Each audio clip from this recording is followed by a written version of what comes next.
Join the savage tribe.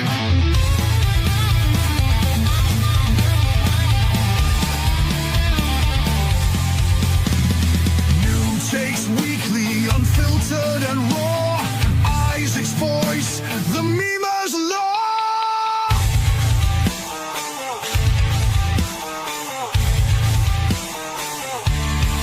The golden age of America begins right now.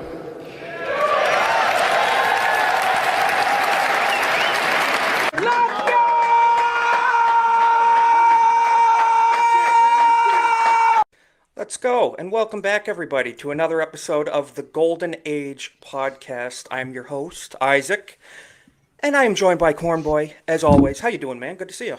Oh, excellent, man. It's been a rough week for some, a good week for others, and we're going to talk about it tonight, so let's get into it. Sure. Absolutely. And Cole Hauser returning. Good to see you, man. How you doing? Thanks for being here. I'm doing great. Great to be on with such a fine cast of great Patriots here. Tell me about it, dude. This is a based panel of people. Speaking of which, Jeff, I believe you are up north. How you doing, man? I am. Cold. Yeah, good to see you. Yes. Too. It's chilly. It's another Monday. Wonderful day for the Golden Age podcast. Thanks for having me back. Absolutely, man. Good to see you. Yeah, good to see you all as well. And good to see Ronan the Crusader. We haven't reported you to ICE yet at the end of the stream. We need you here for the next hour and a half. How you doing, man? Good to see you. I'm doing really good. Hello, everybody. Y'all know who I am. I'm Ronan the Crusader, and it's awesome being a recurring guest on the Golden Age podcast. Heck yeah, it's awesome to have you on, man. We appreciate it. And Magnum, our every other week co-host. Good to see you, man. How you doing? I'm great. Just got back from Florida, and the Florida man meme is alive and well. Awesome. Well, we're glad you had safe travels. The white boys down there look like Mexicans, so. Did you get any ICE rewards, though, while you were there, Magnum? Did you get any ICE rewards? Asking the important questions. No, I was too busy eating fish, so. Nice. Well, I'm glad you had a good time, man. We'll have to catch up on that. Last, but also least, Lex, how you doing, man? It's good to have you on. Doing well. Happy to be here, as always. Every week is a good week for the Golden Age podcast. I couldn't agree more. And our wonderful chat, we have Cole Hauser in the chat as well, Jake Martin. We have Legatus over on the kick side. Hey. We have a new person in the chat, New Squaller. Good to see you, man. Thank you for stopping by. We got Deborah Perkins. Good to see you. We got Cap over on Kick. We have Irwin's Sentient Potato. We have Jeff up north in the chat, too. Good to see everybody. I'm just going to shill for 1 second. Going to drop the link again. We are 20 subscriptions away on Kick from I will dress up full Santa regalia next week, the 22nd. If we hit that 50, you guys hit 30 last week. If we hit 50 total, 20 more this week. I'll be putting on the beard. I'll be putting on the hat. I'll be putting on the suit. I'll be putting on the suspenders, the coat, and the pants. It's going to be crazy. Might even get some At least eggnog and visit the cookies. site if you haven't. You might get a gifted son. Definitely. Make sure you're following on Kick. We are multi-streaming on Kick, X, and YouTube. So thank you, Cole Hauser. You're helping us with the channel. He's here because you told him to. So we appreciate it. First things first, I want to show a few funny things, ease us into the subjects tonight. I would like Lex, first of all, Cornboy, with the 5 gifted memberships, 5 gifted subs. All right. Dude, There we we go. are 15 away. We are 15 away Help from us. the... Help Isaac make a fool of himself, more Do so it, please than do. he does just by speaking. Yes, absolutely. I couldn't agree more. But also, we'll be eating cookies and eggnog that night. We're going to do it all up for Christmas. Lex, I need your professional, and I mean professional, this is what you do for a living. I need your professional opinion on this clip. So let me know if you have audio. I hope you do. It can be funky. 2 types of people when confessing. Is this true? Let me know if you have audio too. You hear this? What have I done? Yep, I definitely know that type. Look, here's the thing. Listen, I'm gonna be honest with you. I'm kind of retarded.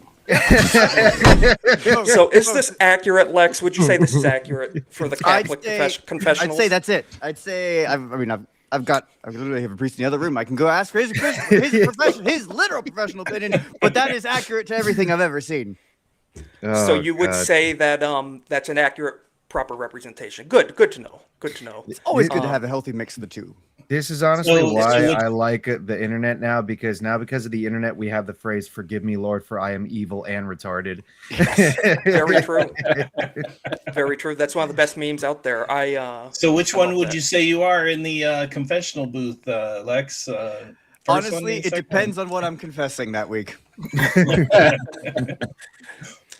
Personally, Especially if I it's would. anything I've ever confessed before, where it's like, oh, this again. I'm like, look, I know, but hear me out.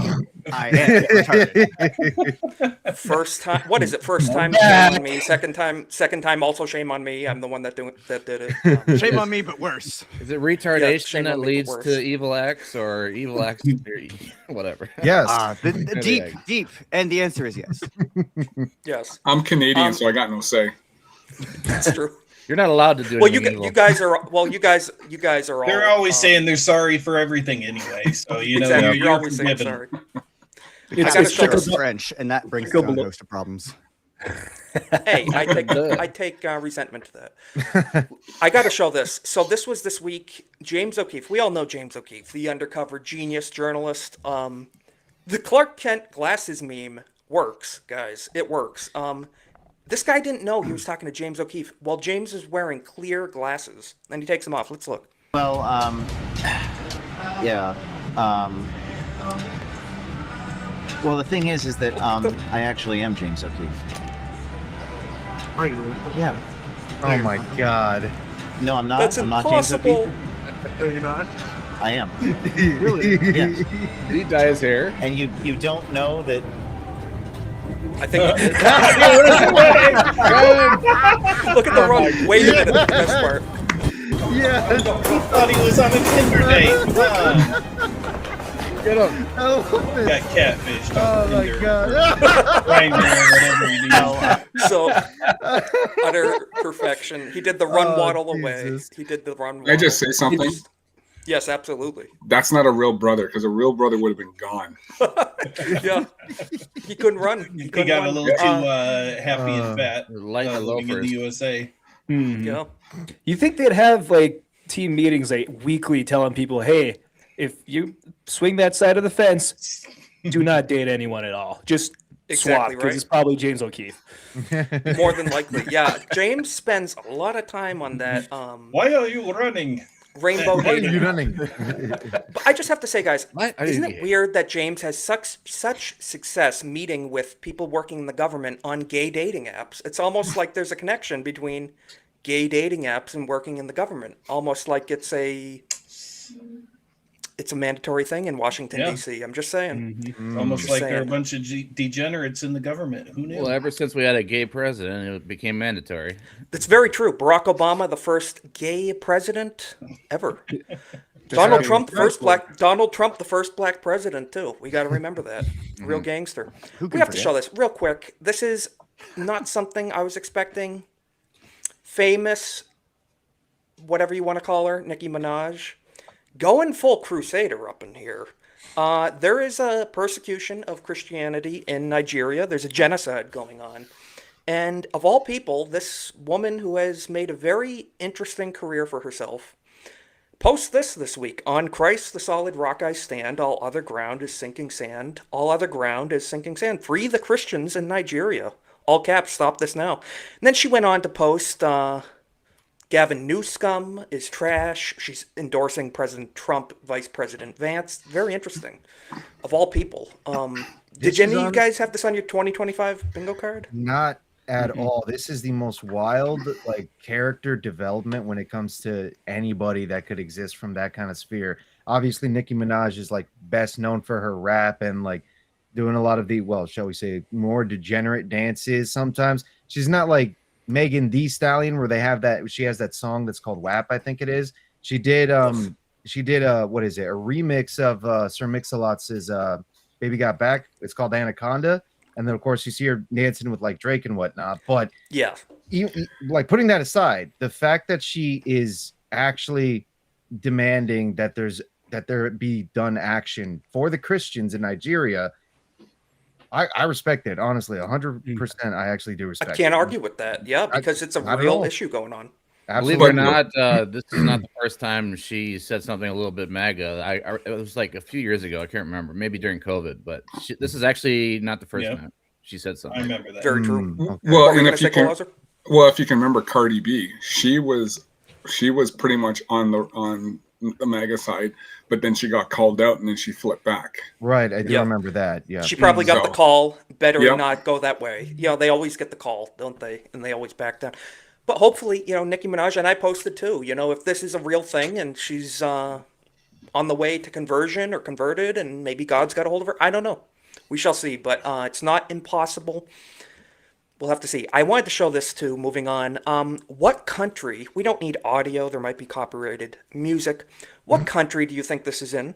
I just serious question. I need to get rid of that audio. It's pretty bad.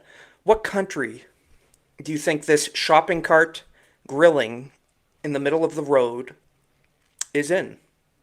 Well, I see a Chase Bank, so it's got to be the U.S. It's got to It was be a- LA it was a- somewhere. it's a foreign country of cheeseburgers Detroit? for me. It is New York City. New York City. Oh. Looks Oh. like Bangladesh, looks like New Delhi, looks like the Middle East. I was gonna Africa- assume it was a Africa. South American country just based off Yeah. of the look of it, but yeah, New York City. That's Brazil or something, you know, Hmm. maybe, yeah. But Brazil, no, that is Colombia. I think Denver was a good guess. yeah, that is our biggest city in the country that has people You'll grilling get on some shopping good carts in the when they street. start burning the paint on those shopping carts too. Oh, Well, it's going to this- be great. The Mm. yeah, The city will Great. shrink once they start eating each other. Oh Jesus. this is Yeah, it true. worked out great for down in Haiti. Yeah, Chell makes a great point in the chat. Minneapolis, yes, I can second that. Yep. that is a foreign country. How That's was very your true. experience traveling through that city recently, Jeff? Well, Yeah. I think it's gonna Live. be 2.5 hours to get out of the city because it was a Really? blizzard, so that sucked. And everybody forgets how to drive as soon as the first snowflake falls anywhere south of I don't know, Wausau, Wisconsin. Was using that first. what was the snow the only white thing you saw while you were in Minneapolis, or Outside of the airport, yes. Everything inside the airport. You're Other than- describing it like it's Arctic Mogadishu or something, honestly. yeah? It What do they is. call it? Little Tell me that. Mogadishu, yeah, yeah. Yeah, Well, it's basically pretty Minneapolis. So I grew up in Minneapolis, lived there for like 30 years. But the inside the city, that's where all the BS happens. But once you get out, Right. it's perfectly fine. Yeah. But in the city yeah. itself, but at the same time, there's a Just like huge- any state, this big blue city ruins it. But yeah. then there's St. Cloud and Mankato, where a lot of the same stuff is starting to happen, and it's just Mhm. getting bad overall. You know. Mm. Yeah. And plus, they have twin cities there, so it's doubly bad. Yeah, yeah. Right. St. Paul was nominated as like the gayest city in the country or something more than once. So Wow, it's, I didn't it's know even- Lex lived there. That's pretty amazing. What were you going to Yeah. say, Colossus? Is this Well- the gayest city? Well, you guys know what Canada's nickname is, right? No, I don't actually. I'm trying What, The to Great remember. White North. Right. the yeah, Great I White cannot North. remember. Yes, not for long if you guys keep it up. You know, I know. This, Mhm.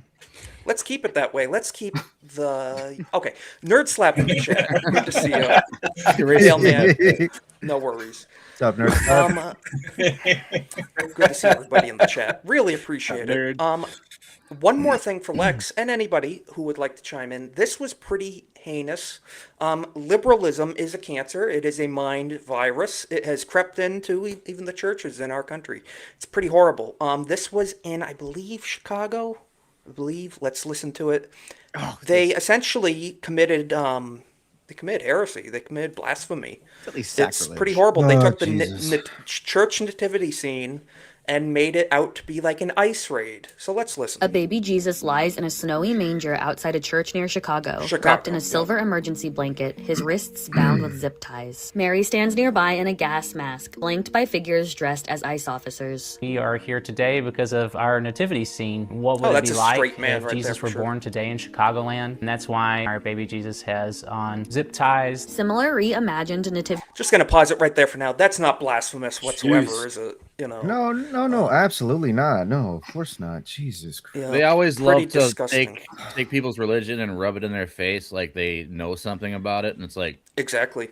And Yeah. well, See, and this every is- time they do something like this, they just present their absolute ignorance, though, because I obviously Jesus this was a goes- documented citizen. They went to the Yeah, census. I was gonna Yes. say this goes Literally. without saying. Jesus obviously was documented when he was first born. Did they have to flee? Did they have to flee Bethlehem at first? Yes, because King Herod wanted him dead. But that was part of the greater prophecy that God Exactly, was essentially yes. bringing Oh, forth was that a woman with a mankind. reverend title? That tells me a lot about that place too. I Well, yeah, couldn't that look at says it any everything, longer. basically. Yes. I couldn't Well, look and at see, it. and this is the problem I have, where the left are free to do whatever they want. One conservative says one thing, and we're blasted to infamy. So What they don't understand is Exactly that right. Christianity states that we're all sinners. Right. So like they We think are. that Christianity says the opposite or something. Like, they just don't understand it. So They're stupid. They're liberals. They I have no guarantee you common that sense. church flies pride flags the rest of Oh, the we year. saw It did. It showed it. No It Let showed me doubt. just tell you, Yes. the least important thing to them about that display is who it actually represents. Yeah. For them, Yes. Jesus is the afterthought to that. Jesus is a prop for them. Jesus is a political prop. They don't recognize him for who he is, the Lord and creator of the universe. They don't have any Genuinely respect. disgusting. they hate all religion. I wanted to No, point well, something out. actually- Oh, Go sorry. ahead. No, go No, ahead. it's, Yeah, it's, go ahead, it's, Jeff. it's a little off topic from what you guys are getting at. Oh, okay. Well, I'll Say just it. finish my You're, thought. uh, I'll Yeah, just go finish ahead, my Roy. thought here real quick. It's just that the only religions they seem to not hate as much is either Islam, because they seem more than okay allowing a whole ton of people to come in that happen to be Muslims, They're the oppressed. or a certain other religion, shall we say? Oy vey! What are you talking about, Ronan? And one of those would absolutely love to eliminate them if they could, and the other one would, use them for their special purposes. So they almost consider it as a if- race. They consider it a race, and they think it's racist, and it's not. It's a religion. It's a Well, doctrine. It's so- almost as because- if America is a Christian nation. Almost as if, Yeah. But off topic though, what were you going to say, Jeff? I was going to say the river's name was Michael Wolf. I know of like 5 or 6 Michael Wolfs that live up in this area. It just makes no sense. Sorry. Just Oh, gotta okay. point that out. That's, So I said off topic for what you guys are getting at. More so- like a wolf No, in no, sheep's no problem. clothing. Yeah, no kidding. Exactly, Cornboy. Michael Wolf in sheep's clothing. But you know what? Like that. We talked about Muslims. We're gonna have to show a Muslim, guys. Did you know Japan was made for Muslims? Did you know this? Japan Oh, is God, I saw allegedly this, yeah. made for Muslims. We was samurais and shit. Let's check it out. This is why Japan is perfect for Muslims. First, they give you a thobe and a little mini, the dagger that Yemenis wear, because when they got mixed back in the 800 BC, the Yemenis got mixed with the Japanese. That's how they got this little mini masbaha, subhanallah, subhanallah, subhanallah, astaghfirullah, astaghfirullah. So you could sabbih while you're wearing the thobe and abaya. Next, they got their own bakhod. They got their own bakhod. This is We're just gonna leave it there. Look, this is the face of the type of person that believes AI history pictures on X, on Black Twitter, that says, we were the real cowboys, we were the real Jews, we're the real Muslims in Japan. We're the real samurai. Minnesota was promised to the Somalis 3,000 years ago. 3,000 years ago. Have any of you Exactly. been getting a massive uptick in the last couple weeks in just the absolute, Islamic ridiculous Muslim propaganda as slop accounts? I mean, I don't just mean like random Muslims. I mean, people out there saying things like, Jesus was Muslim. Yeah. Islam is the first religion. I'm just like, oh my God, what are I'm you seeing a talking lot about? of it mainly through the responses of other Christian big accounts that I follow on X. So I follow guys like Redeem Zoomer and Inspiring Philosophy. Those are two Christians. I believe Inspiring Philosophy is Orthodox, but Zoomer's Presbyterian. But I see them respond to a lot of these retarded Muslim propaganda accounts, shall we say, that talk about how Jesus was Muslim and Muslims did this and did that. It's honestly just grating. Just every time I see these them people talk try to about say that. Noah was a Muslim, Moses was a Muslim, Elijah was the first real Muslim. And they use the argumentation of how in Scripture it says that Jesus had actually prostrated before praying to God. They say, oh, that means that Jesus was a Muslim because all of us Muslims, we, bow down and bend over before praying to the east and whatnot to Allah. It's Copts and Eastern Orthodox. Come on. Yeah, Jesus was a Muslim, It's even insane. though Islam came after his death. Like that Like makes a lot of sense. 600 years. 600 Yeah. years Hundreds afterwards. of, yeah. Oh, It's, you seen it?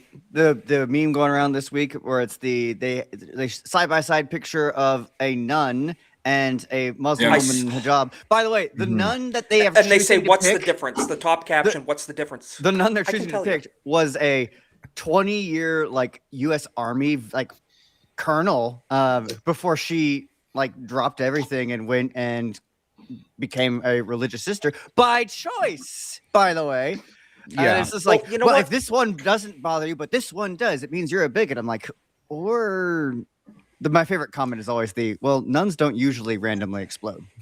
Just what Papa Pumpkin was saying in the chat. I don't recall Jesus, Moses, or Noah exploding even once. I would Exactly, have to yes. fully agree. I mean, Moses did throw the tablets down on the idol. That was probably pretty explosive. But other than that, you know. I mean, yes, fine. Jesus did the one outburst in the temple when, they saw them use the temple as a market. Yes. But that was a metaphorical outburst, not him actually, exploding. That the was a whip market. that was used in Yes. that portion, not explosive. Tables were flipped. Yes. Tables were flipped. Coins Besides, were the flipped. Messiah I'm was going to show supposed to this do real that. quick. Coins were flipped. Yeah. President Trump this week What put in on the a hell? cowboy hat. He was getting real with Middle America. You kind of love to see it. It's pretty cool. Let's check it out. President Bill Baker, I'm from Minnesota. Penny Gallon. Right now that doesn't ring very well. Minnesota. Hopefully we can get that turned around. Do we have Somalians in the, any Somalians on the team? I don't think so. Ilyan Omar. The pride we Ilion. felt in 1980 Ilion. was incredible, and we are starting to feel that again thanks to your leadership. Thank you very much. Well, Minnesota's a great place, and this is a great leader right here Sure from is. Minnesota. He loves it. Not happy with what's going on. Yeah, and then Trump went to put the cowboy hat on. It was pretty cool. Good screenshot right there. But yeah, it's just you hear Minnesota now. Used to be one of the most least diverse states in America. Now you associate it with its little Somalia at this Dude, point. I used to Cold, get on shame. I used to get on the bus when I was like 16 years old to go skateboarding in downtown Minneapolis, and nothing to worry about. Like, I didn't have to deal with like anything that they're dealing with now. So, Well, those are the Because of places welfare. they went to first to, reverse gentrification because they were nice in the first place and they Exactly. were easy targets. it started with Well, I Mark think Dayton. Mark Dayton under Barack Obama. Those two together. Let me guess, a Democrat? That destroyed Mr. Dayton right there? Yeah, they destroyed Democrat, that. yeah. They destroyed the state. They started bringing them in 10, 15 years ago, and that was it. So. Well, I think one of the problems there was Keith Ellison. Oh yeah, that was later. He is one of the biggest problems Minnesota has ever had. But he didn't even get voted in until after Yeah. this came first. Well, I just saw him in the news too. His son is going to Harvard, and yet he's still collecting over $100,000 a year salary in Minneapolis under They're all his criminals, man. office. Doesn't smell like corruption whatsoever. Now does it? Yeah. All criminals. I would like to get everybody's opinion on this. The White House posted this on X, claiming we have this in the thumbnail. President Trump, America's most pro-gamer president. Then they went on to post this picture of him as a Minecraft character. Honestly, pick goes kind of hard. I think it's kind of cool. It's AI, but it's kind of cool. Trump has had some interesting comments in the past regarding gaming, but in recent years, it looks like they've warmed up to it. They're posting this stuff. I'd like to go around the horn. Jeff, you guys do a gaming stream every week on Drink Up. You do Leveling Up. Would you say, even politics aside, just observing as the current sitting president, do you think he is pro gamer, or what do you? What's your read on it? My read on it is I think a lot of anything that he does or knows about gaming probably comes from Barron. Yes. So, I think you're right. Barron's would be a big influence in that, I think. So, choosing Minecraft is definitely going to hit a lot of different demographics in age groups because there's people between the ages of, 6 to 8 years old all the way up to our age, the 40s, 50s that still play it. So it's all the way around. Very true.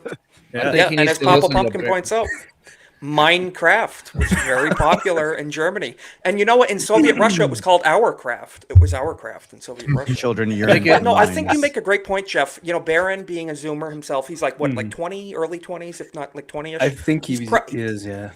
yeah, he's got to be speaking to his father. You know, Dad, stop blaming the video games on violence. You know, violence on video, whatever. You know, that's not the issue. When I would say the issue is radical leftist ideology and, you know, psychological and sinful issues. What were you going to say, Magnum? I think Barron might be capable of saving the midterms if they get together and like, hey, what do the Zoomers want? What are they looking at? Exactly. What's the problem here? Why do they like Nick Fuentes? What can we do to salvage this? You know what I mean? Well, you know what? We can address that right here. Well, if I can just throw something in, like if you even go before that, even before Barron, where was Trump very popular? With hip hop, with rappers.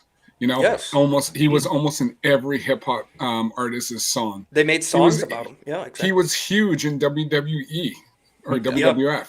He was huge there, and you know the fact that the rivalry between him and Vince, the shaving of the head. Yes. You know, the haircut. Didn't he like knock him down really hard in the ring and stuff? Yeah. Yeah, like think about that. Like he was already, you know, up in that, and that's why a lot of blacks liked him, because he was in almost every hip hop artist song. So cultural icon. He was a culture. He was more famous than any president before he was president. To be honest, you know. The only thing I could push back on as far as being the most pro gamer president is giving all the money to the AI companies and them taking all of our RAM away. So that's very concerning. Yes. I wanted to build my PC next year, and this son of a bitch allowed it to happen. Putting that aside, of course, you know, he does seem like he's more pro gamer nowadays than before. So it would seem that way, and I think, like Jeff said, you know, probably very much due to the fact he has a Zoomer son. You know, Barron Trump. You know, because it's been confirmed Barron is a Discord hanging out gamer up in his college where he's at, and it's pretty cool. You know, so is to understand this stuff. Yeah. But like, who was it that mentioned why is the youth like Nick Fuentes? I think that was you, Magnum. You know, why is the youth like Nick Fuentes? Well, I'll show you why. And people like him because we've been told to hate ourselves for being white. Now, Lex, I think you had a few things to say about this. This one genuinely makes me mad. It's very concerning. Representative Sarah Stalker says, "I have guilt every day for being white." And yes, and kids should too. Let's listen to what the representative has to say. It's a minute-long clip. Let's try to get through it. Painful as is, we can pause throughout. But I'd like to get your reaction, Lex, about this. I'm going to be honest. I don't feel good about being white every day. Really? For a lot of reasons. Because it's a point of privilege. That I get to move through the world in a way that so many of my other colleagues and friends and family members of the community don't get the privilege to do. And I'm just a female, just a woman, just a white woman. If I was a white man, I would be functioning from a point of an even greater privilege. So not only did she, I love we'll being leave it there preached because at by that's the way she looks. representative. Not only is she anti-white, but she's bringing the patriarchy into it. You know, the men. Initial reaction. I mean, Lex. She's saying. She goes on to say, we don't even have to say. I want to hear her stupid voice, to be honest. She says, what kids. she goes on to say is like, yeah, basically. What she wants is she wants you to teach your kids to feel bad for things they can't control. That's what she wants. Yes. And as someone in a classroom with children, I cannot imagine a more abhorrent concept. How absolutely I'm very passionate about this, but like the very thought of someone like telling my students that they should be guilty or feel bad about something they didn't do is their skin color, violently offensive to me. And like they're like, it's like, no, absolutely not. Should any of my students ever be told that? Any of them for anything of that nature? And she, a representative, trying to preach about how, you know, well, I'm just a white woman. You know, if I was somebody else, I'd have even more things. Like, shut up, shut up, representative. Shut up.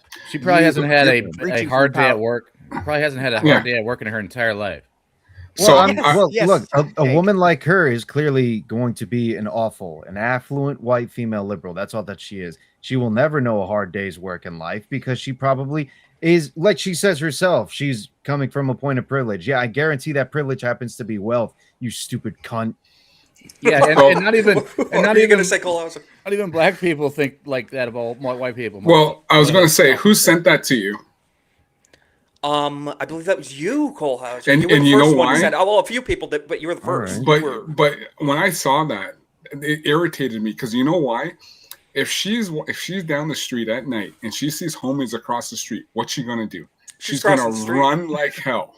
Yeah. Yep. Exactly. She is gonna run. And she's gonna say, "I feel so bad for being white," like you said. She's gonna hold her purse real tight, and then she's gonna walk across the other street. Well, I did check her Wikipedia page, and it's suspiciously blank. So do you mean that early life section? You she was CIA or some kind of agent.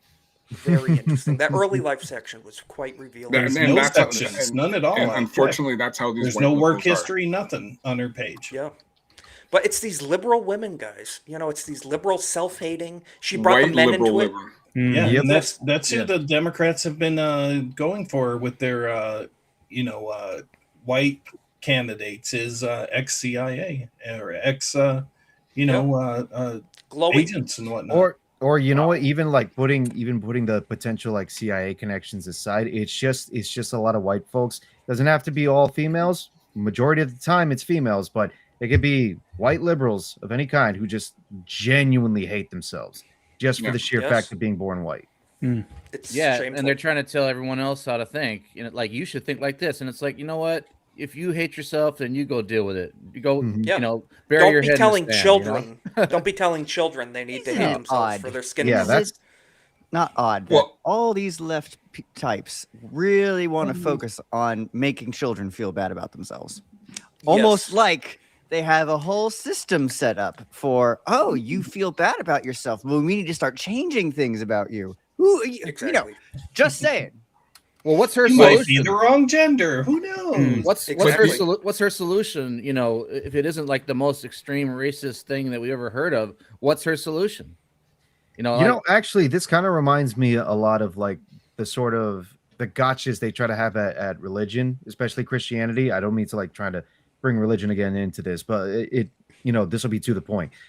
They like to constantly talk about how whenever we're trying to teach Christianity to kids that we're actually abusing them, because if we're teaching them about, the dangers of hell and how if you don't repent for sin, then your soul could potentially go to hell. They say that's abuse because we're terrorizing the kids. And then look what they themselves are doing. They're essentially doing the same kind of, indoctrination and the same kind of teaching of dogma, shall we say. It just so happens that their dogma is very secular. Yeah, millennials fell for it, and the Zoomers are not falling for it. Not whatsoever. No, Zoomers are going hard the other direction. We're not going to apologize. Yeah. Teaching your kids about, hell is abusive. Now give us your children so we can cut their junk off. Exactly. What were you going to say, Cole Hauser? So these are the same white women, liberal white women, who will say to me, who as a conservative will say, you don't understand your place. Mm-hmm. As a black man, she will tell me, your thinking is wrong. You got to follow us. And I'm just like, that's how they think. Yep. And she's the type of person that would start talking to you like she's hood or something, dumbing down her speech for what she perceives her audience to be. Yeah. Jasmine Crockett. Yep. Again. Well, just like AOC puts on the accent, whatever crowd you're talking to, and Hillary Clinton, I carry hot sauce wherever I go. Hot sauce. Exactly. I don't know. No, she's never had hot sauce in her life. Mayo is probably spicy for her. More than likely. Like a white woman. I just want to show to the only spice she does is pumpkin. That's true. We got a pumpkin in the chat, but Cornboy, you mentioned to me the Florida gubernatorial race is in the primary season right now. So we have Byron Donalds and James Fishback, someone new to the political world. I wasn't super familiar with him. Let's show his page right here. So I followed James on X, and everything I'm seeing so far just screams based. If I was a Florida resident, I would love to vote for this guy. Let's show this real quick. This was from earlier today where James posts saying it's okay to be white. Let's play it, and I fully agree. It is okay to be white. Too often these days, young white men are discounted and told that their opinions don't matter, that they're toxically masculine, that they have some sort of privilege and their conversation and contributions don't matter. I'm running for Florida governor because Florida is our home, America is our birthright, and we can never, ever sell out the men who built this country. Dude, that's what I want to hear from people running for office. Yep, he took it there. He 100%. said, "Who built this country?" Like, We need 40 mine more like him. And straight to Amen the point to that. about it. Amen to And that. it's not Byron. Also, it's DeSantis's wife. Casey who's running. DeSantis. Casey as well, DeSantis. yeah. Yes, I always forget that. Three-way race. So let's talk about good thing you mentioned old Byron here. I liked Byron a year ago. I thought he was quite beneficial to the Trump campaign. I didn't know too much about him outside of that, other than the fact he was working on the Trump campaign in 2024. Hey, that's good. Help get Trump elected, whatever. Well, apparently, Byron Donalds, according to James here, is running to give foreign countries billions of dollars per year. James says, I'm running to help you and your kids to buy a home and raise a family. And, with this economy, with everything we're facing, Byron's over here taking $121K from foreign interest groups. Not great, APAC. But James is addressing the issues, the bread and butter issues, at the dinner table that we're all talking about. We want young families, any families, to be able to afford a home. These are the key issues. Foreign conflicts are always going to exist. Do we have the money to keep funding these? That's the real question. So, as a Florida resident, if any of you are watching, think about it. That's all I have to say. Just wanted to point that out. Asmongold reacted to that earlier today. We'll just show this real quick. Asmongold seems to have endorsed him. Is shocked by James's pro-Christ unapologetic platform. Let's check this out real quick, then we'll get reactions. I'm an unapologetic Christian who believes that Jesus Christ is the way, the truth, and the life. And I'm a proud American who will never apologize for our history. Asmon's reactions in the coming Oh my God! In a campaign I'm going to meet as many Florida voters as I can, Jesus. where they live, work, Who is and this pray. guy? I'll visit all 67 counties because Florida's next governor has to be someone you can see, talk to, and even debate with. I look forward to seeing you soon. My name is James Fishback, and I approve this message because Florida is our home. There's the 6 America sevens in the is our chat. I saw birthright, it. I and knew we it will was never goodness. let them steal it from us. Pretty darn based. Can we, if he doesn't win, can I have him in Canada? That's what I'm saying. That's what I'm saying. Honestly, I think we still might need him here in the States. we might, dude. Honestly, at this point, I'm kind of like James Fishback for president 2028 at this point. I like this guy. I do too. And like I said, I've for it. only very recently found out about him. I did not know who he was. And everything if you he's want to posting- see more, check out Asmongold did a whole 20-minute long video on it. It was very good. And Asmongold endorsed him for governor. He endorsed him. So He said very he'd promising. been waiting for a guy like this, so it looked pretty good. Pretty awesome. There's a guy running in Michigan. His name is Mike Cox. I said, "Yep, you got my vote." so Jeff, you're voting for Mike Cox for office. That's what you're voting for. Okay. Mike Cox. Very interesting. Yeah, Mike Cox. Okay. All right. Pretty interesting. It's a pretty big endorsement there. I'd say it's an average size. It's about average size, yeah. Yeah. I wanted to show silent.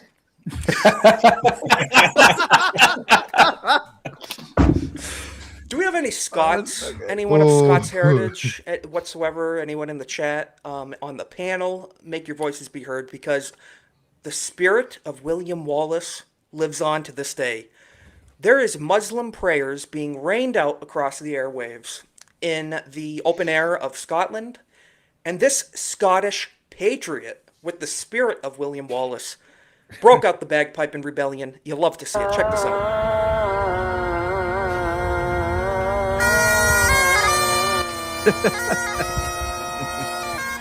Just, it's cringy, the Muslim prayer, but.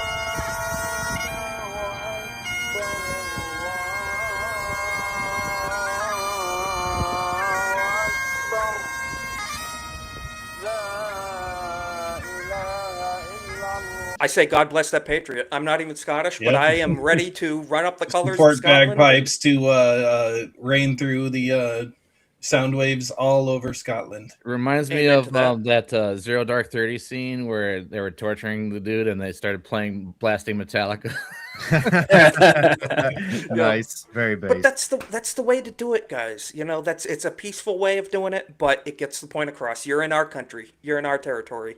You're not doing that chanting, that Islamic chanting in our Every in our time they homeland. do that chanting, I keep thinking they're not just doing it just so they can simply do their prayer. They're doing it as a No. demonstration of saying, we've Yeah. come here to take this place over. We've come to It's a take your supremacy nation thing. from you. It's Yeah. all about conquering people, and basically started as like a very small religion, and then Muhammad went like straight up like we're just going to conquer, and you know that's basically how it spread. So I don't know. That's a very basic understanding of it, but right. Oh my god! Did any of you guys see the post this week where someone was saying the difference between the Crusades and like the jihad and civ and the Crusades were offensive, and I was just going, Are you kidding me? Yeah. God, I have That's never the opposite. seen such Revisionist history if I've in ever heard my it. life. Again, how many times do we have to explain this? Like 400 years of Muslim conquest that was occurring across Europe. Yeah, the reason why the First Crusades even happened was because it was a response to Muslim aggression. That's why. yeah, Jesus. Crazy. Yeah, the Crusades were justified.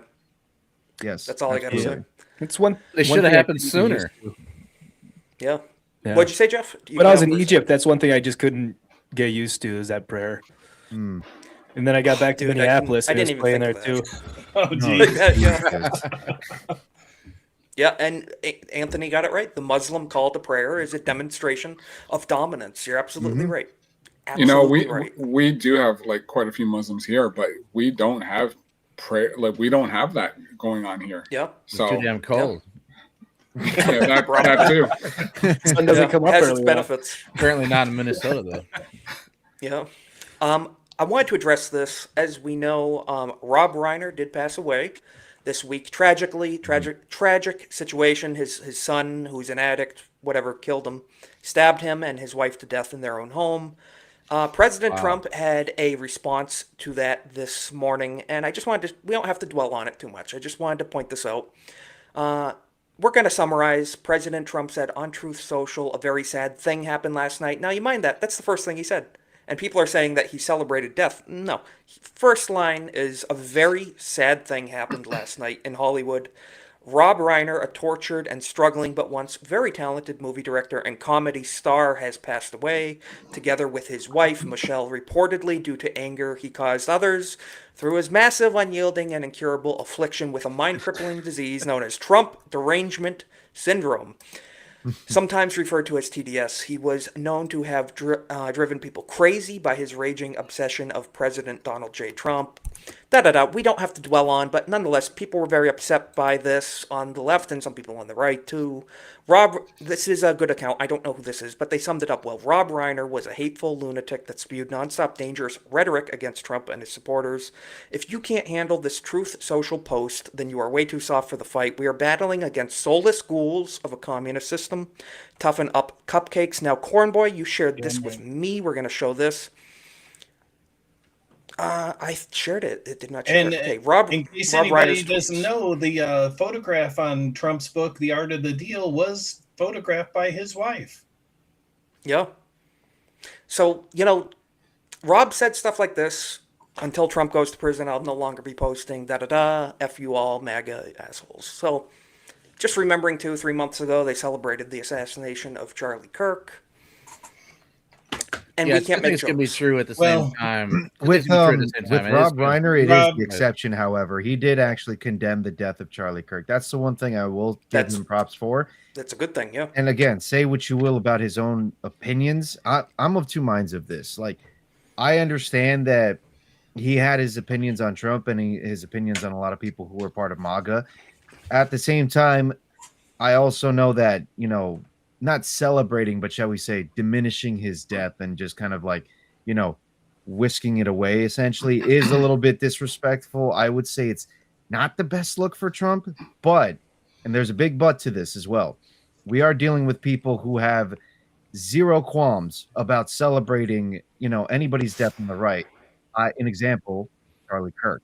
They were praising to high heaven about his death. So, honestly, when the I'm not going to celebrate it, but I'm not going to praise him. Exactly. That's exactly what I would do. It's what's as the saying goes: if you have nothing nice to say, just don't say anything at all. That's where I'm at on this situation. Mm-hmm. You know, it was the same when Rush Limbaugh passed away. You know, the left went nuts. Rob Reiner too went after Rush. Right. But my whole point, my whole thing with this is I tried to keep I tried to keep silent. But once I saw our side, I was like, okay, I did a simple post. But when the left infuriates and they basically pour gasoline on everything. Yes. Like I said, I was very ticked off about people on our side because, you know, when the left goes off, they go off. Mm-hmm. And they go off hard. Yes. When somebody on the right does something or says something, you know, it's like the end of the world. Yeah. And, you know, went over the most militant things too. The you make a great point, Kohlhauser. It's very imbalanced. It's very thing imbalanced. is, a lot of us on the right are very principled. We still hold on to those principles. Of course. And I can understand why. That, you know, principles are the reason why a lot of us have the character that we have. Yeah, they make you a better person in one hand. Yeah. Exactly. Yes. That's why we hold on to them. And that's why whenever we see that some of us are essentially, you know, letting go of those principles, we try to essentially reel them back in. Yep. But again, at the same time, I also get it. We're dealing with people who have zero principles. We're dealing with people who have zero respect for morality. So they're okay with acting like the ghouls that they are. That's why I'm starting to get to that point too, where, you know, give unto them what, you know, what they give to us. We can't let like them Jake bring said us in the down. chat. We can't. They want to bring us down to to their level. They want to destroy Both points us. of view are very adequate. And, but at the same time, like we're saying, you can't ignore the fact of what they're doing too. So it's we're not going to say like it's equal. What they're doing is far worse. Yes, Cole. Yeah. And you got to remember who you're dealing with too. Yeah, it's not like, you know, he's like Trump's ever been silent. Like when you piss him off, he will go off. Yeah. And that's why you see you see a shift in the world and how everything goes, because when you tick him off, he's not going to hold back. He lets you know it. Yeah. Yeah. Mm-hmm. So they shouldn't be surprised at the same time. There needs to be a very surgical and brutal, but also kind of like swift and tempered way to sort of answer this. Go after the ones that we know are really causing the most damage, and go at them with sheer ferocity. And the ones who, shall we say, kind of lightly support them, we essentially demonstrate to them what happens if you want to go further. That's what I'm trying to say. Yeah. You know what I mean? No, and I just think the fair point is, you know, we can quabble over the wording of what Trump said, but at the end of the day, I would argue it's nothing compared to what the left said. No. And it boils down to that. What they've said and what they've done is far worse, even if maybe what Trump said isn't the way I would have put it. I think that's irrelevant. I would still consider his statement a moderate position. Yeah, and think of this too. How many times have people on the left do blackface, and they don't get called out? Yeah, Jimmy Kimmel. Yeah, Sarah Silverman. When Ted Danson did it, they scolded at him. Well, so actually, let's do an even closer example. Quarter Black Garrett, when he did blackface earlier this year on Friday Night Tights. Excellent. The barrage of death threats that were coming after him, dude. I saw them. I saw them on X. I screenshotted a couple. Yep. They literal death threats made against Quarter pretty Black. Bad when he can't even celebrate that part of his ancestry. That's what I'm saying. That's what I'm saying. You know, I was almost going to be George Floyd for Halloween, but, you know, I was talked out of it, and I was a Mexican instead, and that's okay. But, you know, we talk about and that's a shill point. I'll be Santa Claus if we hit 15 more subs at the end of the show. He is a man of his word. I think the real difference is the real difference is reveling. Wait a minute, Kohlhauser. Wait a minute, Kohlhauser. Wait a minute. Is this going to be am I going to be a black Santa Claus? You got my endorsement. All right, there you go. We got the signature. I got the end pass. I got the black Santa Claus. We good to go. You got the black vote. There you go. You got the black vote. Some ho ho ho's up in here. He's like ho ho ho. It said ho ho ho. Am I going to say Harris? Oh, can I just throw one thing? I want to throw one thing. So years ago, we had I'll send you the link. But years ago, we have a furniture store called Leon's, and they would do this thing called hold ho ho ho the payments. The minute they used the black guy in it, it hit the fan. I'll send you it. It was just so I funny. need to see that. Did they have him have a pimp hat on instead of a Santa hat? No, or he did was they not go just. all the way? I'll send it to you. Oh, It those was funny. entrepreneur commercials are the best. Like the local entrepreneur was like, "Hey, come down to Ricky J's." You know what? Instead of eggnog, maybe I'll get a bottle of Hennessy and some shit, some other snacks for Christmas. We'll have to see. I wanted to show this though, since we're on the subject. This was brought up this week. This chick, I don't really care who she is, but it just summarizes the left. Amanda Seyfried, whatever, don't know or care who she is really, some actress. She says, "I'm not effing apologizing for Charlie Kirk, for calling Charlie Kirk hateful after his death." So she called Charlie Kirk hateful before his death, and she refuses to retract those statements after his death. That's her claim. I mean, for F's sake, I commented on one thing. I said something that was based on actual reality, Citation and needed. actual footage, and Citation actual needed. quotes. Yeah, More Lex, citation what is needed. Lex? Do you know of any hateful that she's claiming Charlie Kirk may have said? What? You know, I've been looking for it, but me too. Again, she's also going to come from the side that says disagreeing with somebody is hate speech, and you know, saying things like women should or anyone should control Misgendering. themselves. It's going to be hate speech. So you're not going to get anything that's pre on this. She is free to have an opinion. Says, like that's fair. She said she's claiming. She says what I said was pretty damn factual, and I'm free to have an opinion. Of course, thank God for Instagram. Wow, she capitalized the G. I'm shocked. I was able to give some clarity, and it was about getting my voice back because I felt like it had been stolen and recontextualized, which is what people do. Of course, Seyfried told whatever the heck. So nonetheless, this chick being vile. Being utterly vile, making up claims about this man who was assassinated. Just because in front of she his family. thinks something that he said was hateful does not make it a fact that something he said was hateful. She's basing it off of what people told her. She's basing it on her perception. Right. She's basing it on that too. On, she probably said, "Oh, Charlie clips. Kirk said I can't kill my own kids," you know, in the world. Yeah, so he's that's hateful. hateful. Yeah, you know? exactly. Exactly. She's trying to stay Hollywood relevant. That's all it is. She turned 40 recently, and once you turn 40, you got to be an activist. On Malty's show last night, we talked about that quote for a bit too, and that was kind of the conclusion over there. It was just like, is she just saying stuff? And like, are she and the people who are now all of a sudden starting to say, you know, maybe I shouldn't talk about politics more? Are they all just like just saying these things just because they're trying to stay relevant and they can tell the winds are changing? Exactly. She really should be taking her cues from Jennifer Lawrence instead. Honestly, just keep your fucking mouth shut. I was about to say Jennifer Lawrence. I'm surprised stepped that out. Maybe she can step in. Is that her thought process? Yeah. Maybe Well, the that's what best it was is. Gene Simmons the other day, like when Gene Simmons was at the, you know, and he said, "Why am I telling you who I supported?" He said, "When I go in to vote, it's private." You know, it's Right. like he said, "What did he say? None of your damn business." Basically, essentially. Yeah. You know, that should be their thing. You're a celebrity. You're an entertainer. You are the court jester. Entertain us. Dance for us. You know, When you're selling a product, you don't want to piss off half of your customers. Exactly. Michael Jordan, even Republicans buy sneakers. Yep. There you go. Biggest, Right there, best Ronan. quote ever. Very true. What approximate? I actually don't know. Like, when did he say that? That was like what, the 90s or something, or like 2000s? I think it was 2000s. Roughly around that area, yeah. So it was While he was before the playing. super wokeification of everything. Way and before it, that's yeah. when people had common sense wisdom of like, don't piss off both sides. all the What time, about you Michael know? Jordan doesn't make you think that he cares about merit?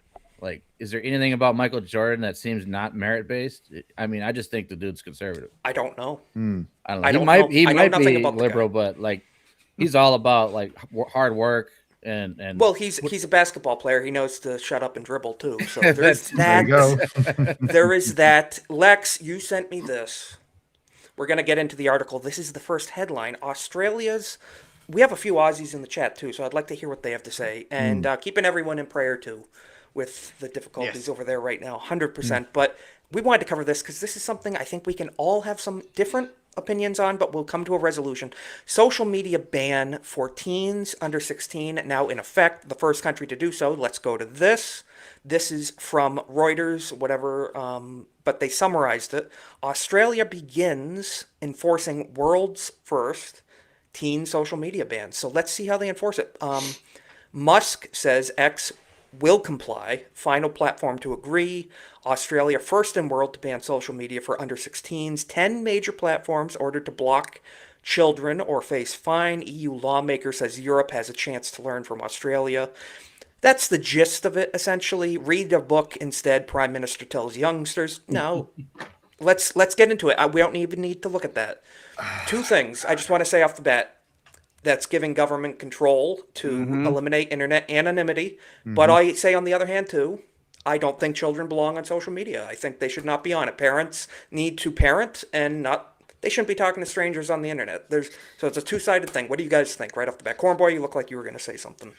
I was going to say they should go a little bit further and ban smartphones from people under 18. Give them regular old dial-up phones until That's they're what 18. I had, a flip phone. Yeah. A flip phone as a minor, yes. And they need to ban communism at the same time so that they can't indoctrinate the kids. They can have their internet access at home or at school, but if you're out and about with your friends, you just need a phone. You could be doing other things. Yes. I wouldn't hold your breath on that, though, Magnum Norris. Knowing Australia, they like to take a lot of cues from European Union. That's what bothers me. What bothers me about it is they get to indoctrinate your kids all the way up until they're adults, and then now they get to look at X and see the truth. Like that's, but at the same time, parents definitely need to be watching what their kids are seeing online. So I do agree with both sides of the argument. Yeah, parents can monitor their internet usage at home, so that should like be Jake where said, they use it. I should don't be up to trust parents, and parents need to parent. Parents should educate other parents. I don't trust the government though at all. Exactly. Like, I don't trust their ambitions here. Like I think they want to ban X is what they're really trying to do. Well, being the resident ANCAP here, I have zero trust in the government at all. I have a feeling that this whole thing is going to backfire. Absolutely. But at the same time, I am also a Christian. I can sort of see the reasoning as to why we would want to keep kids out, well, especially like kids under 16 out of social media. I see a plethora of kids on X who are essentially constantly hanging out with like older individuals that also happen to be, well, part of the LGBTQ community. And you know that that's where a good bit of the indoctrination begins. Of the world. That's where they tend to like try and convince children, oh, if you're feeling this way or if you're thinking in that manner, maybe the reason is because you're trans, or maybe the reason's because you're gay, or maybe the reason could actually just be they're going through extremely volatile times in their life. I remember when I was, a young 13-year-old boy. I thought you were going to say when you were gay. I'm concerned. In a different universe, a different world. I got far better. But I remember when I was young, I had no idea what the hell to think of the world at all. Not a damn bit. Everything seemed so confusing to me. But I'm glad that I actually had, a stable home life. Exactly. Stable enough, shall we say, just to like sort of convince me not to follow down any of those kinds of paths. I went to church every Sunday. I listened to my mother. All that good Christian boy stuff, basically. You know what I mean? The only thing they're going to get now, though, is the government education and the mainstream media. So the parents now more than ever have to funnel or have to filter all of that leftist trash. And Nishi makes a great point too. Roblox was not on the ban list of Roblox. That tells you something. Because if you guys don't know, Roblox is like pervert central. Pervert central. Oh yeah, it's pretty sickening. Reddit. So Roblox not being part of that ban list. Now that you mention it, Nishi, I trust the government even more or less, which is surprising. I thought I didn't trust it at all. Now I'm already at that point, but I'm getting further to the point of I want to see the whole damn thing dismantled, honestly, because if they cannot handle trying to like ban or restrict or do that or whatever, and they make those kinds of moves. Yeah, yes. I literally do not understand why anybody would trust the government at all. And it's like what we saw early in the chat. Oh, Kohlhauser, you yourself said it. The Ronald Reagan quote. Yeah, that's probably the most terrifying words in the English language are "I'm from the government and I'm here to help."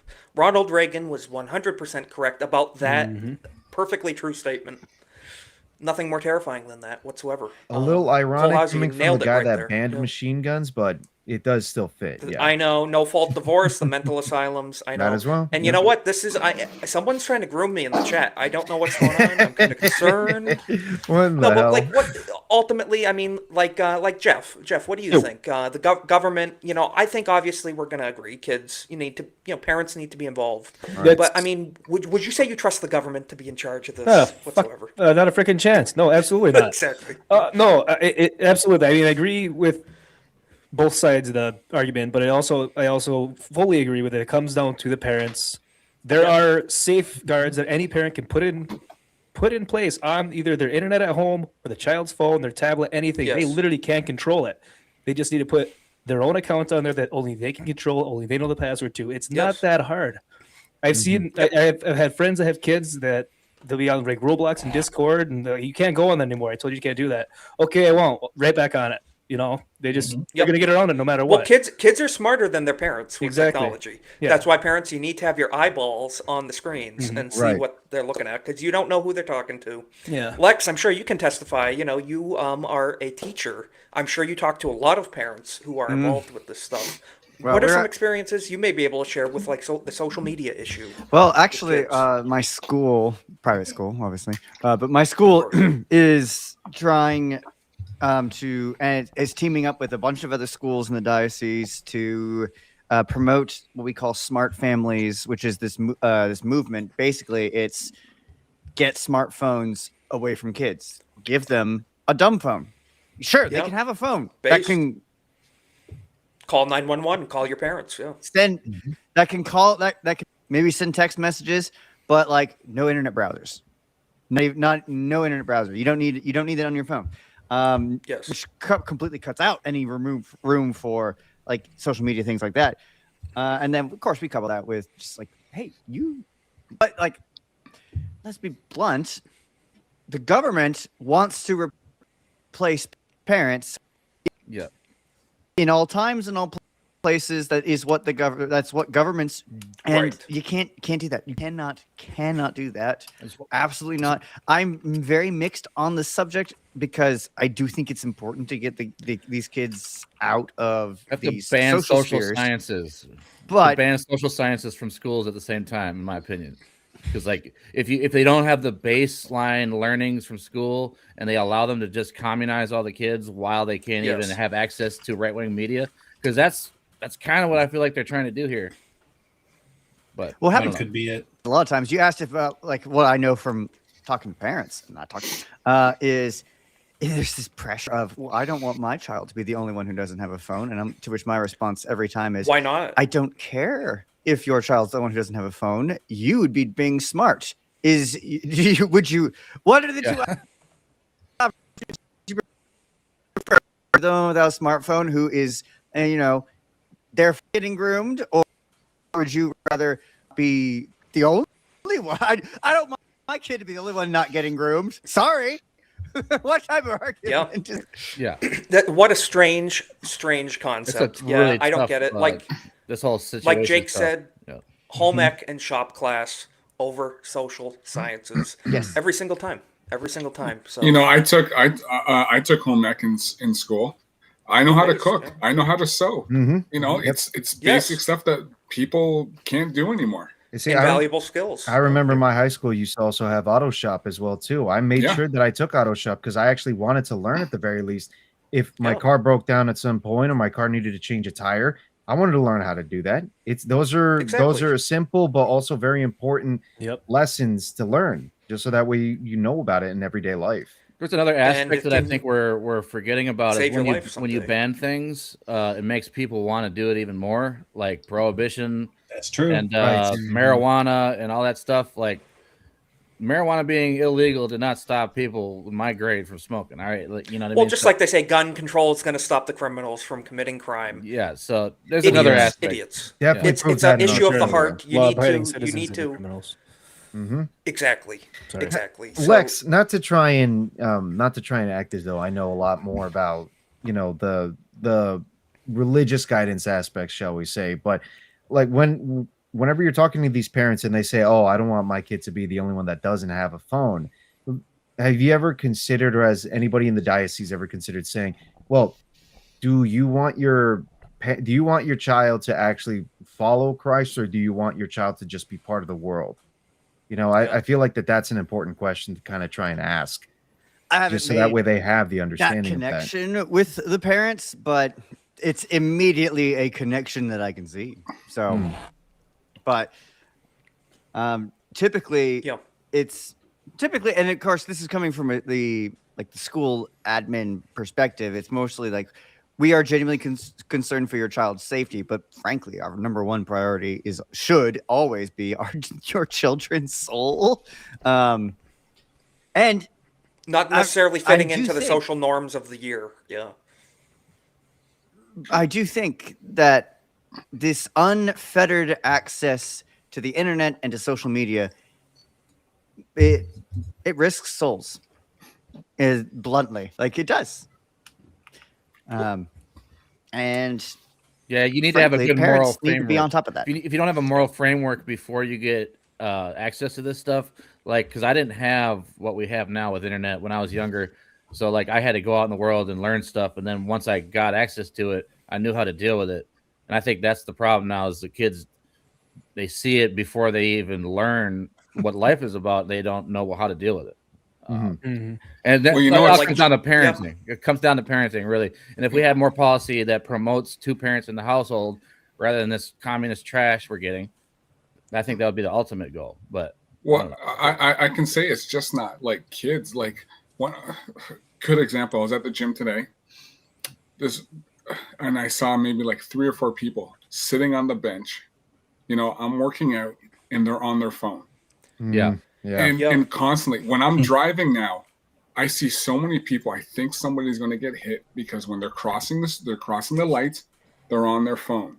Right. And the phone has basically just taken up. Like I remember one time I was in the theater a couple years ago. This guy had his phone and you could see the light. This lady got up and just scolded him.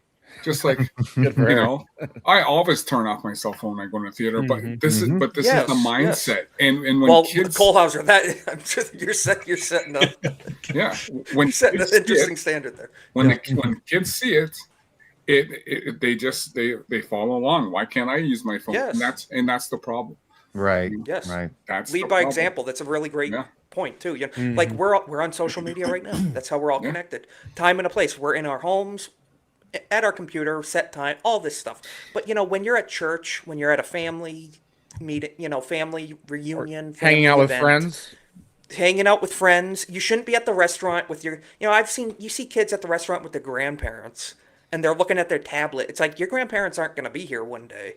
You're going to regret looking at that stupid screen when you could have soaked in these memories. That's one thing that pisses me off more than anything. You go to a restaurant and someone just hands their kid a tablet right at the table. They're letting the tablet be the parent instead of the parent actually doing the job. It's screaming and crying. Oh, the tablet will calm them down. Smack them! What happened to me? Exactly, Come on.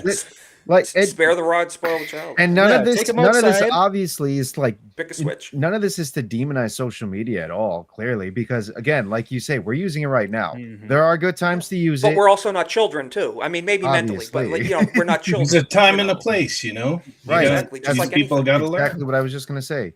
Time and a place to come here, talk about a bunch of idiots who don't know how to be parents.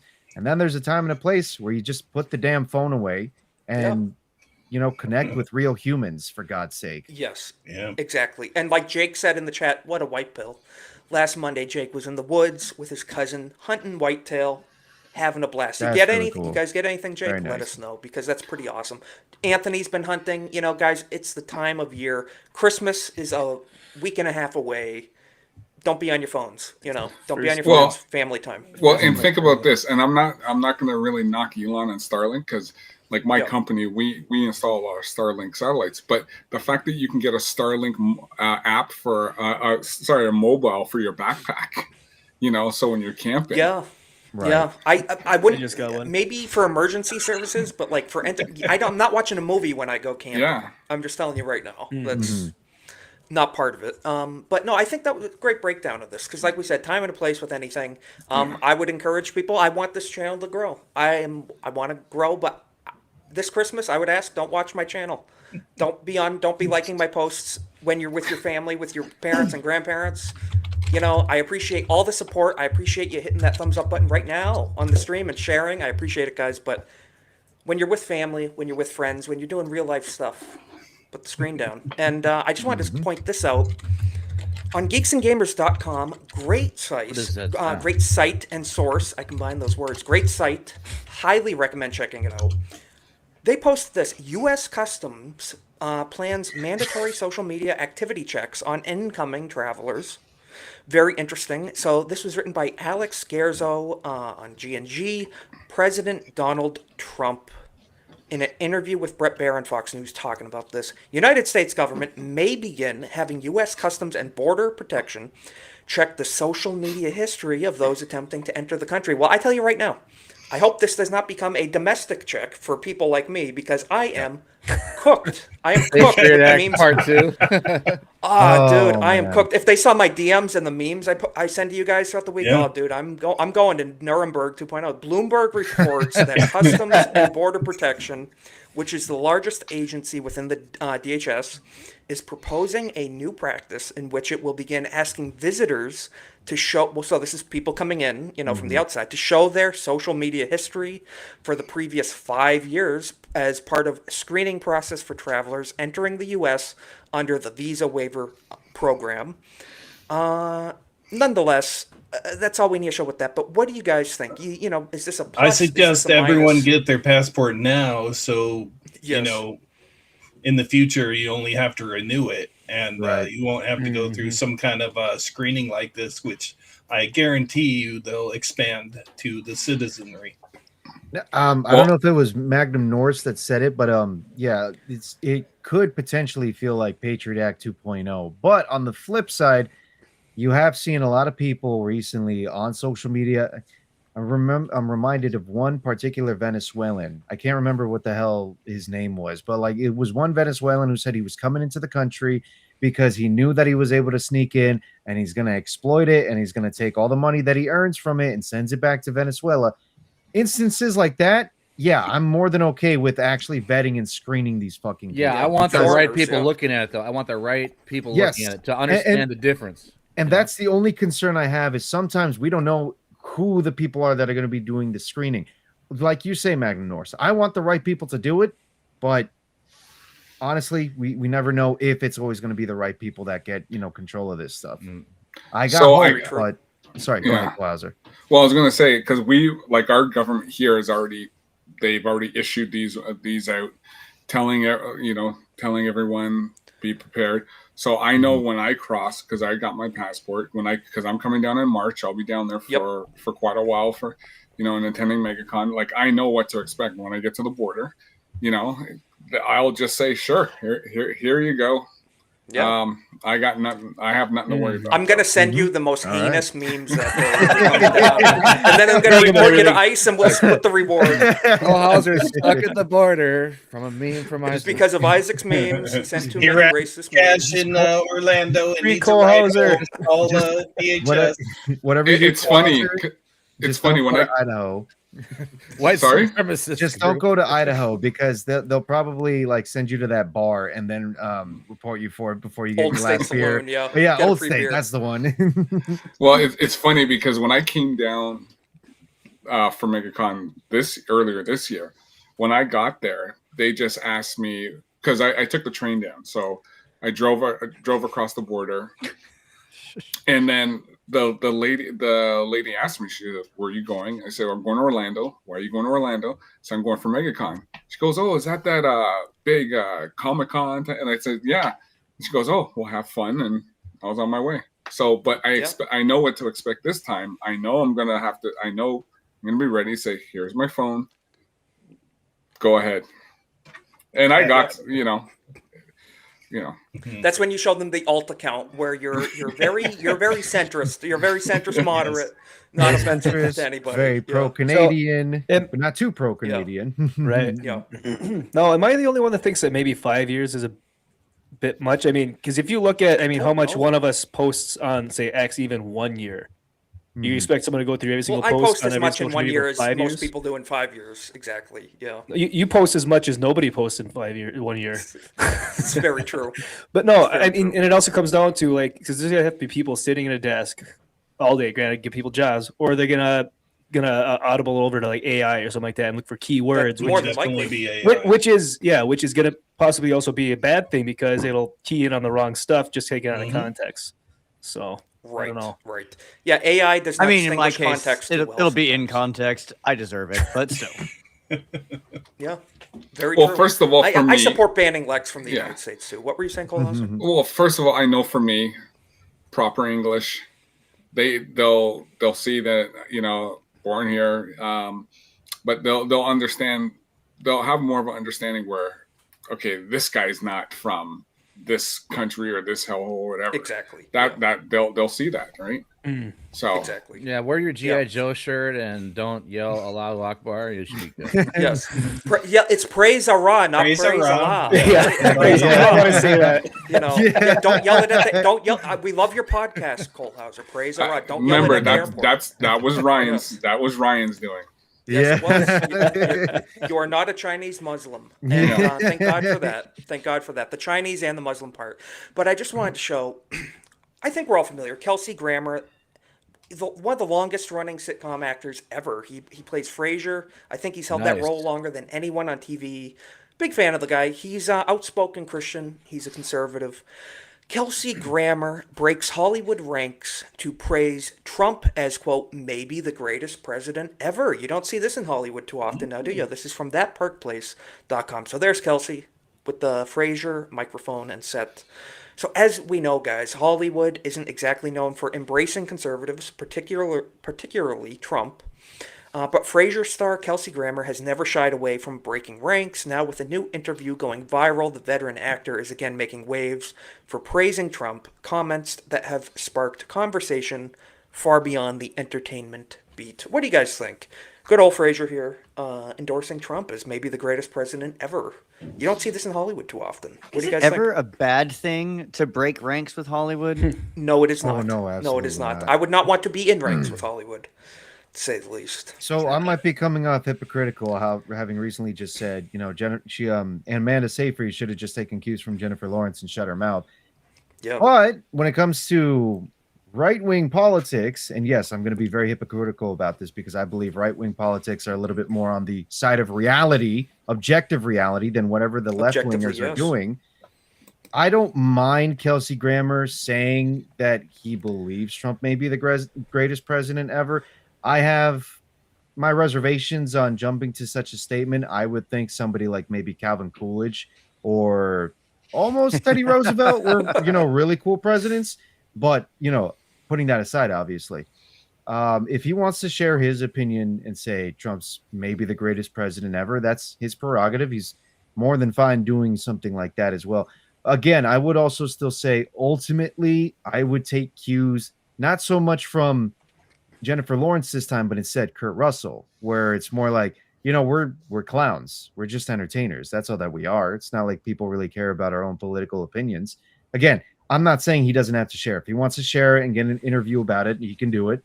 But at the same time, I like watching my actors because I like to see them do performances. That's all the that art it is. form that they're producing, the product that they're putting out, not necessarily their political opinions, which are usually pretty horrible in Hollywood. Yeah.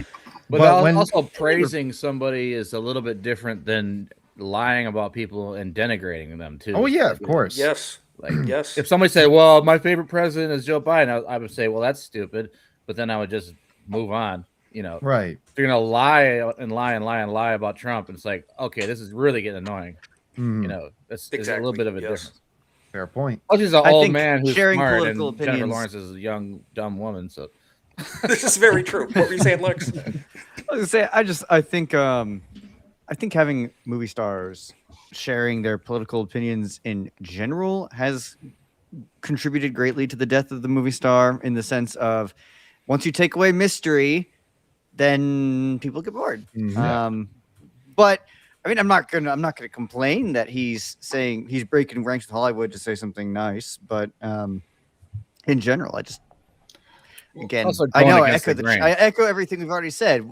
Well, Lex, I would say it started with Tom Cruise when he was jumping on that couch. That reference went over my head. I love Katie Holmes. I love Katie Holmes. Well, I mean, who doesn't though? Oh, jeez. Yeah, but you like that love you take a little bit extreme there, buddy. Again, that would be something that I would say better if that had been left to mystery than explained. That and his worship of Lord Xenu, but I mean, anyways. Yeah, the thetans and stuff. Like, man, Scientology is a whole nother level of retardation. And I just want to point out what Anthony said. No, I think think he's still part of it, but he just kind of keeps it on the down low at this point. He doesn't really talk about it. Yeah, I think Anthony makes a great point. Finds it very odd that Hollywood thinks they are the arbiters of morality. How crazy is that? You know, they think they're the court exemplars, jesters, the clowns. They're not. They're certainly not. No. Well, think about it when the Avengers did that video for Kamala. Oh yeah. Oh God, yeah. You know, so. Do I have to think about that? It was hilarious. Yeah. Insane. Yeah, but they're basically telling you what to do because, you know. Very true. And NPC person points it out correctly. Hollywood is run by Satanists, the CIA, and criminal cartels. I would say cartels of many kinds as well. International cartels, some pretty crazy stuff. Not a fan of Hollywood. They've been pushing bad stuff in recent years. You know, there was a time where we knew they had propaganda in their material. But when it's entertaining and you have good stories and timeless storytelling and good characters, you can overlook a few differences of opinion if you're putting out good stuff. And that's what it boils down to. Put out good stuff, we'll buy it again. Or Joseph McCarthy was wrong about a lot of things, but not about Hollywood. No. NPC person is a cover for Alex Jones, by the way. No. Well, you know what? Perfect segue, Magnum. Thank you. One of the last things we're going to read for the night. This is from Infowars.com. I just wanted to show this. Another thing of just censorship and the BS we've been dealing with. It's insane. 9 U.S. banks engaged in political debanking. So this means you cannot even simply transfer money person to person if they don't like your political opinions. So here, it says 9 of the largest banks in the U.S. engage in political debanking, according to a new report from the Office of the Comptroller of the Currency. I wanted to get down to this.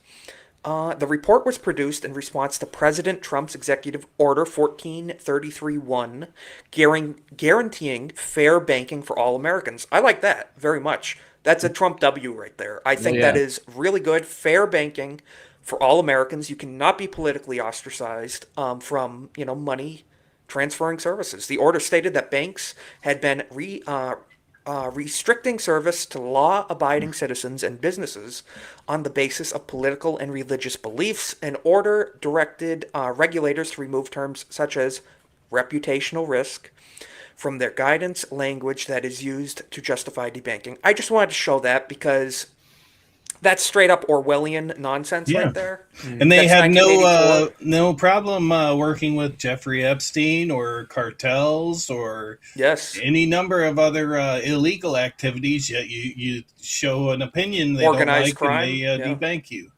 Well, I can give you a good one here because, like, we all know what happened here when the trucker convoy. One of my friends, she donated $25 to the convoy. The bank froze her account. Right. So then we had another friend of ours. He went to the bank, pulled out all his money, and the bank questioned him, saying, "Why would you do this? You participated with the government. Yeah, you participated with the government to freeze people's accounts, so I'm taking out all my money." And that's what he did. This is the most dangerous thing that, like, if people don't fully understand how dangerous it is, imagine not being able to buy groceries because the government doesn't like what you said. We're not talking about terrorists here. We're not talking about people actually, doing illegal activities. We're talking about families. You guys got to remember, none of this is anything new when it comes to government. If you remember back during the Great Depression era, during FDR's New Deal signing, they also took a lot of people's gold that they had in their own homes. They went and confiscated it. So it's nothing new. It's going to continue as well too, unless we somehow find an actual decentralized way of actually owning our own money. That's why to this day we find gold coins in the floorboards and walls of very old houses. Very rarely, but you still hear contractors come across that stuff from those. I don't even Plenty say in this the as South. somebody who's like trying to advocate for crypto. I don't know if I really trust crypto all that much, but I say it more so trying to like push for actual, If you can't touch metals it, you that we don't own had it. before. If you can't Yes. touch it, you don't own it. That's what I say. Decentralization. Gold, silver, the things that we used to have before in this country. Silver finally broke through the cartel's graphs too. It's gaining a lot of steam. Yes, it's. You mean the it's at things that are highest price still it's ever been. valuable and have never stopped Yes. being valuable? Right. Lex, wasn't gold and silver referenced many times in the Bible as being actually tangible, real wealth? You know, Oh, yeah. that you can touch. Yeah, makes And sense. You know, like extolled New as Scholars at gold and exemplars silver. of even like to the point of like, hey, I mean, obviously, well, the Bible has some things to warn about obsessions with wealth, but gold and course. silver are used constantly as symbols of purity and symbols of like value and investment. So, like, of course, they want to take all that away and then give you paper.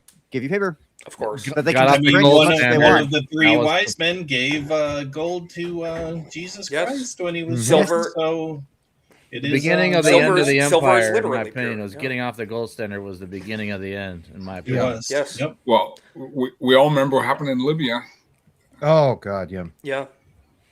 Yeah, and I agree with that's one thing Ron Paul was always right about. Go back to the gold standard, and it's gonna rein things in and end the Fed too. I like. I still say today, to this day, that the Clintons stole all that gold and opened up a fresh new mine in Haiti to extract gold from. So Yeah, I the think Clinton they Foundation smuggled awfully it through corrupt. there. And now they're eating each other. Yes, and they're eating the dogs and they're eating the cats. That's the last thing we're going to talk about for this Thank you, evening. I just Barbecue. wanted to give a shout out to everybody on the Kick side. Thank you for everybody for the support. We got awfully close. We're awfully close to that 50 goal. We're at 35, guys. We're at 35. Just wanted to say, make sure you're at least following over on Kick to be eligible for gifted subs. Kick's a great free speech site. We are multi-streaming on. Thank you, everybody, very much for stopping by. Anthony, we had to make you a mod. You are just you're too darn based to not be a mod at this point. Thank you, Anthony, for being here. Anthony's a hell of a guy. I met Yeah. him last weekend You down and in ABF Arizona. said you met him, We hung yeah. out with him. Hell of a guy. No, absolutely. Props out to him. Shout out to him. Fantastic. Fantastic. Great to see you in the chat. Jake Martin, modding. We appreciate you, brother. Thank you for dropping those links for me and everybody else on the panel. NPC person, thanks for stopping by. Nishi, like we said, we're praying for the Aussies, praying for you guys. Thank you all for being here. Cornboy, where can people find you? What you going to be doing?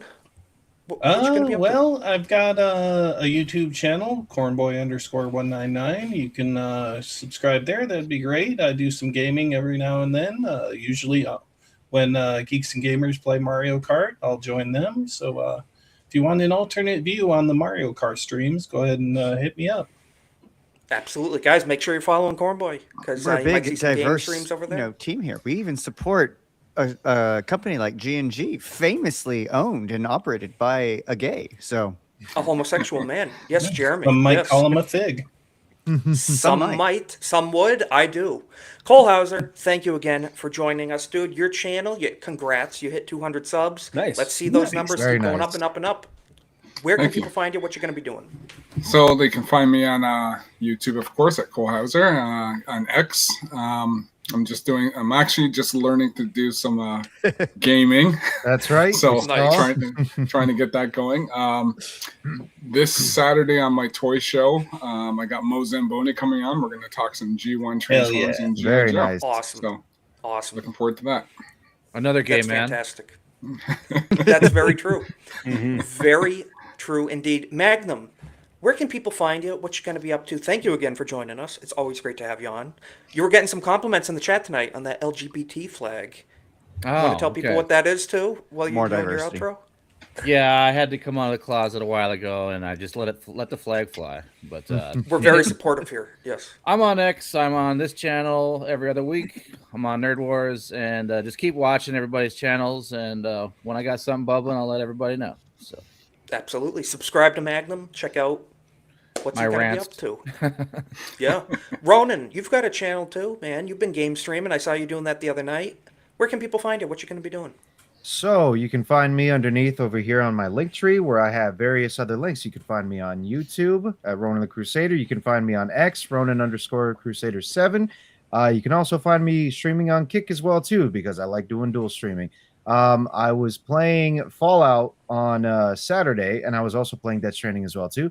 I'll be playing Death Stranding again on Wednesday, and this Thursday, Friday, probably not streaming at all. Saturday will be streaming again. I also announced that I will not be streaming anymore on Sundays, except, of course, with the For the Homies podcast, doing Matinee with the Homies, where we discuss movies, TV shows, and all around just film in general. You know what I mean? Very nice. Very good stuff. Very nice. Very nice. Looking forward to checking that out, man. Thanks again for joining us. It's always great to have you on the show. We Always a appreciate you, man. pleasure. And Jeff, thank you again for joining us tonight. It's always great to have you on the show, our friendly Youper. So thank you. Where can people find you? What are you going to be up to? Yes, you can find me on my channel at Jeff Up North 57, on X Jeff Up _North, and then also my other channel that me and my buddies Andy and Willie is Drink Up 906. We got gaming on Tuesdays, our talk show on Fridays, and Thursday I have my live stream on Jeff Up North with Isaac, Absolutely. and I think we have Alec Baldwin's Finger joining us. Ooh, very nice. About Very the, nice. talking about the what mound did you say we're going to be builders. talking about? The mound Yeah, builders. the mound builders. Mhm. Yeah. Going to be doing some research on this. So, Yeah. guys, you better be subscribed to Jeff. I'll be over there Thursday with them. One more thing, though. Friday, for the weekend pregame, we'll be joined by our good, best gamer friend, the one and only Cornboy. All right. Hey, I'll be there Friday. Heck yeah. Looking Guys, forward to so it. not only subscribe to Jeff's channel, Jeff Up North, but be subscribed to the Drink Up channel over there with Andy and Willie. Great guys. I was on that channel. I was very appreciative. First You guest. guys invited me. Thank you. You guys are great. Great show every Friday. Check it out. Cornboy will be there. Last, but also least, Lex Ludendi. Where can people find you? Thank you again for joining us. We appreciate it. What you gonna be up to? Last but first in the people's hearts. You can find me on Twitter, usually talking about theology. Apparently, I didn't realize I needed to do this, but I'm shifting from just talking about Catholicism to now I need to start educating people on why Islam is wrong. So that's going to be fun. Yes.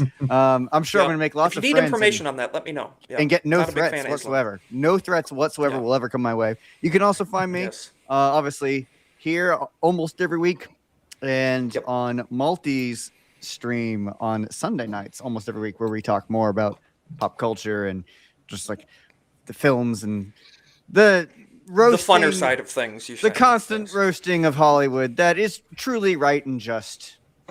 Very justified. Yes. So, guys, thank you again. I'm going to grab this link. We're going to send you over to Alec Baldwin's Fingers chat. They are streaming off the hip right now. So, guys, it's a great podcast talking about gaming subjects, all sorts of pop culture stuff. They're base fellas. Give them a Golden Age raid. I'm going to drop that link in the chat. But before we go, I wanted to show this. For the Christmas spirit, I want to leave everybody off with this.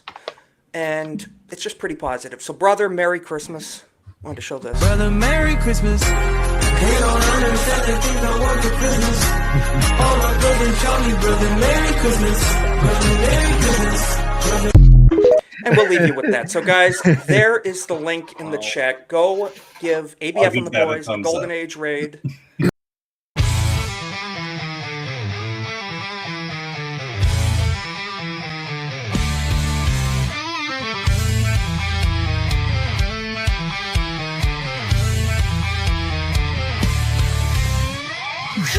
Golden Age is back.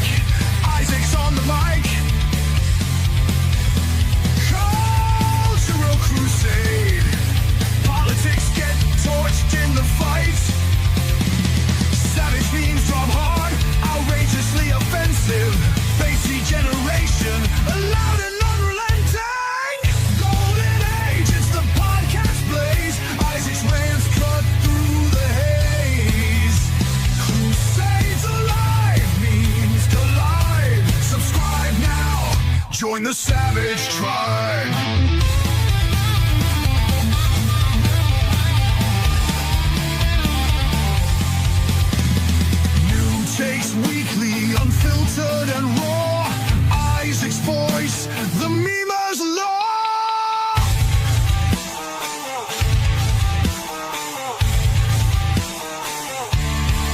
The golden age of America begins right now.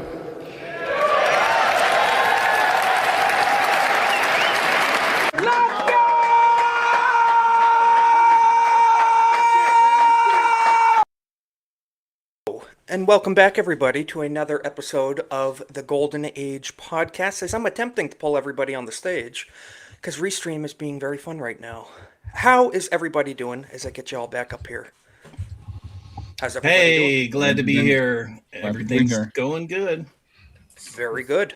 Happy to see everybody, and I am getting really bad lag right now. I apologize. We are in a storm, so if we have any issues, please bear with us. Technical difficulties. Cornboy, as always, how you doing, man? Good to see you. Hope you had a good week.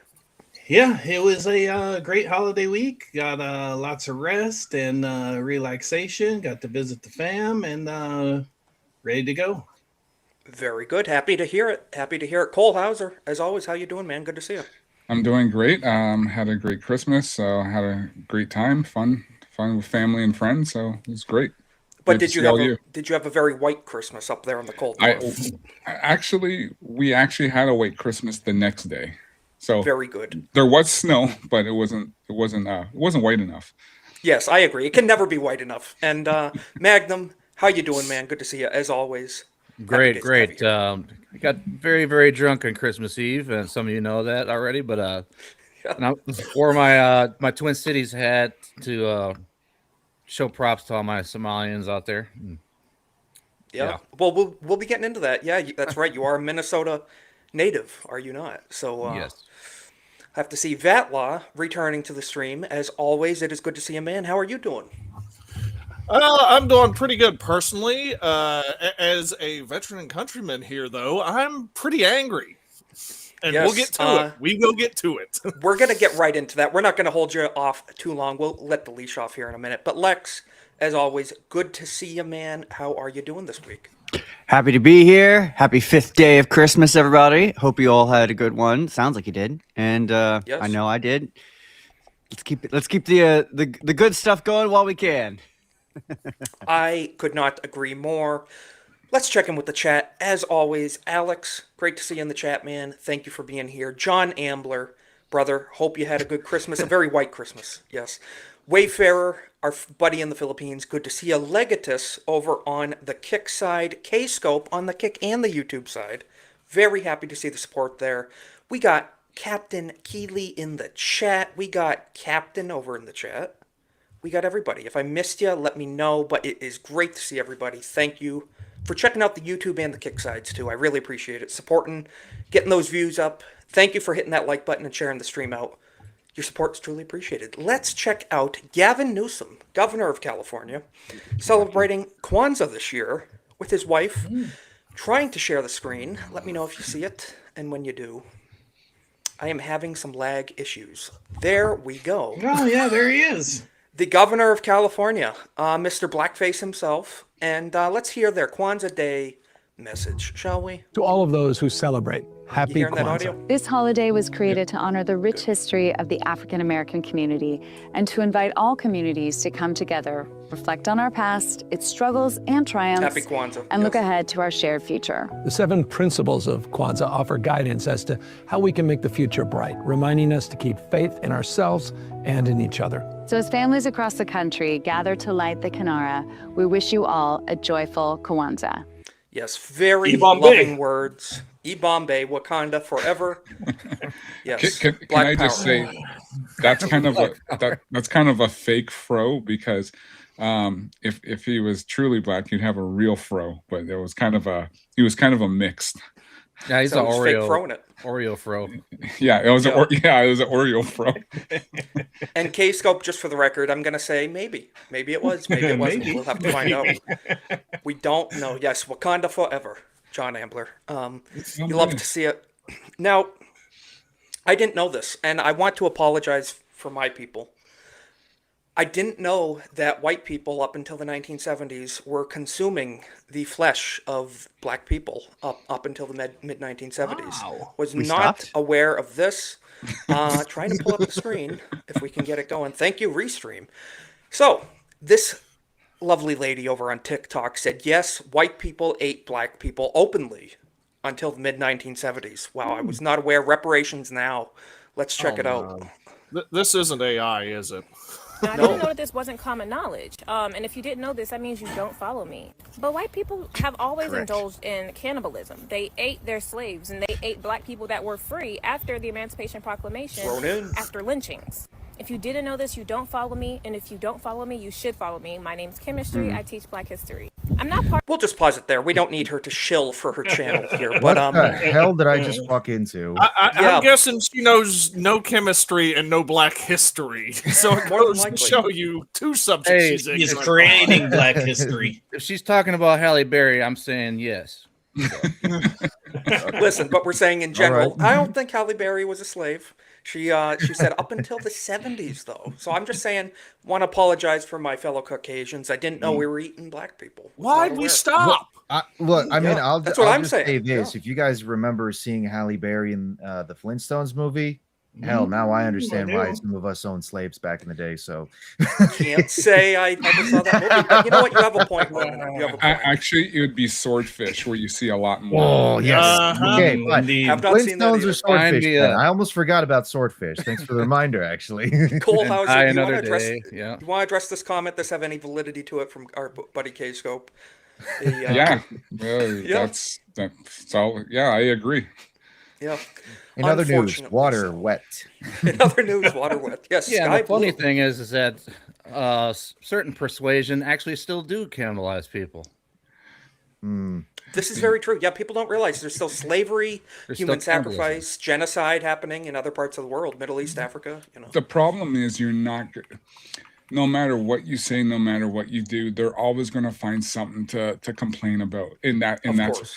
It's like, do you remember that skit? The Chappelle, the one with the one where they did the trading, the sports.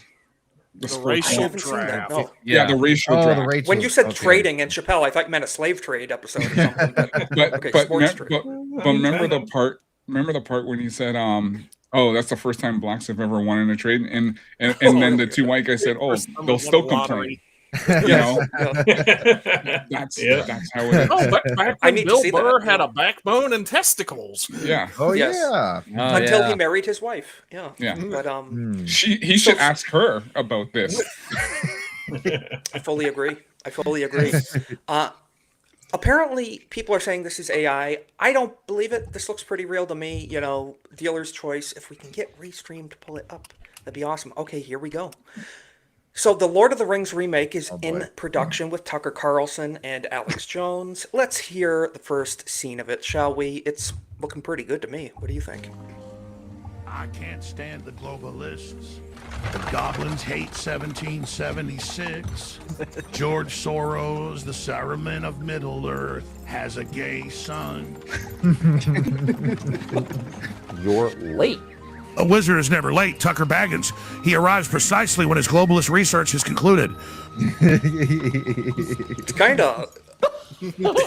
Very. Ha ha ha ha ha! It's kind of uncanny valley. It unsettled me a little bit. I don't know Very about you guys. uncanny. Yeah. But when do tickets go on sale? I'm very interested. That's what I'm wondering. I'd watch that in the theater. I would too. I think it proves Lord of the Rings is timeless because no matter how shit it like appears, that's still entertaining. Yep. It is. Yep. It is. Yeah, and Nerd Slap would know. He does the face swap like perfectly, you know, for the intros over and off the hip and everything. So it's pretty crazy stuff. AI is taking over, and it's a little scary. Wait, that was AI? I thought that was a preview. Come on, don't break immersion. Not spoiling it. Tucker's Yeah, John analogy- Ambler saying would watch. Tucker's you ever get a analogy chance- for Lord of the Rings is great. If you haven't watched it, he has a great Oh, like 100%. analogy. I think it's like 10 minutes or something. But Yeah, if you ever get a chance, watch Mad TV's Lord of the Bling. It's pretty really? funny. Yeah. I know old school Mad was pretty funny. Yeah, I do know and they that, did you know what, and you know, Matt, they didn't cut any corners. They went full on, and they're gonna hit you. They're gonna hit you no matter what. Yeah, I color was in you a are. thrift store, and one of the covers, in a bold text said, "What if Superman was Jewish?" And I'm just like, I didn't even know beyond that, but I'm just like, I should probably pick that up and read it. Yeah. Don't know what they're gonna get into, but Might it as sounds well. pretty funny. Yeah, but yeah, good to see everybody in the chat. Barbie, Ronan, everybody. Thank you for hanging out. Ronan, let me get your opinion on this. Alrighty. Are you familiar with Tim Waltz's new campaign ad by any chance? Have you seen it? I'm familiar with the pathetic specimen that is Tim Walz, but not the new campaign that he's pushing. Let's go ahead and take a look then. Well, let's see. He launched a new campaign ad. It's looking pretty believable that he's running again. Let's have to see. Welcome to Minnesota, where every moment is an adventure. From the tranquil natural beauty of our waters to the rich culture of our cities, Minnesota is where unforgettable memories are made. Go inside now! Get in the house! Step into friendly neighborhoods that make you Looks feel lovely. right at home the moment you arrive. Stroll through vibrant streets, soak in the energy of our dynamic Mostly peaceful. nightlife, Mostly or peaceful. indulge in a shopping spree at one of our world-class boutiques. And behind it all is strong leadership and inclusive policies that create a place where everyone old can Timmy. thrive. Minnesota, we're ready to be your next adventure. What do you fellas think? You want to give it a visit?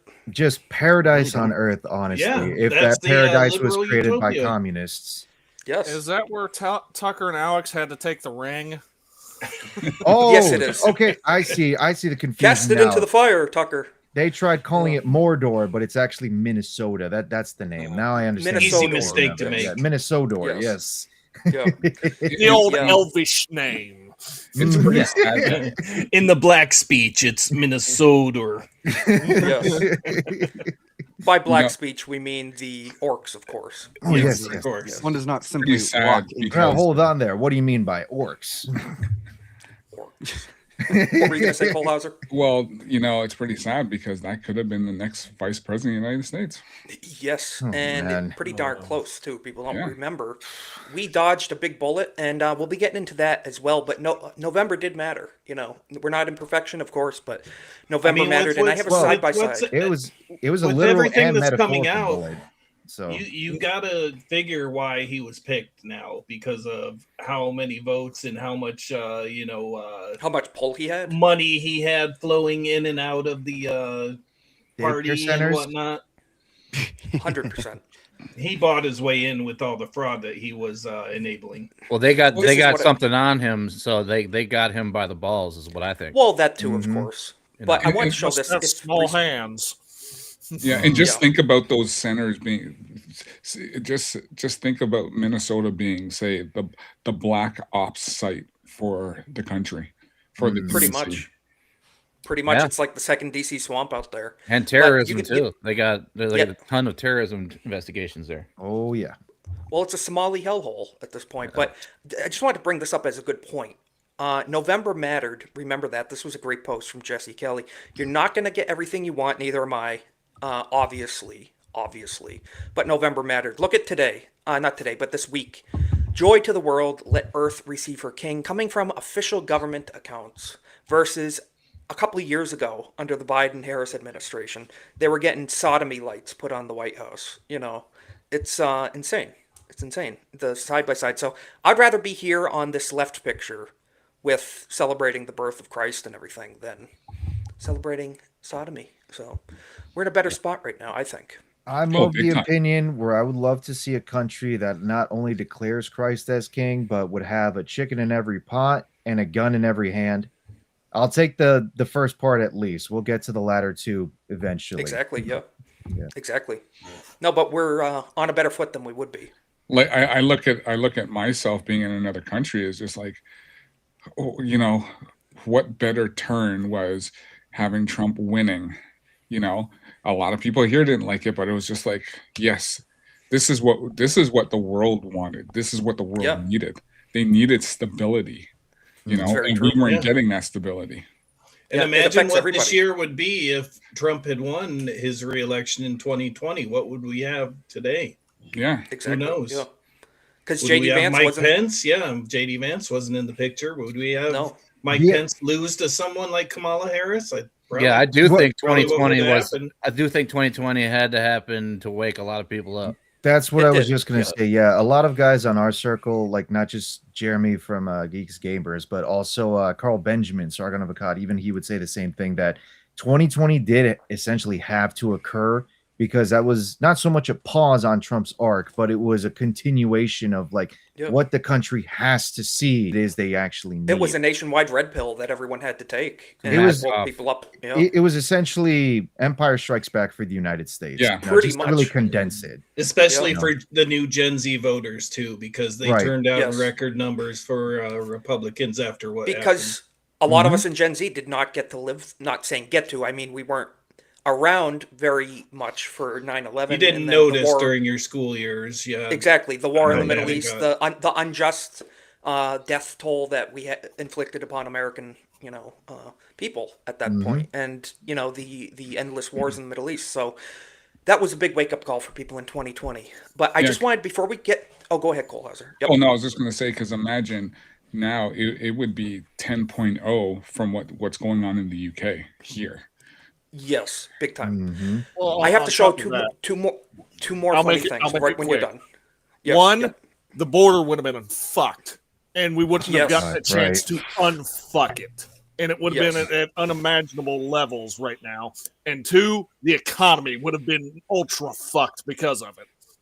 100%. And we do thankfully have the most secure border in American history at the moment. So let's hope it stays that way and gets better. Let's build that wall is what I have to say. But I had to show this. Just need about 10 to 15 million more deportations and we'll be right on track. Those are rookie we'll get numbers. To it. Let's bump those numbers up. I have to show this. Oh, I think we may have lost Alex. We may have lost Alex Jones, guys. We may have lost him. No. Posted from Alex Jones right after Christmas. From real Alex Jones. It's a real account. My Labubu pulled a major 6-7. So let's check out this vid. 35 seconds. AJ with the Labubu. Let's check that volume, guys. I got to get everyone's reactions right after this. I don't always hang out on Christmas Eve or New Year's with my Labubu, but when I do, I hang out with this little particular guy right here. He's not a Democrat. He's not a Republican. He's a populist. He's a freedom fighter. He's libertarian. He believes in team humanity. And, well, he likes InfoWars, Alex Jones, and Elon Musk. But most importantly, he likes 6-7. 6-7, baby. That's right going to 2026. 6-7, then the year 2027. I'm making you watch it all. 6-7. Okay. Alex. What's that, Matt Law? If he makes it cringe and it stops these morons from doing it, acceptable and give him the Presidential Medal of Freedom right That's now. what I'm wondering. Point. Are the Gen Alpha going to see it and be like, oh, Alex Jones said it's boring now. We can't do it anymore. That's what I'm thinking. If that's what it takes to shut it down, fucking do it and give him all the medals. This could be the corporate kiss of death that happens with a lot of memes. As soon as a meme is picked up by a big corporation, nobody just bothers with it. So if Alex Jones can do this in the reverse manner with, all these dumb Zoomers and Gen Alpha kids that love doing the 6-7 bullshit, then okay, you know what? Fine. It's a necessary moment of cringe. I will gladly accept it. Yo, comics dead. Good to see you. Yeah, I fully agree. But let's get President Trump to do 6-7, and just the kids will never do it. Oh God, they'll never do it. Am I too old? Because I don't even know what the fuck we're talking about. Maxim, go ahead and do it if you want. I don't even know what let's be ignorant, but let's wheel out Pelosi, have her do it out of the mortuary, and let's Chuck have Schumer. Mitch McConnell and Chuck Schumer do it, and then it's fucking done. I'll Google it after the show. We need Magnum Norris. What are you like? Early millennial, I believe. Early millennial, almost like late Gen X or something, or what are you? Yeah. So I was born in '84. Okay. So like very early millennial, like late Gen X around that area. I'm late stage millennial myself. I'm literally like the last year before Zoomers started being born. Even I still can't figure out what the hell this whole 6-7 thing is. Nobody you would think knows I what could it is. because I'm like the bridge for the rest of them. But this makes zero sense. For me. Let's get quick clarification. The quick version is a kid said it in a funny way. He was talking about a guy's height, and he said, "Oh, he's about 6'7", and he did the hand motion, and he said it in a funny way, and that's where it came from. And now let's And hope it it's comes to an cringe. end. But for clarification, Alex posted this. For Hmm. everyone flipping out believing this is some type of secret satanic message, Oh, let me God. clarify things for you. My 21-year-old daughter got one as a joke and asked me to make a joke meme. I don't get much out of it, but she said it would be fun. We're going to blow up the Labubu soon at the shooting range with tannerite, and it will make it all okay. That's pretty All based, Alex. right. There he is with his All family. right. But there's the Labubu with the tinfoil hat. You love to see Oh, it protected man. from the 60s. I better. can't hate on it too much. I mean, we do have the 199 here in the and the IDOTs. fellowship Yeah. and the IDOTs. So Well, well, those were formed particularly because of one jackass that wanted to try and get a gotcha Awesome on both Jeremy and guy. Ryan. Awesome Very guy. good. What's Awesome up, guy. awesome What's up, guy? And then even here with us But- on the panel, we have a so, Praise Ra that with that, spawned out of exactly. memery. Yeah. So those things were spawned out of memery as a means of like essentially reclaiming it as our own. Just a bunch of idiots that wanted to mock us, but we took it. But in this case, with the 6-7 thing, because somebody said it funny and then that happens, I don't know. It's hard for me to get it, but whatever. Kids I'm these fully days. okay with that meme dying. I love memes, but that one, it can die. It can die. But you know, I was kind I sorry. kind of feel like Ryan with his 199 opinion, though. That is what honestly sold me on 199 was Ryan getting so pissed off. Ryan not Yeah, liking it. me too. we need Even more more. of this for sure. Well, No, there's had it been 6-9 instead of 6-7 and had the double Yes. meaning, that would make it fine. Double meaning would make it good.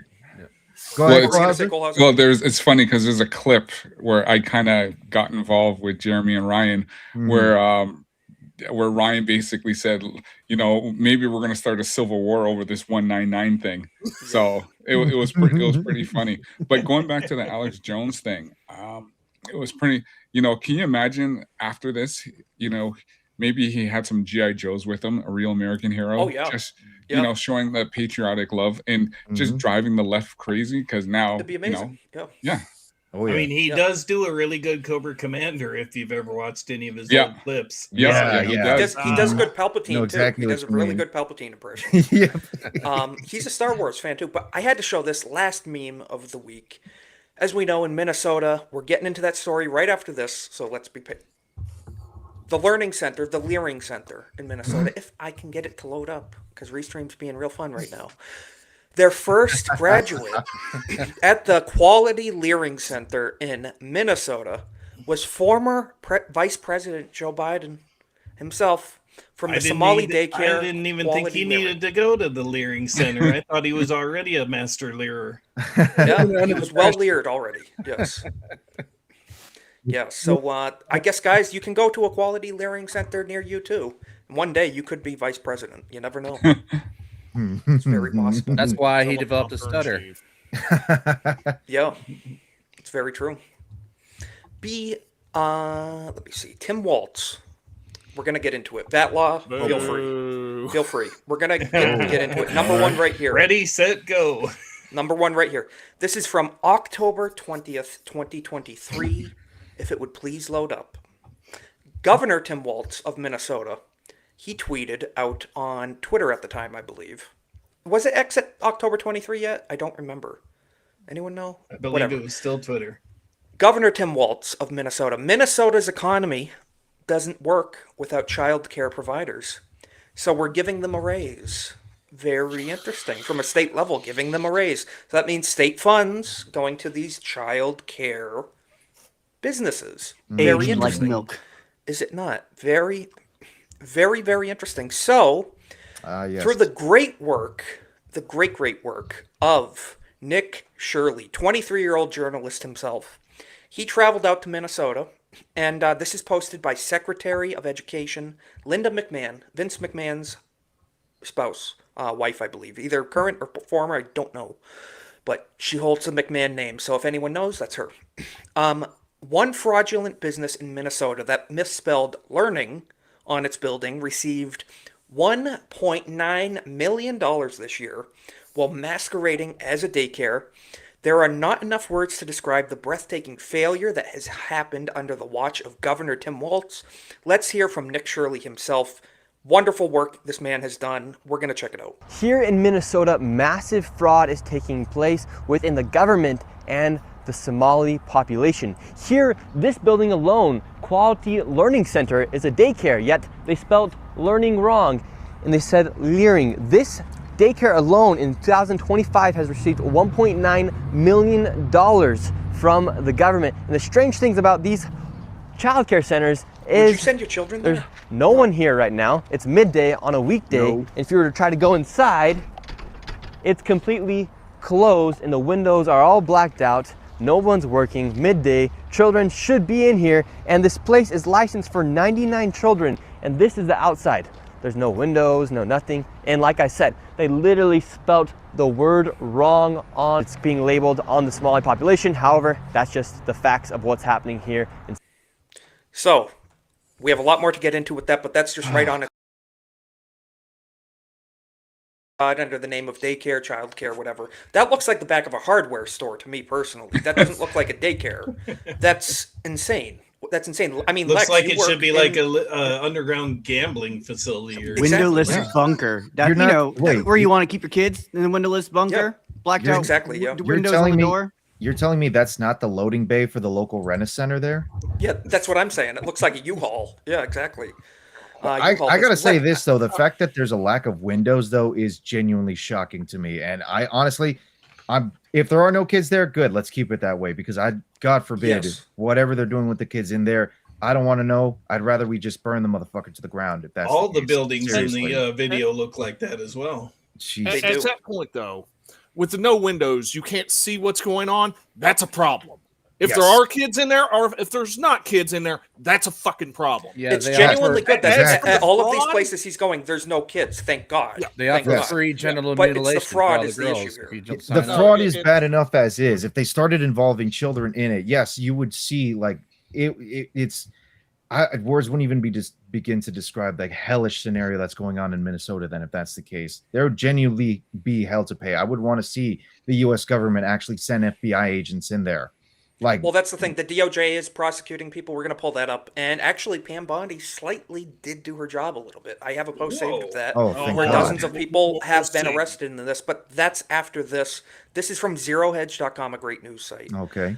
Boots on the ground, federal agents descend on Somali-linked Minneapolis businesses. Let's zoom in on this. So, update. Agents with Homeland Security Investigations, the primary investigative arm of Immigration and Customs Enforcement, ICE, are on the ground in Minneapolis today, Monday morning, conducting what DHS Secretary Kristi Noem described as massive investigation into child care and other widespread fraud. So, mind you, these are state-subsidized businesses that are claiming to have customers being families with children, but yet when they're being audited by private journalists, there's no customers taking place there. Empty buildings. Here, Homeland Security investigations, ICE.gov are on the ground in Minneapolis right now. We read that. So this is from Secretary Kristi Noem herself. Homeland Security investigations are on the ground in Minneapolis conducting massive investigation on child care and rampant fraud. More coming. But it's good to see at the very least.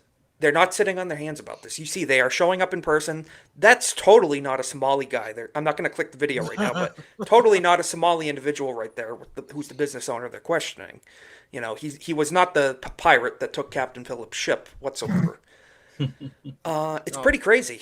But what do you guys think right off the bat? Well, I was going to say, I know that Law, I know you want to get to your rant, but I just want to throw in the thing is, you know, how come it took a 23-year-old to do this?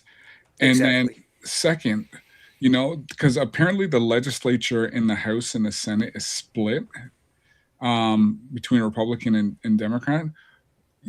Did none of these people see these signs that was, you know, why is all this money coming in? Where's the money going out? You know, it's like One of the representatives saw it and she got assassinated. well, yeah, in the vote, because she was the only one who didn't vote for the that And bill, I'm sure right? she did a lot more investigating on her part too. It wasn't just the vote.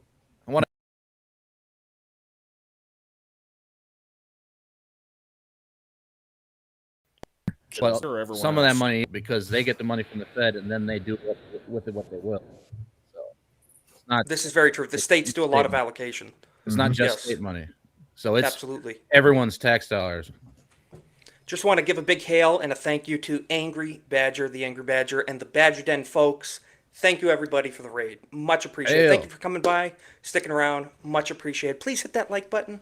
We appreciate everyone being here. Subscribe if you haven't already. But we're getting into the Minnesota fraud, guys. And yeah, the stream is hiccuping. We're in a bit of a storm. Bear with us. But that law, I know you had some words to say about this. So I'm just going to unshare the screen for right now, since we're getting a little connectivity issues. And again, thank you, Badger Raid folks, for coming by. But Vatlaw, what's your initial right off the top? Can I get What you thinking? solutions oriented with this? Absolutely. All What these do we do? How do we fix motherfuckers it? of Somali descent, the innocent ones, the guilty ones, all of them that were brought in by Barack Hussein Obama, you gotta fucking go. The kids, 100%. the adults, all of them. The kids, okay, they're not gonna have criminal records. If they want to come back when they're 18, they can apply and get in line with the rest of them. But all you motherfuckers from Somalia gotta go. Everyone 100%. in the Minnesota Every single government one. that did this shit, you have more responsibilities than the average citizen. Your ass is going to prison. It needs to be in 100%. prison yesterday. 100%. And it's not just a matter of $172 million, and that's what we know of. That's not even the end of it. Somebody's couple going arrests. to pay for this shit. And Hundreds of arrests.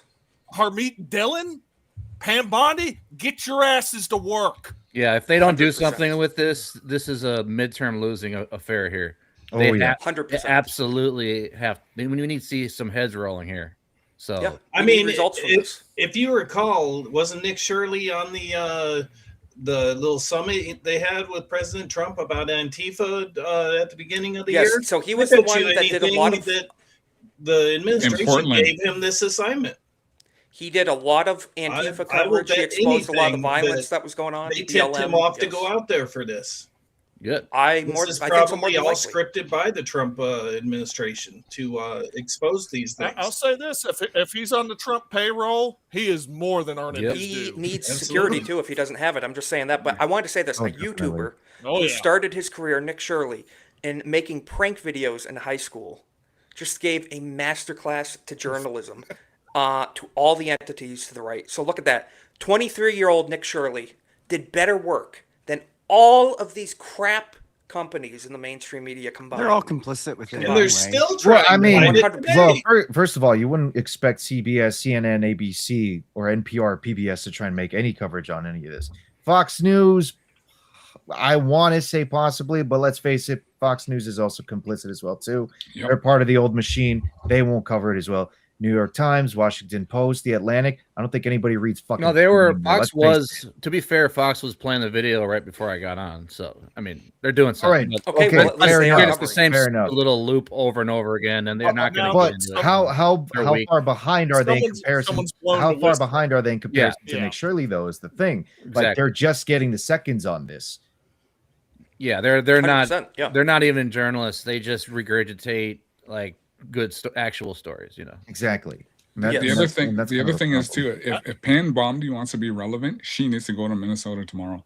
Yeah, she 100%, needs to yeah. be there, not on frickin' Fox News. They And need she- to wipe that state government out. She Wipe already them out, has mass bad arrests. publicity That because dude of what needs to be happened. with- behind bars by the end of the year. She already has Yes. bad publicity with the whole Epstein files situation, saying, "Oh, I have the files on the desk," and all of it just turned out to be absolute crap. She also has a lot of beef and a lot of like just bad publicity again with the 2A community, where she was trying to knock down the repealing of the NFA, which was recent.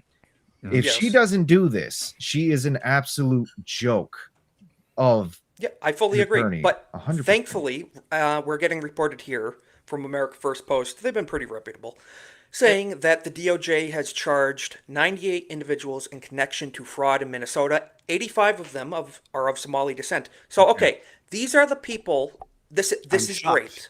I'm just going to This say on isn't face, this is recent great. though. This is the whole year. But you can't just commit. You cannot just arrest the people committing the fraud. You need to arrest the people that enabled the fraud to happen in the first place.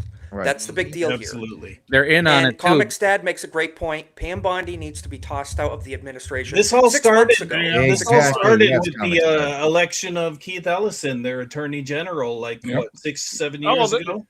The Yes, government same is the Keith fraudsters Ellison too. who, The government is the who held up fraudsters the too. Antifa book.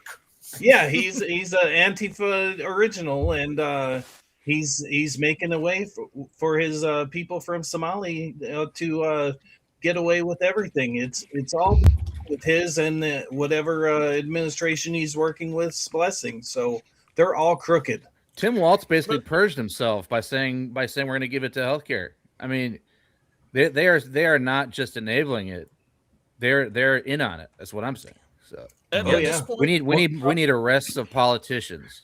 Yeah, here crimes. Yeah, because here's the thing: sorry, go ahead, brother. I just wanted to say a big head has to roll for this. Well, that's what I mean. Like many that long. Keith Ellison and Omar. Those are the two that need to go down hard and fast. Once you get those two, you're gonna start seeing relevance again. Yep, 100%. All I know is out of those 98, the 13 that were in Somali descent, one of them better fucking be at least Tim Walz as well too. I want to see the head of the snake cut off. Oh, definitely. I know I'm asking for a lot, but considering how connected he is in all of this, I need to see the head of the snake cut off as well too. And if you haven't seen recently, a few of the judges are overturning jury convictions on these fraud cases because they're friends of Keith Ellison. These judges need to be held accountable too by the Trump Nicole administration. Halser's point, he was saying Keith Ellison and Omar, he's correct because this started way before Walz, and I'm not trying to absolve Walz of any guilt because he's guilty as shit. But this happened under Mark Dayton, with Keith Ellison and a bunch of other people in on that, and Walz obviously started, funneling more money and all this stuff. So he basically got in on the action after it had already started. So it is worth noting. Can we throw in Jake? It is worth noting. Why are all those Somali people in Minnesota in the first place? And the answer is because of welfare. Barack Obama and Mark Dayton brought him here. A little off. That's subject, just the biggest place, though. They're really everywhere. They're in a lot more places than you could think of. Yeah, and they're doing the same thing everywhere. Yeah, same thing everywhere. Ohio, Maine, Idaho, all over. Can we admonish Lex for this bullshittery I flipped him off so I could do it quietly, but he saw it. He did giggle. You need more Jesus in your life if you're going to do those kinds of things. Needless to say, there's a new opening for co-hosts on the Golden Age podcast. This is your last week. Thank you for working out 2025 with us, Lex. Appreciate it. Just my last point in all of the bullshit that's going on in Minnesota is this. I know I'm the resident anti-government. Well, a lot of us here are probably anti-government to certain degrees. I'm anti-government to the point where I want to see the whole thing just gone completely. But even I got to say this. Is it too much to ask the National Guard to actually be sent into Minnesota, considering how deep the rot goes with that one state? I'm just saying. Well, I think the Supreme Court just ruled that they can't send the National Guard, that they have to send the That was for actual Marines. Chicago. My response to that is to send everybody else. Yeah, send the regular troops. Exactly. Don't send the National Can't send Guard. the National Guard. Send the rest. Yeah. Fair enough. Not a bad idea, but I just wanted to say we were talking about trying to pull this up. Restream's being really fun tonight. They did cover this on Fox News. They interviewed Nick Shirley, independent journalist. I don't know exactly when, but this was uploaded just yesterday. So this is a clip uploaded. Question: why do you think local reporters weren't doing the work that you did? And Nick responds, because it's Somalians that are committing this fraud. That's a big reason why. If it wasn't Somalians doing this, it would probably be covered if white people were doing this. But white people don't commit fraud like Somalians do because we're white. So people are scared to be called Islamophobic specifically if they're white and racist. Christians. White Christians. So Somali Muslims commit fraud. White Christians don't, which has nothing to do with going on. Daycare Fraud is and fraud. all kinds of other types of fraud. I'm He's sure they close, do. but I don't even think he's entirely accurate there. It's not because they'll be called racist or Islamophobic. It's because the Islamists, there will end them. There will be violent action taken against them if they report on this. That's why Nick needs to have security and needs to be prepared. Look, Minnesota isn't a United States state at this point anymore. It's basically a Muslim caliphate. So you're absolutely right, Vatlaw. Anybody were to try and stop this, they probably would send whatever new version of ISIS or Al Qaeda they got running over there to go after them. I mean, how often does a state change their flag to the exact colors of a foreign nation? That infuriated me, honestly. That's full on occupation right there. And if Minnesotans don't see that, there's no saving them. I don't know what else I can Exactly say. right. Honestly. Yeah, because keep in mind that the voter fraud in Minnesota is probably the worst in the country based on what we're seeing. Because well, yeah, because they have all these empty places to do their voter fraud these in. people are stuffing their cars with ballots. There's a dude that got caught with 4,000 ballots, a Somalian dude in Minneapolis. They are helping them win the elections. And that means that it is not nearly as blue of a state as you might think it is. The entire Same thing with rest of the California. state, A lot of these states, if it wasn't for corruption, they probably wouldn't be blue. But let's hear from Nick himself. We got to hear it, and then we'll break this down. Nick, when I was your age, I used to watch all the local news stations, and every local news operation had a guy, a roving reporter, who would go around and find waste, fraud, and abuse. Are there local reporters like that in your area, and why do you think they weren't doing the work that you did? I don't know. They're scared of being called nowadays because it's Somalians that are committing this fraud. People are scared to be called Islamophobic, racist, in which has nothing to do with what's going on, because fraud is fraud. It doesn't matter if it's a black person, white person, Asian person, Mexican. Fraud is fraud, and we work too hard simply just to be paying taxes and enabling fraud to be happening. Nick, when I was your age, I used to watch all the. So that's a really good point when you think of it. Yeah, fraud is fraud regardless of who's doing it, and this is taxpayer money that's being wasted. So the Democrats can campaign on lowering cost of living for middle-class Americans, but at the end of the day, they're enabling our tax funds to be squandered for this crime. Then they raise taxes so they can raise it again and get more votes out of it, and the cycle can beat. See, the problem is though, and Nick, he says it perfectly, but there are a lot of Republicans who will not call out, because they don't want to be deemed as racist. True, yes. They won't do it. Well, okay. The issue is that not a. Oh, go ahead. Yes. No, I was just going to say the issue is that there's still a lot of Republicans, and I'm even willing to throw Trump in on this as well too, because sometimes this is the case with Trump. A lot of these Republicans and sometimes Trump don't like to essentially get written in the news as racist or homophobic or Islamophobic or whatever. It doesn't matter at all, because the news is going to write about them in that manner regardless. They're still trying to get in the good graces of a lot of these old guard news outlets, which is completely pointless. Yeah, they've already written them in a particular manner. It's irrelevant. He's trying to get a Nobel Peace Prize still, and it's like they hate you, man. They're not going to give you a Nobel Peace Prize, right? Exactly right. But they've already tarnished them. They already tarnished what they're, of what he's trying to do. So to hell with the media and whatever, and just do what you do best and what you're known for. Exactly. Do what we voted for you to do. Forget about if the corporate media likes you or not. Yes. Fully agree. But speaking of the dying corporate media, Elon pointed this out. Breaking, Nick Shirley's Minnesota Somali fraud video just crossed 100 million views on X. You are the media now, and Elon points out this is more than any of the daily readership of all newspapers in America combined. What did I just say? What did I just say earlier? Nobody reads the printed press. They're not reading Wall Street Journal, or Atlantic, or anything, or New York Times. Come on, those but the Congress critters do. That's the problem. 100%. I mean, but yeah. I'm pushing X out. The interns might, but the Congress critters aren't doing shit besides playing golf and making calls to get money. I think at most the interns are probably reading the newspaper for them, if anything. Yeah. Since they're so damn old, they probably can't read the fucking lettering anymore.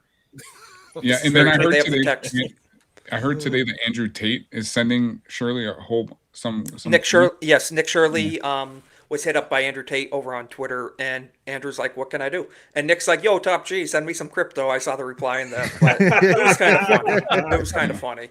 So love or hate Andrew Tate, whatever. But I think it's cool that he is supporting. Well, he this just guy's got work. paid, so he's good for a while. Exactly. Yeah. So help a guy out. But last thing I want to show on this is this was uploaded by geeksandgamers.com. We're all friends and fans of theirs.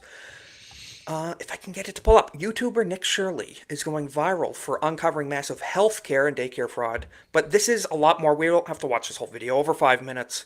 But if you want to check it out, go check out Geeks and Gamers on X, because they're actually doing good coverage of this. Like we said, it's not just politics. Culture is very tied into a lot of this, and it's cool to see kind of our side of the internet, Geeks and Gamers, covering stuff like this. You know, you love to see it. Bring it back up. Bring it back up for a second. Did you see that? Alex Jones tweet up there.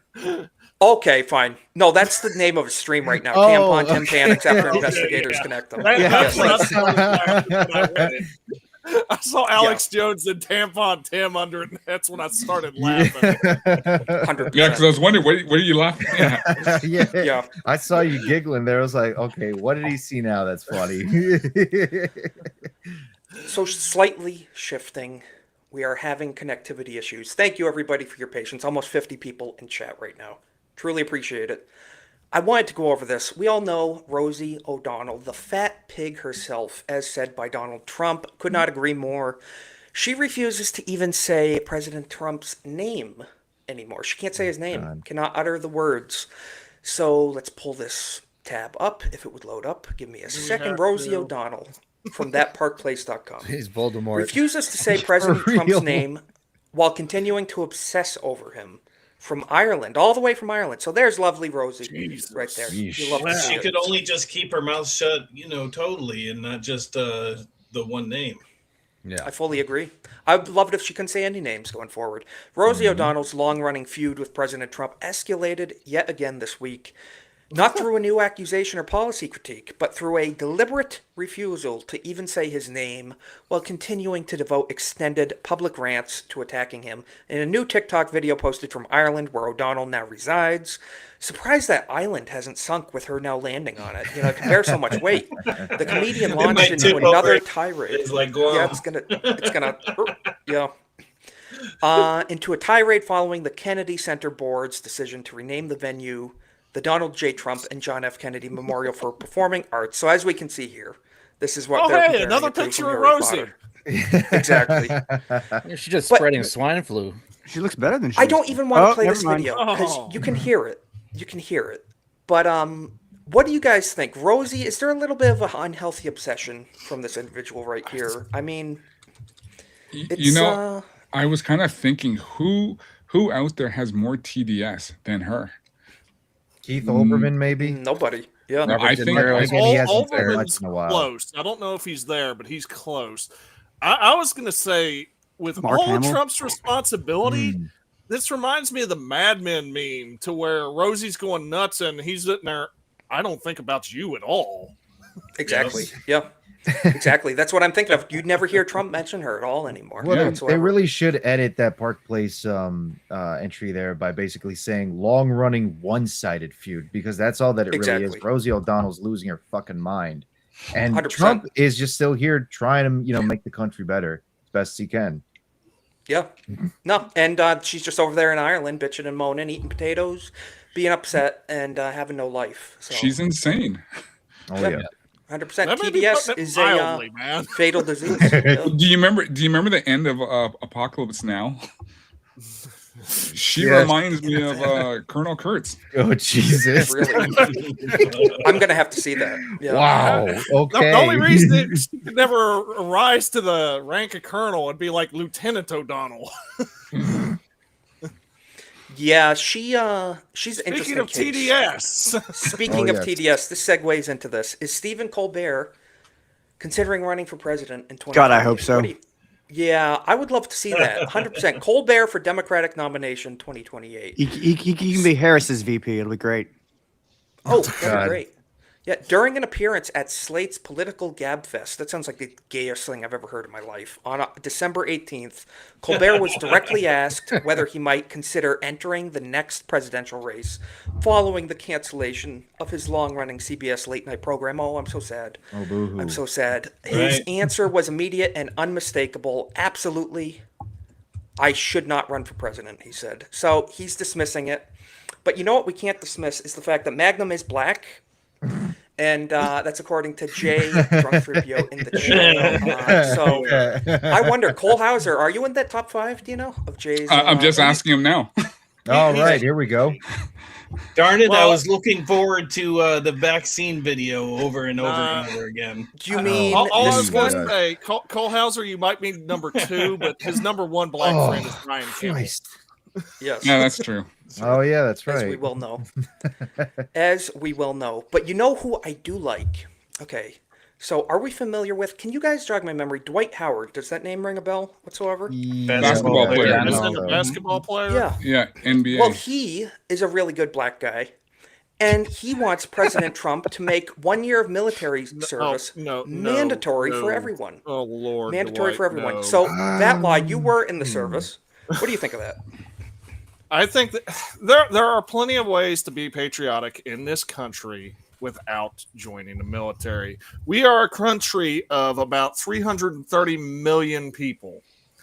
A lot of those people are disabled, and granted, a lot of them did serve, but in our more current ways than one. standing, yes, more ways than one. Our current standing military is roughly 2 million, way less than 1%. We do not fund the type of revenue to pay everyone for military service, and it would literally bankrupt the country. And this is a country that already has a spending problem. Let's be honest. I'm not against some sort of military training for just reel in younger that people. fraud, we might be able to pay for it. Yo, Yeah. what? Is this true, Jay? training. Mr. Howard likes trans guys? There He is admitted it? one- I've heard Okay, it, we're getting... yes. All That's right, we're it. getting that off the screen. Never mind. Well, there is one thing they could do, and it's not even necessarily like a full course, but in like each high school in America. I'm not talking ROTC, but put in a military training program Right, for yes, high school like, seniors. That's two about as semesters. close as you should get. And don't teach Or at them least some social military studies, discipline. Teach them civics. Teach them how the government actually works, and teach them shit they will need. And that- It doesn't. That's exactly Magnum firearms training, basic civics. Again, Don't you and, have selective service? We do, but we haven't had a much. draft. They're never gonna we haven't use had the it. draft since the 1960s. After Vietnam, the draft. Yeah, was so we closed. have it, but it's not saying that implemented men yet. have to, at 18, men have to get a selective Yes. service card. Honestly, felony. anything that's a bare bones kind of like structure, civic structure, similarly to like what you see in Starship Troopers, I'd be 100% okay with that because there's a lot of people who is like you say, Vatlaw. There's like 330 million people in this country.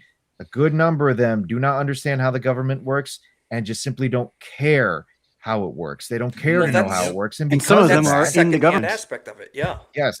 I mean, you got to remember, That's the like worst part. 30% of high school seniors still can't read. I mean, what are we Unfortunately, doing so here? yeah, fifth Like, graders we in can't Chicago teach can't them read English. real life if we can't even teach them how to read. The Yeah, point we need to is, go to if some of we those, see that these daycares up in people Minnesota. understand that they have some skin in the game, then they're going to take that kind of responsibility more seriously. That's what I would at least want to see. You know what I mean? Very true. Well, somehow we gotta take the Vatlaw, you schools know back. anything about this? What's the Civil Air Patrol? It's like National Guard light. Like it is a patriotic thing to do. It's you don't have to go to military. Merchant Marines is another one that don't get nearly the credit they should. Civil Air Patrols up there as well. There are plenty of, I guess, military government light programs would be the best descriptor for them. But there are methods out there. There are jobs out there. They're not glamorous, but I mean, hell, when I was in the military, I turned a wrench. I was a mechanic. I ran an airfield in Iraq. That was my job while I was there. It's not the most glamorous thing, but there were times where the base got attacked. You learn a And lot I do more like- doing that than you do in basket weaving It class. sounds pretty cool, honestly. I kind of thought about wanting to go Gender into the Air studies Force to class, learn yeah. how to fix Apaches. You know, I thought about wanting to do that. There's a lot of great skills you can learn, and I do like the point you made, Ronan. Just wrapping that up, the Can I just throw one thing in? Citizenship. Yeah. Yes. Go ahead, Kohlhauser. Yeah. Well, don't laugh, don't make fun, but for the longest time, even when Trump got elected the first time, I was preaching, we need an actual G.I. Joe force. Like, no, I'm serious. No, I get that. No, I get that. That's Yeah. the thing. I'm laughing, but I'm agreeing, man. Right. No, exactly. That's my sentiment too. A force that combines all the different military, like Army, Navy, Air Force, Marines, Coast Guard. Would that be and kind of like Delta Force or something like that? But they can do pretty much what they need to do. Yeah. an all-encompassing force. Well, we kind of have that with the U.S. Marines, a little bit land, sea, and air, to a degree, but it would require rebranding, re-equipping. But they don't have to get approval. Yeah. That's what I mean. That's what G.I. Joe is, right? They can go pretty much. That's true. That also I like that can go bad because there's an outfit out there that's a civilian operation that don't ever seek approval, and they're called BlackRock, and they're not exactly that's the most thing. friendly unit. We right can now. have private contractors. Blackwater yes. too. Yeah, Blackwater. Yeah, BlackRock's the one stealing all our property in the United States. But you know who we could send into these war-torn hellhole of an area is Mike Lindell, my pillow guy. He is running for governor of the war-torn nation of Minnesota. So this is very promising. He is a Christ first candidate from everything I know. America, I don't know much about him beyond that, but he's got a cross in the flag here. You love to see it, but he has announced his candidacy for governor of Minnesota. As you might have heard, I am running for governor of Minnesota. This race against Waltz has huge national implications. I fully agree. I have great solutions to all the problems to Minnesota and our country are facing, including fraud and welfare platforms. So he has a website, support, but other than what's on its face, from what I know about him, Trump has supported him in the past. I would much rather see him as governor of Minnesota than Timmy Waltz, Tampon Tim over here. So he is my favorite former crackhead. It's very true. Very true. If you're gonna be a former crackhead, I'd rather be him than Hunter Biden. So that's right. Until the Minnesota voter fraud machine is destroyed, it's a pipe dream. Yeah, that's what I'm saying. If they don't wipe this out, it's going to be just fraud every time. Even outside of like the possibility of whether it could happen or not happen because of the corruption in Minnesota, I do wonder how Mike Lindell is able to sell himself to the general public, who I assume mainly know him as the My Pillow guy. He's doing well with the damn pillows. No, I would agree. I've actually considered. He makes a good product. I have several. They're very good. Nice. And our vice president today addressed the fraud issue, like we're all talking about. What's happening in Minnesota is a microcosm of the immigration fraud in our system. It really is. It's a pocket of what is a bigger national issue. Oh yeah. Politicians like it because they get power. Welfare cheats like it because they get rich.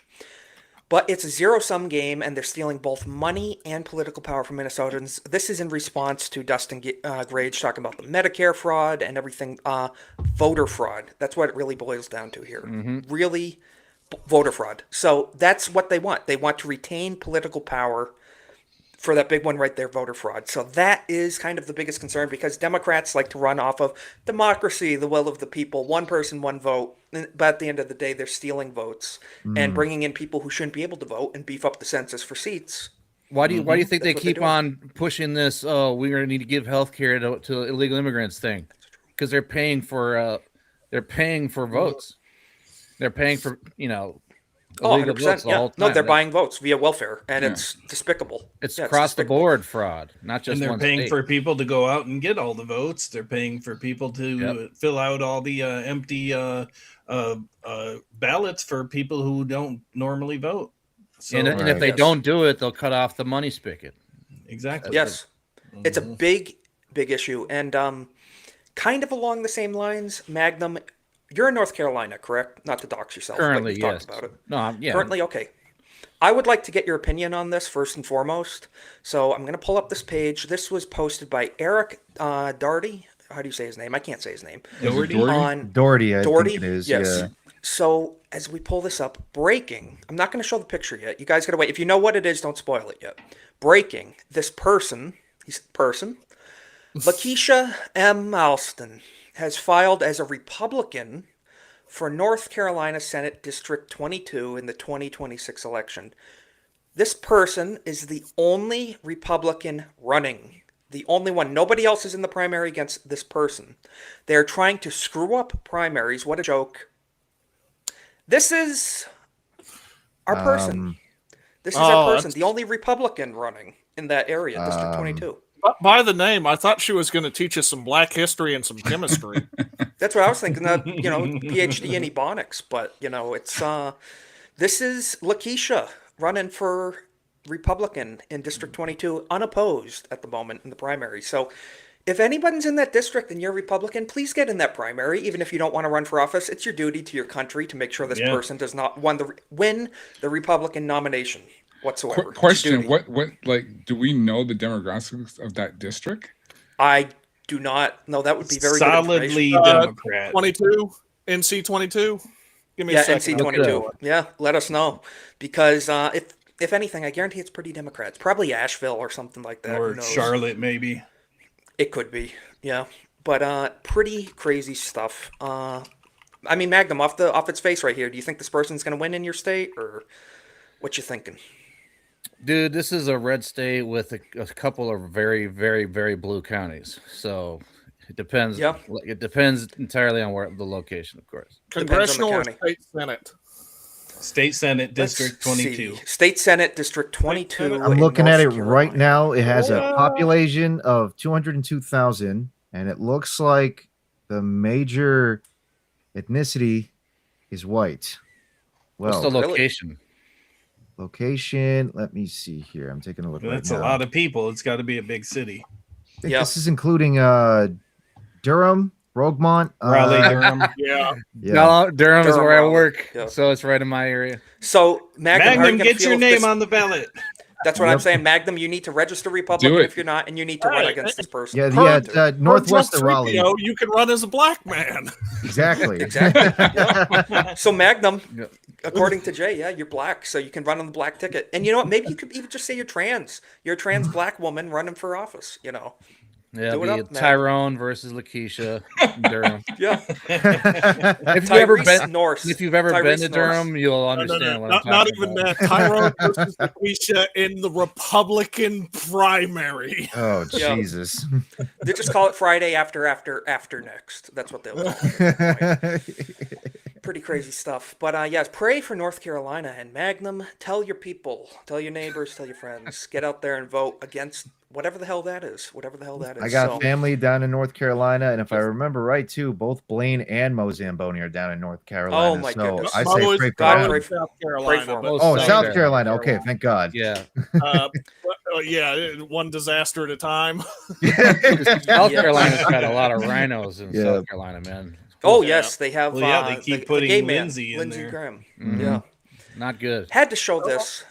Jimmy Kimmel went on TV in the UK of all places, to call America a fascist country, while the UK locks up British citizens for mean memes and hurting people's feelings.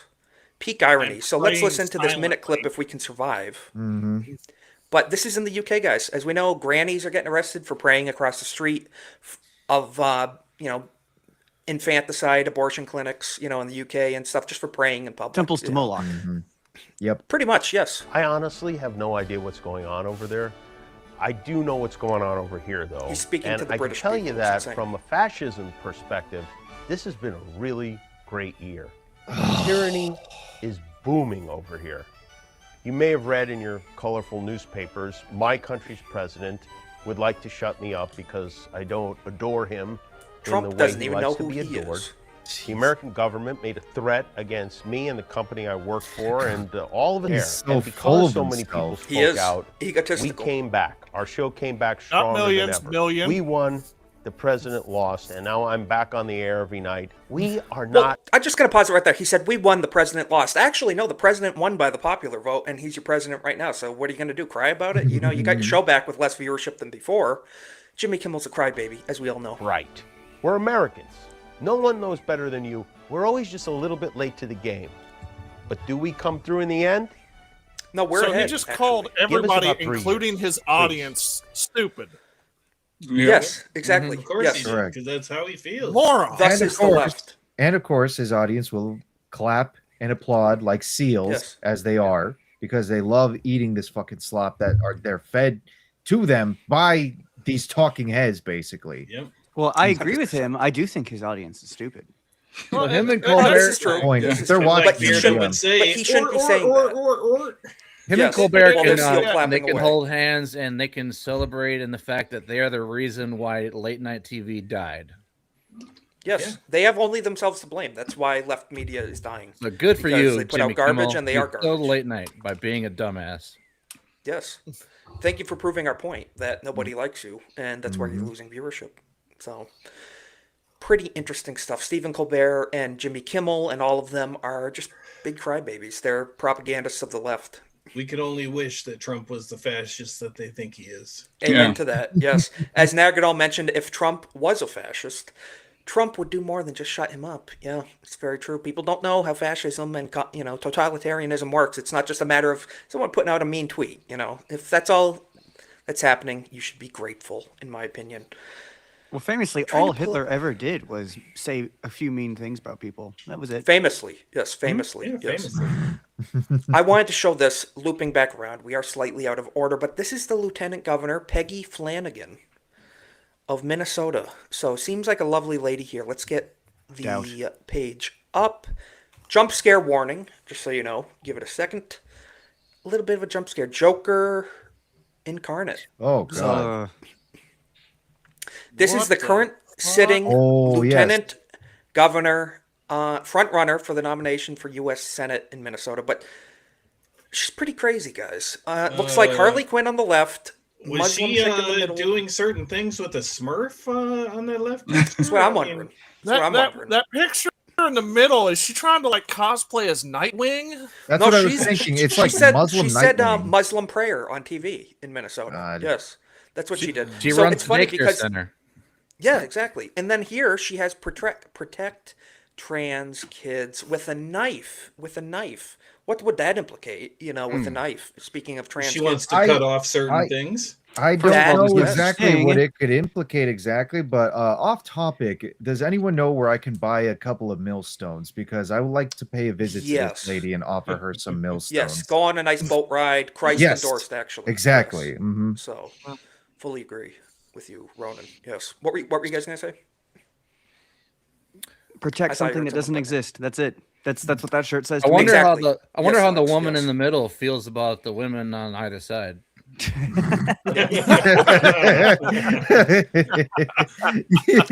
good point. The danger is it's very.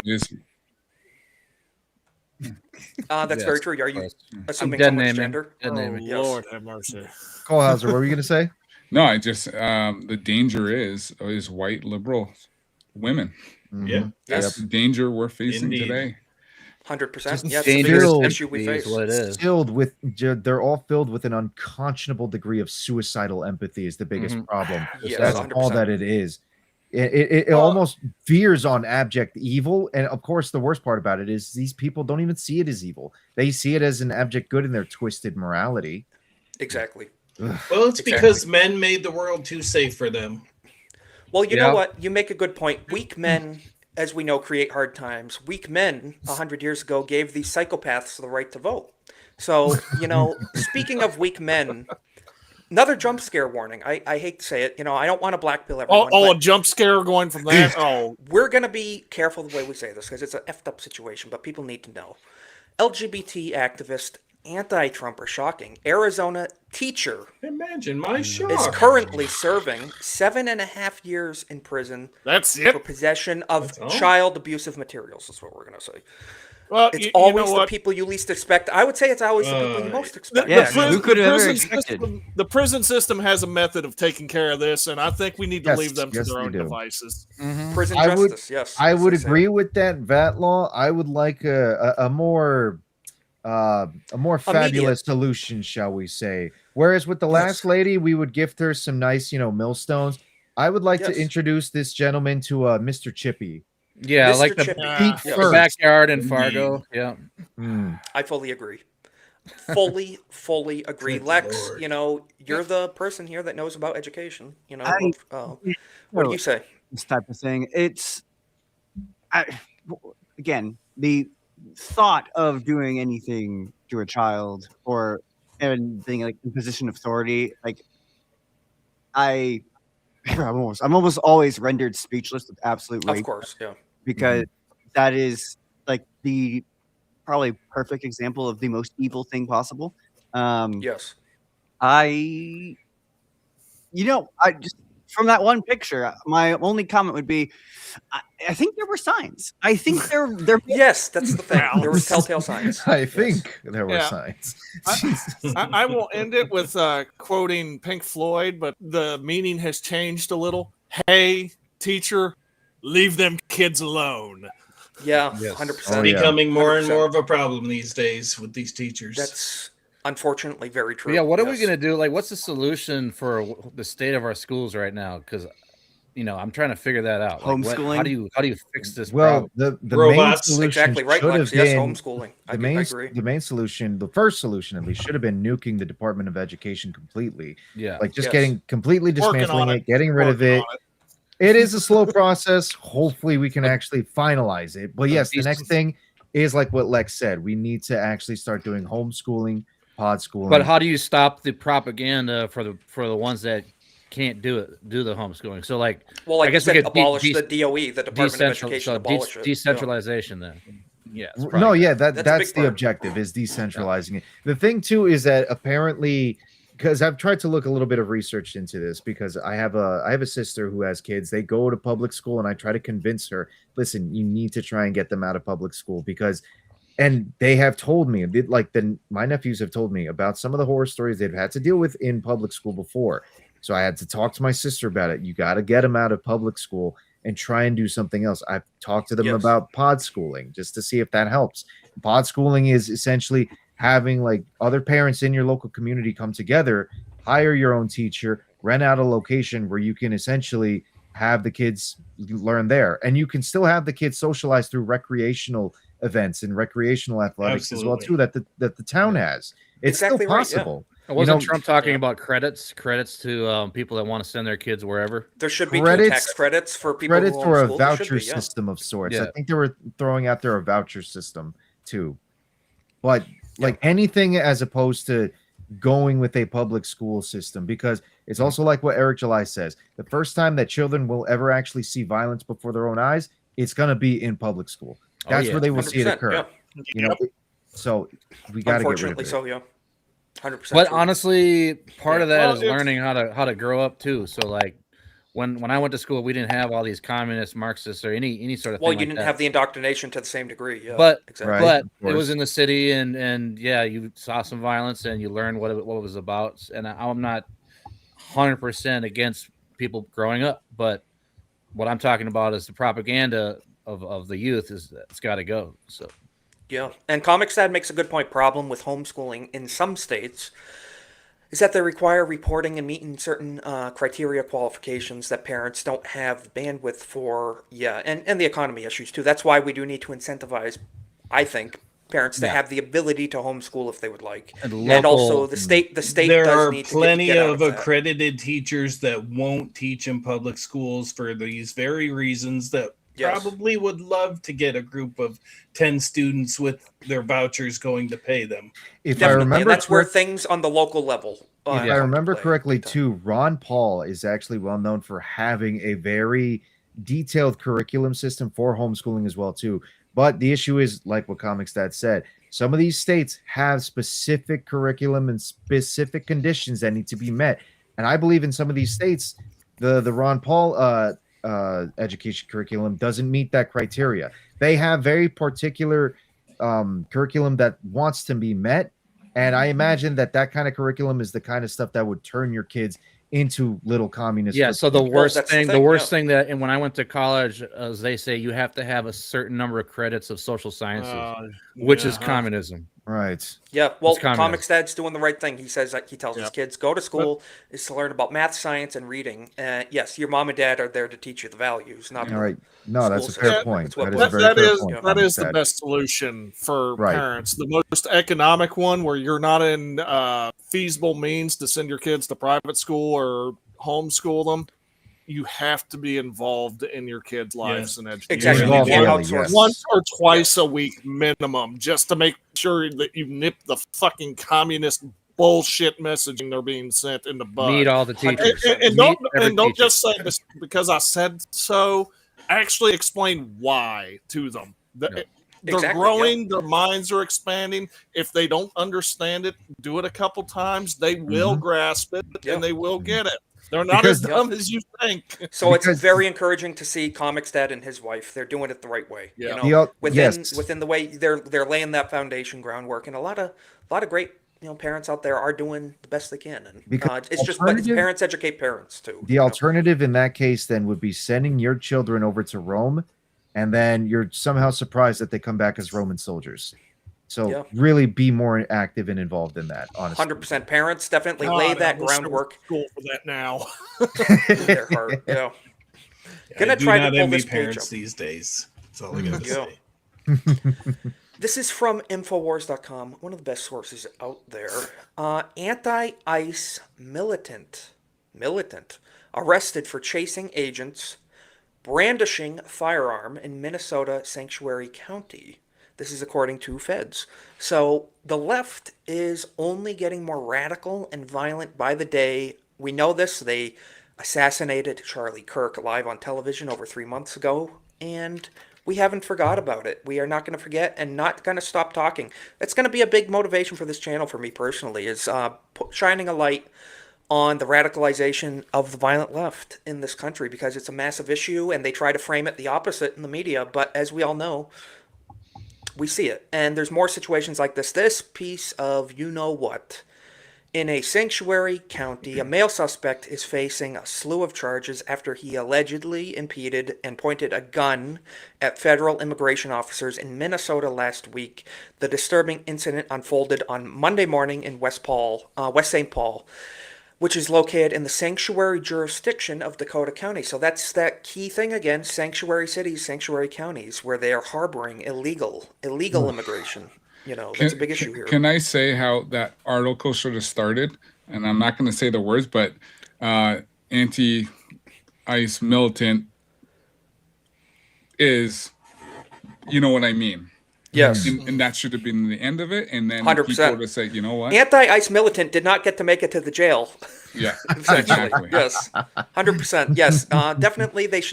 Law enforcement should feel a little more fit, in my opinion. Oh yeah. Officers encountered the suspect, identified as 62-year-old. It's funny how it's a lot of these, boomers and then boomer plus whatever age range-ish. A lot of old people doing this stuff, surprisingly. Identified as 62-year-old Thomas Edwin Edwards, and discovered a gun on the dash of his vehicle and took him into custody. We are aware that photos show West St. Paul squad cars near ICE vehicles as a result of this call, But essentially... Of course, they had to give a reminder. We're not working with the feds. We just... Exactly. So the local PD, which are in a lefty city, they're like, we're not working with ICE. Don't worry. We're just here to arrest this guy that, brandished a gun at cops. Oh, so there's just another story. That's the last story we're going to talk about with that, because it's just a shame, but... Extreme prejudice has to be used. Agreed. I would agree. That one tweet's going to placate the mob. Like, oh, they made a tweet that they're not working with them. I'm sure we all believe them. Exactly right. Yeah, so they always got to play catch up with the left. It's like, don't worry, we're not working with ICE. Just we had to arrest this one guy. So it's...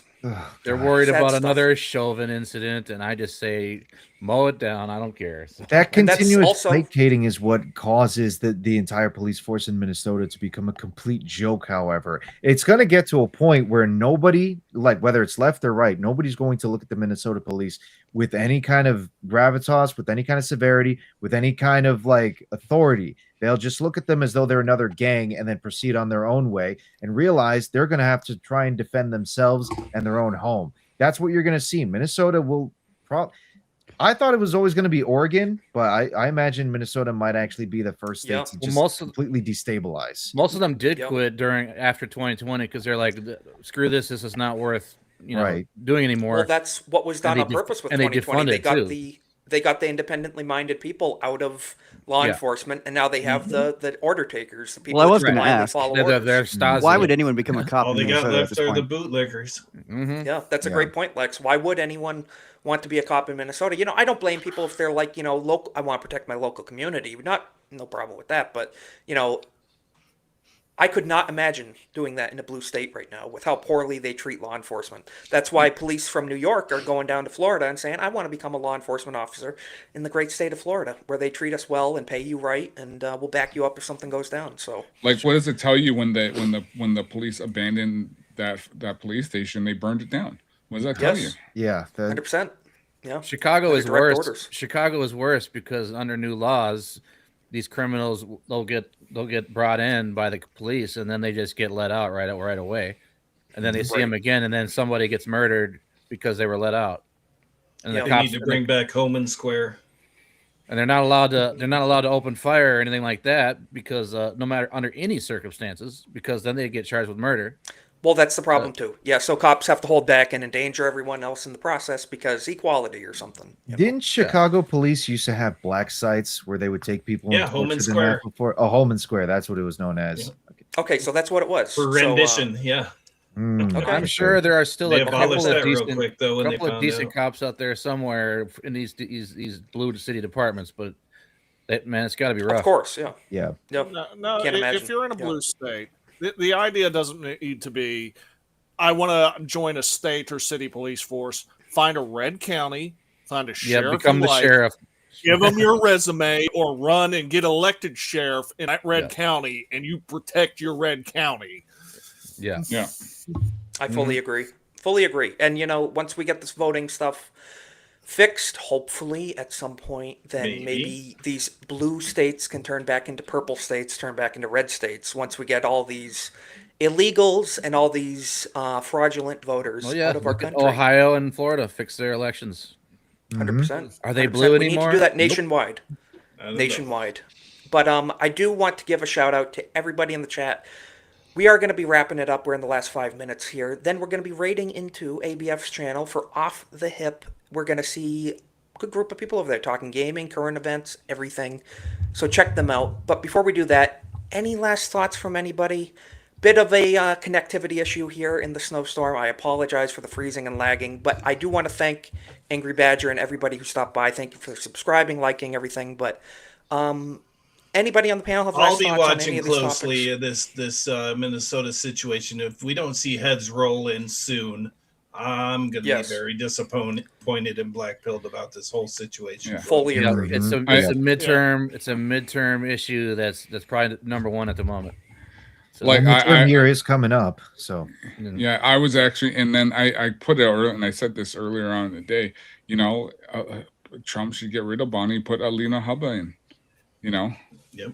Be a better step in the right direction. Yeah. Yeah. Alina have Tom Holman run everything.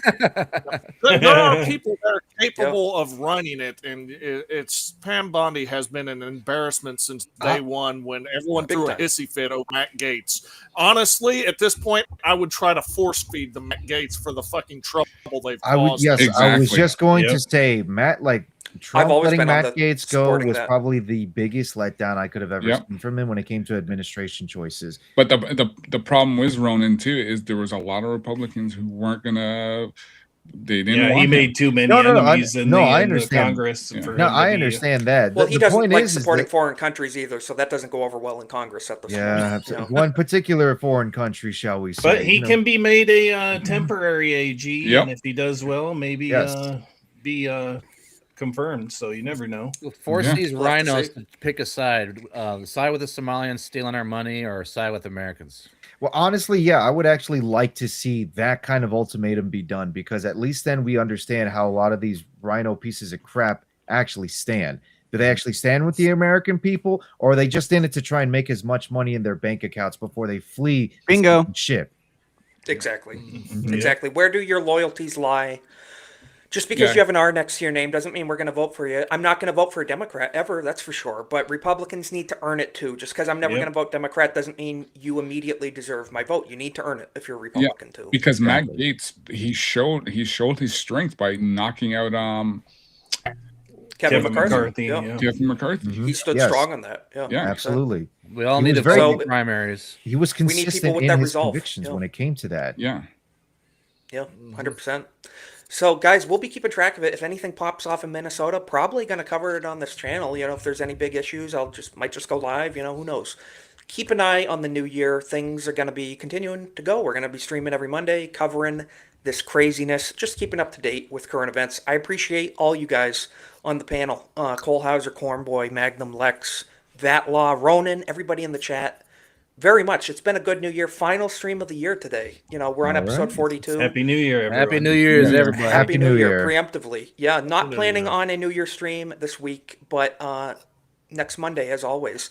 So, Corn Boy, we're going to be doing some outros. Tell people where they can follow you, what you're going to be up to, everything like that. Well, I'll be gaming all week. I might throw up a stream or two on my channel there.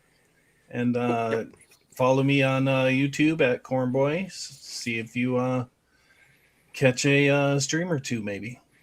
100%. Yeah. Guys, make sure you subscribe to Cornboy. And Cole Hauser as well. You've been streaming a lot. Where can people find you, and what you going to be doing? Yep, you can find me on X, and you can find me on YouTube, Cole Hauser. Yeah, I just been, besides my Saturday toy stream, I've been gaming daily. So I've been just playing this, playing that. So just been having a lot of fun doing it. I saw you were playing the OG Battlefront earlier today, too. Very nice. One of the best games of all time. So those are fun streams. I like popping in. You stream at some pretty good hours, too. So it's nice to just watch. Keep up the good work with that. Might see me. Thank you. We might be playing some Modern Warfare over there with Cole Hauser at some point soon. So, guys, make sure you check that out. And Magnum, I know you're on X and YouTube. People can follow you there. What are you going to be up to? Where can people find you? Nerd Wars tomorrow night. And occasionally on Saturdays. It depends on how much sleep I get. But anyway. And then, so catch me on X, Nerd Wars tomorrow night. And you'll see me every other week on here as well, and I'll let y'all know when anything's bubbling. So awesome. Yeah, and always, Magnum, end of the year, thank you for joining us. It's great to have you on, even though you can make it every other week. We do appreciate you being here. Yes, sir. And Lex, believe it or not, we do appreciate you being here as well. So where can people find you, and where are you going to be causing trouble? Where can people follow you? Should I make another 6-7 joke here now and then see how long if you that do, you're welcome gone lasts? forever. Maybe that's the appeal, because I absolutely hate that joke, but my students love it. And I'm like, maybe that's it. That's why they do it. Maybe you need to start doing it. You'll end up. You know what? They'll probably stop. Anyway, you can find me rambling about theology on Twitter. You can find me in multi-streams from on Sunday nights, and you can usually find me in most people's chats. I like to go and heckle Cole Hauser randomly. Sure does. So awesome. Guys, make sure you're following Lex and That Law as well. Where can people find you? Where can people follow you? And what are you going to be up to? Thank you for joining us tonight. Appreciate it. All right. I will be getting to streaming in the new year, but not this week. I have family obligations this week that will prevent it. The best way to follow me and stay in the loop is to join the GCA Discord. The second best way to follow me is, if I can get it right and point to it, this X account / Twitter account right here at IamVatlaw, IamVatlaw. As for where I'll be streaming in the new year, it will likely be YouTube and Kick. The choices were between YouTube and Rumble, but I think Kick has a little bit better discoverability in their algorithm, a bit better UI to work with. It's YouTube's the big one for catching on audience. Of course, yeah. Kick, it was choosing the second one there, and it's Kick just made the cut. I endorse that. We're live on that right now too. It's a good site. Yep. Yeah. Mm-hmm. I will like it. Well, it has its problems too, but I mean, it's getting better. And every platform, YouTube, Kick, Rumble, Twitch, they all have a series of problems. Of course, I'm trying to find the peanuts in the turd to fucking stream with. Of course. Well, you find more and I believe YouTube and Kick are the biggest ones. I will likely change this at to a link tree at some point in time, like Ronan has. But for now, just I am Vatlaw or Vatlaw on the GCA Discord. Where I stream at now, what's scheduled, I stream with Vagabundo on a show every Sunday night at 8:30 called I Swear It's Not Hentai. Anime, occasionally some news. But if you want to go there, you want to end your weekend having a good time, we are not bound by rails because we go off them immediately. Little unhinged. Cole Hauser, I'll actually plug you a little bit because Diesel informed me he's going to be on your show soon. So I think that's what was up there. Nice. You will find out a small piece if you tune into Cole Hauser's stream just how off the rails Diesel can get you. And he's a great guy to have on there, but not if you have a structured conversation. Love you, brother. Looking forward to it. But saying that, just catch me Sunday nights here, occasionally Monday nights here as well. Yes, absolutely. Vatlaw, we like having you on, and I hope we can have you on again soon. Ronan, before we get to you, I just want to address real quick Sal the hamster over on the Kick side.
How are we doing? Are we connected, Lex? Yep. Alrighty, man, my apologies, everybody. Restream is being finicky. I want to give a big thank you to Sal for the 5 gifted subs on Kick. Thank you so much, Sal. I'm sorry for the lack of professionality on my part here. Restream is being very fun. RIP, F's in the chat. Thank you. Ronan, quickly, tell people where they can find you. Yes. So you can find me on my link tree that I have that's not showing up now, but you can find me on my link tree, and you can find me on various other sites. You can find me on YouTube as Ronan the Crusader. Kick as Ronan the Crusader. There's the link tree right there. You can find me on X as well, but in maybe 5 or 6 hours, because X decided to basically shut my account down just because I called somebody a You said the N-word too much, Ronan, admit it. All I said was somebody was, like really sucking on Ubisoft's big fat member a little too much, and I guess that was enough. That's spamming. Yeah. You'll get reimbursed. No, I said it the one time. I didn't spam it. That's not what it was. But anyways, I'll be streaming most of the time this week. I'm finally getting my my nice little break, Tuesday to Sunday, no work, so I'll be streaming most of those days. I finally got my nice little copy of, if you'll show, Expedition 33 in the mail, Game of the Year. So you'll be seeing me stream that, as well as Death Stranding and Fallout, all those other things as well. You can also find me with For the Homies podcast as well too, where we do our weekly Saturday streams playing Among Us. That one's a whole lot of fun. Other than all of that, you can also find me in the GCA Discord as well too. If anybody's ever interested, we play some games of like Battlefront 2, the new Battlefront 2, which I'm actually surprised 100%. At how fun it is. It's We're having a pretty blast good with one. that. Yeah. Yes. Or the Ewoks, Halo man. as well. I love the Ewoks. Yes. That Ewok We just got game, Matt I swear, turns everything into a horror game. We do have to sign out. ABF is starting over on Off the Hip. I'm going to drop that link in the chat right now. Guys, click that link and go watch ABF over on YouTube. Give them a Golden Age raid. Tell them we sent you. And again, wrapping up, Sal the Hamster, thank you so much for your support. You're keeping the lights on this channel, and everybody this year, for your generosity, for your subscriptions, for the likes, for the shares, for being in the chat. At the end of the day, I didn't expect, starting this 42 episodes ago, that it would be even doing it at this point. But because all you guys being awesome, I really am thankful. So go share the love over on Off the Hip. Give them a like and a sub. And we'll catch you next year. We'll see you next year.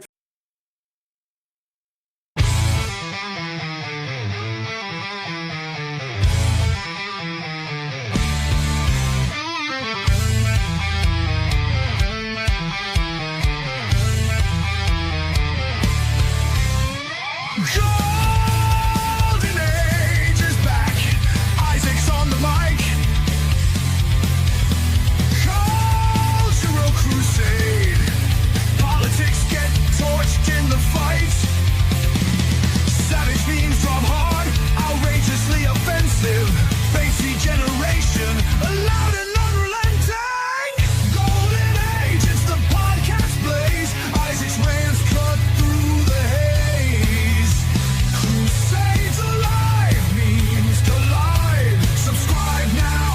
Join the savage tribe.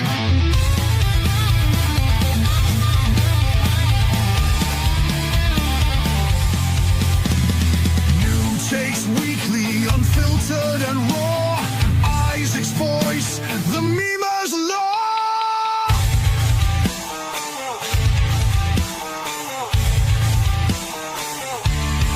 The golden age of America begins right now.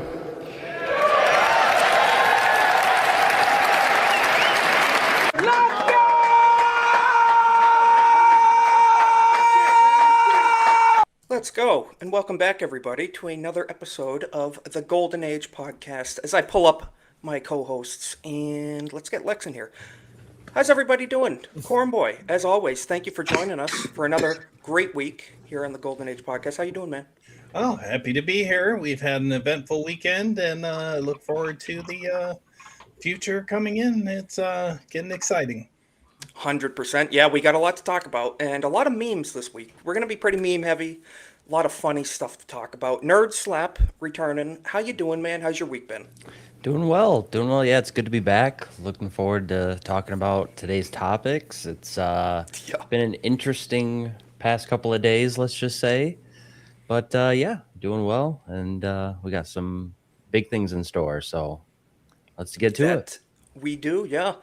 First time on the channel, Sophie, you are our Peruvian representation, representing the Latin American continent. How you doing? Thanks for joining us. Good. I'm happy to be here because I know you're probably going to screw things up. Probably, more than likely. I mean, you live in Mexico, essentially, but we'll address that later. Vatlaw returning to the channel. How you doing, brother? Good to see you. I'm doing pretty good, and I will say the problem with getting angry, there are bread and circuses still, and the circuses did distract me over the past week. Sorry, there's football. You know but what? I can be angry for now. We all have our vices and our enjoyments. You're not hurting anybody, but still, we're here. We're going to talk about these issues too, so it's balance. Lex, I'm not going to intro you yet because I need to scroll back up and address something. You really don't. Cole Hauser, who couldn't make it this week, he placed a comment. I just want to say congratulations to the happy couple, Lex and Cole. Lex, what do you have to say?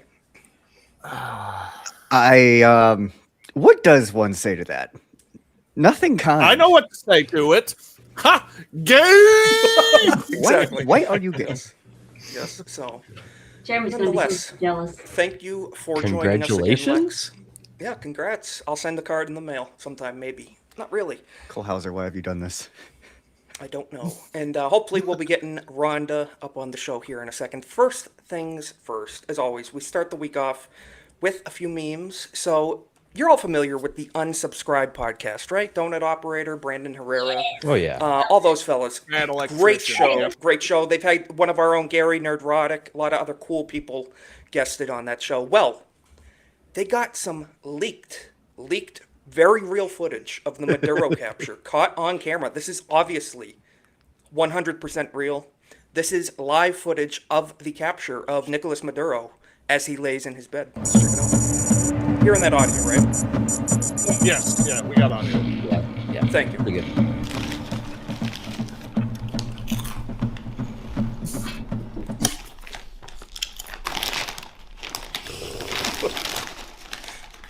Here, as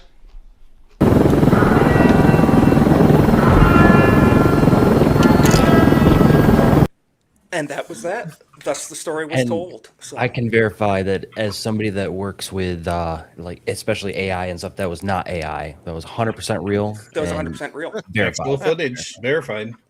Can you bring that up for a second? No, I deleted the tab. But that was on Brandon Herrera's X page. What? Listen, we're professional around here. Listen, I got to cut this tab out as quickly as possible. Okay, what was shown was actually in Peru. Seriously, the Peruvian cap. Like I said, it's all the same. They all look alike. So how dare you? No, because I recognize nice little balconies.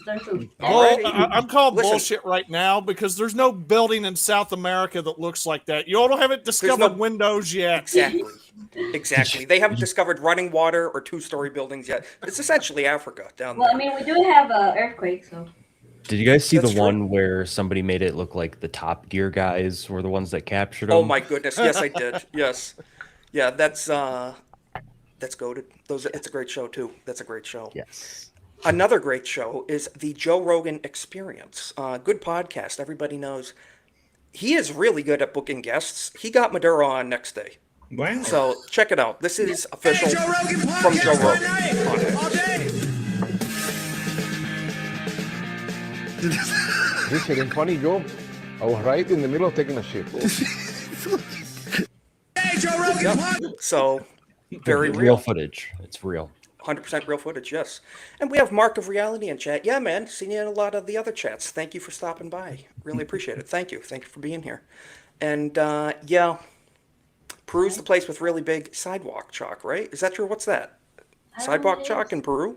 Didn't know you were known for that. I don't know what that is. They have sidewalks in Peru? I don't know.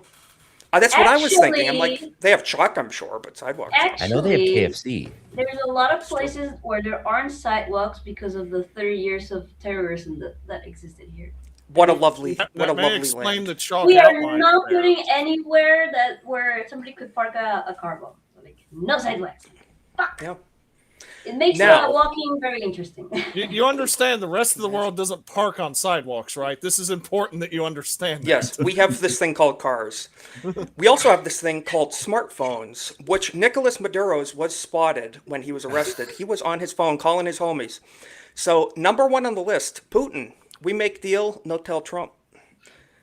Chino, Trump bury FAFO. Gringo Canada, come to Canada whenever. Zelensky, can I borrow 500 million? Otro Chino, you are homosexual. Trump, come outside, 3 a.m., 2:08 a.m. So that's real footage too. Real. You know, Can you please bring up 100% Kate's real. See, it's got the confidential stamp and everything, so you know it's does. real. Confidential, yeah. That was Confidential actual watermark. footage from the Secret Service, yes. So Directly from the source. 100% real. Yeah, Maduro, I tell you, he got it handed to him. We're going to be getting into the details of that, but this arrest was a big moment in history. And, you know, now he's going to be in jail. If you don't know, he's going to a jail in New York City that also happens to house the one and only Diddy. So, you know, two guys that have a fascination with oil. And Elon posted this. It's okay. They took my oil too. So, you know. At least he's getting some fly braids. Oh, man. Listen, I mean, he is a communist, so he's probably already into that to begin with, you know, but we'll have to see. What do you guys think? You think he's going to share a cell with Diddy, or are they going to split him up a bit? I think they'll be sharing some time together. Yeah. At least in the showers. I'm not as confident because I've looked into it, and the Democrat judges are already trying to find ways to pardon him. Yeah. Well, they're communist sympathizers. What do you expect? I you expect know. the Venezuelans there to not let that happen. Did you Yes. see the Times Square celebration? Yes. Oh, the citizens of Venezuela are ecstatic that he's out of office. Expatriates who live here are They ecstatic. must be seething. Oh, there. yes. But, you know, speaking to the residents of Venezuela, the dictator has been overthrown. Hopefully someone else who is better can be elected or installed or whatever. But Trump sent a message to them, and, you know, he did so in the most Venezuelan fashion possible. And we just got to hear a message. A couple more memes to get into, and then we're going to be getting into the real meat of the story. Let's hear it Pues from yo the soy president. su nuevo presidente, el señor Donaldo J. Trumpo. Your ex-presidente, el señor Maduro, is no longer your presidente. He kept talking shit, you know, and fucking around, though, and he ultimately found out, though. Anyway, we're going to make Venezuela grande again. Mucho grande. El Mucho bigger, grande. el better than ever before. We're going to drill, baby drill. We're going to have a big, beautiful fiesta, all the tacos you want. Mucho mariachi. You'd love to They see should it. have used. They should have used arepas, not tacos. I don't care. Yeah. I remember Jeremy Yeah. showed that, and I was like, "Hold on." Yeah. You'll love to see, and that's a very great point. Communists like sharing other people's stuff. They'll gladly redistribute your wealth. God forbid you reach into their pocket and they actually help anyone from their own expenses. Well, see, That's not they the way already like to don't do it. have anything to share because they won't work. So Those ones, but we're talking the higher ups, the politicians, and the communist dictators and stuff. Yes, they don't share their champagne. No, the Hassan Pikers of the world and the Zoran Mandamis and such. So, well, if you remember when Hassan went to Mamdani's party, they weren't sharing their champagne with him. So you're right. No, yeah, no, they are the greediest of the greedy. Right? Technically, they don't abide by that whatsoever. I guarantee you. I bet Zoran's having a bacon cheeseburger right now as we speak. Last meme of the week, and then we're going to get into the meat of the situation. Pixar has recently announced they are going to be making a documentary of Maduro's life and legacy in Venezuela. So definitely not AI as well. I mean, Nerd Slap, you would know. This is 100% real. The American president is a coward! Come get me! I'm waiting! Well, how about that? Quicker than DoorDash. Pixar presents This is real. I'd watch that movie. Now, some people will try to say that it's fake because of the thing at the top, right? That's just the person, the creative artist that made the trailer. That's just their name. Their name is Sora. Sora memes. Yeah. Well-known meme account. Yeah, 100%. Oh, yeah, 100%. It's real footage. I just don't know why Luigi is so angry. This is true. I'll share. It's not a meme, it's just a joke that's going around in Spanish. No. This year, you guys have the World Cup in the U.S., right? For soccer, yes. Yeah.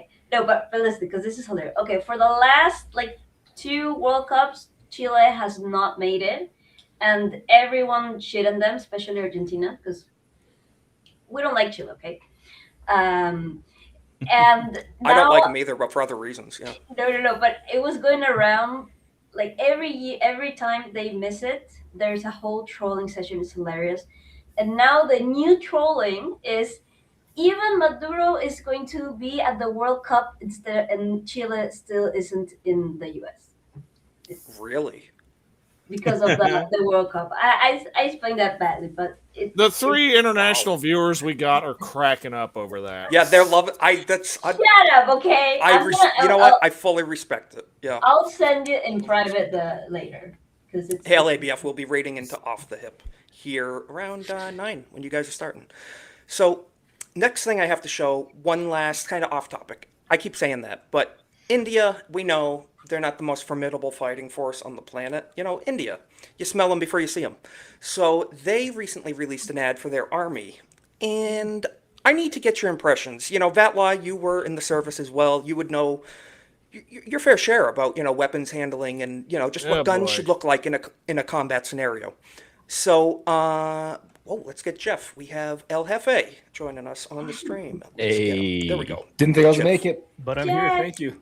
I'm glad you guys could finally sit down again together. And we got our second minority. We got our second brown person here, Ronan the Crusader. How you doing, man? I am doing fucking fantastic. All I can Hell say yeah. is Viva la Libertad! Hell yeah! Hell yeah! Holy shit! Afuera. Yeah, We'll be getting into it, man. All right, Yes. we'll save it for that. Hell yeah. So, Ronan, it's perfect timing, guys. Ronan, you're a two-way guy as well. Jeff, Yes. you are as well. Cornboy, pretty much all of us. Nerds, all of us.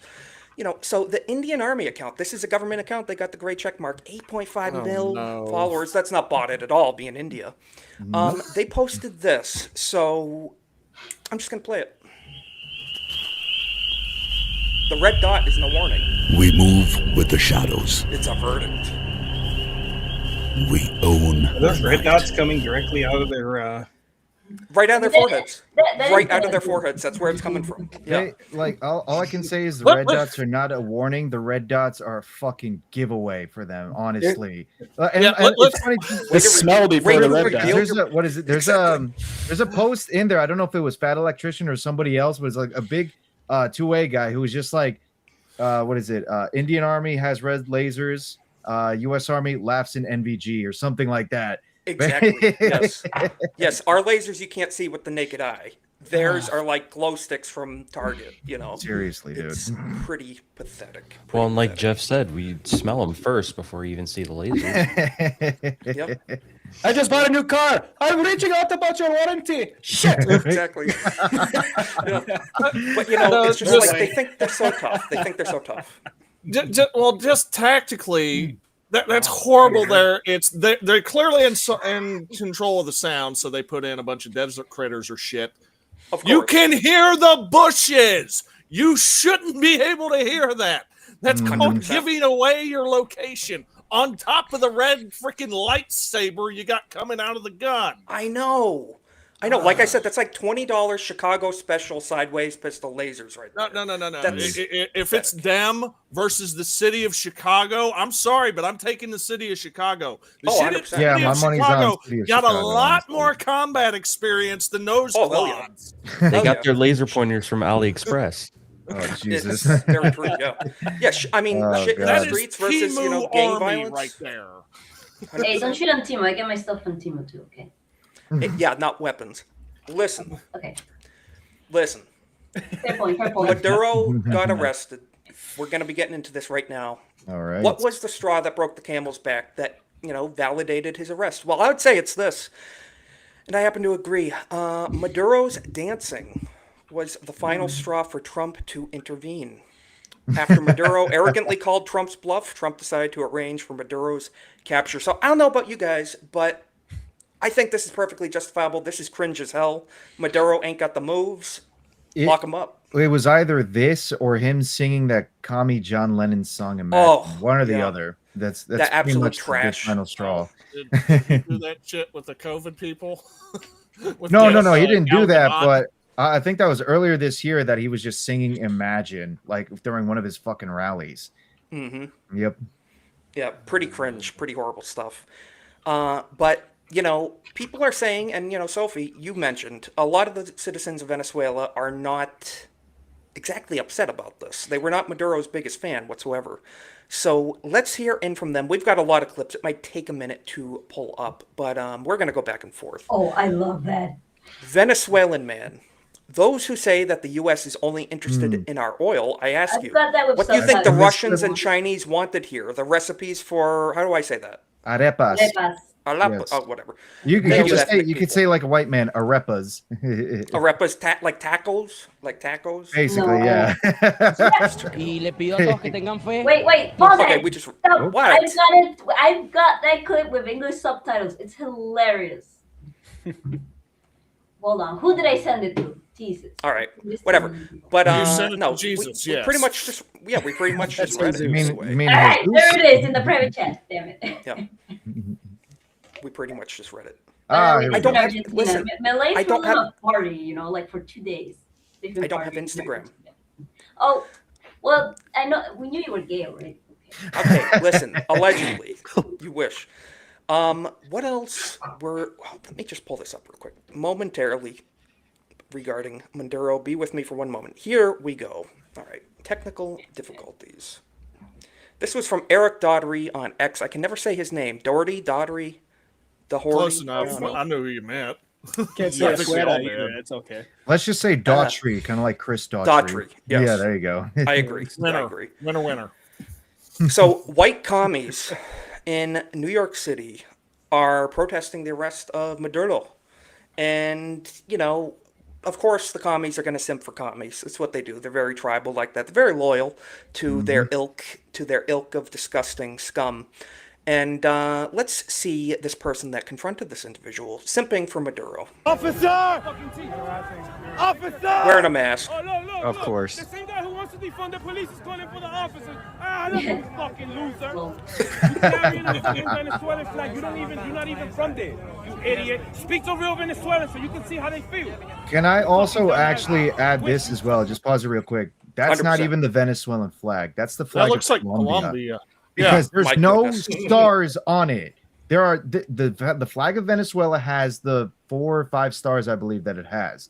The flag of Colombia is just simply the yellow, blue, and red, and then you have the flag of Ecuador, which has same colors, but it has a seal in the center of it. I know all 3 of us nations have like pretty much the same flag. Yes, I don't know who stole it from who first. Yeah, but that flag is Colombia. It's not even Venezuela. So this absolute retard isn't even waving the right flag anyways. He got it off a Temu. Well, even if you didn't know the flag, Isaac brought it up to begin with. He's wearing a mask.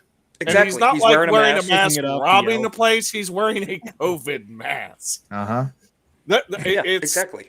You might as well be wearing a helmet at that point. Pretty much a foam helmet made out of Nerf, I believe. Actually, you know what? That's not exactly true, come to think of it. A helmet actually protects you from something. This is true. Well, he needs a lot more than a helmet. You know what I think he had?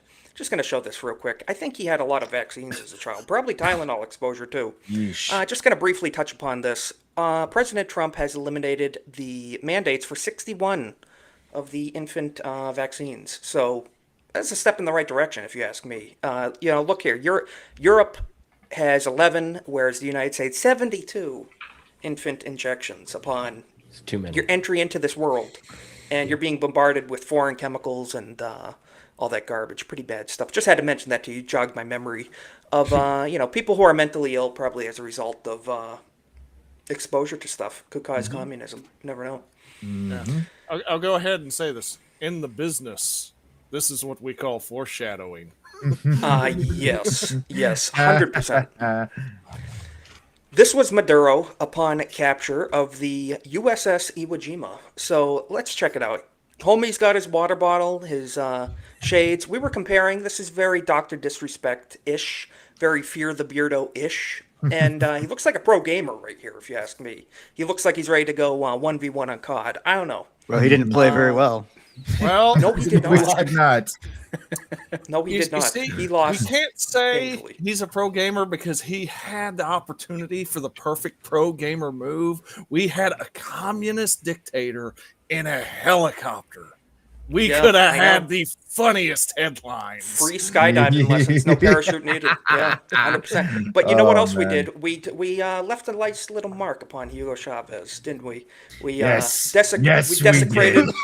desecrated the grounds of a communist asshat. So you love to see it. There is no strategic reason to do that. That's somebody who's been wanting to do that for decades. And mind the you, strategy that is was to win everyone's support.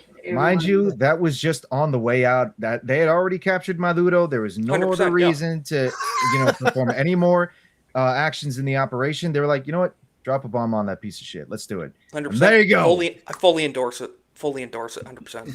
And yet, no one got mad. No one did. Aside from like liberals, but yeah, the far left, of course. Yeah, yep. That's what they do. So it's pretty crazy stuff. And then there was this, which we have to show as well. So here with his nice little Mickey Mouse hat, whatever is going on with his head, who knows? What is that?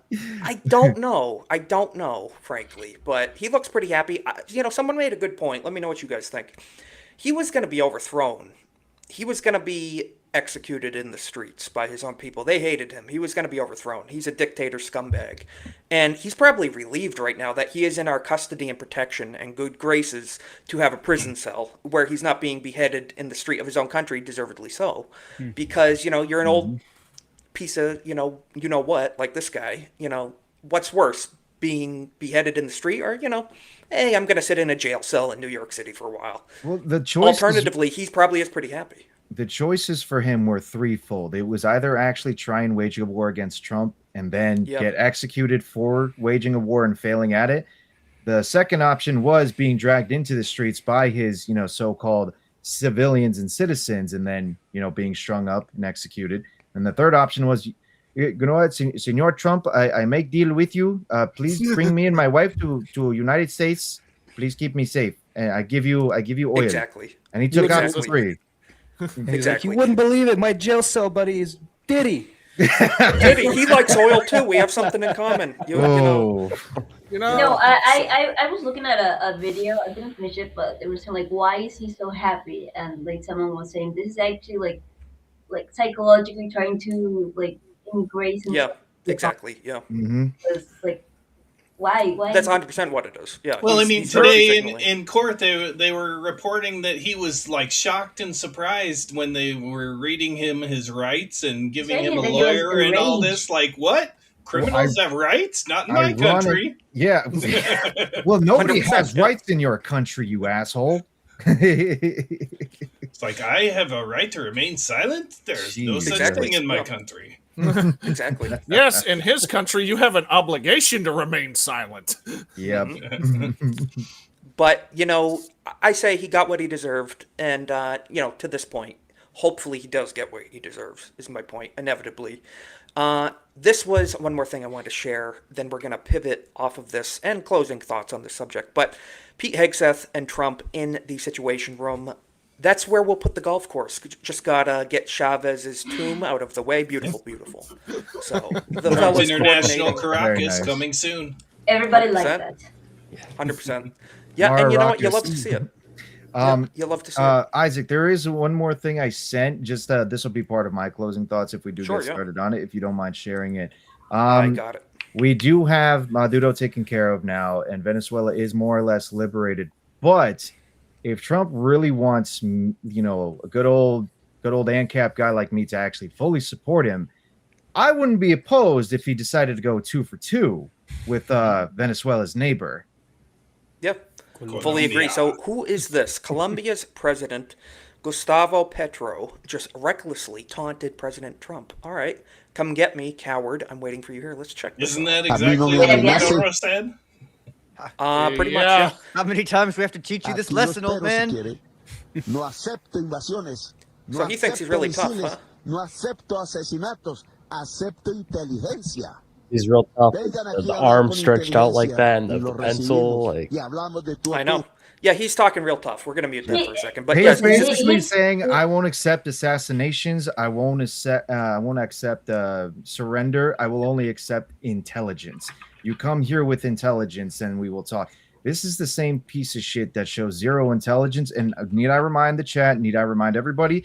This man was part of the April 19th movement, which is a left-wing terrorist organization that worked in conjunction with the FARC during the 60s and 70s.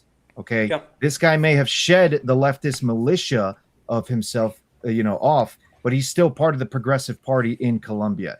You can get the communists out of the militia, but you can get the militia out of the communists, but you'll never get the communists out of the militia. You'll never get the activist side. No, it'll still be there no matter what. Yes. It's not only that. I think, Jeff, I sent you this information at the time that he was picking a fight with Peru for some thing in the border to the north, and people were like kind of like, what's happening? Nothing came out of that. I don't know what happened, but like it was threatening like Peruvian border to the north.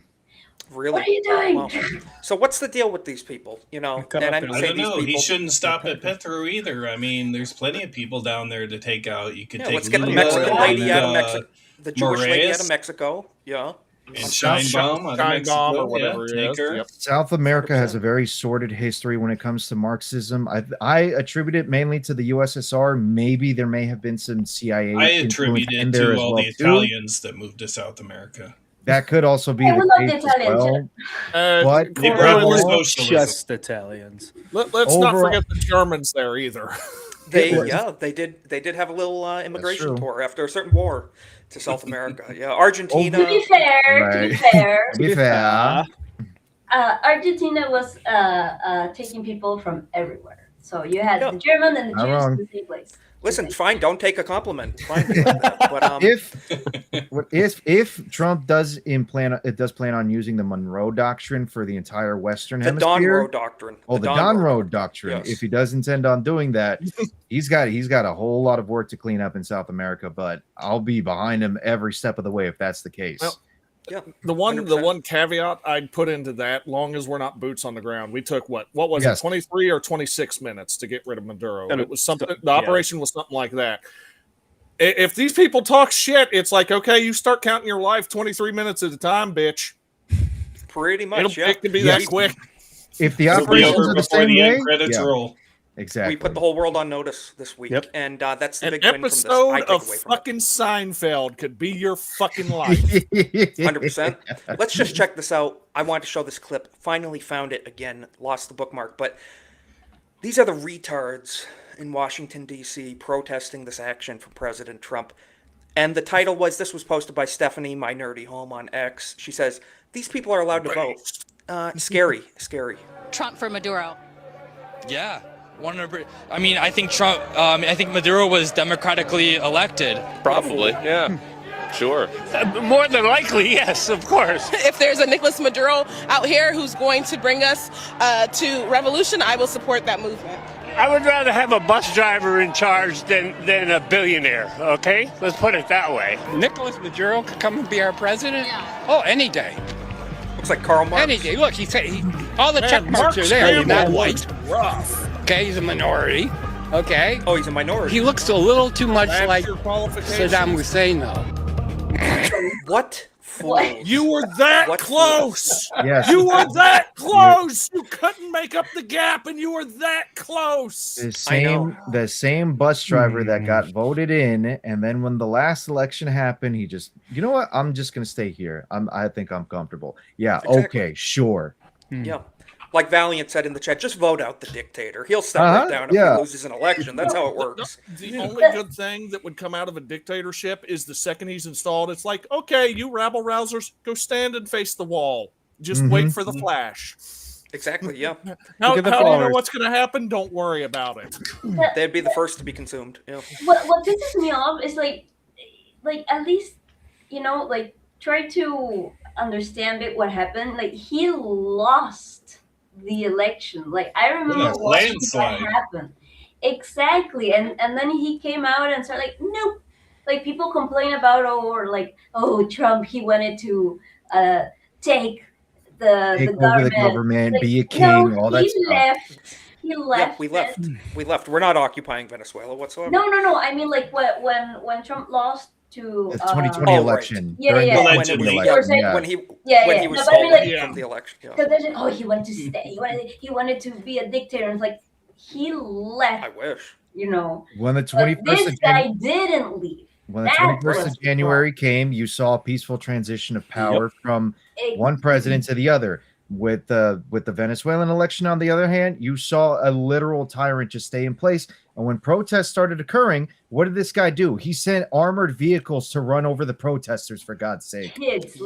And we've seen similar things in Brazil as well. A lot of these things seem to be routinely happening down there, and it's ugly. And one thing to note too, our 2020 election, we used Venezuelan voting machines. So if that tells you anything, I heard that today. Yeah, if that tells you anything, maybe that's one of the reasons why Trump intends on indicting him, because he'll start singing his heart out about. That's one of the biggest reasons, and they're not talking about it. If you've seen Trump's True Social these last 2 days, he's been posting a lot of 2020 election material. So it could be connected. Plays a massive factor in that.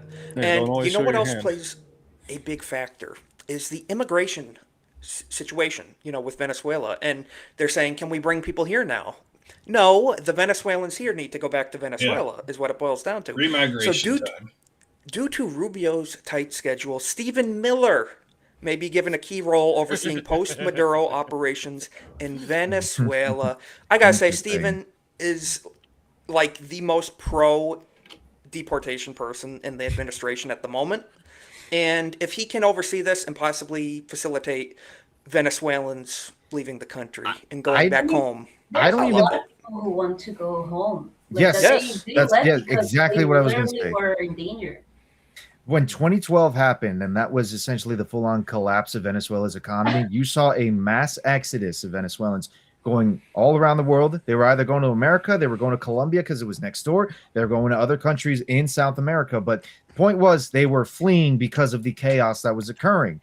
Now that Maduro's finally been taken out of office, I've seen nothing but a whole ton of Venezuelans who are saying now they feel that it's safe to go back to Venezuela. I don't even think Stephen Miller has to worry about deportations. A lot of these Venezuelans will probably self-deport because they see there's plenty of good opportunity now. Because the people making a lot of noise are the ones who are the problem. And like here in Peru, there's so many Venezuelans. Like, I heard them celebrating like outside my window all day.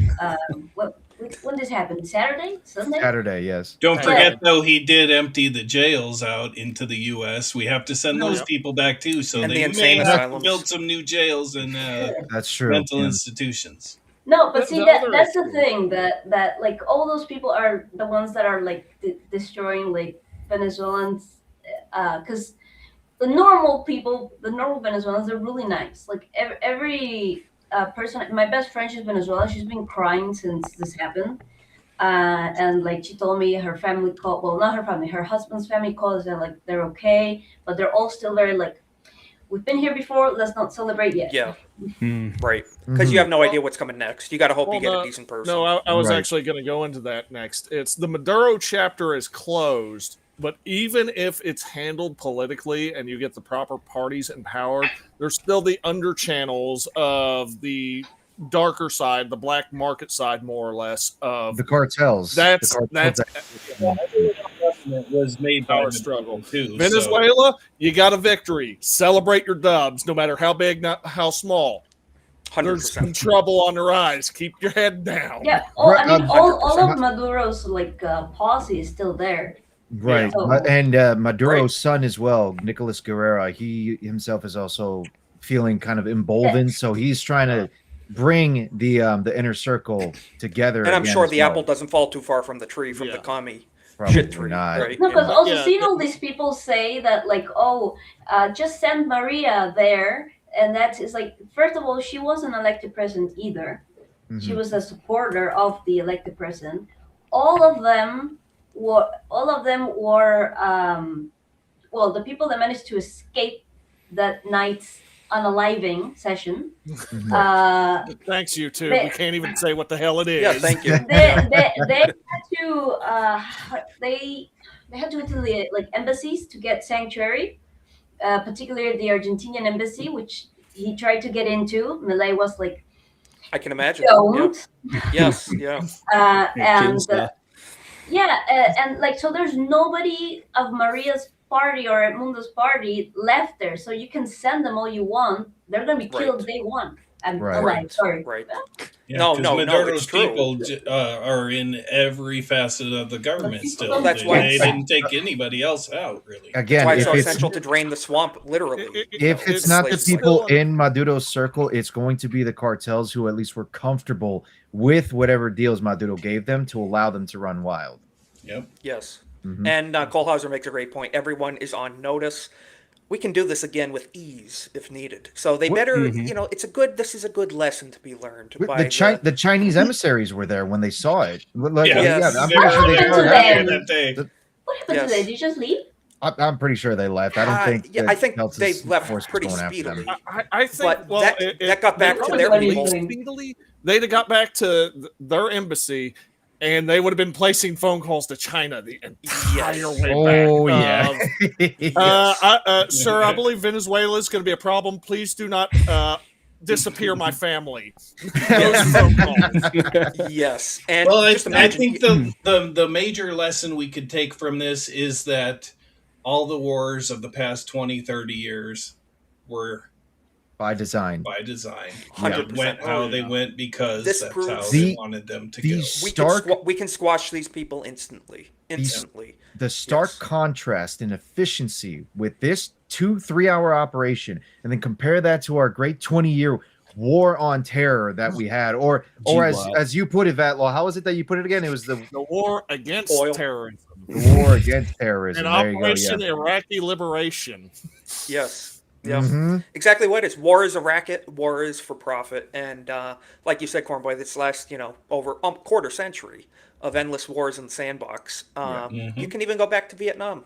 A lot of Vietnam veterans you talk to, they said they wouldn't let us fight. They held us back. We had the means and the resources and ability to squash them, and they wouldn't let us. They and were you run by talk to stupid veterans. people that were beholden to moneyed interests, and they just kept going on, siphoning at the cow. You know what I mean? 100%. If you're not a senator's son, then you're SOL, I guess. Well, no. At that point, what was Dick Cheney before he was vice president for 8 years, and what did he get going out the door from Halliburton? Well, yeah, there he you was go. in the arms, wasn't he? In arms. He was an executive at Halliburton, and they gave him something, not a campaign contribution. They gave him something like $40 million. My gosh, how is that even legal? I don't know. He was an employee. crazy So that's how it was legal. But yeah, I know, but even with that, that's that's what we're saying. Well, how does Yeah, a certain representative from Minnesota go from nothing to $30 million in a year or two? Yeah. Well, how is she not back in Somalia yet? So Working we with got to talk Leering about that as well. Let's get to it. I know you have that We're one. working on that. We're gonna segue to that right now. First thing, gonna briefly touch on this. Bullying works. Bullying works. I have to say, over a year ago, I liked some of the things Vivek had to say. You know, in terms of liberty and principles and da da da da da. He lost me with his 2 years in a row breakdowns over what is an American, and he's essentially a nepo baby at this point. He is not a heritage American. He is definitely India first, Indians first, and he has been bullied off of Instagram and X. So this is from Vivek announcing today, January 5th. Social media is a trap for politicians. I'm swearing off Instagram and X where it's too easy to get a distorted sense of the public's concerns. So he rage quit, essentially, and James Fishback, who is running for governor in Florida, I'm becoming increasingly a fan of this guy. He had something to say about Vivek. Learn how to use a fork and put some shoes on first before you start telling Americans what to do, essentially. So I hope James becomes the next governor of Florida. If you're in there, vote for him. Let's hear what he has to say about this. There is a fork in Well, James is running the for road. Florida. Yeah. I told that to Vivek, and he said, "What's a fork?" But look.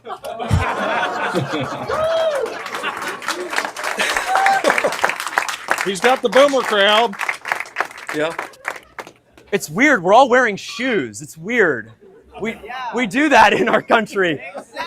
We wear shoes. It would be weird if I showed up not wearing shoes, right? Very weird. And we poo in the loo. He had him with the fork. The shoe one was a bit too far. He started trailing it. He continued it, yes. Yes, he continued it. But no, that was great. The fork in the road, and Vivek's like, what's a fork? So, yeah, I just got to say, Vivek leaving X, he will not be missed. But no, That's my I'll give a opinion on that. spoiler alert of what's going to happen with Vivek. He's going to leave Twitter for about a week. He's going to come back, and there's going to be some fucking AstroTurf. He's going to get a ton of fucking likes. He's probably 100%. also going to get the endorsement of the fucking Lincoln Project, too, and that's going to fucking torpedo his political career, right? And at that point, we can wave bye-bye to him. More than likely. More than Right. likely, yeah. But I don't know the way to say it on YouTube. Today, I'm going to pull this up. J.D. Vance's home was attacked.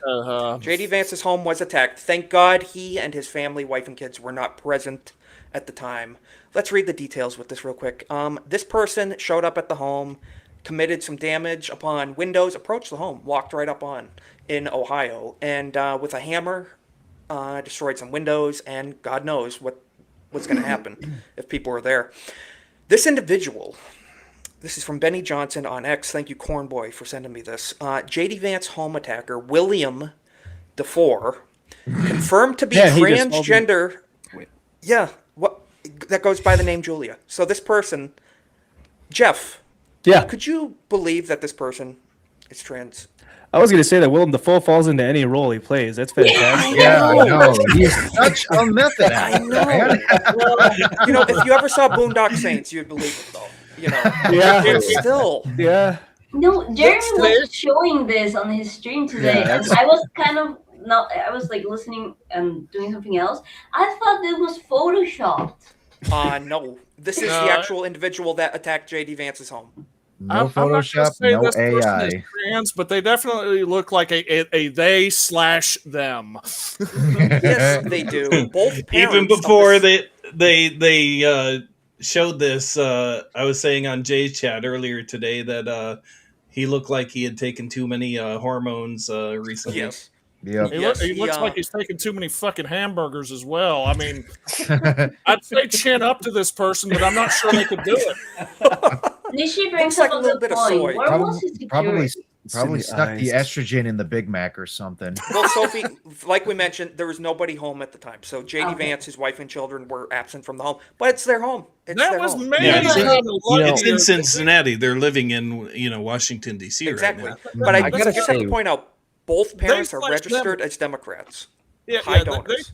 they slashed them right there. It's probably kind of lucky because if J.D. Vance was home, this wouldn't be talking about present tense. This person would be past tense. This person would be in the 42% of the community right there. And I will say correct. too, they definitely had to get a very large bowl to get that haircut.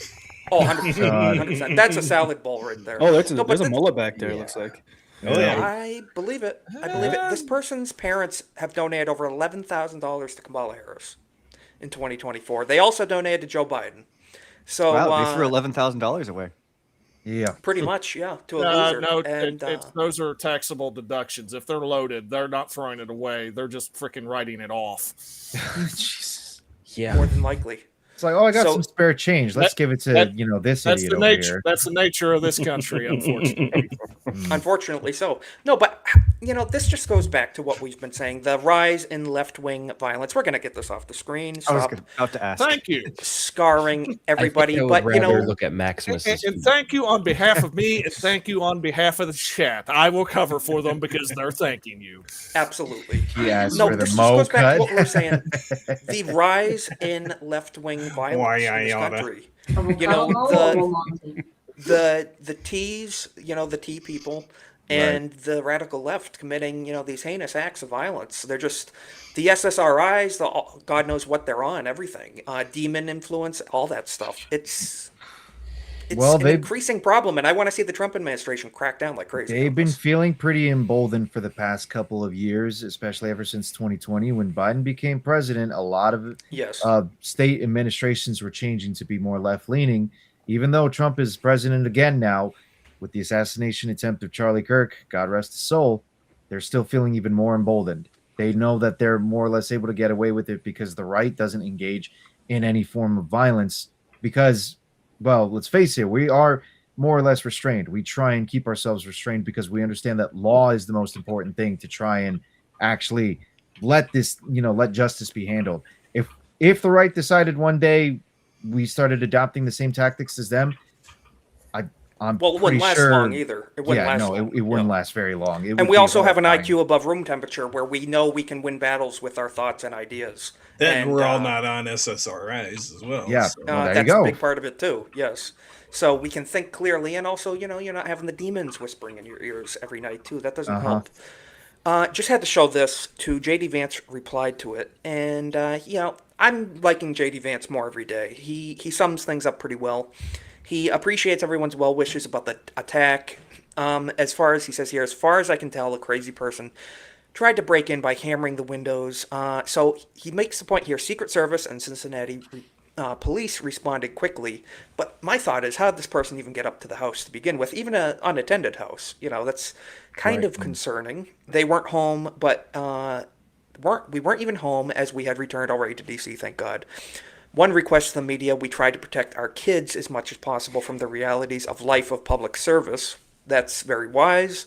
In that light, I am skeptical of the news value of plastering images of our home with holes in the windows. That's a great point. So the vice president requesting to the news media nationwide, please don't post pictures of our vandalized home that our children live in with bashed windows. Because imagine being a young child, your dad's the VP, and on the news, you happen to see, you're walking by the TV or whatever, your home, your bedroom window smashed in with, that's going to screw them up and scare them terribly, terribly. So I think that's the right thing for him to say, personally.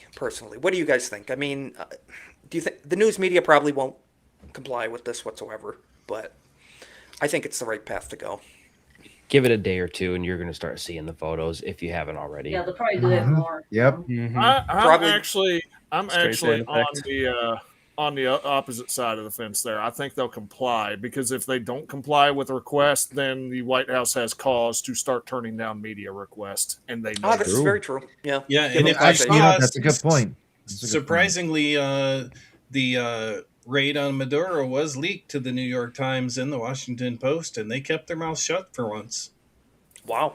Maybe they're lost enough ratings, where they're maybe realizing, who knows? I'll say this: they're by no means they're not on side, but there's a point where activism starts to affect the bottom line, and you only affect it so much before people say, "Okay, you shut your fucking mouth and you do your fucking job." Yeah, pretty much. I want to believe you, Vatlaw, when it comes to that. It just, the problem is that there aren't enough true believers that they're willing to actually have the ship sink, so long as it means they're able to push the message. But I also know some of these companies are smart enough to understand, yeah, maybe the bottom line really needs to.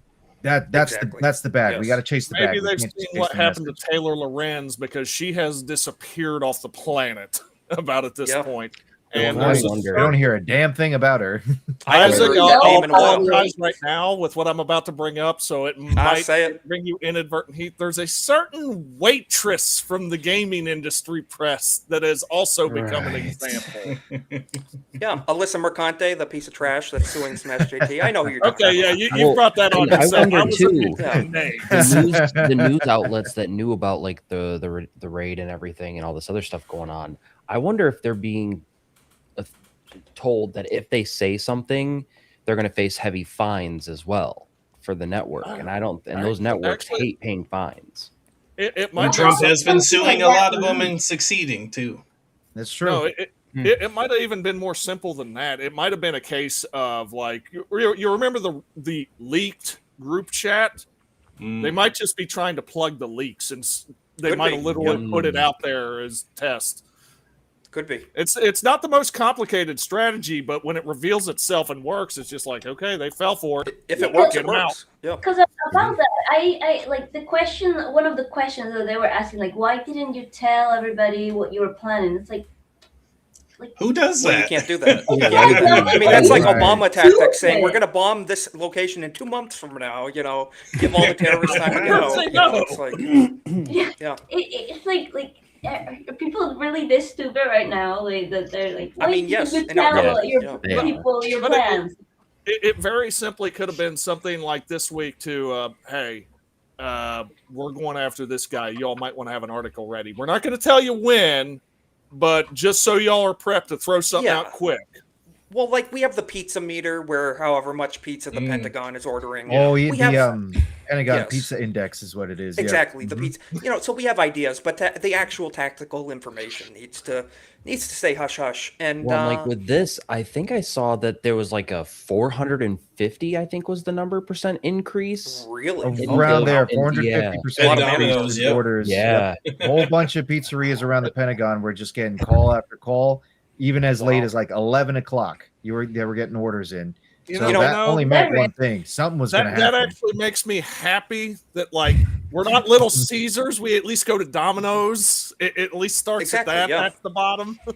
I just got to say, I'm kind of uncomfortable talking about Washington D.C. and pizzas. There's a bad reputation of that city. Just got to say, it's considering the type of people that are in D.C. I mean, look, the pizza index is a better measurement than if you were to talk about the lack of attendance at the gay bars that are close to the Pentagon. That's another one that they like to use. Yeah. Well, like the Waffle House, the Waffle House index for Florida with hurricanes and stuff. Exactly, what are you laughing? Exactly. Yeah. I just gotta say, I thought you meant the Waffle House index with how many black families are fighting. I thought that's what you meant. I don't know. What was her name? The Waffle House Ninja or whatever? Yeah. The one waitress. Yeah. Mm-hmm. Yeah. But no, that's generally how we do measure the seriousness of a hurricane. If Waffle House is open, go to work. Exactly. Yeah. I don't know the pizza lawyer. You have to tell me that later. Yeah, we'll send it. No, it's an actual site I believe you can visit. You know, no, like what you said the other stuff. That we can't. That's an Epstein. That's not safe. Okay. Yes. That's not safe for YouTube. But you know what is? That's why I said that'll get Isaac in trouble. Tim Waltz. Tampon Tim. He is not running for election next year in 2026. Wow. He has dropped out of the election. So let's check it out. This is from Fox News. And Tim has major breaking political news out of St. Paul, amid the fraud scandal. Thank God, Nick Shirley. Tim Walz will not seek re-election as governor, and what when is he going to leer that the truth always comes out? This has 100% been for him. You live, you leer. You might recall in the spring of 2023, he pushed through several progressive ideas to the state legislature. He looks like So a we can just fucking leave that cartoon character. He does. He- I'm getting. He should be hunting rabbits. I'm Yes. getting. I was getting vague like Judge Doom vibes. I feel like he's about to like shoot a bunch of daggers out of his eyeballs. Yeah, well, he is not running for re-election, and we can thank one man, pretty much, Nick Shirley, who did the investigative work. 23-year-old with an X account. He put in the work, and I'm gonna pull up his tweet essentially about this. Let me. I was just gonna say he made a tweet about this. Yes, he did. I haven't seen any funny links yet on the side to start laughing at yet. I have been looking. Yeah, there it is. There it is. So Nick put that out today. I gotta drop a like for Nick. Actually, that is actually not safe for YouTube because that's the word we use for something else on YouTube. Yeah, that's true. But you know what? It's appropriate. time. He ended Tim Waltz's career. He Yes, did. there you It's go. over. In Roblox. 100%. This He just has Where- 7 before he where- finishes Where are the career. memes? I would say scroll down, but we can't because it's X. But we need the memes. I'm gonna end this man's career. We do have a few memes that I have to show at the end of the This show. comes that a are day just in after case. Nick Shirley retweeted about the former House representative up there in Minnesota and her untimely ending. Yes. You think And he Tim would've- Walz calling I him was a gonna say- conspiracy theory over it. A day He's later, totally he's not someone that worked for Tim whatsoever, retired. right? Yeah. Now, has Pam Bondi posted and linked the wrong Nick Shirley again? Again, yeah. She tagged Nick the first time and tagged the wrong fake account, of course. So Oh, she's boy. not a useless old boomer whatsoever, running at our country as Attorney General.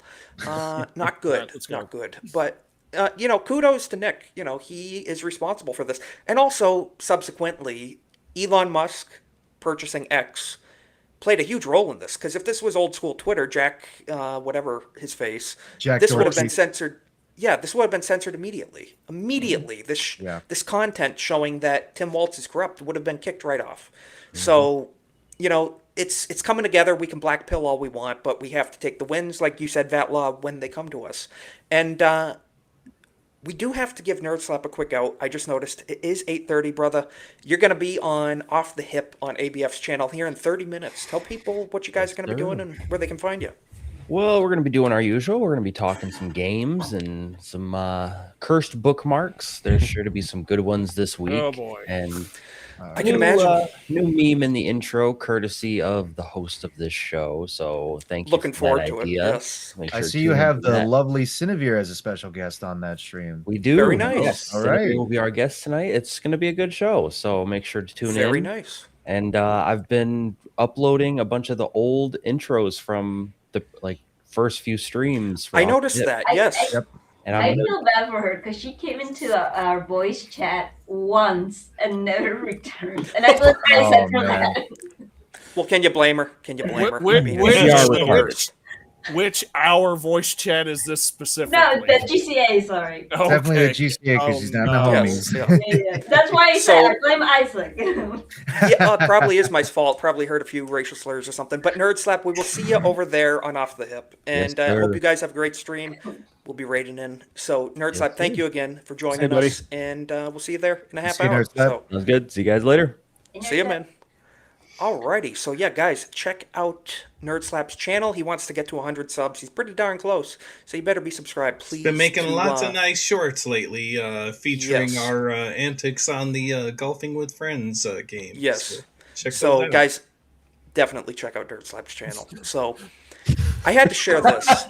Jeff, what the fuck was that guilty face? I didn't watch any of the shorts. I just saw I was tagged in something. I was like, I don't even want to Jeff, watch it. Jeff, you know what, Jeff? What happens on stream stays on stream, and It really is Nerd that Slap feels simple. at liberty to clip it.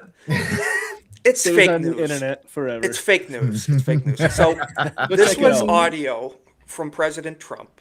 We got to shift here. Trump, Colombia is run by a sick man. He's not going to be doing that for very long. Let me zoom in. Reporter, so there will be an operation by the U.S. in Colombia. Sounds good to me. Wow. Let's check this out from the president himself. Let's check it out. Oh, wait. The audio is pretty bad. 1 second. Let's make sure that's up all the way. There we go. Colombia is very sick too, run by a sick man.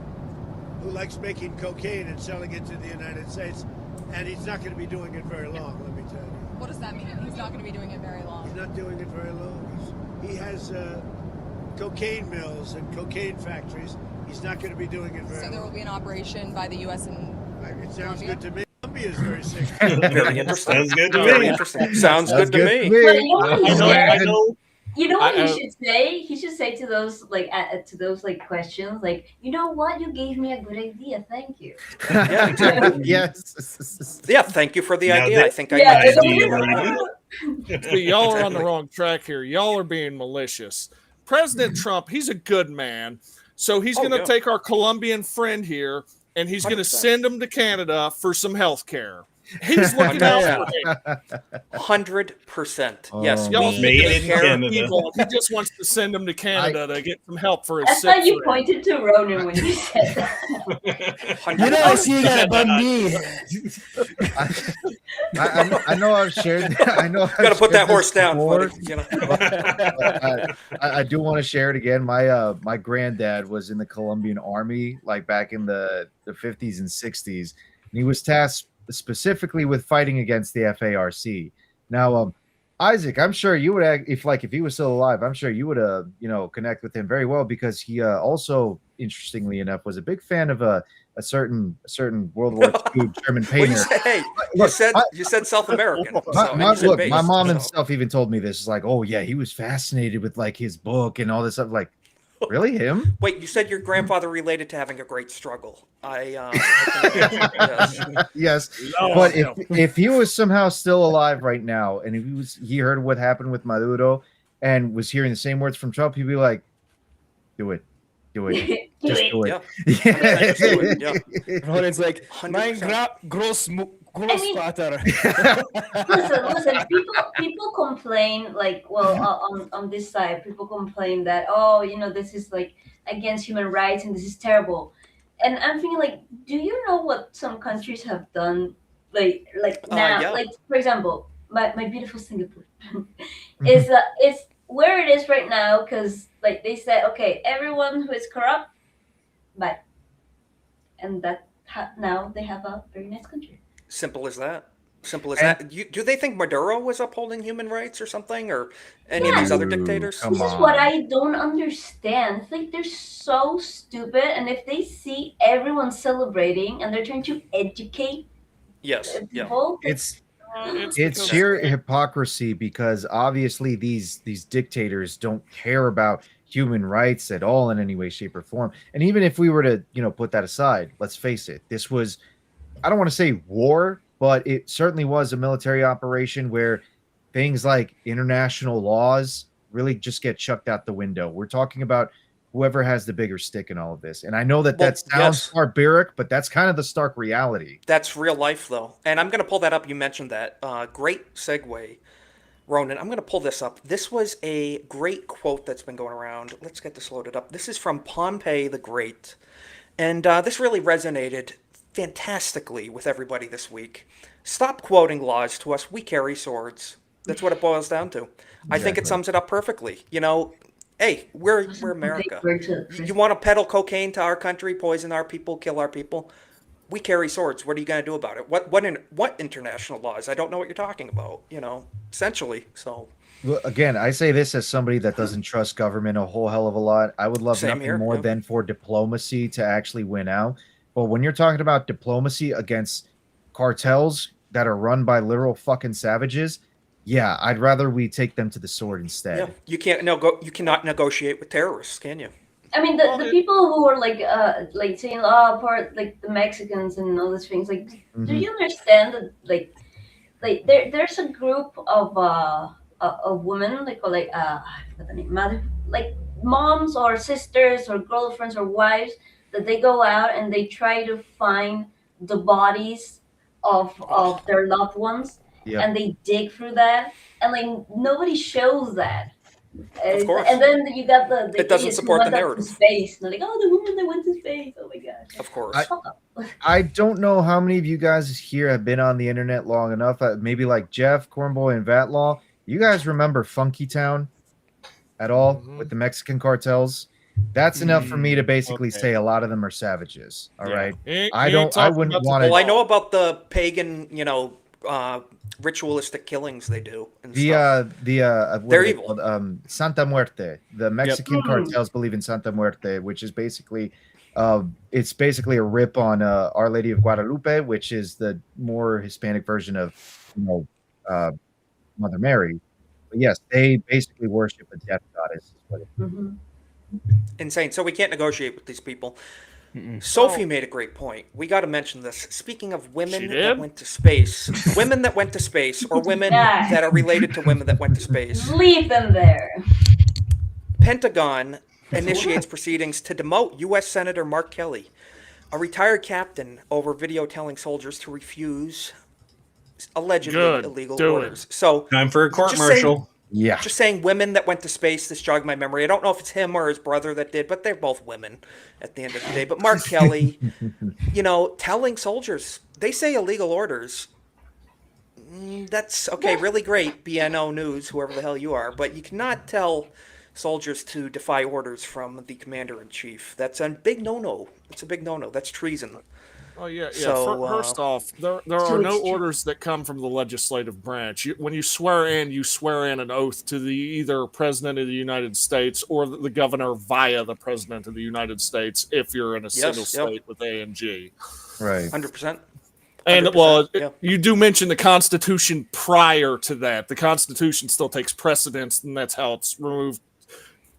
Look up oath of enlistment, people. We don't have time to explain that. 100%. Yeah. No, it's going to be interesting to see how it goes. We're going to keep tabs on it because Mark Kelly is a radical left maniac, and the fact that he even got elected to office. Yeah, thanks a lot, Maricopa County. You guys with your toner issues and your voting issues, very sus stuff. And speaking of people with voting issues, New York City, Zoran Mandami has been sworn in as mayor, and he promised during his campaign that subway fees would be free for the citizens of New York City. Already, New York City has officially raised subway fares to $3 effective what you voted for! Directly contradicting Mayor Mondami's pledge. And so this is a meme. Fell for it again. Fell for it again. So memers are in control. But man, well, I mean, look, they should have realized they were going to get conned from this guy because he didn't swear into office with this right here. The word of God. The word of God. He swore in with the word of the prophet, Muhammad. That's what. The warlord. That's what the murderous pervert piece of shit, Muhammad. Yeah. So the warlord PDF. Let's address him accurately. True. I don't care. Come the fuck on. Yeah, bring it. Like Nerd Slapshirt said, chuck him in the wood chipper. One more thing I wanted to show. 2, you know who else needs a wood chipper treatment? PBS. So they are a propaganda institute right there. They just spew nothing but absolute garbage left-wing propaganda. The Corporation for Public Broadcasting, the primary funding vehicle for PBS, has officially been dissolved after President Trump stripped them of funding. Good riddance. Taxpayers will no longer subsidize left-wing propaganda. That's a big W, President Trump. Big win, in my opinion. That's a white pill. I think he deserves all the praise. And nothing of value is lost. I suppose the only bad thing in this, and I'm sure Lex will disagree, but the only bad thing in this is there's no more Arthur now. No more Arthur cartoon. That's a shame. Here's the issue. Honestly, any one of these over the airwaves channel could pick up Arthur, and they would immediately have a block of children watching Arthur. Arthur could be a potential potential moneymaker. Oh yeah, I 100% agree. Ronan, it would. I don't trust any of these people to make shows for children. I agree with Lex with that. But Ronan, fun fact, Arthur.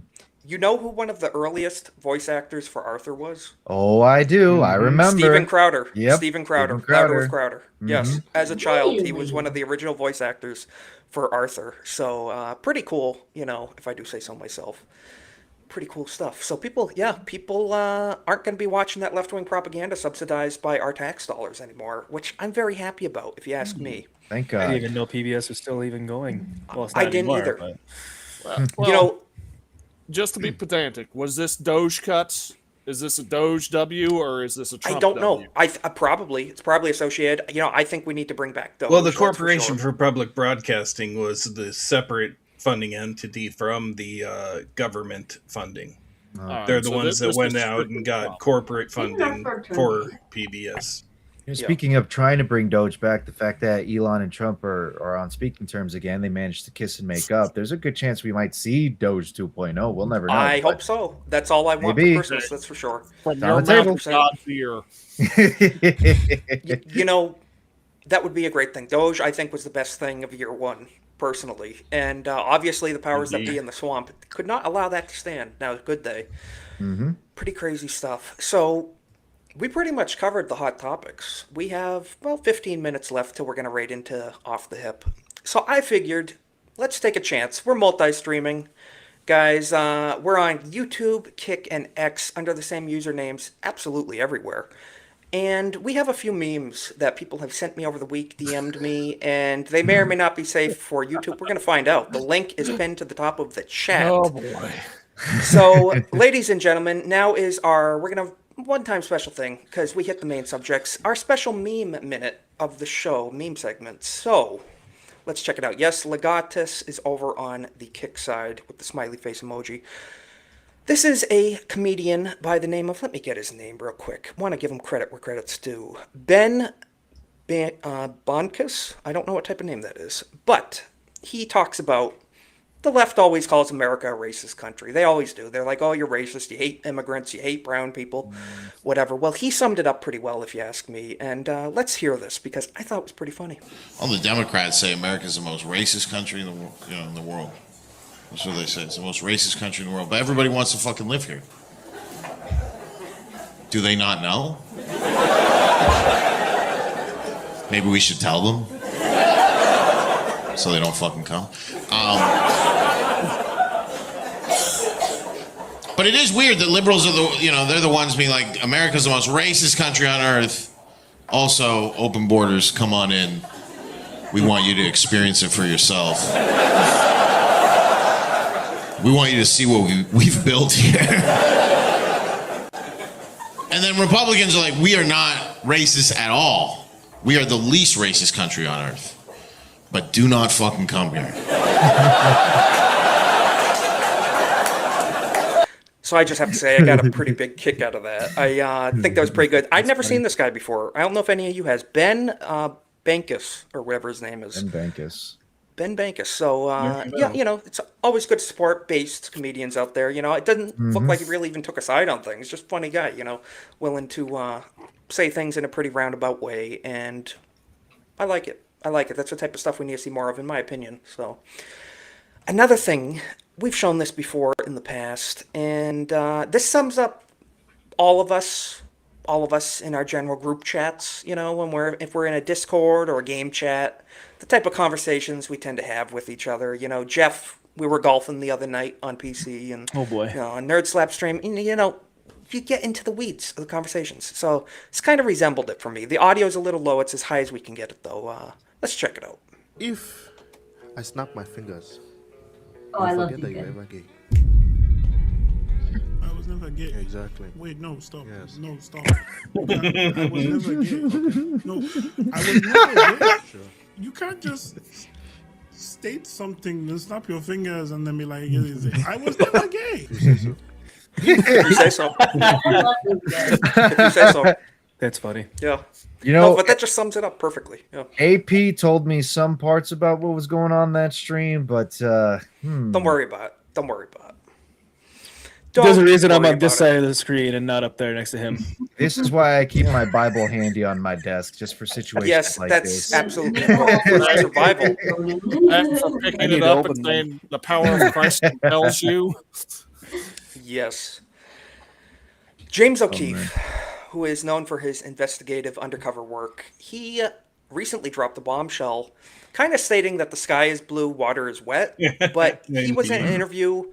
Most people in DC are gay, and the ones who are not openly are secretly gay. Not shocked. Sky blue. Let's hear what James had to say. Most people in DC are gay, and the ones who are not openly are secretly gay. And I know narcissist is an overused word, but let's be honest, we all have a little bit of narcissism in us. But in Washington, DC, and in politics in particular, people are so blinded by the love of power, and they're so in love with themselves, that it's almost like they're in this little psychological cocoon, where they're not even paying attention to the guy across from them. They will literally not ask me one question about myself. These are Harvard-educated people, Georgetown professors, national security people with... And that sums up why he's so successful at what he does. You know, he just puts on a weird pair of glasses. At the end of that interview, he took up. It looks like he aged. The Bible like wasn't 2 enough. years I in need the to bust video. out my actual rosary too. Okay, like the rosary that I got from Odin when I went to MegaCon. I need to bring this out now too, just to help this stream. What is going on here, Isaac? Is there something you want to share with the class? Did Odin steal the chain off like some little kid's bike to make into a rosary? And the other part, now. The wildest part of 2026 would be if Lindsey Graham came out as straight. Yes, that would be very shocking. That would be the biggest bombshell in history. Impossible. We all know that's... Little known fact about that interview: as soon as the interview was done, he took out his necklace, and guys like, "Oh fuck, it's James O'Keefe." Exactly. Yeah.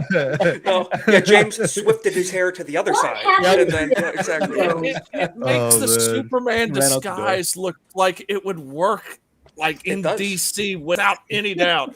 Oh, I don't think Superman, would have everyone knows how these look I like. think it's a matter of it would work. I think it actually just does. It does. Insane. 100%. So yeah, no, we all it's know pretty Superman. funny. We know Clark. He was there the whole time. Have to show two more quick things. Warning, jump scare warning. This one's pretty bad. So, guys, you know what we tend to show? Maximus BT would be welcome right now. But Nicolas Maduro protesters that are protesting the arrest of Nicolas are out here in the streets of New York City, and this is a dude. Protesting the arrest of Nicolas. With me, all. Hands up, Venezuela! Hands up, Venezuela! Free President Maduro! That voice crack. La lucha sigue! Libertad, socialismo, o What are they saying? Venceremos! I can translate properly. They're basically saying, we are retarded, we are gay, and Exactly. all that kind of stuff, basically. Thank you. So he trolled. Thank you. Yes, just stating the obvious, pretty much. Yeah, it's pretty crazy. So I'm just gonna pull up one more thing, but I don't unfortunately have it. So I think that wraps it up. Sorry for leaving it on the pretty cringeworthy note. It's pretty crazy stuff. But I want to thank everybody for stopping by. We're gonna check in on the chat. Sal the hamster. No P in the letter hamster. He made that noted. There's no P in the letter hamster. In the word, I mean, no letter P in it. So pretty good to know. Yeah, Nishi, thank you again for stopping by. Jake Martin, as always. Anthony Shaddix. I see this guy in all the chats.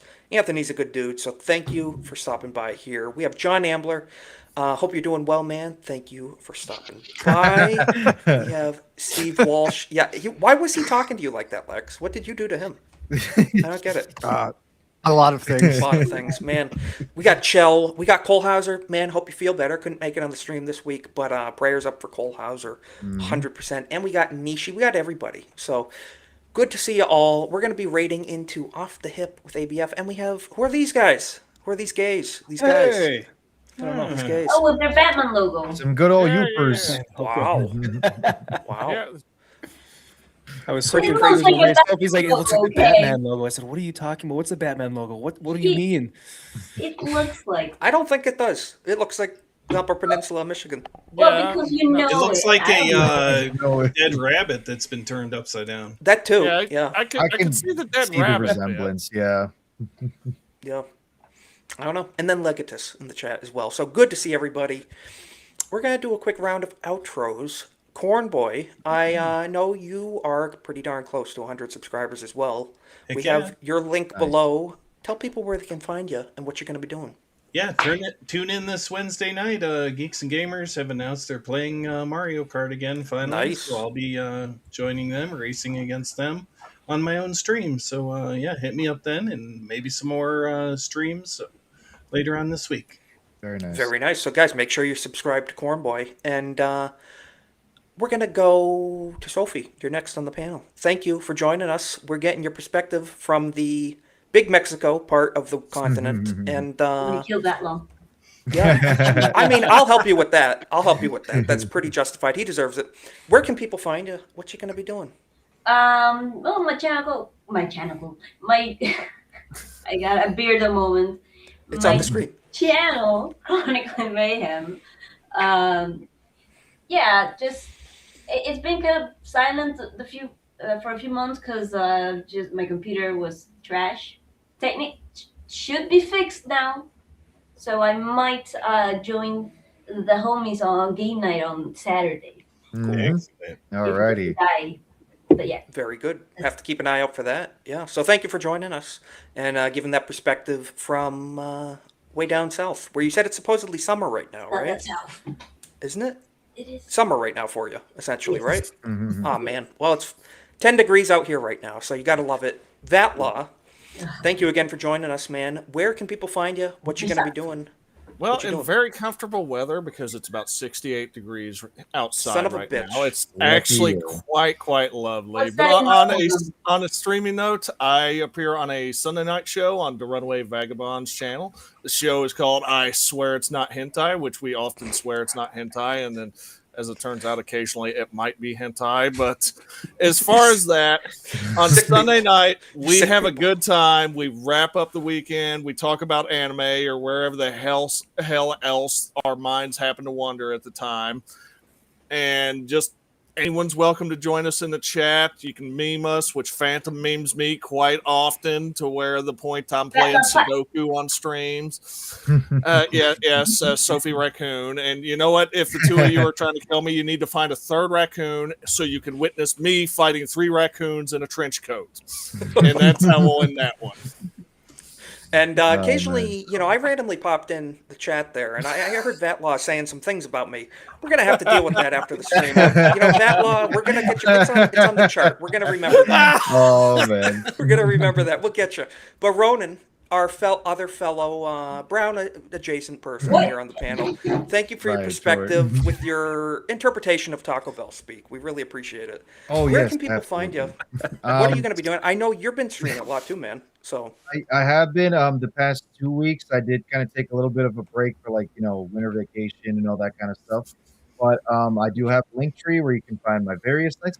There's the Linktree right there. You can find me on YouTube as Ronan the Crusader. You can find me on X as Ronan_Crusader7. You can find me on Twitch as well as Ronan the Crusader. I'll be still streaming Death Stranding. I'll be streaming the OG Fallout, which is a nice what's a good way of saying it? It's a nice way to wash off the taste of the show itself. And you're cutting out a little bit. You've been giving your outro underwater, dude. Oh, jeez. Okay, hold on. Let me bring this a little bit You're closer good. to me. Oh, jeez. We've got your links in the chat. But, dude, you've been playing the old Fallout games. I like retro games, too. It's just so much better than the woke stuff coming out now. And it's cool to see you cover it. It's always good streams. And I forgot to mention last week, but Ronan, you're going to be a regular co-host here on the channel, too. So thank you for joining us big time. Really appreciated, Ronan. The Crusader, that aspect, we really appreciate a lot, too. Because, as you always say, you always have the word handy at the most important times when I put cringe stuff on the screen. And it's a very necessary cleanser. So we thank you for that. And absolutely, yes. You guys better be subscribed to Ronan. Follow him on X and Kick as well. So thank you for that. And Jeff, I believe we're going to be having a stream Thursday on your channel. And we are. You cover a lot of good history stuff there. Mm-hmm. And tell people what you're going to be up to, where they can find you and follow you at. Yeah, so my name is Jeff. His name is Jeff. That's your sign off. That's your sign off. It's the first time he did it today. Yes. That's great. Kind of came in hot earlier, so I didn't have a chance to say anything. Didn't think I was going to make it. I had to work until the very bitter end. But yeah, we thank you for joining us. No, thanks for having me. Absolutely. You can find me on my channel, Jeff Up North, where I talk about ancient history stuff. As Isaac mentioned, we'll be doing a stream Thursday with friend of the channel, Shaman 711. Be talking about Hernando Soto's journey into South, like Florida and the southern U.S. Very cool. Yeah, Very cool. And I saw them in the chat here somewhere. But Drink Up, Tuesday's gaming Yes. stream, and Friday's just BS 100%. news show. Yeah, Most So you can find me over there. underrated channel on all of YouTube. Drink Up, great Appreciate guys. it. You, Andy, Willie, just shooting the shit, and honestly, it's hilarious. One of the best Underrated shows as to tune hell. into. Everyone needs to subscribe. You to guys that. need to watch Drink Up. 100%. Haven't gotten a chance Sometimes to you play can't with them. understand their Canadian accent, but Haven't gotten That's a chance true. to play with them on the For the Homies game stream with playing Among Us and everything. They're real good guys, funny as hell. Honestly. that's fun. Fantastic. Check them out. Highest of quality, and some of the best guests we've had on the show too. You guys are just killing it. You guys are rocking it. Shout out to Andy and Willie and you as well. So, and I saw you had Thank your you, brother guys. on there too. Yeah, So, had him. Yeah, can't talk tonight. Had him on a few times. So very nice. Yeah. Very nice. Keep killing it. So you guys are doing Thanks, a guys. good Hey, job. you're doing fantastic things over here too. This is the only I place to go appreciate to it. politics anymore because there's too much. Yeah. Too much Yeah, for it me can to be a handle little- right now. That's why we try to intermix some of the levity, some of the humor, and you know, a Mhm. few racist jokes here and there. It's all part of it. But you're not racist. we do what we can. Lex, where are you going to be causing trouble this week? I see you in the chats. See you on X. Where can people follow you? What you going to be doing? They can, but they shouldn't. But generally, you'll find me ranting about theology on Twitter. You can find me contributing some politics here. Usually on Sundays, I'm on Malty's show, although I wasn't yesterday because I was not feeling great. And I don't know, whatever.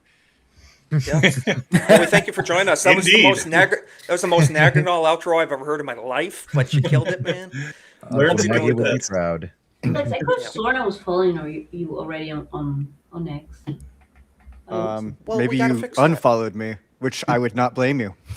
I'm gonna go unfollow Twitter right now. unfollow. I'm gonna go unfollow Lex right now. But you know who you should follow is ABF over on Off the Hip right now. This very moment they're going live. So guys, give them a raid.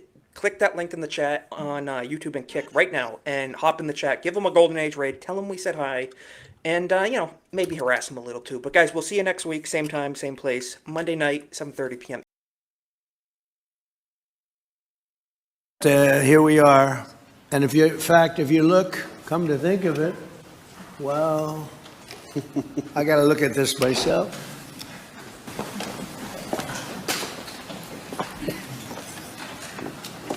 Wow.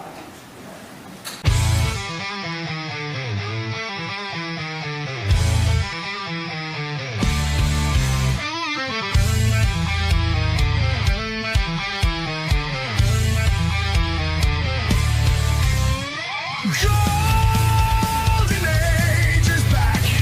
Isaac's on the mic. Cultural crusade. Politics get torched in the fight. Savage memes drop hard, outrageously offensive. Bassy generation, loud and unrelenting. Golden Age is the podcast blaze. Isaac's rants cut through the haze. Crusades alive, memes collide. Subscribe now, join the savage tribe.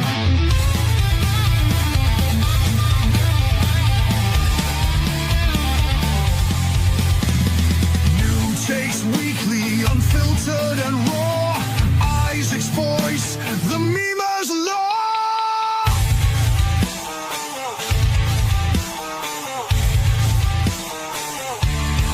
The golden age of America begins right now.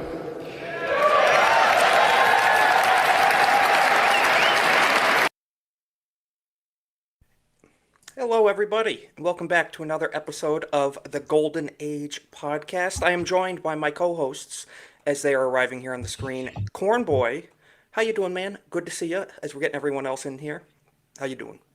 Excellent, man. Can't wait. We got the big book drop this week, and hopefully we can get to talk about that a little bit, plus a whole lot of politics happening. So I think we're in for a good one today. Absolutely, absolutely. We're going to be getting Eric up in here in a bit, but while we're waiting on that, we're going to check in with the rest of our guests. Cole Hauser, how you doing, man? Thank you for joining us. Always nice hat, by the way. Repping the merch. Thank you. How you doing? I'm doing great. I was glad to be here and with such fine patriotic gentlemen. Yes, sir. Awesome. Even Lex. Appreciate it. Yes, even Lex. Yes, too.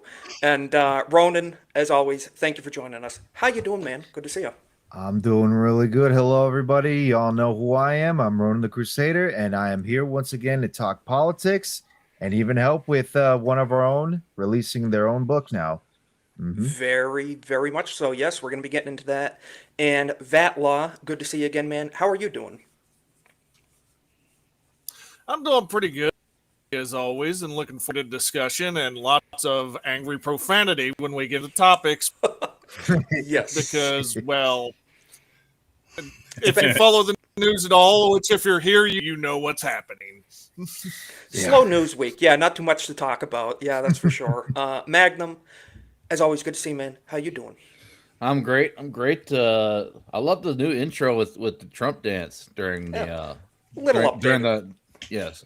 Little update. You love it. You love to see it. And Lex, good to hear you, shall I say. How you doing, man? Thank you for being here. Doing well. Always a pleasure to spend Monday nights with such fine U.S. citizens. Yes, sir. Absolute emphasis and Kohlhauser. And Kohlhauser. Yes. Oh, I'm sorry. Did I miss? Oh. Kohlhauser is one of the good ones and Canadian too. So checking out the chat. Nerd Snap, good to see you, brother. On the chat. Donna, good to see you. Thank you for stopping by. John Ambler, good to see you in the chat, brother. How are you doing? We have Just JK as well. Good to see you, brother. We got Legatus Modern in the chat. We have Sal the Hamster. Good to see you, brother. Thank you for being here. We got Chell in the chat. We got everybody. Sorry if I missed anybody. It's just a ton of people. Nerd Slap. Patriot. There you go. Everybody. Yeah, Nerd Slap. So, first things first, as always, we got to start with some levity. So, Marco Rubio is now a man of many responsibilities, and President Trump will probably be tasking him to be Pirate King of Nassau now that we are, going to be occupying the surrounding parts of the hemisphere, the Western Hemisphere. So, as I can pull this up on the screen, when President Trump tells Marco Rubio he has to be Pirate King of Nassau. Yeah. So, it's just, my favorite meme template. Yes, it is. Dude, this has been used for hundreds of things so far. It's just fantastic. So multi-purpose.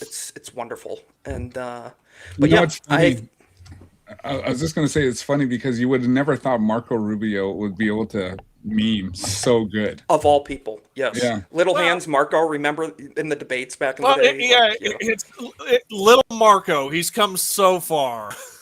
Yes. He finally grew up. His hands got a little bigger. He's doing better for himself. You love to see it. And frankly, if he can do some good things, more power to him. More power to him. Yeah, he's been a total champion recently. He's been doing pretty good. So commendations where it's due. President Trump was spotted. This man is pure, what the heck? Pure energy, pure branding. He just knows how to do it. He's a businessman. He was spotted wearing a pin of himself earlier this week. So that pin you can see on the left, that's right there down on his lapel. And I think the audio was pretty good. Let's check it out. The audio is nothing. But as you can see, this was a little interview, but he's there being asked about the pin. It's pretty funny. I mean, the dude knows how to meme. He has a sense of humor, and you love to see it because I think it's pretty cool. If you're going to wear a pin, may as well wear a pin of someone you support. It's president's got style. President's got style. His humor's so dry too that people on the left don't understand it at all. 100%. That's the issue with them. They get so mad. It's like he doesn't think of you at all. There is no humor on the left. Was that designed by Mike Judge? That looks straight out of Beavis. It does look it's either that or something out of some weird like anime style or something. Yeah. South Park. No, it's definitely different. Yeah, that's for sure. Wanted to show this too. This went kind of viral this week. So this was an old clip. Do you guys remember Denzel Washington received the Presidential Medal of Freedom a few years back? This was under, Crazy Joe, Alzheimer's Joe. So when Denzel received the Presidential Medal of Freedom, and this was the best quote tweet I've ever seen in my life. Joe probably thought that's Obama. That went viral this week. So I just had to show that. I mean, it's funny, but it's also kind of true, don't you think? I mean, Joe is not the most observant fellow, and he was born in a different time as well. And he grew up with every single different kind of person. Every single community. He's the first Puerto is. Rican truck driving Irish president ever. Yes. I'm really amazed that you're not more respectful of the Civil War veteran that man is. I know. Very true. Yes. He fought on both sides, Lex, don't you know? I'm wondering if Obama putting the medal on Obama and he thought, yes, there's two of them now? It's not a bad idea. We all look alike. I wish he was. I wish he was the previous president. Holy crap! I mean, that's a good point, Magnum. I mean, I would have picked Denzel over Barack Obama any day. Not to say he's much better, but I bet he would be better. Oh yeah. Yeah. So, moving on. I have to preface this with, people shouldn't get offended. It's okay to poke fun at everybody. This came across my feed. Don't know who these people are. In my opinion, as a person in Gen Z myself, I think this is peak Gen Z humor right here, because you're not hating anybody, you're just poking fun at obvious stereotypes, and it's pretty freaking hilarious. So, check this out for a second. What's your guys' ethnicity? Oh, I'm Indian. I'm Jewish. You're Jewish, okay. So do you guys think Indian and Jews are a good couple? Are you serious? It's like the best combo ever. Yeah. Bro, opposites attract, dog. Really? Do you know how much money we make? No, she's broke. I got the bread. No. I think he makes the money. No. I got you. You know how many gift cards I've redeemed? Oh, shit. Yeah. You can't tell them our side hustle. The gift cards were promised to us 3,000 years ago. I guess they are. So I just had to show that, and I think it's definitive Gen Z humor right there. I got a kick out of it. The gift cards were promised to us 3,000 years ago. Pretty good stuff. And we are joined by Eric, Dreaded Dinosaur. Hey, Eric, how you doing? what's up? Happy to have you here. Yeah, absolutely. Great to have you. Yeah, we're just getting into the first initial lighthearted memes before we get into the heavy-hitting subjects. And we're going to be talking Daughter's Revenge here in a bit, too. Hope you might be able to give some insight. I think you were pretty involved in that book. Yeah, had a small role. Small role, yeah. And just a couple more memes, and then we're going to be... Yeah, little part. We're going to be getting into Not before we go too far, but yeah, points to him for wearing a shirt, being Jewish, that says the top Jew in big, bold fucking print in public. Very true. Yes. Very true. Yeah, I mean, pretty ballsy. Yeah. As the saying goes, I think the kids are all right. So I think so too. Because what was it? 10 years ago, people would have been crying racism and offensive. And they would have canceled them. Now it's like, we can laugh at our differences. That's perfectly fine. People realize this, and that's okay. That's okay. So it's a good thing. I think, as you said, the kids are all right. Had to show this. I think Lex, you may have sent this to me. This is a real, totally not AI clip of President Trump testifying what it was like when they captured Maduro, President Maduro of Venezuela. Totally real clip. Pardon any foul language. It's part of the meme, but let's show this real quick. I see like 3-4 niggas running through the crib, all black, mask on, running through the crib and shit. One nigga run to the front door. I hop out, I start shooting. Bow, bow, bow, bow, bow. Shot the nigga. Bow, shot his ass. Bow, bow, bow, bow. All the niggas run out the door, they run out the door.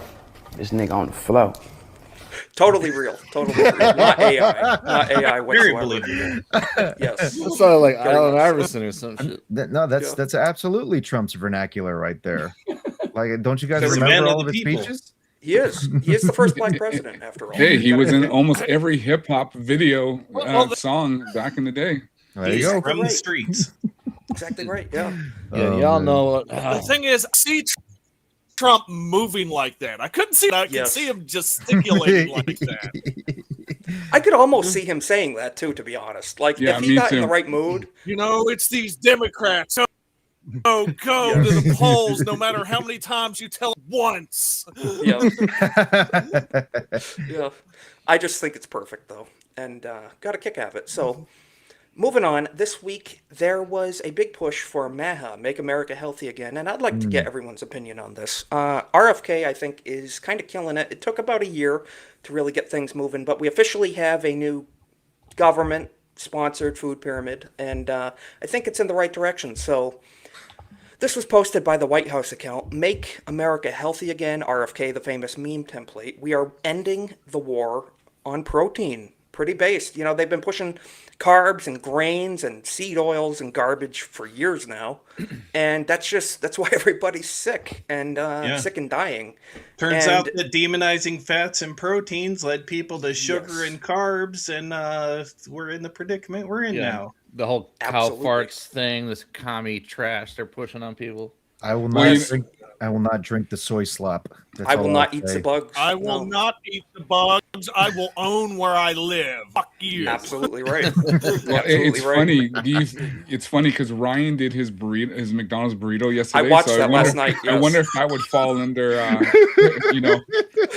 RFK's pyramid. Can you remind us, Hauser, what? I don't think Ryan's down with the RFK thing. Ron took it a little too literal. Food pyramid, his food into a pyramid. Yes, he took it a little too literally. Cole Hauser, can you remind us what was in that burrito that Ryan Kendall made last night? So he had chicken McNuggets, cheeseburgers, French fries. Fries, yep. He had his cheese sauce, and his what's it called, the ranch. Yes. Hidden Valley Ranch. Yep. And then he was complaining because they only gave him 3 napkins. Look, I understand when a man. All you get these days. Times are hard. I understand when a man's got cravings sometimes because, like, I'll either have a Baconator or I'll buy a McChicken and a McDouble and give myself a nice McGangbanger. But Jesus, no ranch sauce, bro. Like, I don't care how drunk you are. I ain't eating that. It sounds like the one Dune redubbing the hamburger, yes, cheeseburger.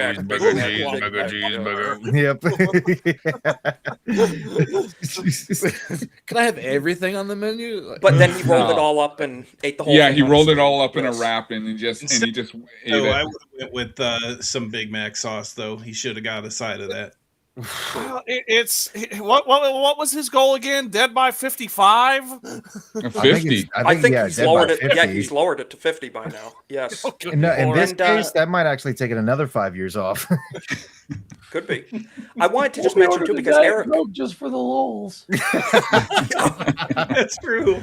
Because Eric, I'm always seeing you post some really cool food stuff. You've always got your coffee and bacon in the morning and stuff. You really good posts on that. What are your thoughts? I mean, obviously this is a step in the right direction. It's not perfect, but anything in the right direction is way better than what we did have because absolutely the old food pyramid was engineered just to sell more medicine for big pharma. Mm-hmm. Absolutely Damn right. Yeah. More shots and pills. Taking on the dole. Yep. What do they say? A cured patient is a lost customer, I believe is the phrase. Yeah, that sounds like Pfizer. Yeah. So it's better to have a continuous treatment because I work in pharma, but it's better to have a continuous treatment than it is to have a cure. Because if you have a cure, you know, the patient doesn't need it anymore. One and done. Mm-hmm. Yep. Absolutely right. And that's what it is. It's a racket. It's a business. It's not about healing people or improving lives. Well, and do you remember? Sorry. Oh, go ahead. No, yeah. Well, I was just going to say, if you remember Chris Rock's stand-up when he said there's no money in the cure. Very true. Mm-hmm. There's no profit to be made in just telling people to eat healthy, unless you're, selling food. But that's not a high profit margin. But a shot that costs a few $1,000, that's probably not good for you. Definitely not good for you. That has a lot of profit, and then they have to keep coming back pretty often. Isn't it messed up that like you have to take Ozempic to lose weight rather than just stop? Well, you don't have to, but people are shut choosing your because damn they're mouth lazy. and stop eating shit all the time. Like, Well, stop eating stuff that makes you want to eat more stuff because it has no nutritional value for human beings. Right. I'll say the best shots I've ever had have came in these tiny little glasses. They're lovely. Yes. No needles required. But no, I'd love to see this. The milk mustache, drink whole milk, low fat, garbage is not healthy whatsoever. Low fat diets destroy testosterone. This is a fact. And you know, eating high fat dairy is just it's what God intended. Yeah, It's how honestly, it's made. not fat. It's carbs that are killing people. Well, It the real test Carbs is and seeing sugar. if RFK Jr. is actually going to push for raw milk. That'll be the real test. Yeah, that would be. I would love to see that. Mhm. I'd love to see that and make it available nationwide. But you know who's not going to like that? Is the doctors like this. Avoid steak for your heart and wear sunscreen. So these are the type of people that are going to be protesting this quite severely. God, he looks so And- healthy. Oh, he looks healthy. You know, that the double D cup size on that male doctor, you know, it's just totally taking his advice. I would fully just say- transitioned there. I live Might in be. Florida where that second part might be wise. I don't do that either. And my skin has adapted to the point I'm outside most of the day during the summer. Yes. I'm working 4 days outside. I don't wear sunscreen and I'm at the point I don't burn anymore. And I don't know how well my camera is picking it up. I'm pretty fucking white. Yeah. Oh, is that glowing? That's That's also a big person? reason why we keep having you on, Matt Law, too. Totally different breed of white people down there. The seed oils. It is the seed oils, exactly. Yeah. Yes. When I started cutting out a lot of seed oils, I stopped burning. You know, I'm a pretty white guy myself, and you know, those seed oils get into your Allegedly. skin, and they're essentially plastic, and it burns and turns into burnt plastic, which is But sunburn. even if I wasn't like exercising most of the day through work and everything else, I ain't stopping eating steak because you tell me to, fat ass. Yeah, exactly. These are the people saying, eat your whole wheat pasta and put aside the steak. Yeah, I mean, his thing turned into a vagina a long time ago. You know? This is probably very true. Probably very true. And you know, That's what happens when you stop eating steak. You know, who needs transitioning surgeries? My Yeah, favorite when you have seed food pyramid meme was one of the. He came from one of the Lord of the Rings accounts, and it was this, and it said, "Wow, for the first time, the health department put out a food pyramid that includes, for infants and children," and then it just had the picture meats back on the menu. Meats back on the menu. Yeah. Oh, that's the perfect response. Back to on this. the menu, boys. I remember the South Park one, the flip it upside down. Flip it upside down. Exactly. They predicted this. And that's what we did. Look at that. Vegetables and fruits in the upper right, protein, dairy, healthy fats upper left, and at the bottom, in the most minimal sense, grains, which is where they belong at the bottom, very minimal. They or belong not at in all. horses and Yes. cattle, not in humans. Only poor people Very eat true. rice. I mean, come on, man. Like, The hell are you trying to say? I have rice with every meal in my household. And Says the brown man. Yes. Well, you know, But we, I'm we eating had steak and grains for shrimp, thousands of years too. It's just Yes. they didn't have glyphosate all over them. Right. No, Very true. that's the Yes. biggest thing. Is that like a lot of the grains that we used to have before was more natural. Now they're Yes. shoving all kinds of chemicals into it. That's why even 100%. China is hesitant to import rice when they need it desperately. Yes, and you know, they still have it in like places like Italy and other countries in Europe where the grain is still decent. Obviously, you don't want to gorge on it, but in these other places where they don't tamper with their food, chemically speaking, Well, you can still eat it. what I'm trying you to know? tell people is that really rice and noodles and all that crap is pretty much just filler.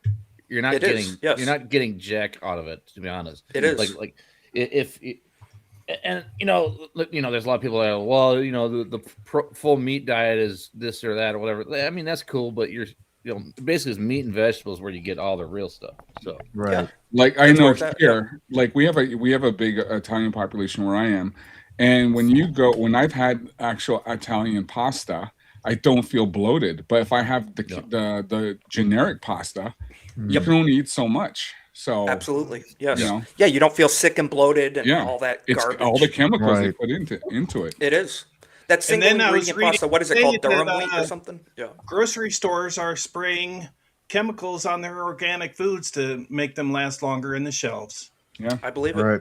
I believe it. yeah, totally and it does cancels keep it you, out. but it keeps you from sickness. But at some point, it's like is too much. It's true. You gotta eat fresh at some point. Mm-hmm. Yeah. Yep. Farmers But market. no, I'm just. Oh, go Damn ahead. right. Yeah. Yeah. No, I'm just happy to see this. It's a step in the right direction, and finally the ship is being steered in a sensible direction. I'm happy to see it. And that's kind of the end of that. I wanted to touch on this for a minute. If we all know, do you guys remember the lectern guy?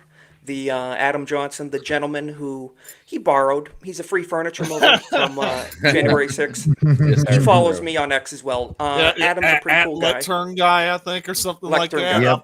Yeah, I've been following him for a while too. He's running for office Florida in man. Florida. So New York Post was not happy about this, obviously, because they're liberal retards. So they wrote it here, pardoned January 6th, as they say, rioter who hauled Nancy Pelosi's lectern around U.S. Capitol. He moved it a few feet. Boo-hoo.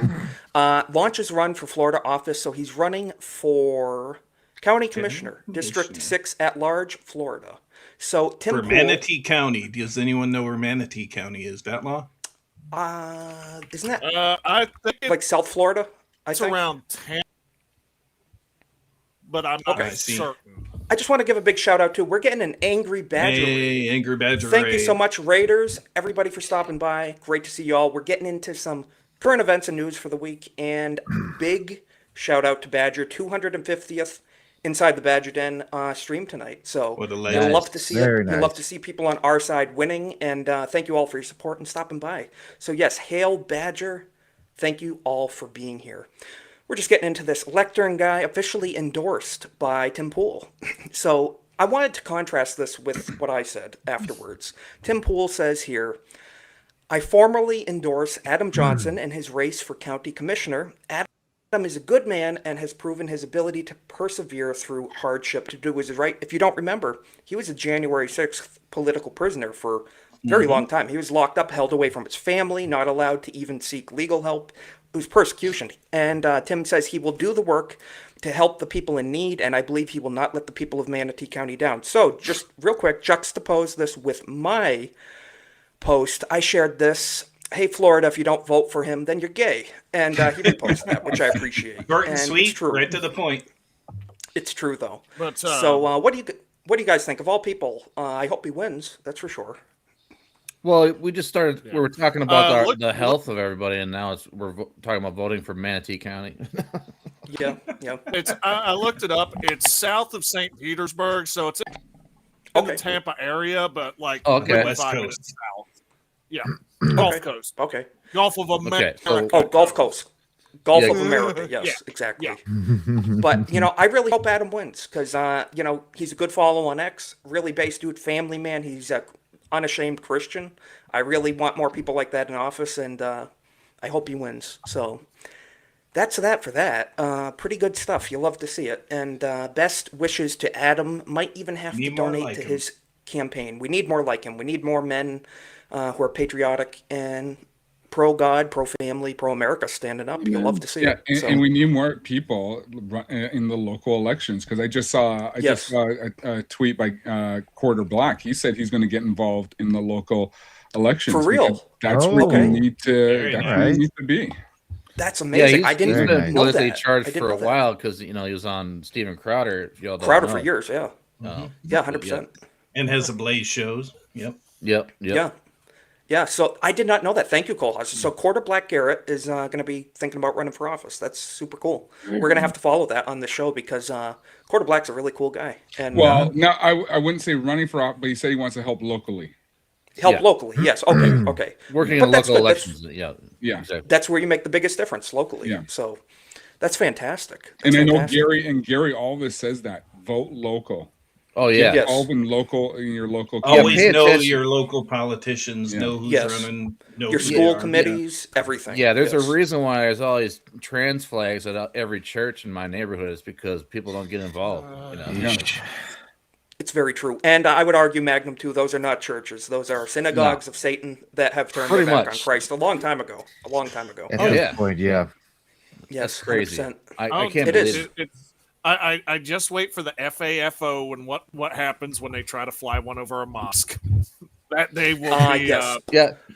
I think believe the they proper could- term is it'll be biblical. Well, they cut Judgment Day out of the Bible, apparently. It'll be explosive. It'll be explosive. Just wanted to show this real quick.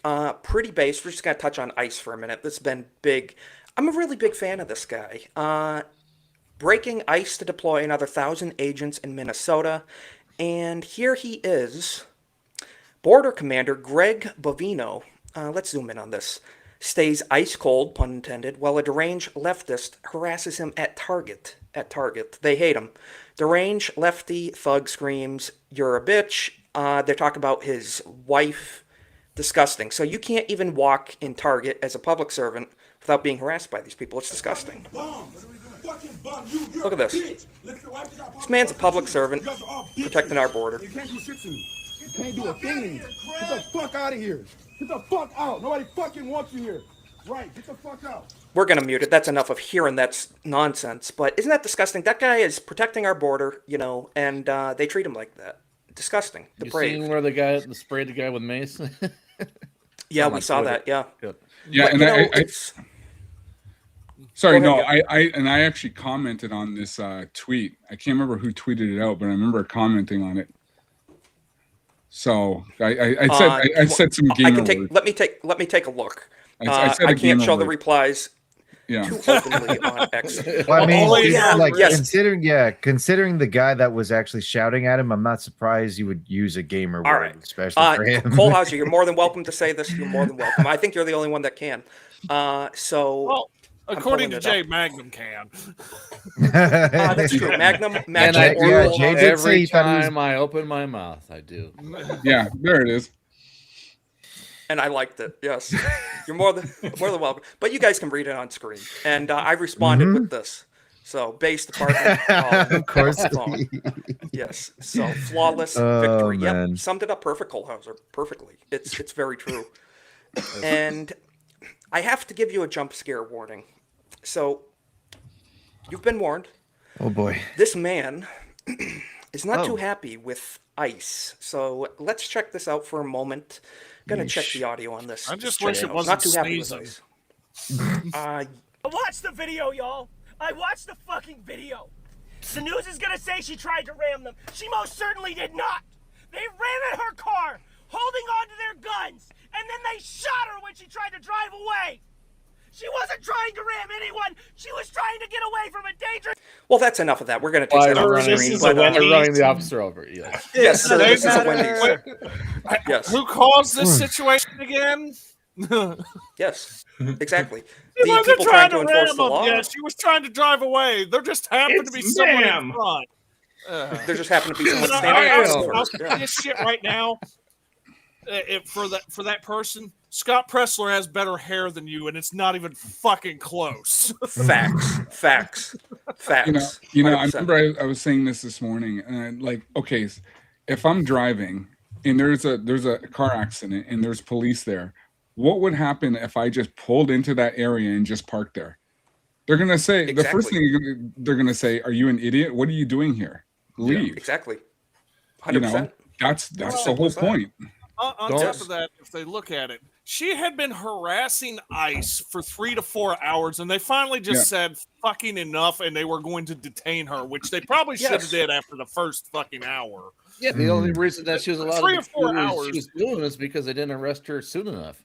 3 or 4 hours is the patience of a fucking saint for somebody constantly cutting you off and blocking the fucking road. Yeah, she brought this on herself. That's all it is. Long. That is a fact, Cole been Hauser. She simple, did it like, to herself, hey, unfortunately. We've done this for 2 hours. Maybe we just pack up for the rest of the day, considering fucking who knows Soros or actually probably the tax we're paying paid for that shit. Like I look at myself. I'm a pretty big guy. I am not going to go fight a guy bigger than me because it's common sense. Exactly. So when I see federal agents with guns, am I going to take the chance and just walk over? No, I'm going to be somewhere else. That's the thing too, is that it doesn't have to be somebody that's bigger than you. It's just got to be somebody with a fucking gun. As soon as you see that he's packing, are you really going to take that risk? No, and I don't know how many times I can repeat this. As the resident ANCAP here who really hates the government, even I understand that's a losing fight. If you're unarmed and the other guy's armed, Yes. Well, I You think she really has have- a Napoleon complex, like a lot of people have. Like me and Cole, we have to watch what we do because we're large males. You know what I'm saying? Like so, like and being a bouncer or whatever. Like and like I can't just walk around and I can't even look at a cop funny before they'll look at me as a threat. Well, it's just a matter of giving respect where respect is due. You respect authority, respect force, and like Sal mentioned, let me pull up this chat. Who was it? While you're Speaking pulling of that them, up, though, it's also about the monopoly on violence. When people Mhm. are authorized to carry guns, that means they're authorized to use deadly force. There you Yeah, go. so There ain't don't no mess coming with back. somebody. There's a reason it's called deadly. If they have an actual 100%. duty pistol on their hip and if they're on duty, don't fuck with them, please. 100%. Well, and 100%. another thing is all their influencers and the news and everything is telling them that these aren't police officers, that they're not legitimate. They're not legitimate officers, that they can't arrest you. No, they are federal agents. They can enforce any federal law that you break in front of them, which includes impeding their work. That 1,000%. That pretty much supersedes the state laws. That's just kind of the reality of it. And even with that, it's basically chartered because of what is it? Freaking the 10th Amendment and superseding. They can detain you without arresting you or charging you for up to 24 hours. Now, granted, they have to feed you during this time and make sure there is a level of comfort attained, but they can put you in the back of a squad car for several hours before that even occurs to them. And I think a lot of this boils down to is if you have nothing better to do than harass law enforcement while they're executing upon their duties throughout the day, get a freaking life. Especially if you're someone that, you have kids, go tend to your kids, get out of the street, stop being a punk, go home, get a life. Or maybe that's actually, just maybe that's actually their job. Did Maybe you guys that's how hear they make a what living. school her child was going to? No, I don't. It was total leftist, like hellhole school. Shocking. What were you saying, Eric? Yep. Whenever something happens, it seems like there's an entire army of these losers with signs out in force. So And the you thing have is, to go ahead and the start signs job. are sometimes a little similar, and the pallets of bricks and all the stuff that shows up, it just makes you wonder. This isn't even up for question anymore. It's always Yes. the same phrases over and over again. I wonder why. why The that is. most likely answer, Eric, is that if anything, a lot of this is just coordinated by NGOs, by some of the politicians. Paid for by gonna our be tax that's gonna be dollars. the likely, almost guaranteed answer. China, 100%. Sorry. Divide and conquer pretty much always works. That's what it is. That's what it is. The different string, same puppets, different strings. Yes. Yes. And with these paid protesters, they're just making it 10 times worse for law enforcement. And I'm trying to pull this up. I wanted to show it's relevant. The other night they were chanting. Here it is. Here it is. This is disgusting. Absolutely disgusting. So these paid agitators, which is what they are, and if YouTube doesn't like it, that's too bad. They were last night chanting in the middle of New York City, Christy Nome will hang. That's what they were chanting en masse. And save a life, KILL ICE is what they were saying. So we're going to check it out. Pretty horrible stuff. Democrats endorse this rhetoric. The organizers of this must be imprisoned fully. I just have one question for these people. How much fraud is acceptable? We're at like $172 billion. What's the number that's too high for them? They accept it when it's non-whites doing it. But they hate America and they want to tear this place down. That's the whole point. 100%. 100%. But then they'll bitch at the same time about, billionaires need to pay their fair share. And it's just like, why would they? Yeah, I would get out of it. If I knew my tax dollars, if I knew I could get rid of or not pay them because they were going to that, you're damn right I'd find a way not to pay them. They're like the top 1% pays like 99% of the taxes. Yeah, it's there's insane. that too. And when you think about, sorry, go ahead. No, go ahead, Cole. Yeah. Well, no, I was just going to say, and when you think about it, when they start, when these people start complaining about, oh, you got to raise billionaires, why aren't they paying more? The NGOs, they're not giving, or the politicians, they're not giving any of that money to these people. They're basically, they'll give them this for protesting or whatever, but that's about it. Yeah, you're taking power out of the hands of the people when you tax the living hell out of them. Yeah. Yeah. Well, they want to eliminate the middle class, as we've learned. And let's just hear this for a second. Discussing this happening in New York City last night.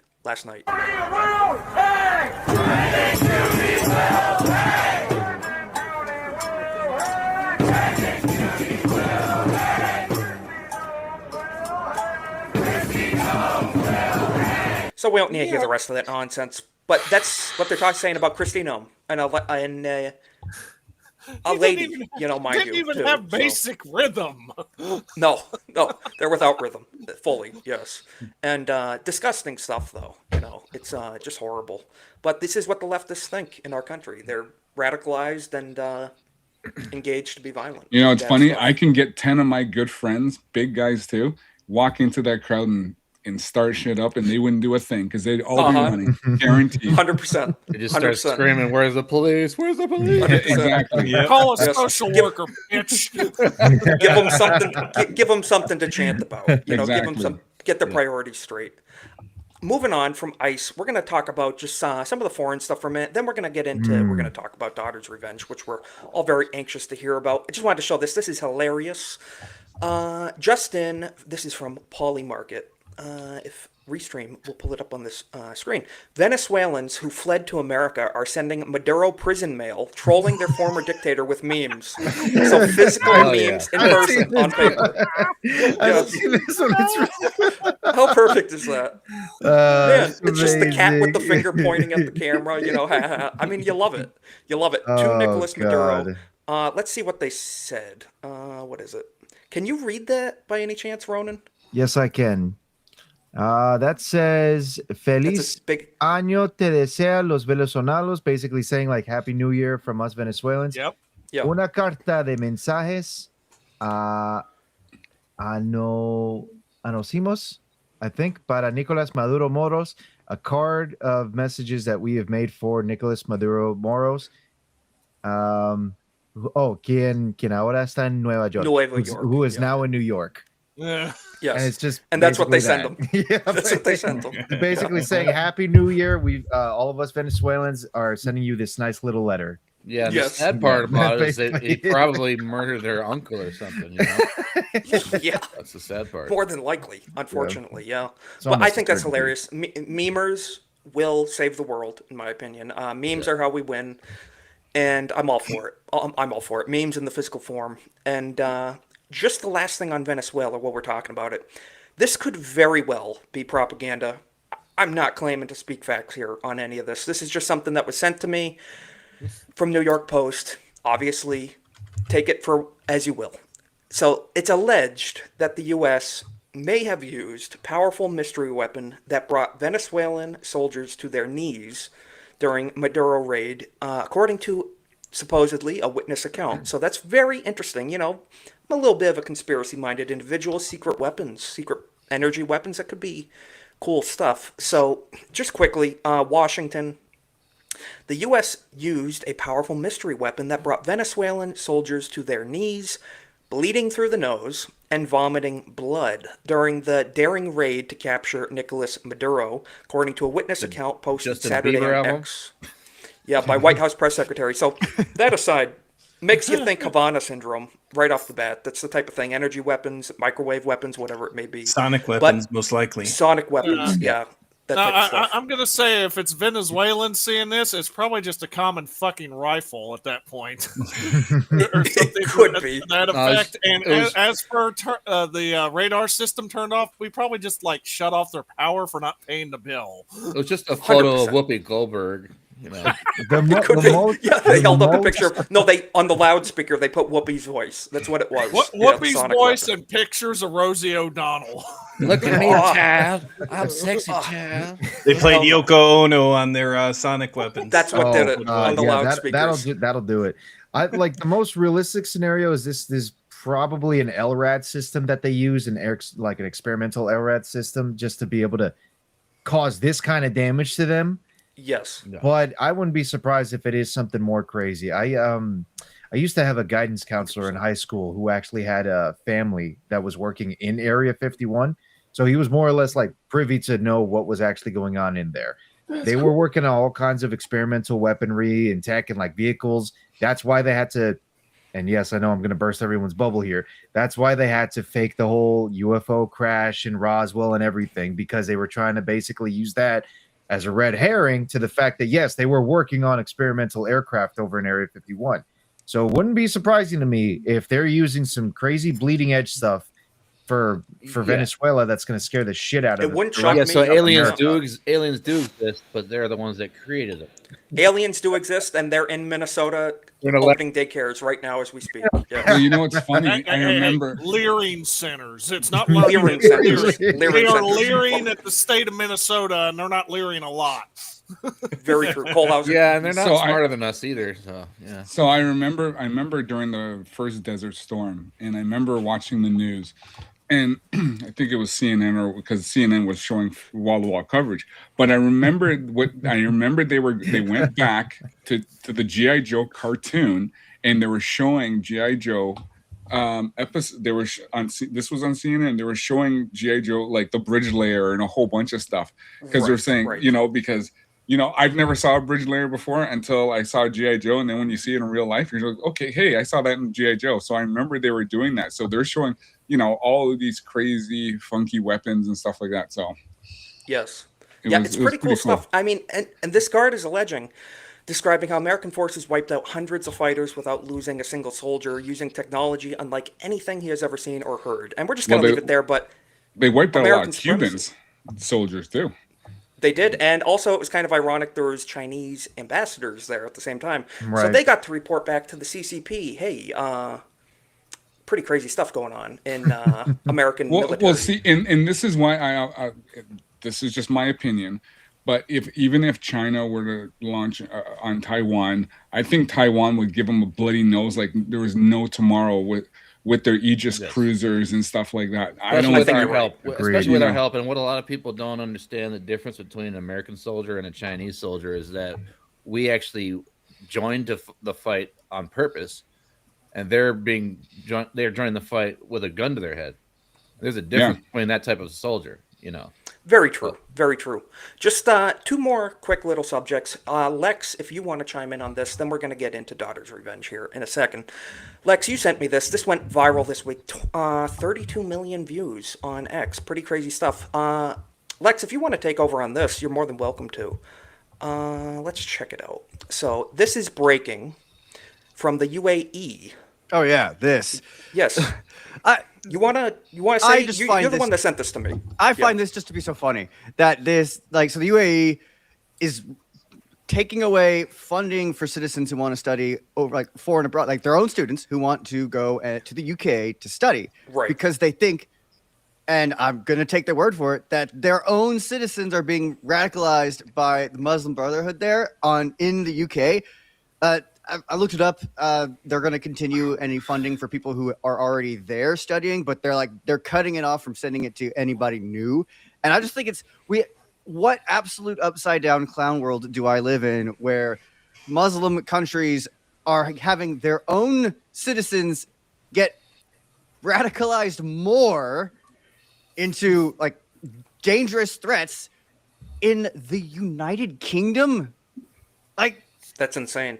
I mean, I can believe it, but if you had said that to someone in the UK 100 years ago, they would have said something completely incoherent because they're British, but they would have never believed you.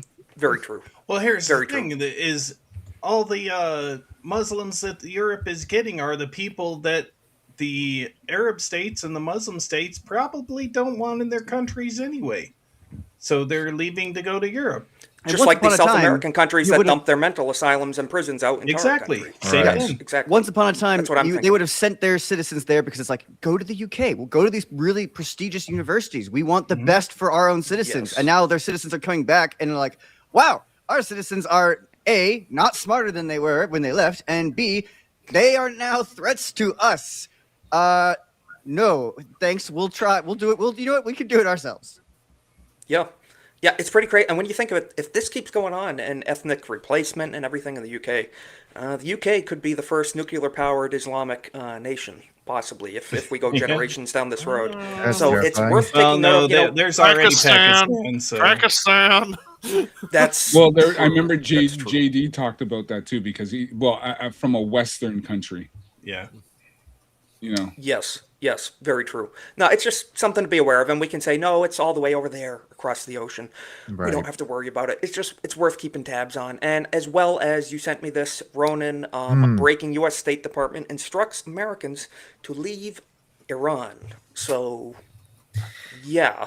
Essentially, what's Noted. happening is over the past week or so, Iran has essentially been going through another Iranian revolution. Let's put it that way. So, you guys remember the 1979 Iranian revolution where the Shah of Iran was essentially removed. They ended up putting the Ayatollah instead in power.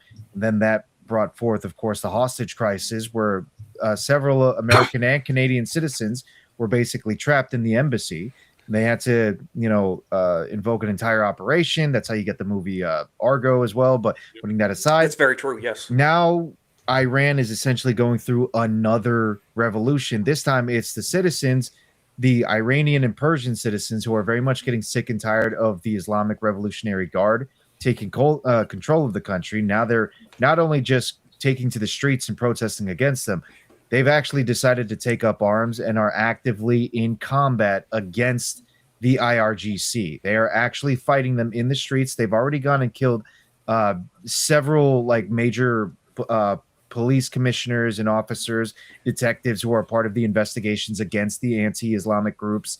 It's like what Magnum Norris said in the green room. It's becoming a do or die situation where they have to go all in on this, because if they fail, odds are when the IRGC takes control again, they are going to slaughter everybody. They already have been doing it. They already did it. They already did it. I think there's estimates right now suggesting that the IRGC has probably killed somewhere around 3,000 people. So there's Insane. And so, as we've mentioned before, like we said in the green room too, a lot of big Christian population in Iran, which people Yes. don't realize. And so I'm praying for my brothers and sisters over there and everybody else, pray for the best, Make and Persia it's- great again. Make Persia great yes, again. Yeah. absolutely.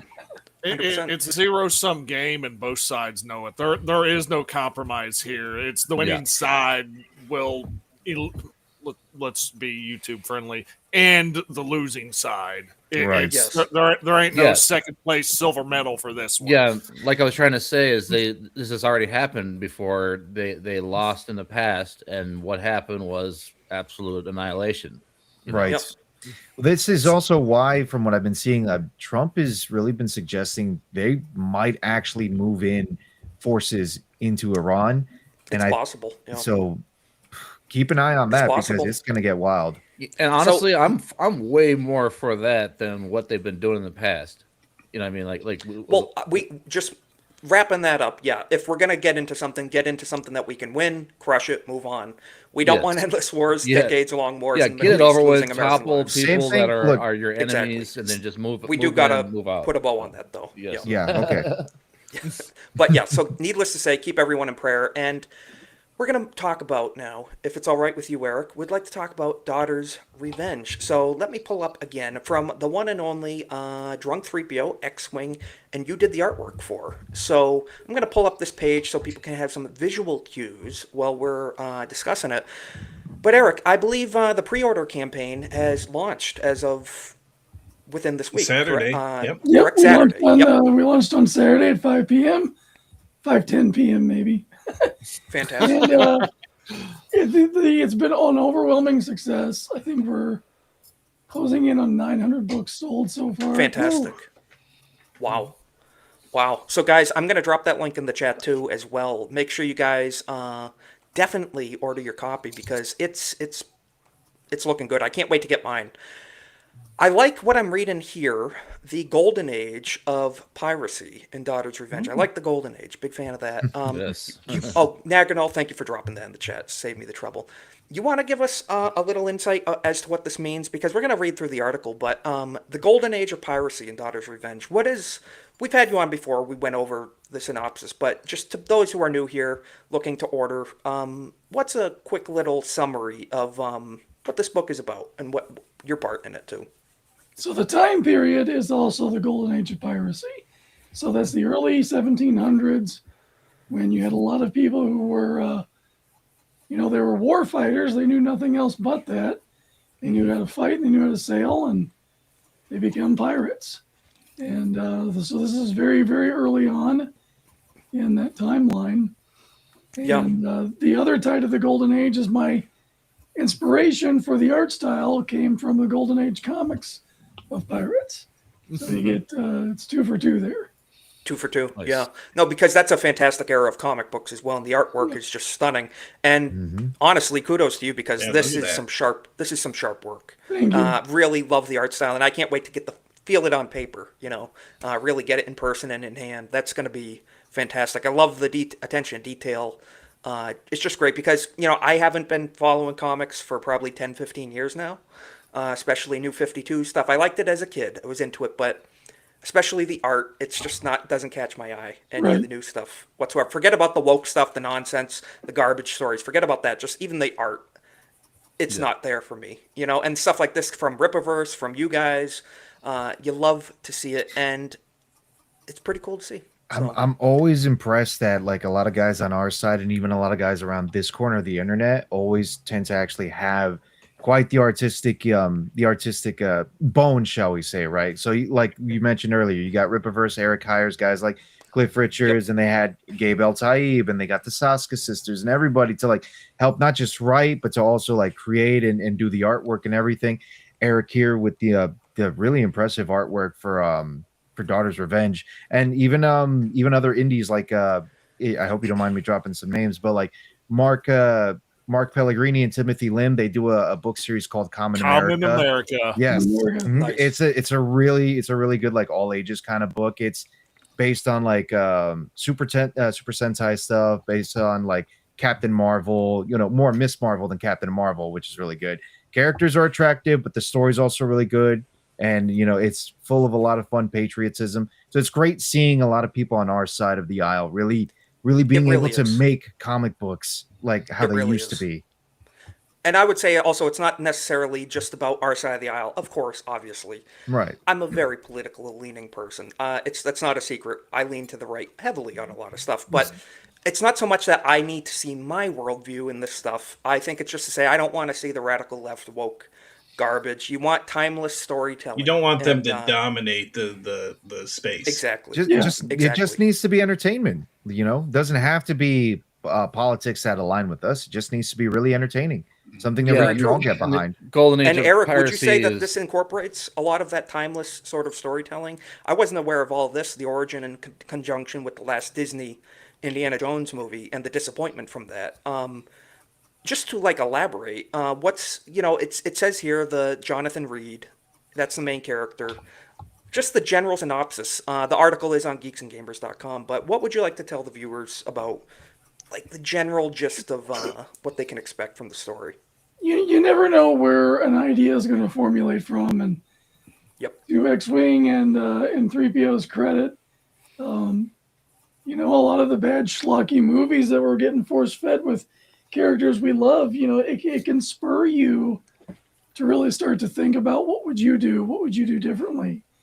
So that was the genesis here for really wanting to take that archetype of a Harrison Ford style, swashbuckler, Han Solo, Indiana Jones style swashbuckling character, and give him a real personality, give him a real motive for living or for surviving. And in this story, he's a man of faith. He's a godly man. He serves the crown. He does everything right.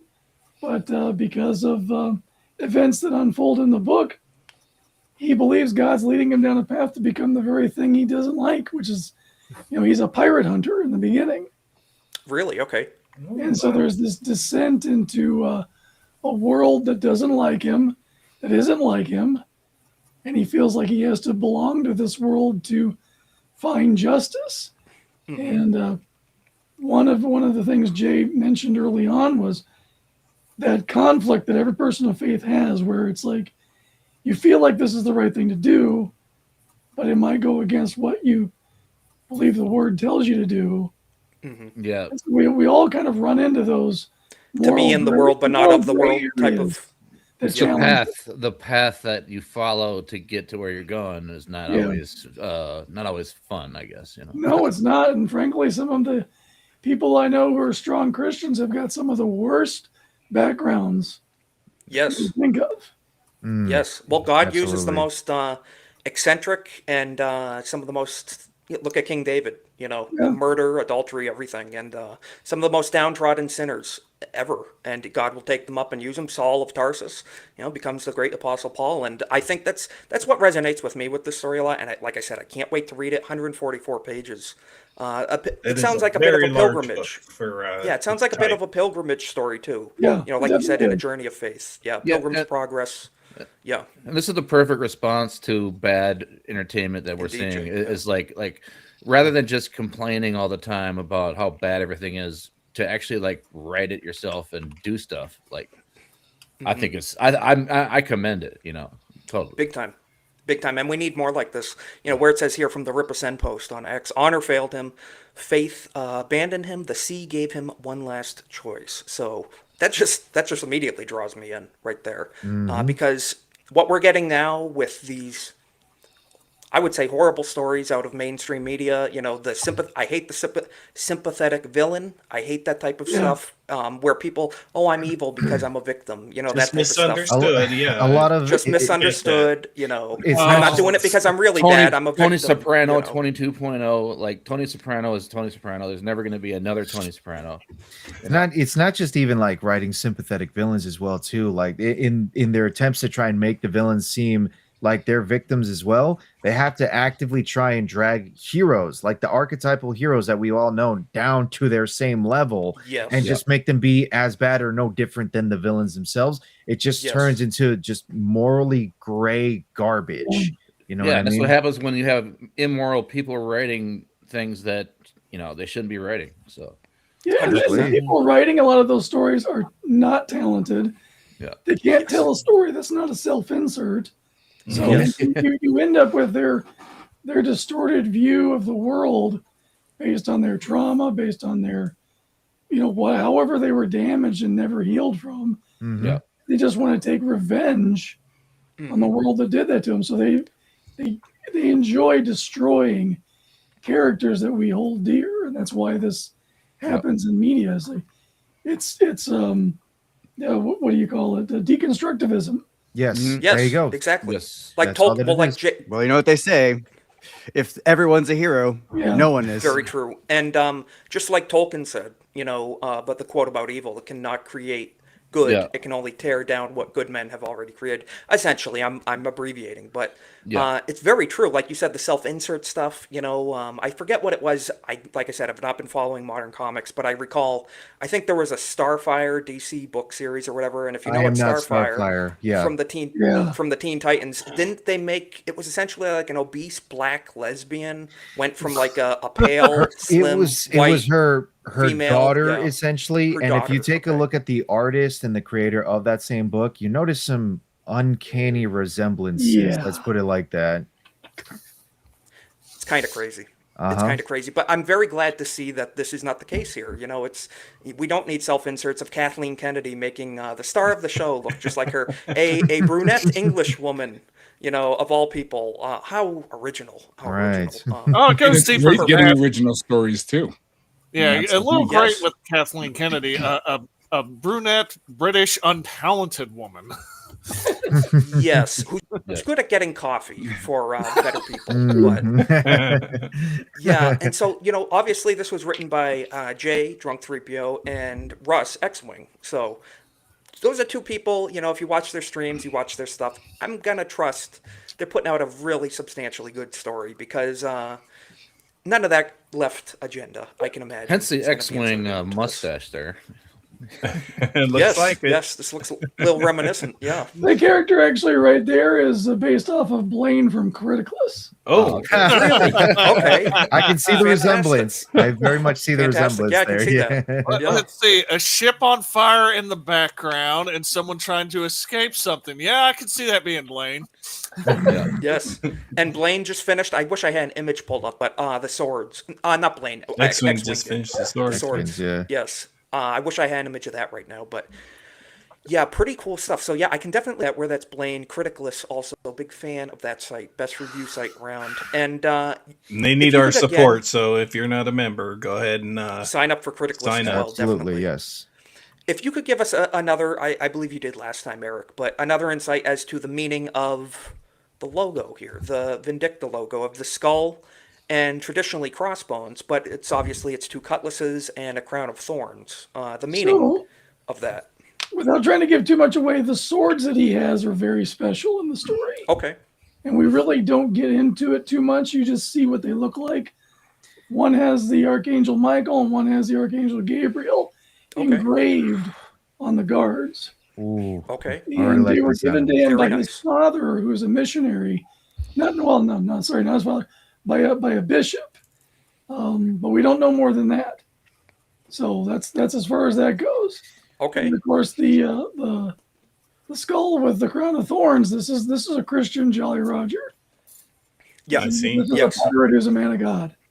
Yes. You had me at St. Michael, and you had me at Christian Jolly Roger. I definitely want to pick this up. I'm fully bought in. Fully bought into this. Can I get that on a sweatshirt, please? They have the merch store up. Yeah, click the link. They've got the hats. They've got the merch, and I look forward to getting some of that myself. Getting my hands on that stuff. Yeah, the hoodie is really nice. Fantastic. Looking forward to it. Living up north too, we go through hoodies pretty quick, so it's that's going to come in useful. But if I'm going to be repping merch for someone, I want it to be someone who has the values that I share as well. And you love to see it, because what do I want to wear? Some Nike logo or something? No. If I could represent something that's a good story but also has a good hint of my faith, a representation of Christ, I would love that. And that's perfectly fantastic to be wearing out in public. And more art here. Great work. Looks really good. So this is obviously a battle. Is this them? It looks essentially like them breaching onto another ship, and you don't need to give it away, obviously, but a lot of good art here. Yeah, his hero's journey from being cut and clean to being, a ruthless privateer, kind of. We get some sequences in the book, but they could all be books themselves. Let's be honest. Really? Okay. Yeah. Fantastic. So it sounds like just that 144 pages, which is a lot. That's an extensive.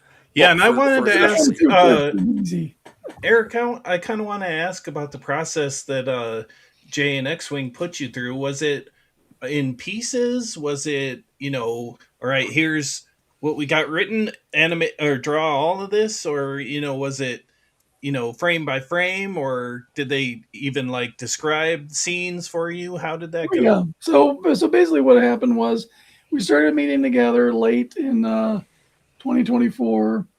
They explained to me what the type of look that they wanted for the character. So I started doing some sketches for the main roster. We had a couple of back and forths. It's been very easy working together. We've become very good friends. We play off of each other's strengths very well. And I actually helped X-Wing kind of walk through. This was his first script on getting some formatting down. And we came to a happy medium where he was able to write it like a movie, but break it into scenes. And then I would take those scenes and break them into the paneled pages. So whereas he would break down every little scene, thinking they might be panels, because it's a comic book, some of those panels need to be full page splash pages. Some of them are the key panel of the story, so that needs to be bigger on the page. So some things got shifted around. So when I'd send pages back, he'd give some feedback, and most of the time, he would tell me that I'm just pulling stuff out of his brain. So it sounds like a very give and take. One, iron sharpens iron. So this is more like making a movie than writing a book. Then you would say. Well, they had the story down. They had the story kernel. They broke it down into a script that could be a movie, yes. And then I took it and basically it's a storyboard. So, the hope is something like Angel Studios will pick this book up and they get something to shoot from and we can have a movie. Because they would make millions of dollars. So it's more specific style of writing than just writing a novel or I guess. Correct. Yeah, you explain what's going on in the scene, and then anything that kind of gets left out of the script is up to the artist to determine. So there's a few things where, because I had to do a lot of research for this, I spent most of the end of 2024 researching like hell to come up with imagery, things that were vintage from that time period. And there's not a lot. There's some paintings, some etchings, but it's not like they were on Instagram like, hey, I'm having a ship, there wasn't a lot of vloggers back then. Yeah, no, not too many. Yeah. I found a lot of interesting things. One of the things I'm really the most proud of is there's a scene where two of the characters together and one of them is lighting his pipe. And I thought there's got to be some interesting ways that they came up with lighting this stuff. So I did some research, and there was a small parabolic mirror gizmo that they would use to catch the sunlight to light some chaff. Like an eyeglass. And use the chaff to light the stick that they would stick in the pipe. Okay, So they didn't just flick a bic back then, Yeah, I think that was called chuffing a pipe or something like that. Yeah. Really? You might be Like right. what you learn in Boy Scout school. Or Pretty This cool. whole elaborate ceremonial thing is going on for him to light this pipe while they're talking, and that was not in the script. It was just he's smoking. Yeah, that's awesome. That's awesome. And then, of course, the swords, Yeah, which the were swords. hand forged by hand X-Wing. Forged probably 15 blades. I know he trashed 6 of them because they weren't up to snuff. So we had 6, and they sold out within 5 minutes. Really? Okay. I know Hayden So got figure out- one and Dougie B got one. I wonder who the other lucky 4 are. Nice. So those are no longer on the market. Yeah. Well, the one in the middle is Sam Bellamy's sword, and we actually show it in the book. He sent me the hilt, and I drew the hilt in the book on a close-up where Bellamy was fighting. So are these Spanish? Is a cutlass a Spanish sword, or I'm trying to remember? Can't it's remember. got some Spanish leanings. It depends on the curve of the blade, I think, Okay. and the type of hilt and guard. Right. Yeah, there's a lot of minor details that determine that, but probably a lot of the swords of the sea have a lot of similarities, I bet. And Spain was pretty seafaring, especially at the time. So I can imagine there was a lot of crossover, just like firearms and everything. But it's pretty cool. Yeah, so all 6 of the blades are together, but it's like so you said they sold out pretty much immediately. And it goes to show quality will sell. You put out a quality product, people are going to buy it. The market is there. And whether that be for content, media, or, like hand-forged goods like this. And you love to see it. So Yeah. pretty cool stuff. And, to X-Wing's credit, he wanted to make these exactly the way they would have been made in the 1700s. Yes. Because they could have been cast, they could have been poured, Doing make the them original a little bit process. fine. This is all hand hammered steel.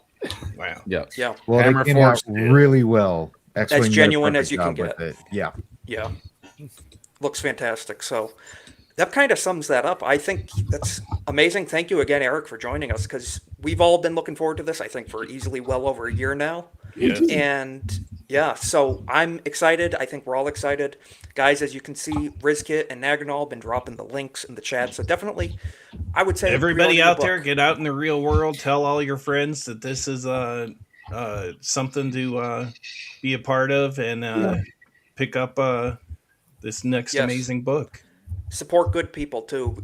As I always say, we always say, vote with your dollar. Where you spend Yeah. your money counts. You can vote at the ballot box for your beliefs. You can also vote with your dollar. And current day media makers, mainstream, they don't necessarily believe what we all believe. And so, like, even Steve in the chat, Steve's a great guy. He says here, I'm not a comic book guy, but that looks cool. So I'd say definitely give it a chance. You might become a comic book guy after you read it. You never know. There's a very lofty goal of 500,000 in sales. And if we reach that, I'm getting the Jolly Roger tattooed. It'll be my first tattoo. You are okay. Okay, so first tattoo ever, guys. So if you want to see that too, Public on air. It'll be live streamed. Full back tattoo. wow. So guys, we'll have to see if we can get to that goal. And was not aware of this Rizkit X-Wing live streamed the forging process of the swords. I have to go back and watch that because I love blacksmithing. I love it. I need to take it up as a hobby. It's fantastic. And Jay, hope we can get you on sometime soon, brother. We'll be in touch. But yeah, we appreciate you, Jay. So thank you for your support and thank you for making this because we've all been dying for good quality media. We're starving out here. We need something good to read, and I'm looking forward to getting my hands on this. So that's really great. That's really great. So we got to wrap it up here. Yeah, I just want to if I can just mention really quickly. So the one thing Eric is really great at is drawing Transformers, like amazing. So this October. In Orlando, TFCon is October 23rd to 25th. It's the Transformer convention. It's going to be the largest one in Orlando, pretty much in the States. Eric is going to have a booth there, and he's going to be doing some drawings. So if you're around in October in Orlando, come out and see Eric at TFCon Orlando. Very cool. Okay, awesome. So in person, you can get some good material there. So we'll mention that again as the time comes closer too, because jog people's memories. But that's awesome, man. I'd love to get down. It's a bit of a hike, but we'll have to see. But no, needless to say, thank you again, Eric, for joining us, and thank you for doing this. Love to support good people doing good things, and I just got to say, I know you're not all of us are the most political, but it's good to see people with good values, getting in the media space, and it's good. I like supporting based people, is what I'm saying. That's what I'm saying. And Eric, you're based. Jay, X-Wing, you're all based, and love to see it. So yes, we got to wrap up here in a few minutes. We're going to be raiding into Off the Hip with ABF, and then I'm going to be on Nick's channel, The Plot Strikes Back, to review some movies on Masculine Mondays, and we're going to drop the links for that. But starting out, as always, Cornboy, we have your links in the description, and I'm sure they'll drop in the chat as well to your channel. What you going to be doing? What you going to be up to? Where can people find you?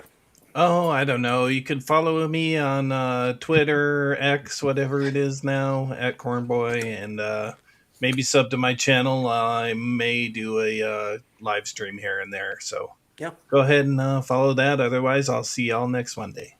Absolutely. Guys, support Cornboy. Give him a sub. Cole Hauser, I know you're streaming too, brother. I saw you streaming earlier, some Battlefront 2, the greatest game of all time, without a doubt. So where can people find you, and what you're going to be up to? So you can find me on X. You can find me here. Yeah, I started. I got my Battlefront 2 working, so I got that going. So I'll be gaming this week. And Saturday, I'm going to be doing another toy stream because I got some more new toys in. So I'm going to be presenting those. And it's going to be a great week. Phenomenal. Looking forward to it. And you and Anjanette too with the toy streams. Always fun. Can't always catch it live, but the replays always a great time. Yeah, so, and you and me, we've been doing some Modern Warfare. So absolutely, yes. Cole Hauser got me to get a PS3. So if anyone out there with a PS3 wants to play some Modern Warfare 1, 2, or 3 or whatever, hit us up on Twitter because we'll be playing some retro games. It's fun. And speaking of people who play retro games, Ronan, you've been streaming and you have a channel as well. Tell people where they can find you and how they can support you. Of course. Well, if you see underneath my name, I have a link tree where you can find all of my different links. I got a YouTube channel, Ronan the Crusader. I got a Kick, Ronan the Crusader. I also got an X, Ronan_Crusader7. Getting a little fancy there. But yes, on my YouTube channel, I've been streaming the OG Fallout, which is a lot better than the TV show, but I know there's different opinions here.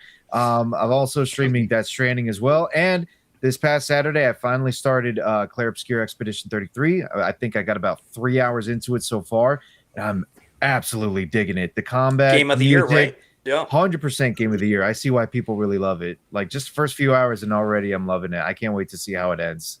So yeah, you can catch me Wednesday for streams. You can catch me on Saturdays as well for streaming. If I can throw in a stream on Thursday, you can catch me there as well too. Of course. Fantastic. So guys, make sure you check it out and show him some support. And Vatlaw, thank you again for joining us as well, brother. I know you're around. You're in all the chats. You're in a few different streams. Yep. Tell people where they can find you. We've got you linked as well. Where can people find you? All right, finding me specifically, the GCA Discord's a good place. Also, Twitter's a good place. I'll be streaming eventually. It's just a matter of wanting it to look a certain way and wanting a certain quality when I start. So it's building from scratch to get up there. As for streams I'm on now, I'm on here pretty regularly on Monday nights here at 7:30. I'm also on the Runaway Vagabonds channel for I Swear It's Not Hentai. Sunday nights, 8:30 Eastern, 5:30 Pacific. I've made one groan, and he's broke now. Ronan's laughing at this. Look, Vagabond is my favorite episode. racist black It man. was. I'm just going to say it right I'll now. say this: the Sunday more show is racist than some. completely different from the Monday show. We have a good time there. We wrap up the weekend. We discuss anime. We let it go off the rails to discuss whatever the chat and whatever we feel like chatting. If you want to have a good time to wrap up your weekends, just join us Sunday nights. I got to say, Cole Hauser will say some, we've got about some funny racist. Vagabond blows it out of the water. Vagabond makes me blush. I'm just gonna say it. So it's funny. It's funny. I don't know if you all were there. Are you familiar with the Burger King crown guy on the airline? Oh my goodness! I have started to say like Captain America and Tony Stark in Avengers. Put on the crown. Put on the crown, Vagabond. Put on the crown. It's calling to him. It's calling. I've seen him wield the crown. He is a different person once that crown's on. He is. But you love to see it. And Magnum, as always, thank you for joining us. Didn't remember that this was your free week, but we're glad we could get you on. Yes, sir. Where can people find you and follow you and support you at? Definitely on X with the same name, and tomorrow night should be another excellent show with Nerd Wars, and usually Isaac's on there too occasionally. And I'll be back here every other week basically, so twice a month. And yeah, and I just wanted to give a shout out to Jay and people that are creating new stuff in X-Wing. 100%. Absolutely. And Dreaded Dinosaur, of course, or Eric. Great job, stuff. Good stuff. So Yes. I'm happy to see what we're seeing here. So Yeah, you love to see it. Yeah. So thank you, Magnum, and as always, appreciate you coming on. And Lex, where are you going to be causing trouble? I see you in all the chats. You're on Twitter causing trouble. I cause trouble everywhere I go. It's most of that is in the chats. You can also find me on Twitter. If you go to my page, you'll mostly see a bunch of theology stuff. If you go to literally anyone else's here's page, it's going to be probably Cole Hauser and me spamming Star Wars gifts back and forth at each other. You can also find. You guys had that great time by the lake in Naboo. Oh boy. You can also find me on Malty. He's in the chat. You can find me on his Sunday night show. And I just want to echo a sentiment that was made earlier to Eric, which is I'm not much of a comic book guy myself, but I am enthused to get my hands on this one. I want to see this. This looks good. Big time. Big time. Fully agree. Well said, Lex. I'm not going to harass you this time. We'll leave it on a good note. But Eric, as always, thank you for joining us. We really appreciate it. Thank you for telling us about this new journey coming out. We're all looking forward to it. And a shout out to Jay in the chat. Thank you, Jay, for doing this. X-Wing, Eric, everybody involved. And Eric, you'll also be at MegaCon, correct? Awesome. Hell yes! All right. So bring your books, bring your Achromatic Chronicles if you haven't had them signed. Eric did a wonderful job on those books, and to get them signed by the artist would be awesome. So don't forget about it. Fantastic. And what was I going to say? Eric, where can people find you and support you other than, the book link, of course, but, where can people support you as well? So I'm at Dreaded Dinosaur on all the social medias, Instagram, Twitter, of course, where I am the most active. Facebook, if you just want to hear from me once every year or two. And I'm actually working on my channels again. I got Google to give me back my new one that I created. Okay. And, so that's going to be primarily about toys, comic books, the things I'm interested in, movies, games. And my other channel, which is right now Dreaded Dinosaur 1, it's going to become Dreaded Dinosaur Draws, and that's just going to be a draw stream thing. I really need to get my act together and carve out some time to do that while I've got the opportunity. And so looking forward to that. And I have started doing a little bit of gaming. I don't know if I'll stream it or not, but I highly recommend the indie title Cleared Hot. If you guys remember Desert Strike on the Genesis? Yeah. Yeah, I've heard of this game. I think I got it on my Steam wish list, actually. I've been meaning to pick it up. Like Airwolf, only it's not called Airwolf. Got to check that out. So what was the name of that again? I want to check Cleared Hot. Cleared Hot. Okay, and that's on Steam. Okay, Mhm. gonna have to check that out. Fantastic. Okay, really cool. And yeah, so guys, definitely follow Eric. Got his link there on X. And again, thank you for coming on. We appreciate it. We're gonna link you up to 2 different streams. So guys, as always, we rate into Off the Hip with ABF. I'm gonna drop that link in the chat. And he right has now. X-Wing and Drunk 3PO X-Wing on and Jay on tonight. tonight. So Yes, he does. 100%. So So shout watch out to Off them. the Hip. And on your second monitor, if I may ask you, I'm going to be co-hosting on The Plot Strikes Back. We're going to be talking Masculine Mondays, reviewing movies that, cater to masculinity. So we're going to be talking about Secondhand Lions, one of my favorite movies. We're going to be reviewing it live on stream. So that's such a good check one, us too. out. You got 2 monitors. Watch Off the Hip. Watch Masculine Mondays. We appreciate it. Support everybody. Shout out to everyone in chat. Thank you, Angry Badger, again for the raid. Thank you, everybody, for subscribing. I noticed we're just a few away from 400 on YouTube. So thank you for all the support, for the likes, for everything. And thank you again, everybody, for stopping by. We'll see you at the same time, same place next week, Monday night, 7:30 p.m. Eastern, for another Golden Age podcast. So have a good week, everybody.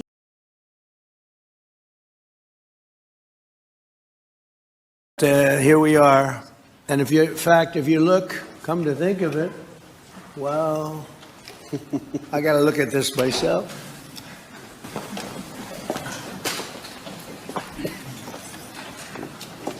Wow.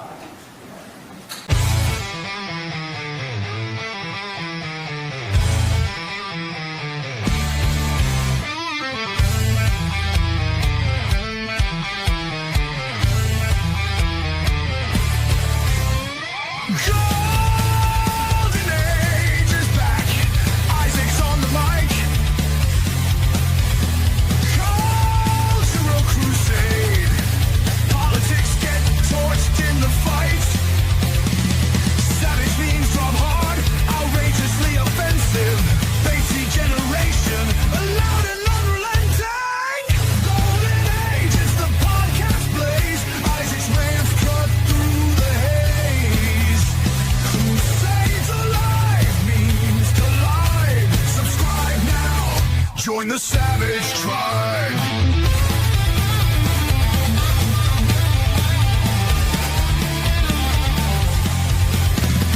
New takes weekly, unfiltered and raw. Isaac's voice, the memer's law.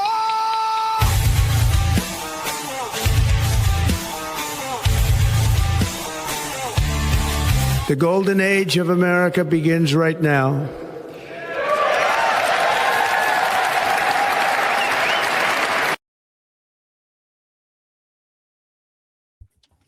Hello, everybody, and welcome back to another episode of the Golden Age podcast. We're on episode 45, joined by some very special guests. We're going to check in with the chat here in a moment. But first, as always, my co-host, Corn Boy. You got the pirate attire on for this appropriate evening. How you doing, man? Good to see you.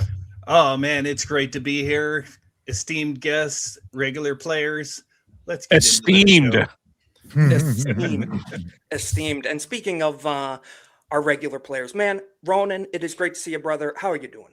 I'm doing good. Hello, everybody. Y'all know who I am. I'm Ronan the Crusader. No pirate outfit, unfortunately for me, but a nice little blast from the somewhat past. Hey, love it. Based. Based. Good old Welcome to the Rebellion t-shirt. Fantastic. That's a great podcast, too. I think we know a guy who has one named that. But yeah. Cole Hauser, brother, how are you doing? Thank you for being here. Good to see Brother. you. How you doing? Thank you. Brother. He's brother from another country. And we always say he's one of the good ones, meaning Canadians. I'm great. It's always an honor and a privilege to be on your show, and it's always great to have two legends on Amen to that. as guests on this show. Amen to that. And getting to our other co-host, Magnum Norse, Jay's fifth favorite black man. Yes, How are you man. doing, brother? Yeah. Good to see you. How you doing, man? I'm great. Yeah, I was able to escape my pirate crew back in Minneapolis. So yeah. God bless. God bless. But yeah, I tweaked my back last week at Top Golf, so I'm just kind of nursing that. But other than that, I'm good. So well, it's great to have you on, man. And getting to Lex, as always, the troublemaker himself. How you doing, brother? Good to have I you on. have never caused trouble in my life. Hails the chat. Good to see all of you guys. Good to see Jay again. Always a pleasure to spend time on this wonderful holiday celebrating Robert E. Lee's birthday, which is today. Gotta love it. God bless. Gotta be happy to do that with this esteemed group of individuals. God bless. Yeah, you love to see it. And that law, as always, man. Thank you for joining us. Good to see you. How you doing, man? Wait. What did you call him? That law. Man, that's I am the law, man. I Come am on. the law. He is the law. I was wondering if he was law. going to correct it, but no, today I will not be one of the esteemed guys. To help Jay kind of ingratiate, I will be the angry Chicago fan that Jay is used to streaming with. F the Rams, bear down. Do you have your notebook? I do not. Oh man, the first time I met this guy because right it's here. digital. Oh, first time he pulls out his digital notebook. He wrote down everything that all of us have said, like every live stream. He's like, "You remember you said this like 3 years ago?" I was like, "No." Like, it was a classic, baby. It was a classic. Yeah, I love don't it. do that to me. I love it. Yeah, man, I would fill that book up pretty quick. But Badger, returning to the show again. Good to have you on, brother. You just ended your stream a bit ago. How you doing, man? Good to have you on. Yeah, I totally wasn't already set to be on here. I'm only here. Not that I was about to be kicked for Jay. I said I want to stream with Jay too. Here, look, I went to go get it. I had to hunt. I hunted for the Cara Dune. Hey, look at that! Series. Very nice. Yes, Look at that. Just what matters there. Yeah, there you go. $100 for that, but it was worth it. Thank you for having me. Good to finally actually meet Jay in person, whatever. Shout out, man. You love to see it. You love to see it. Shout out Angry Badger. And again, brother, thank you for the raid. And Jay, first time on the show, brother. How are you doing? You just finished Monday Hangover. Thank you for coming on. How you doing, man? Yeah, I'm watching Monday Hangover on the other screen, and Mo's just destroying my channel as we speak. And it's like Man, I'm all right, feeling a little. Hey, you know, Oh, we hey, call you're him getting slow-mo. into We call him something. slow-mo for a reason. You know, we love Yeah. the A little But, scared. And a little, no, things are good, man. I appreciate the invite. It's so cool to hang out all. Even though I feel like I know you guys, and except for Magnum down there, never know. Now that I get to see his face, it all makes that sense. guy, be careful around that guy. I guess I'm chopped liver. harassing you for 5 to 6 years is all. So I guess I'm chopped liver, so it's okay. Where did you find that? Where did you find that Cara Dune action figure, Badger? Oh, I hunted. I literally had to Really? hunt for it. I ended up getting it off of eBay eventually. You guys remember when she signed my first one, and she signed it Joey? Yeah, she didn't sign it Jay. So I got that thing. Joey. Okay. I got that thing graded. It's right there on the. Somebody offered me $3,000 for that thing. But to be clear, this is the 6-inch. It's like it unique, big one. Yeah, then I got her statue down there too. It's in the shadows, but I'll say the only good thing Oh, I Disney see. ever did, Star Wars wise, was getting her on that show. Only good thing they ever did. That's about it. But man, we what gotta if, check. what if she comes back now that Kennedy's gone? Oh yeah, that's not an exclusive, and I know nothing. Don't think I know. No, just I know speaking nothing. purely hypothetical. We're just spitballing I'm sure Dave and his wife were totally not also one of the people trying to get her out because of that. Did you say Dave and his wife? I thought he had a husband. But good to see. I thought he had a dog. He has a Good to see dog. you. You know that one. Well, the dog we can't talk about. The dog's a victim in all this. Okay, keep the dog's name out of our mouths. Very true. We need to save the dog. it depends on the day. What? Yeah. Hashtag save the dogs. But it's great to see everybody in the chat. As always, we have to start the show off with a few lighthearted things. We talk politics and current events, and I think this is pretty appropriate. I think Lex would have to definitely agree with this. This is up your alley, brother. Hello, sir. Oh, boy. Would you like to start the 10th Crusade? Let me check the audio first. Yes, fault.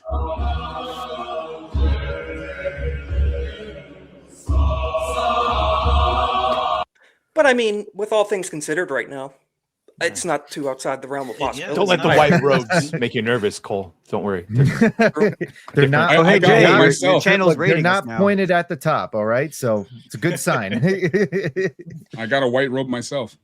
Are we getting? Did you just, what did you For just say? bathroom purposes. I said, welcome to all the Raiders from Jay's channel. Welcome Fantastic. aboard, sailors. Ah, yes. Welcome Thank in, you, guys. Raiders. Monday Hangover Raiders. Thank you all for stopping by. So kind of you to be here. Yay, he we did really it. appreciate it. Looks like Yeah. Mo did it Mo- right. All right. Congrats, Mo. You did. God bless Mo Zamboni. Wait, how many subs are you from 500? Lex, just over 50. Just over 50. We're very close, and we're doing very healthy on watch hours too. 50. So 58. Hey, my Raiders 58. that came in. If you're not subbed, let's get this fine young gentleman to 500. Let's do Could it. you do that? 50 more. I know 300 people came over. I think, Thank you so unless much. you screwed that up. That would be awesome, guys. Can we do it? Can you do it for me? Come on, Thank please. you. Risket's saying 58. ABF saying 56. It's getting up there. Come It's on. climbing up. Come on, let's do it.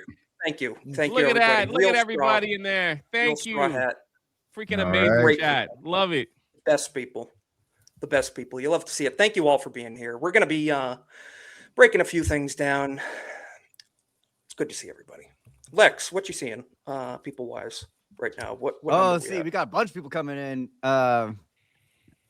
Nagadol started commenting, this object, life on marshmallows, 100 battles, always ghostly. Username on YouTube. Okay, that's good.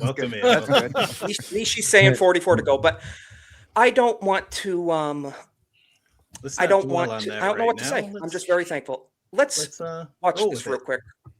We're all very familiar with everything going on in Minnesota right now. Tim Walz, Tampon Tim himself, not to be offensive, just, it's what the president has said.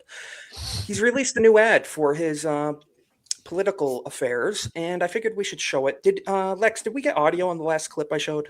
We did. We did. Okay, good. That's the right method. So this is an official clip, totally not AI, on X of Tim Walz's address to the nation regarding everything with ICE. Let's check it out. Donald Trump intends for it to get worse. They have retribution and reckoning. Totally not AI whatsoever. Not AI whatsoever. But that's how I remember it. Honestly, I'm surprised that Trump is even willing to give his opposition some support in his campaigns. That's that's respectful. I am. Yes, I fully agree. It's you love to see it, but it's nothing compared to this. We're familiar with the Dilly meme team. Very legendary memers out there. They did a lot during the election. Great people. So this will be one of the last memes we show, but I had to share this. Another Tim Walz official, totally not AI campaign ad, and might be copyright music. We'll have to check it out. Oh my goodness. We're finding a cupboard. We're finding a cupboard. Probably down the cupboard. Every time for all you did. So that's Tim Walz, the governor of Minnesota. Best I've ever seen. Wow. It is. So that is What the a sitting loser. governor. That's gonna be of stuck in my Minnesota. head now. Yeah, will be. But and good to see Mo Zamboni in the chat. Shouting out to the Hoosiers out Wicked there. in the chat. Good to see you. Wicked, Man. Virtue, see Hell. everybody. We got the OG himself, Jake Martin, one of the best mods on the Jake. planet. Jake, what's up?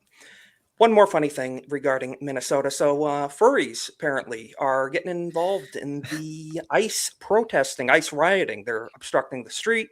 And we don't need audio for this one, but there was quite an interesting... Tobias? No, quite an interesting Tobias, run! Tobias, run! No! I did check on Tobias in the Discord. He was fine, so it was He was only fine. his brother. Okay. Okay. That's Very good to good. hear. But Time to go to the dog pound. needless to say, I just have to say that this is what I voted for, and very happy to see it. You love to see it. But yeah, so Cole Hauser, you're up in Canada, are you not? I am. there's Great been White North. Get Yeah, well you've soon. shared the Great White North, getting less white every day though. Alberta, you've told me, is pretty conservative Yes. for being Canada anyway, and they are having talks of massive amounts of Albertans just formed a huge line to sign a petition to secede from the nation of Canada and potentially become the 51st state after gaining independence. What are your thoughts on this as the official Canadian on the panel? You think it's likely? Well, yes, because what happened was Daniela Smith, who I know when I was in politics, she has she's been very friendly with Trump, and a lot of Canadians in the other provinces don't like that. So Okay. she's basically pushing because they basically stopped her from doing Keystone Pipeline, other pipelines they wanted to do. They're really trying to hurt Alberta because of her relationship and the conservative relationship in Alberta. So I think it's something that's coming. I think my opinion is Alberta leaves, it breaks Canada. It literally will break Canada up. Yep. Definitely. That's a lot of money, a lot of economy. It's very Yep. close to Idaho. We try to do the same thing, actually. So the Keystone XL pipeline, it was passing through this, the center of the United States. It was coming directly through Alberta to make its way into Alaska. Is that how it worked? Yes. Okay. Now I understand the significance of Alberta in that case. Then, yeah, I'm 100% all for it. Then, yeah. So the majority of the Canadian population is between Montreal and Toronto. Like that's what, like the core of the 401, the major highway. But there are a lot of people who just don't want to be a part of this anymore, and this is why a lot of Canadians have left. A lot of companies here have left. So it's an ongoing trend, and they would rather have a better cost of living as American than they do. Like, we have some of the highest property taxes in North America. I've heard that. I mean, it's like Canada's California, right? Yeah, the city next to me, their average property tax is like between 20 and 30,000 a year. Oof. Yeah, that's like tax. Chicago levels of property tax, and that I mean, do you really own it if you? That's like paying rent to the government. Yeah. That's how it is. When I went to Alberta, it was when we did the Comic-Con with Gina in Alberta. It was everybody was wearing like pro-Trump merch and like anti-Trudeau, whatever the freak that gay man's name was. Right. That guy. Yeah, they were wearing like F him and all that. And I'm like, this is not the Canada that I see on the news. Patriots. And the steaks that they had there, woo, they were fantastic. Alberta's known for steaks. Didn't They're they the rule Texas- his they're the Texas. crackdown on the truckers was illegal? Sorry? I think I just read that they ruled his crackdown on the truckers 2 years ago was illegal. Being illegal. Yeah, it was. Finally. It was illegal. And the thing was too with the truckers, like, you can say what you want. Majority of truckers are Indian. So why they would actually go after them? But the Canadian government was trying to prove a point, and this is why they froze people's bank accounts who donated to the convoy. I have a friend of mine. She donated $25. They froze her bank account. That's insane. So yeah. If they can do it, to you, they can do it to anybody. I do not think you should be accusing our people of just because the vast majority of us accidentally kill people. I don't think it is fair. I feel like I'm watching Temple of Doom right now, Badger. Halima, Shakti. I feel like I'm at the corner store right now, to be honest. Wait, I don't hold know on. if it was intentional, but he sort of had like the Indian leaning into the French for Canadian going in there. Like I he was just all over tried the place. to restart it. I somehow felt like I just in Canada. I somehow felt like I walked into a 7-Eleven right now, but I don't have a Slurpee in my hand. Where the hell's my Thank you. Slurpee? Come again. Yes. Now, mind you, I've never had poutine, so. And you're Canadian. Blasphemy, I'm right? Canadian. Yeah. Blasphemy. It's too I fattening. had to share this. Up near Canada is Minnesota. A lot of issues going on. Nick Shirley was gifted these Glock pistols from Harvey's Pistol and Pawn and Sean Ryan. So while Nick is out there doing his Lord's work, getting us the information, exposing fraud in the state of Minnesota, these wonderful people over at Harvey's Pistol and Pawn and Sean Ryan gifted him these Glocks. And hopefully he can have the protection he needs, with a lot of rising violence out there. So you love to see it. God bless the Second Amendment. I think I can speak for everyone on the panel. We support that 100%. What do you guys think? Nick is much better prepared thanks to the generosity of these wonderful people. I mean, I still think my my staccato is a little bit more beautiful, bragging but son of a gun. Yeah, but honestly, it's still really cool that he's got that. Yeah, Hopefully real they're good Gen genes. 6. Ronan and his staccatos. Yeah, I don't know what generation, but you love to see it. Nick's doing great work. We praise his work Let's around be on here. the point. Yep. And it's The thing is- fantastic. And I was saying, like, the thing is, like, what we see, what's going on up in that state, the reason why all that stuff is happening is because they know that they can get away with it and they're not going to get punished. And like I was saying earlier on my stream today, it's like these people would be stupid to try to pull that, at least where I live. I mean, there's a lot of other states, but in like Texas, but I live in Florida. the castle laws, you know, like you can, it's you don't need a permit anymore to open carry. You don't need a permit for concealed carry in Florida anymore. And if you buy weapons and ammunition for 6 months out of the year, it's tax free. So you're pretty stupid to like come like knocking on someone's door, breaking it, or like rushing someone's church. You will be click clack, take a nap. Like that's just. We also have laws here in Florida too that if a protester is in the street, like, and you hit him while you're trying to go to work, it's not your fault. So it's it's like our governor came out with like, don't you dare protest in the street or block traffic. They will hit you and nothing will happen to them. So we signed that. And then it was, you know, now that we've had some protests in like Tampa and Orlando, but those people stay on the sidewalk. They never get in the street. They never like do it. They just kind of scream a little bit and then they leave. I think the reason why a lot of these protesters like run into a church and like are doing things like that is because they're not getting the attention they want anymore from standing on the side of the road. They've got to keep doing extreme stuff to make it on the news. And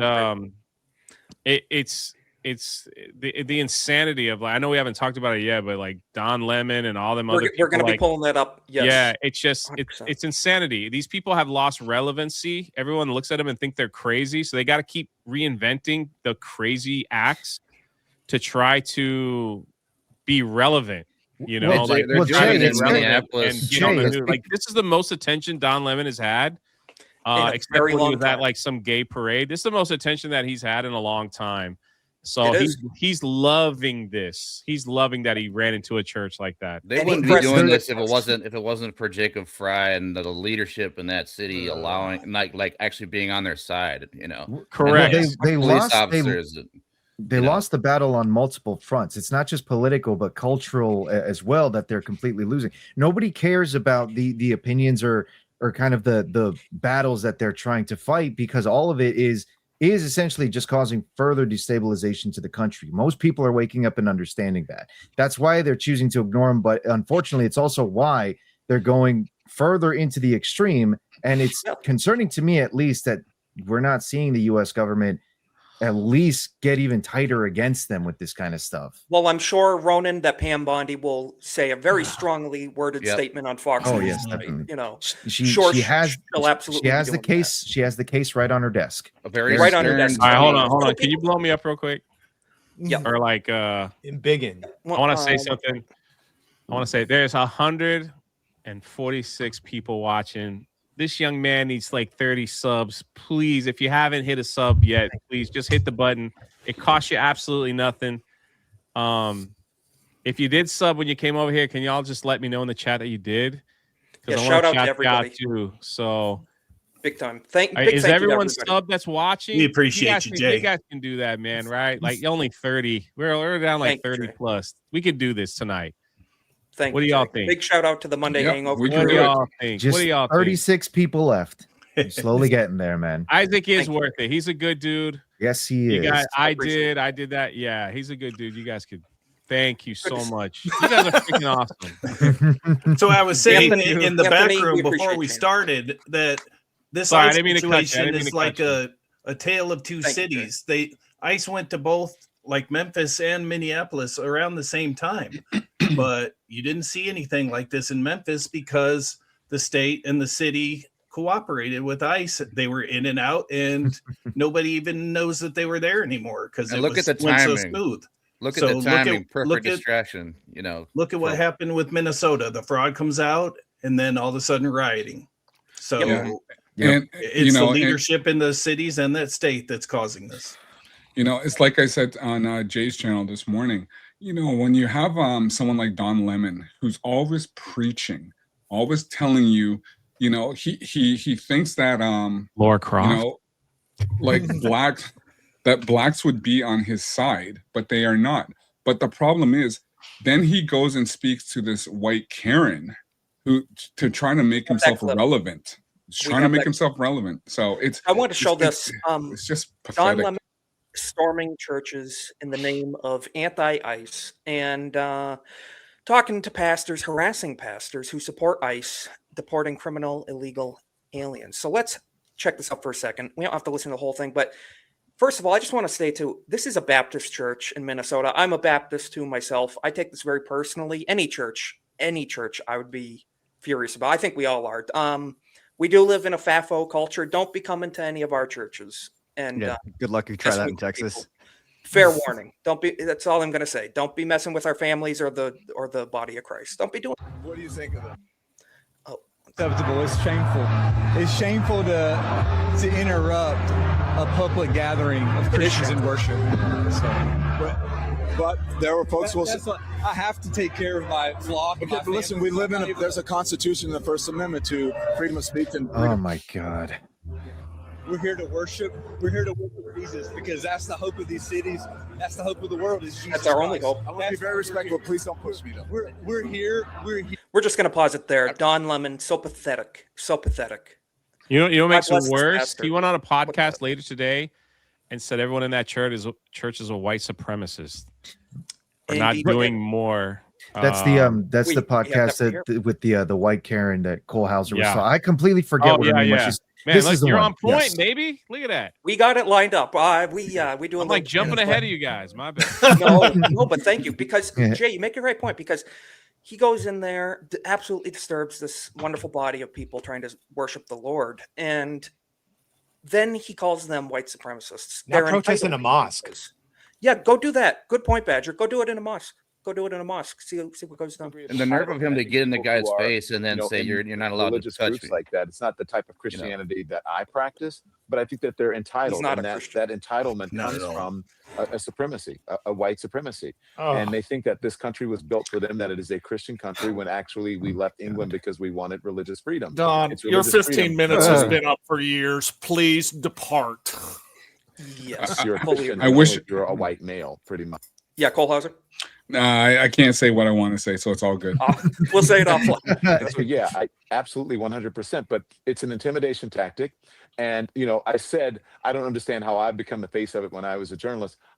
All right, we'll leave it there. You but nonetheless, inserted yourself You're not a into journalist it, anymore. Don. You're a Who YouTuber. went into He the hasn't been church? to Congress for coordinated years. according to the videos that I've seen. How long ago was it since CNN let him go? How long ago exactly was it? It's been a while. Has it been a couple years? It's already? only been a year. At least 2 years, I'd want to say.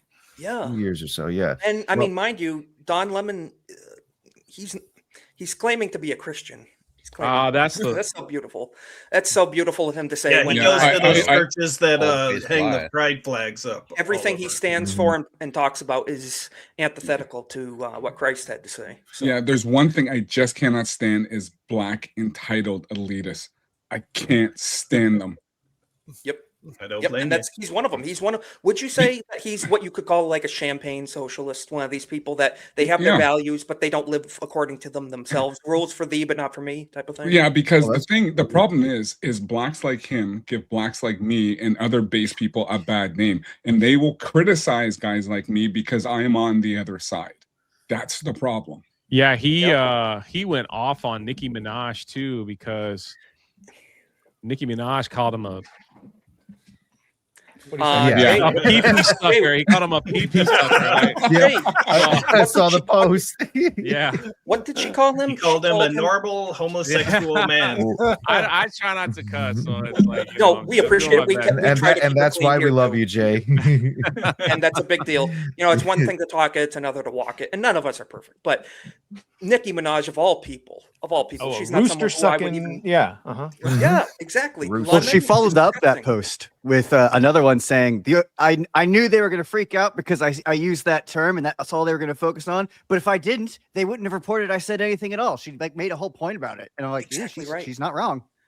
Exactly right. You know what's happened with it's interesting. Nicki Minaj, I think she had 2 children, and she had this.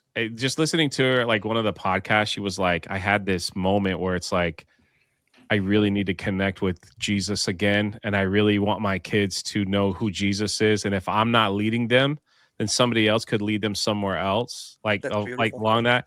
And so, she's been in the entertainment business. She's probably filled with plastic, but whatever. It's like, I'm curious to see her journey You know, I hope she doesn't have a Kanye spin or something like that. But yes, I'm curious to see her journey and to see if this is actually real or just a phase. You know, with her walk with God. But the fact that she has no fear of cancellation and just going after, like, showing up with Donald Trump, and like her love for JD Vance is crazy. You know, like if you follow her on Twitter, she's always like, I love JD she's Vance. like simping for him. She's saying he's the most handsome vice president ever and everything. She's He'll going be like, okay as long as she doesn't go the Kanye route. Let's not forget, Yeah. he also was really calling out a lot of the violence that was occurring against Christians in Nigeria too. As soon as I heard about that, that's when I was like, wow, this is a huge 180 with Nicki Minaj here. And I genuinely hope that transformation, shall we say, is truthful and genuine. I really hope she walks in. I do too. And it's crazy that you brought that up, because I was thinking of like, why is she flipping all of a sudden? It's like, well, maybe it is because she had a couple of kids and kind of woke up or something. And also, God can do amazing things. Yeah, he can. Nobody's beyond God's grace. And I want to say too, we talked about this a few weeks ago. Not only is she going to influence things on our side, but maybe some of her viewers who are more in the less than savory side of media, you know, might be able to see some of the things on our side, might be able to come around. If she's saying good things, it could influence a lot of her audience towards good values and good things. So I'm not complaining. Take a win where we can take it, even if it's not someone we necessarily agree with on everything. But you love to see it. We'll be praying for that. But I wanted to just one last thing on this subject, then we're going to be getting into some more culture war related stuff. Don Lemon faces KKK act charges on MLK. So how ironic is that? I was like, how ironic. Yes. Of all poetic justice. Wait. By Tyler Durden?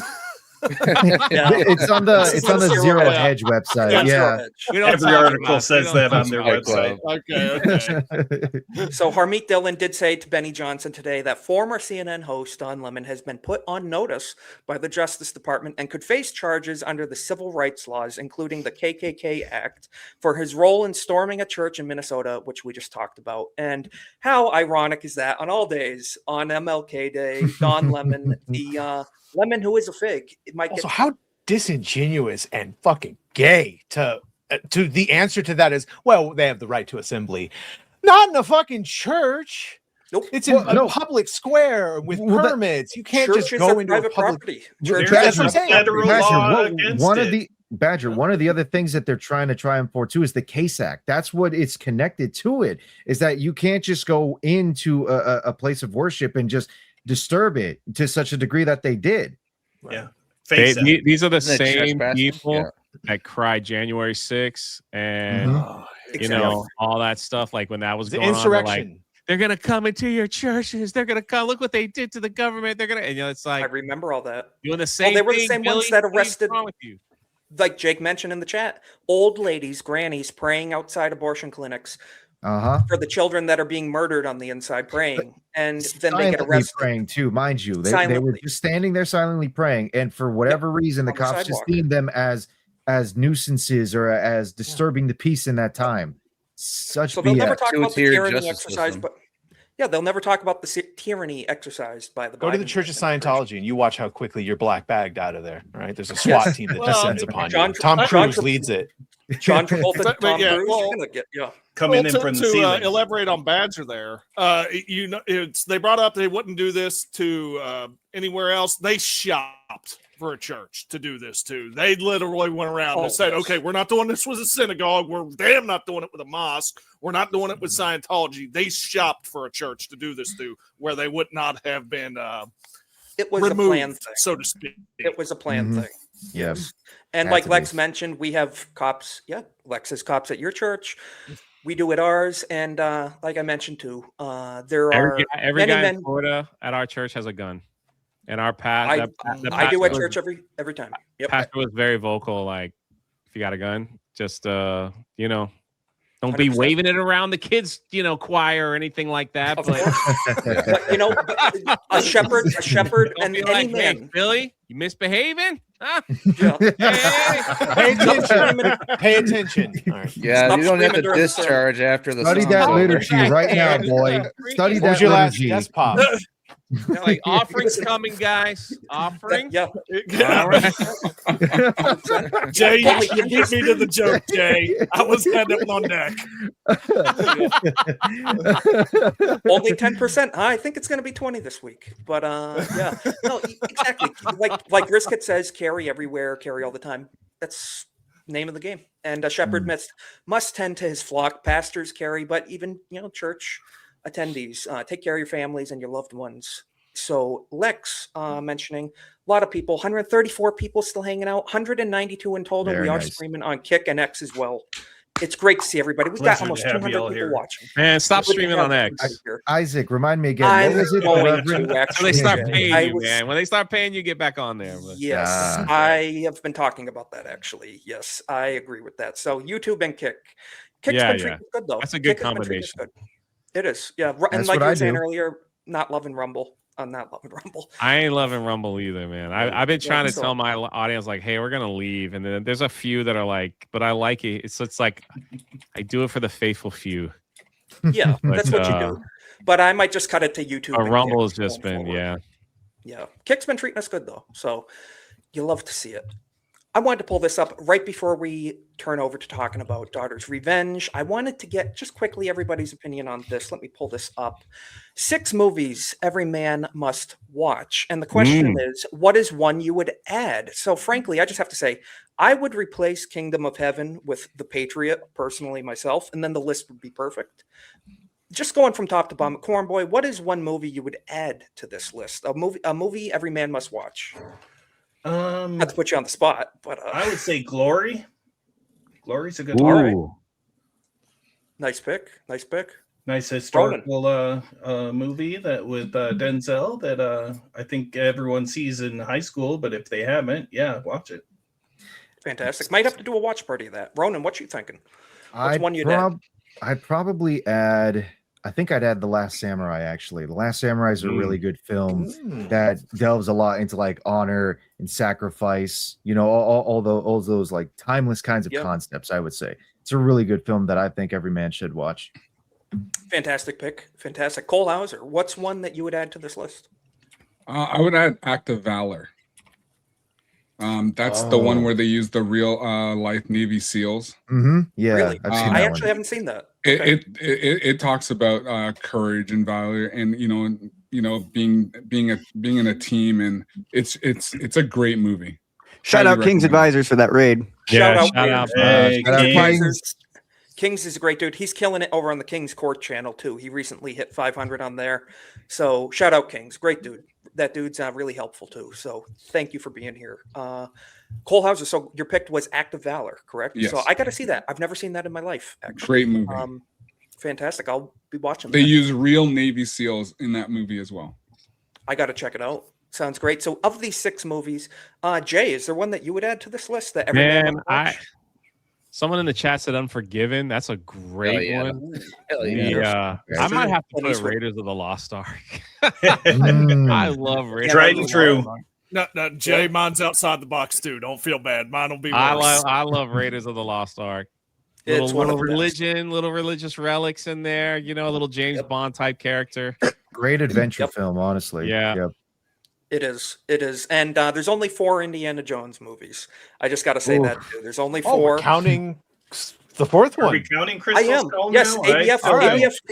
ABF can cope and seethe in the chat all he wants, but the 4th one is At the canon. very least, it's indie fighting communists. Come on, He got you gotta married at respect the that end. at least. Yeah, Yes, so at that's least he true. got- He got married. Perfect When they turned him ending. into a Badger, transgender. what would you add? I to know. this? So my immediate thought before you said it was Patriot, but since that's been taken, Tombstone, because Wyatt Earp is the epitome of a fucking stoic male who can still, have a healthy relationship and doesn't take no shit from no man, and then the friendship. Fantastic. That's like bros before all else with Doc Holliday. I'm your Huckleberry. Hell, Doc, I got lots of friends. I don't. So it's man. Fantastic. Yeah, Tombstone great is freaking awesome. Yeah. Oh yeah. Great pick, Badger. That law, not to put you on the spot too. What's your pick? You said it's out of the box. No, mine's out of the box, and I won't go into why for very long, but if anyone knows who Jimmy V is, this has to do related to him. Kingdom of Heaven, that's what you said's coming out. Blazing Saddles is going back in because all these movies have great The messages. sheriff is near. Yes. None of them make you laugh. Is the I point? thought you were going to say 1992 space movie. No, there's a point It's the title there, of that though. one, by the way. Yeah. Blazing Saddles has a great point to it, and it makes you laugh. And none of these other movies are laugh movies. Yeah, I wish I wish a Christian historian would help write a Kingdom of Heaven type movie. I do feel that fully agree. As cool as Kingdom of Heaven was, it kind of made the Christians look bad. For the record, the other and like answer the Muslims is look, they made the Muslims look good, even though it was the Muslims trying to take over. Hadin was good in that movie. Yeah. Lex, No, it had on that. You don't pockets. It like had that movie. pockets of great. The King was freaking out. Like it had pockets of greatness. Like, Jay, your enemies will know your quality before ever you meet. Yeah. Yeah. I just don't love the movie. I wish, like you said, I wish a Christian would make this movie, a Christian director who understands the real history and portrays things a little more accurately. I not to skip Magnum, we'll get back to you, but Lex, speaking of Kingdom of Heaven, you've commented you don't love that movie. Oh no, I actually strongly hate that movie. It is historically, it butchers a lot of these characters entirely. It falsely pretends like, oh yeah, when the Muslims come in, they just let everybody go. No, the Patriarch of Jerusalem, who they portray as an absolute scum in that movie, ransomed half of the city out personally from his own money to get as many people out as he could. So like there's tons of problems. So I'm ripping that movie out of that list. I don't like Ridley Scott. I think the reason why that movie is so popular is because people are so starving for like Christian aesthetic and power that they'll latch onto whatever crumbs Hollywood will give them. And I'm going to replace that movie with the film Hacksaw Ridge because I love that movie. It's absolutely a story about a man sticking to his faith and trying to serve his country and doing something that is just outright miraculous. And wow, I'll go on. I could go on about all day. I can agree with that. God bless Mel Gibson too. He made that movie and did a fantastic job. So that's a fantastic movie. Recently reviewed it too. So recently got to see it again. It is great. Magnum, what would you add to this list? One movie every man should watch. Now, I was gonna say Under Siege with Steven Seagal. Oh, good one. That's good. Or Hard Target with Jean-Claude Van Damme, but I got to go with something more serious. I was gonna say Unforgiven. It's already been talked about in the chat, so I'll go with another Clint Eastwood. I like American Sniper a lot. Great film. Oh yeah. And then I'm actually a huge Ridley Scott fan, and I would easily swap out Kingdom of Heaven with the original Blade Runner. Or Alien. Pick either one. All right. Nice. Alien or Blade Runner. Good choices. Great picks. Yeah. But Gladiator is my favorite film of all time. Blade Runner is underrated. It is. Yeah. In the Line of Fire is also very slept on. Yes. I agree with this. As a partial Finn myself, Sisu. Absolutely. Oh yeah. Magnum, I think you're gonna agree, bro. Yeah. Yeah. 50% finish. Love to see it. So now that we're on the culture side of things, we're going to talk about the main event here. Daughter's Revenge. Jay, you have a book. It is pinned at the top of the chat, the link, if everyone can check it out. I'm going to pull this up on the screen while we talk about it. Would you like to tell people a little bit? We had the privilege of speaking with your artist, Eric Hodson, last week. He filled us in a bit, but Jay, you were one of the writers of this book. Yeah. What would you like to tell the people about this book? Well, so how this book came about was, if people don't know, me and Russ, or X-Wing that everybody knows him by, we run a History of Pirates channel together, and that was a channel that we created to kind of like, sometimes you just got to get out of pop culture because sometimes it's just so bad, and like you just need to do something for fun. So that was just like a hobby channel that just kind of took off a little bit. And so I went to see Indiana Jones and the Dial of Destiny. And Indiana Jones was probably my favorite cinematic person. Like, I love Indiana Jones. And when I left that film and seeing how they literally destroyed any fabric of Indiana Jones on the screen, like for the 2 hours, they just peeled it off and just destroyed it. I called X-Wing and I said, man, Well, they killed off Indiana Jones. He's no longer relevant or anything. And we just came to the conclusion it's like it's time just to do our own stuff. Like we know all these cool it's kind of like the pirate stories that are out there are just so unique. I'm surprised like no one's even made movies from like some of the romanticized versions of these pirates, right? And 100%, yeah. so we just came together and I was like, let's just make our own character, which is Jonathan Reed. And he is a man of faith that really he loves God. His families are missionaries, and he's a pirate hunter. And tragedy happens, and he feels that God is leading him to do something that he is struggling with from what he reads in the Bible and like what. So I wanted the main character to be a Christian and have that struggle that many Christians struggle with like doing what I feel God wants me to do or doing the right thing. Like, but I need to do this because this affected. It's just a struggle that he has going throughout the book.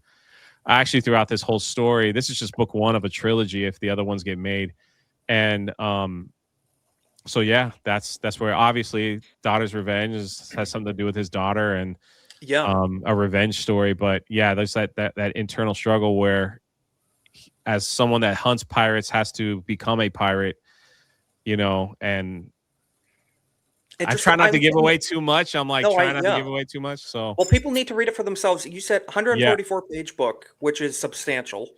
And I have my copy ordered. I hope everybody in the chat does as well. Like I said, so there's a little trick here with his site that they're trying to get fixed. If you put something in the cart and then come back to this page, it'll give you the correct count.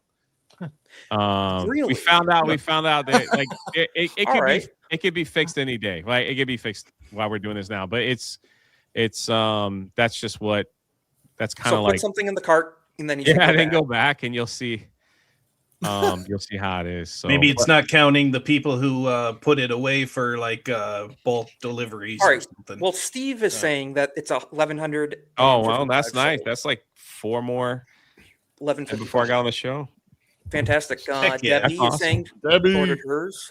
Thank you so much. But what I love about it is like we put this character, Jonathan Reed. He's in a specific time period during the golden age of piracy, and he's one of the few fictional characters that's surrounded by actual pirates of that time.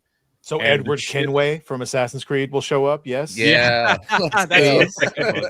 Black Flag. Roger, my man. Very nice. No animus. So like Blackbeard's around and Anne Bonny and Sam Bellamy and nice. Who the king is, and then we use specific ships that were from the same time period, the warships and the merchant ships and stuff like that we knew of during that time, and the treasure galleon and all that stuff that happened in this specific time. So what X-Wing did that was so much that he brought when we were writing this story together, he was able to pull some of the historical ships and things like that, and like this ship would be here, and this one would be here, and this one would be here, this one would be here. So, that's awesome. Yeah, Well, it's a fun project. It was such a fun project, and 2+ years, and it's finally here. Yeah. And then Eric, you guys met Eric, like you said before.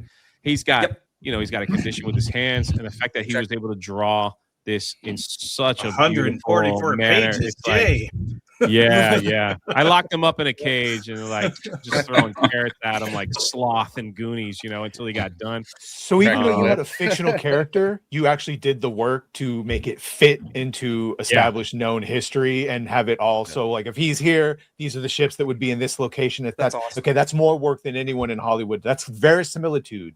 You make it all believable. So like we were taking some events from that happened to actual pirates, and that was like in the timeline. So like you'll see, for those that know the history, will be like, I know exactly what's about to happen. Like I know this. Okay, I knew that pirate was arrested here.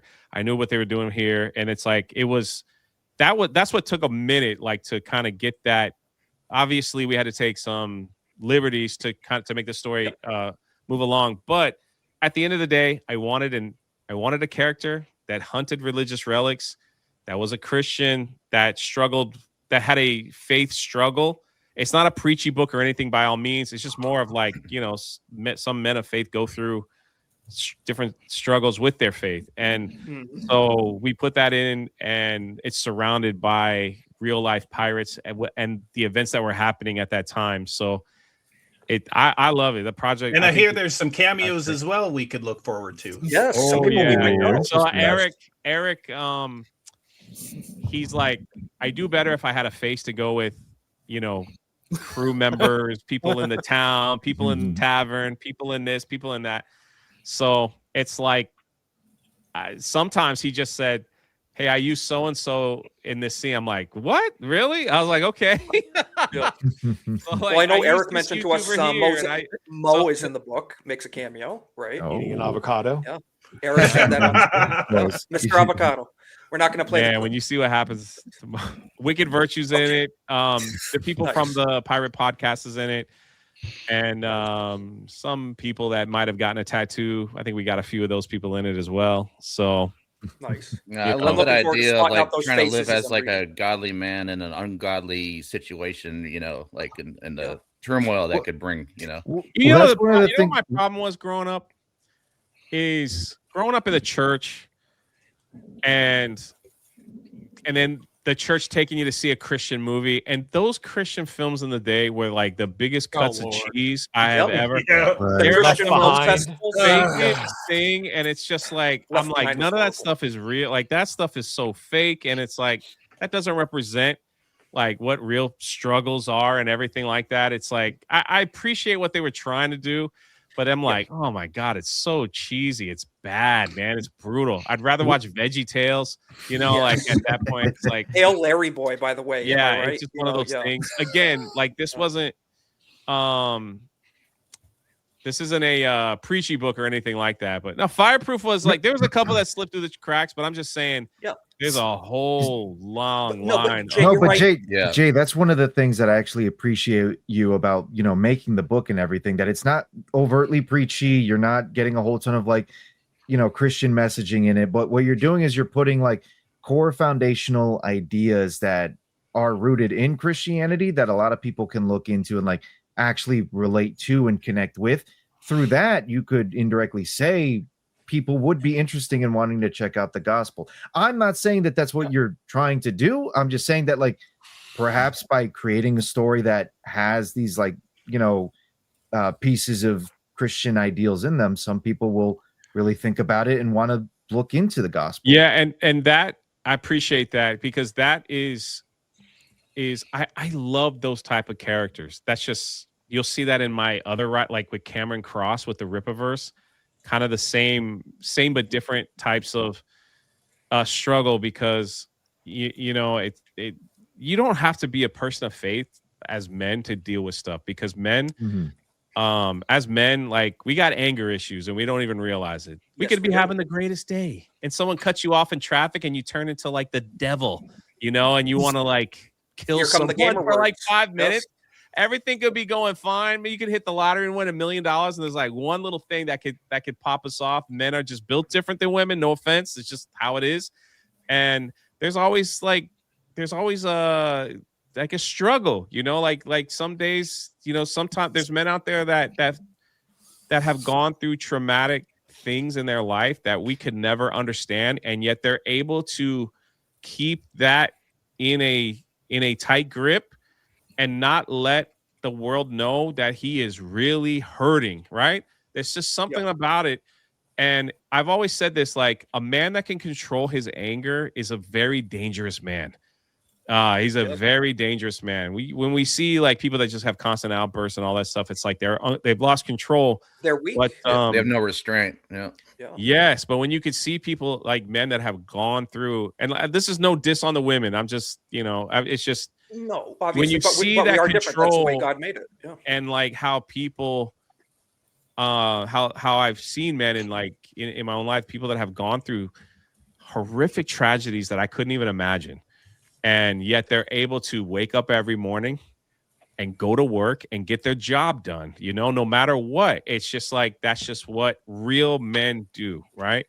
And 100%. I always like, Absolutely. and even as a Christian, you don't have to be a Christian, but there's other aspects of wrestling where it's like, I want to do the right thing. I can't do the right thing. Do I have to do the right thing? I'm giving up God because I can't do the right thing anymore. It's like these constant wrestles that even Christian men deal with on a regular basis. So is this the life I'm destined to live, God? Is this what you want for me? Exactly. Can I take some control back? Like, what do you want me to do? Please give me something. Show me a sign. No, I know exactly what you mean, Jay. 100%, all too well.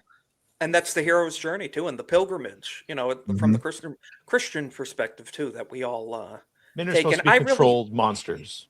Yeah. Right. Yes. Men have been exactly forced like to someone commit said, other monsters. Outbursts are been easy. forced to commit acts of violence when they didn't want to, but they had to. No other choice but our force. There's no virtue in weakness. There's virtue in strength and controlling it is what it boils down to. And I just want to say thank you, Jay, for making this, because we are, I think, all starving for good media that doesn't have a lot of this current agenda. We've been going without for many years now of anything good to read, and thank God for like Rippaverse. I appreciate it. I hope you guys love are it. making. And that's why, like, if you see there's a crown of thorns on the there it is. There's a crown of thorns. And I went to a Catholic. I'm not Catholic, but I wanted to respect. Same. I went to a Catholic priest and I said, "Is this sacrilegious?" And he's like, "What does it mean?" I was like, "This is what it means." And he's like, "Oh no, you're good." So I was like, "Okay, then I'm okay."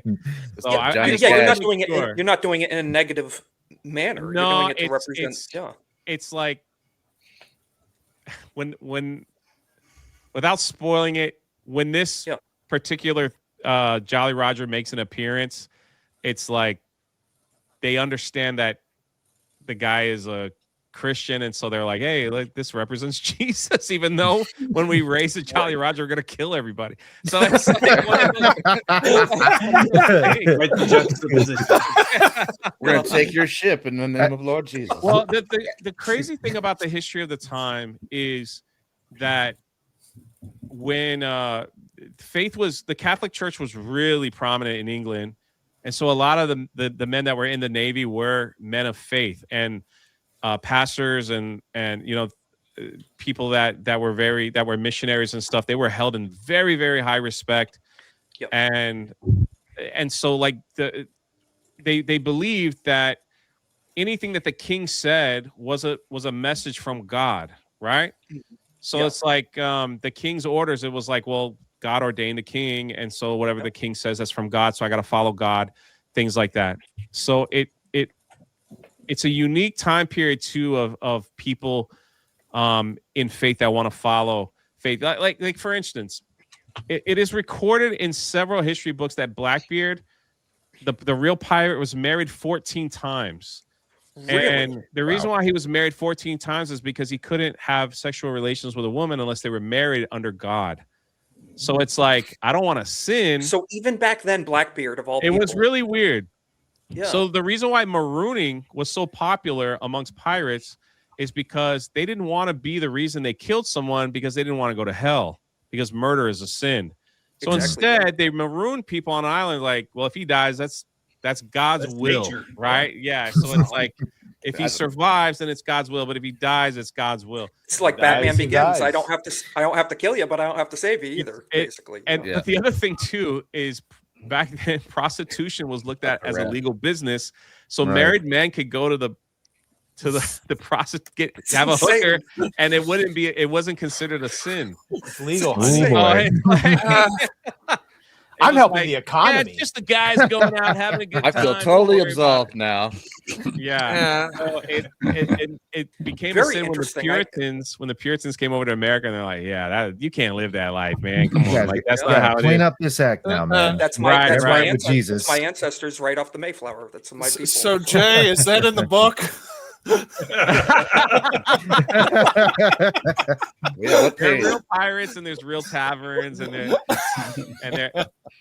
funny depictions story, of real life. Funny story. Like there was a brothel area in the book, and we were looking at it, and X-Wing sends me a text. He's like, "I see boobies, Jay," and I'm like, "What?"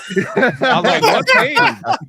So like, we go to the page, and I'm like, "Eric, you gotta cover that up." It wasn't like in your face.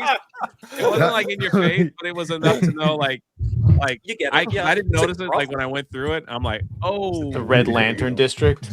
Boobies Yeah. in my Christian indie comic pirate? I don't think so. It's more likely than you think. Ronan, those are absolved boobies. Thank you. This is not black The truth sales. is, like, we tried to keep it as true as we could to the history of the time. And at that time, it's like, you got to remember, like, when somebody stole something and they were found guilty, they publicly executed them, and they wanted the children to watch so they would learn, like, don't do that, or you're gonna be like Buddy over here that's got to be hung or set on fire or his head cut off and all that stuff. So he's like, it was, gotta say harsh, but I bet it kept crime down too. You know, I mean, it's just such it was very different, you know, and the ones that. There's a scene in like the Pirates of the Caribbean movie when the one guy with the wooden eye and his friend were in a rowboat, and the one guy was trying to read the Bible but he couldn't read, and he just had the Bible open, and he's like, "You can't read." He goes, "Yeah, but you get points for trying." Right. And so that's the mindset. Yeah. It's so interesting because, like I said, like during that time period, there were people that couldn't read or anything, but they would, history would say that they would hold a Bible and sleep with it. So if they died in their sleep, they would be in heaven because they couldn't understand what the Bible was saying because they couldn't read. So it's just like, again, like we tried to put some of that stuff, and missionary work was huge back then. And how it worked was, well, they still do it today, but entire families would move to an island or wherever, and the first thing it would build was a church.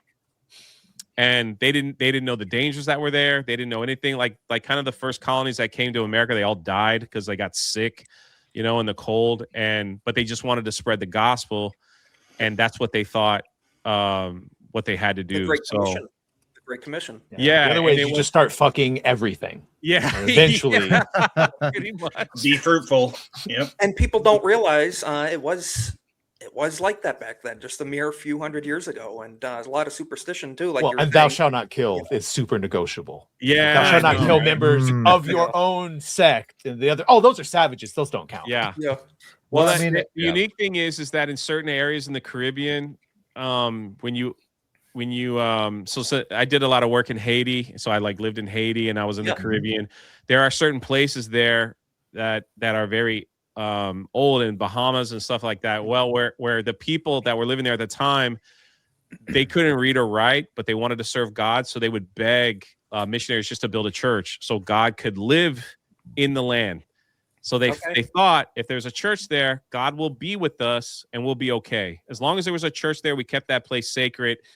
And as you guys know, a lot of the laws, even early on, like with the Alamo and stuff like that. And if you were in the Alamo, like no one was going to kill you from the enemy and stuff like. So it was all like sanctuary, basically. Yeah. It was stuff like that from the time. So theology aside, our debates on all that, it's very infantile way of them to think, but it's kind of wholesome when you think of it. They're like these I want to say simple people, and they see these people, Christians, show up. They're like, yes, build us a church. They know they're going to be blessed as a result of it. Yeah. That's pretty wholesome. I like to hear that. And yeah, you mentioned you were in Haiti for multiple years too, Jay, and I'm sure you saw a lot of things. I've heard you talk about it before, though. And you got to be pretty only imagine retarded to want to move to a country like that. Well, retarded to move to a country and drive the school bus for I all drove the the short kids. bus. Yeah, I drove a freaking short bus. He bro. was there before they were eating each other. Conan O'Brien. Maybe. Yeah, I'm not so sure about that, Badger. Publicly. Before they made TikToks. Conan O'Brien said it was paradise on earth, but I mean, he just hadn't met barbecue yet. That's all. Yeah, that's true. Where Conan O'Brien went, I've been to those places. It's definitely. I could see where he would say that, but it was a tourist area. So like they have some of them up north, where the cruise ships come in, and yeah, it's pretty because it's untouched beaches, you know. So Right. yeah, of course it's pretty, but Yeah, and all I the don't know keys about all still have that, their man. heads. And Yo, stuff. shout out Turd, thank you, man. Shout out. He ordered his copy. Love to see it. Fantastic. Good job, man. Very good. I just wanted to show, I don't want to hold everybody up. I know everybody's super busy. Eric July posted this, Jay. I know you were just showing it too, but he will be and is a pirate. And there's multiple goals here involved. But Eric July himself, owner of Rippaverse, did dress up as a pirate today. How many books to sell to get you to wear this at MegaCon? Oh. Hey, I'm up for a day like one of the days. How many books? Where are we at right now? For me to dress like an idiot, I'll do a day of MegaCon if and only if this campaign. So we got what 45 days. This campaign has to hit 6 figures. Campaign hit 6 figures.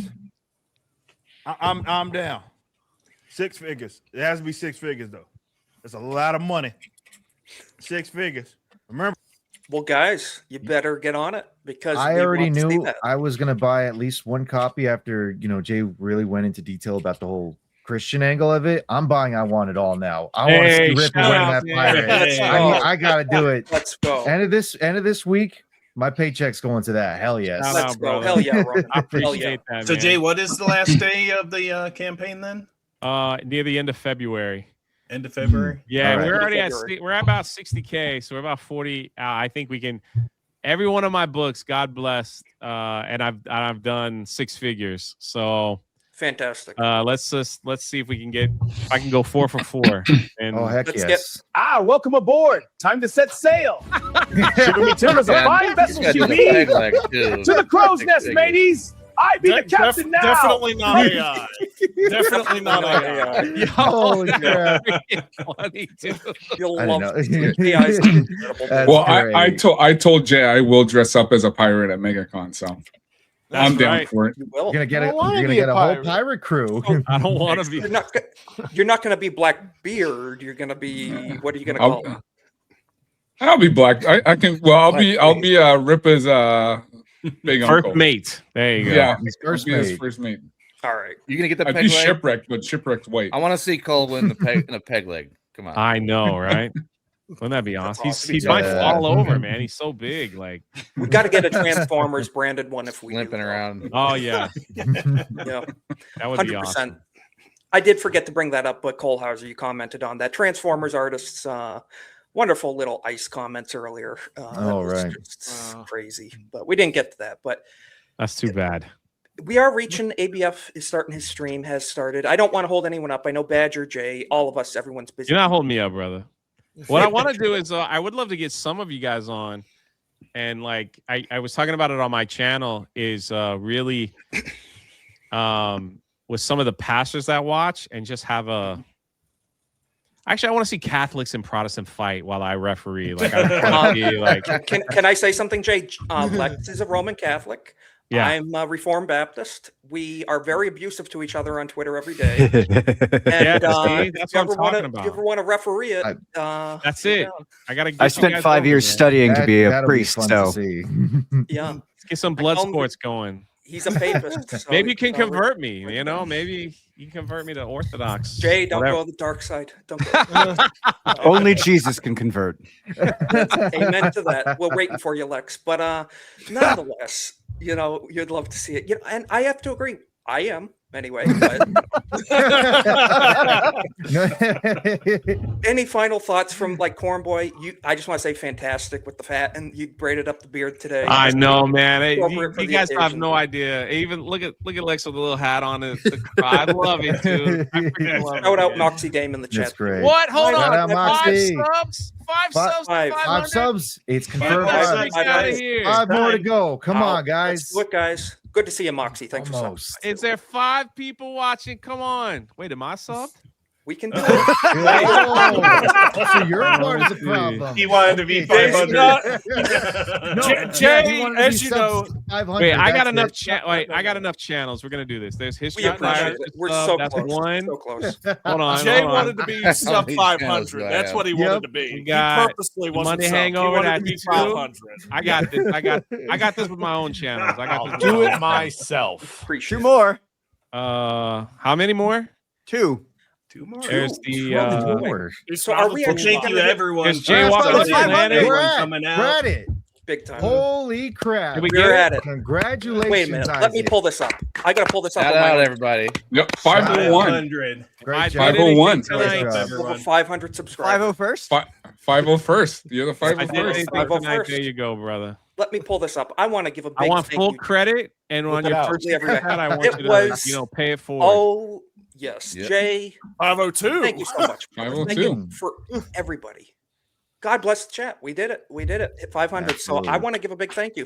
Badger and Jay for the raid tonight. It's just Nah, you deserve it, brother. You Thank deserve guys. it. In all seriousness. Thank you. I appreciate that so much. Thank you, Jake, in the chat too. God is good. Amen. All is glory good. to God, because it's this one exists without it. So, man, I am very grateful. Thank you guys so much. Don't even know what to say. Speechless. But thank you for being here for that. Phenomenal. So thank you, Rizkit in the chat. Rizkit's been a great supporter too. Shout out Rizkit for a biscuit too. How many hours you at? How many hours? Very close to 3,000. Very close. Okay. To 3,000. All I right. haven't It's checked, gonna happen, brother. I haven't checked, but we're over 2. So it's we're gonna be there this year. So I'm hoping by my birthday. We're hoping, but we shall see. It's great to see everybody in the chat. Man, I don't know. Now I'm speechless. Lex, someone carry it. Yeah. But no, we're gonna wrap it up. I thank you again, Cole Hauser. We're gonna be on your stream tomorrow night. May as well do some outros. We'll start with Cole and go around counterclockwise. But you want to tell people what we're gonna be talking about tomorrow night on your channel, brother? So tomorrow we're going to be doing our love for the prequels part 2. So the first one went really well, and then we were all talking last week after the stream, and so we said, okay, let's do part 2 for our love of the prequels, because I like the prequels, especially when with what just happened with Kathleen Kennedy. But the prequels, they're my love over the sequels. So so that's what we're doing tomorrow night. I look forward to being there. Thank you again for having me on. We're going to have some of the fellas here on the panel. I love the prequels too. They're my favorite Star Wars movies. There's only 6 Star Wars movies, no more, no less. Badger, I think you may agree with that. Absolutely, Badger. You got the Star Wars stuff all behind you. It's you'll love to see it. I gotta say, Lex hates my opinion on episode 2. Lex is a hater. Here we go again. Lex is a hater. Gonna call You can Lex hear out all on about it stream. tomorrow. Yes, you'll hear about it tomorrow. But going counterclockwise, Ronan, where can people find you? I saw you were streaming earlier too. Tell people. where to Yes, on my own channel on YouTube and Kick, I was streaming Claire Obscure Expedition 33. I'm probably about 6 hours in so far. It's such a good game, really top-notch stuff, and I can't wait to get more into it. But yes, if you can find my my links, oh, there it is, Jake Martin. Thank you very much, brother. Yes, I got a YouTube, I got a Kick. You can find me on X as well as Ronan_Crusader7. I'll be trying to stream the rest of this week. I'll be streaming the OG Fallout, Death Stranding, and some more Claire Obscure Expedition 33 as well. Fantastic game of the year. Game of the year. I hear nothing but good things. So, yeah, love to see it. And we're gonna go Lex next. Where are you gonna be at, Lex? Thank you again for helping us out tonight. Always being here. Lex is a really great regular to have on. So, I'm not gonna. All right, stop the compliments. Now, you can find me talking trash about Isaac all over Twitter. Tomorrow, specifically, about his opinions on the romance in episode 2 over Just on phenomenal. Hauser stream. Other than that, you can usually find me on Sundays on Malty's show, and then every Monday you can find me right here. And who knows, I'm debating starting a smaller, just talking about, hey, what happened today in the world type thing, but we're working on details on that. Very cool. Well, we'll be keeping an eye out. And as always, thank you, Lex. And I look forward to fighting with you on Twitter throughout the week. And Oh, he fights with me too.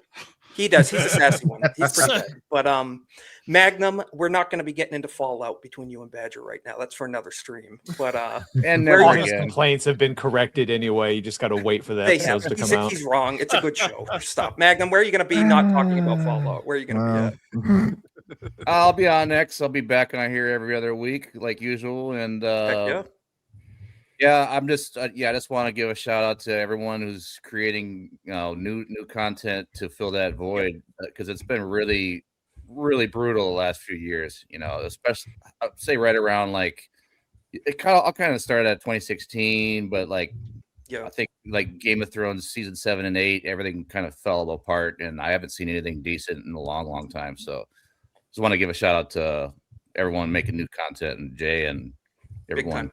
So Big time. You love to see it. And thank you again, Magnum, for joining us every other week. And see you on Nerd Wars a lot too. Love to see it. Vatlaw, thank you again for joining us, man. Hope you're. I don't know. You said you were watching a game tonight too. Hope it's going in your favor. I don't know. Not a sports baller myself. Neither one of these teams are my team. I just enjoy good games because I mean, heck, I used to work in sports as it is. Views down 10 to nothing at halftime. I know. Yeah. I know. Yeah. But they no, shouldn't to- even be there. They shouldn't even be there. But To get into the actual outro here, I'll be here next week as always. Here 7:30 Eastern on this channel. Welcome to all you nice, lovely audience members. Look forward to seeing you there next week. And on Sunday nights, I do a show with the Runaway Vagabond on his channel called "I Swear It's Not Hentai." Kind of the polar opposite of this. We go into anime. We let the trail more or less lead us wherever we go. We also had a Discord watch party, our first one last Sunday night. We watched Video Girl Eye, which for a I swear it's not hentai Discord, it was not hentai, and I will swear to it. A quick show synopsis, though. Imagine The Ring, but the girl who comes out fixes your dating life. There's your plot there. There's your hook. Very interesting. Join us You know what? I'm not a, 30 on Sunday nights. not a weeb myself, but you know what, Vatlaw, you do you. You do you. And we appreciate you being on. We appreciate you being on. Thank you. And or as Jay says, I am the law or Vatlaw. We'll settle that. Badger returning to the stream. It's great to have you on, man. Thank you. I am the law. I am the law. No, I've never seen the old one. Never seen the old You one. haven't? Oh, you gotta watch it. That was like the definitely years gotta ago. watch I used to laugh. Do you think Stallone like sat in the mirror like I am the law? No, I am. Adrian. It holds up. Thank you so much. Super. Yeah, we are like 32 subs away from 11,000. So thank you. Shout out, man. Great to stream with Jay. Finally, we've after passing ships in the night many a time. And yeah, thank you for having me back. Absolute pleasure. I co-signed all your. I gotta find one of your favorite films and get you on the Hangover, Badger. Oh yeah, 100%. Oh, 100%. We'd love to see that. That'd be awesome. Badger, you're killing it, dude. Your channel. Thank you for the raids to the sport. Like we really appreciate you. So thank you. Absolutely. Not going to get gay about it, but thank you. And Jay, gayer. California straight. Not until later. Jay, it's been great to have you on. Thank you so much. No, I love it. Yeah, it's an honor. So people know where Yeah, to I find hope you. you're having a know- great time during this campaign, man. I do. Because we're Yeah. all cheering for Absolutely. you. We're behind you. Thank you, brother. 100%. Ooh. 100%. Hey, But slowly yeah, picking up, man. it is 11:56, guys. You better get it. There's I'm the all link. it's Rizkit's love, dropping it. man. 100%. You better get Have it. Jay back look next forward time. to I'd reading love to come back. I talk Would too love much. to. That's my problem. No, no, we'd love to get you back, man. Everybody, Jay, again, thank you so much. I want to thank you for sending No everybody worries. over. Mo worked it out. We got the raid, and I want to thank you all the raiders for stopping by and sticking by. We really appreciate you all, and yeah, we're gonna wrap it up here. I know everybody's busy. Again, thank you to the mods in the chat. Lex, I don't know what you're talking about, but you know, whatever. Make sure you subscribe to Jay. Make sure you subscribe to Badger. Everybody on the chat. Good to see y'all. We're gonna be back next week, same time as always, 7:30 p.m. Eastern for episode 46 of the Golden Age podcast. So not to drag it on, but we're gonna sign off. Thank you again, everybody, and we'll catch you then. Have a good week, everybody. Thank Peace you. out, everyone. Deuces. Take care, everyone. Prequels rule. Here we are. And if you look, come to think of it, well, I got to look at this myself.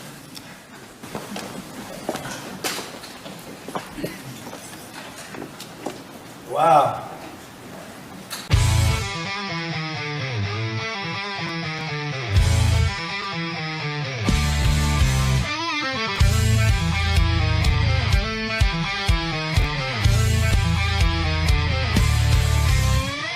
Golden Age is back. Isaac's on the mic. Cultural crusade. Politics get torched in the fight. Savage memes drop hard, outrageously offensive. Bassy generation, loud and unrelenting. Golden Age, it's the podcast blaze. Isaac's rants cut through the haze. Crusades alive, memes collide. Subscribe now, join the savage tribe.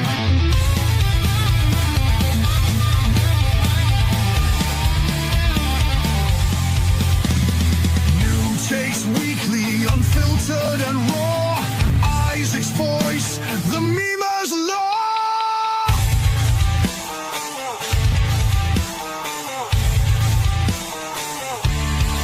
The golden age of America begins right now.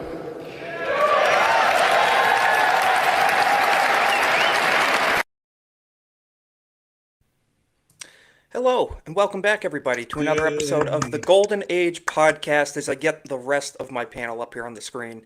How is everybody doing tonight? Man, restream's being fun. Cornboy, how you doing, man, as I'm getting everybody back up here? Oh, doing great, man. I had a great time watching that national championship last week while we were alive, and enjoying the end of it since I went to Indiana and their first good football team in my whole life. So I'm still riding high off of that. Nice. Well, I'm happy there's you got something happy to look, have had this week. That's a good thing. And we'll be getting into some good stuff too. It's not all going to be doom and gloom this week, we swear. So Cole Hauser, how you doing, man? Good to have you back. How you doing up in the Great White North? Doing great up in the Great White North. We're kind of buried, but it is what it is. That's Canada. That's how we live, Yeah. We just deal with it. Yeah, you gotta struggle through it, but at least you're here, and hopefully everybody's internet holds out tonight. We're all having some issues here and there, but it's all part of it. So we appreciate everybody's patience in the chat. And Vatla, as always, man, how you doing? Good to see you here. Well, it's just, I'll sum this up in a weather report, and I'll try to do it in pilot voice. It is currently 59 degrees with clear skies and no wind. We're expecting a 90-minute show, and we will entertain you for all 90 minutes. Yes, we will. Perfectly said, Vatla. We got to get that. We're going to clip that. That might be in the intro. You never know. But thank you. And Ronan's gone. Man, he got deported. I'm waiting for that ice reward, but we shall see. Keep waiting, bitch. I'm back. Damn! They didn't get him. Hello, everybody. Y'all know who I am. I'm Ronan the Crusader. I just stepped out. I had to move my car because ice was coming for me, but I finally did it. They can't find me again. I'm back here. Man, they are slippery when wet. Man, crazy. You got away. But how you doing, man? You surviving this winter? Yes, I actually kind of had to call out of work today just because the roads were bad. But other than that, I'm good. I just finished up a Fallout stream earlier today. Yeah, I saw that, man. Yeah, that's really cool. You're playing. I love the retro stuff. The aesthetic in that is great. So, guys, if you want to check that out, definitely subscribe to Ronan's channel as well, because that's some good stuff. So keep it up. And Lex, we don't see you, but we hear you. Are you alive? You good to talk? Debatable. If you were here, you might question whether or not I was alive. I am still here. Not even death and sickness will prevent me from being on the base show that is the Golden Age podcast. But it is rather cold here. Amen to that. And every winter I get either, it varies year by year, I either get bronchitis or full-blown pneumonia every year. It never fails. So I haven't figured out which one it is this year. I can't leave my house right now, so we'll find out. Yeah. Well, man, you survived, and hopefully you survived through the rest of it. But it's good to have you here, I guess. But first time on the channel, Jeff from Suns and Shadows, man, good to see you. I wish we had an applause button because we would press it, but good to have you on, man. How are you doing? Thank you for being here. Good to be here. Thanks for inviting me on. We enjoyed having you on with us when we were doing our Stargate stuff. But my Wisconsin blood is thinning out here down in Arizona. So when it hits like 65, it's like, damn it, it's cold around here because I get used to the 115 to 120 degree summers around here. Man, you saying 65? I'm living in more like 6 to 5 right now. So it's man, a little bit jealous, if I have to admit. But yeah, I had a great time on the Stargate Files with you guys, and I appreciate you coming on, even though we're a little bit different pace, different topics here. But it's great to get your opinions on stuff. And we're going to check in with the chat real quick. I see Irwin's Sentient Potato dropping the links, being a fantastic mod. We appreciate you, dude. We have Legatus up in the chat, too, another great mod. Good to see you. We got Boomin' Bob, Ebola. Good to see you. Just JK. We have Cold Hauser in the chat saying, watch out for black guys. I agree. Watch out for them. Over on the Kick side, we have Legatus. Guys, that Kick link is in the chat. Definitely make sure. Trying to get to 100 followers over on Kick. So if you're new here, thank you we did hit 500 subscribers on YouTube this week. Again, shout out to Badger and Jay and everybody for the support for that. Very much appreciated. But definitely make sure you're following on Kick. It's a good backup too where we're multi-streaming. And we see Alex in the chat, everybody else, Hoodie, everyone. So it's great to see everybody. We're going to get into a few funny things, lighten up the mood, get into things before it's too serious. And we got Goodwin in the chat too. Good to see you, man. Do. Why are the chats not pulling up? All right. So, wholesome stuff. This is some really good stuff. This is from, everyone knows Donut Operator, right? So, Donut Operator, great dude over on YouTube, and he's on X here posting. He recently got his most liked comment ever in his personal history as I'm pulling this up on Restream. So, wholesome stuff. Well, I wasn't expecting that to be my most liked comment ever. So first, we're going to watch this video, and then we're going to read his comment.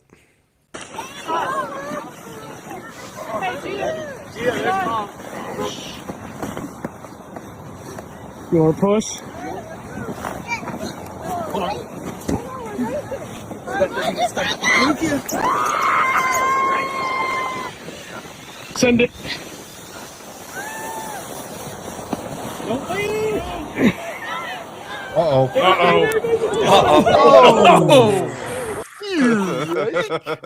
But his comment was perfect to this. Right below it, it says, "Cop beats up unarmed toddler. More news at 7." So that's just straight up stereotypical, like CNN headline, But it seems, it's New funny. York Times. At I the read same that this time, morning. When will the brutality end? I know. It's absolutely insane. So I just thought that was hilarious from Donut Operator. Yeah, the only thing that thing is missing is like the Hanna-Barbera sound effects like there. I know. Yes. Yeah, that'd be perfect. But you love to see it. The police up there bonding with the community, sledding. That's just great, wholesome stuff. And we need more of that. It would have been funny if it was a black kid he hit.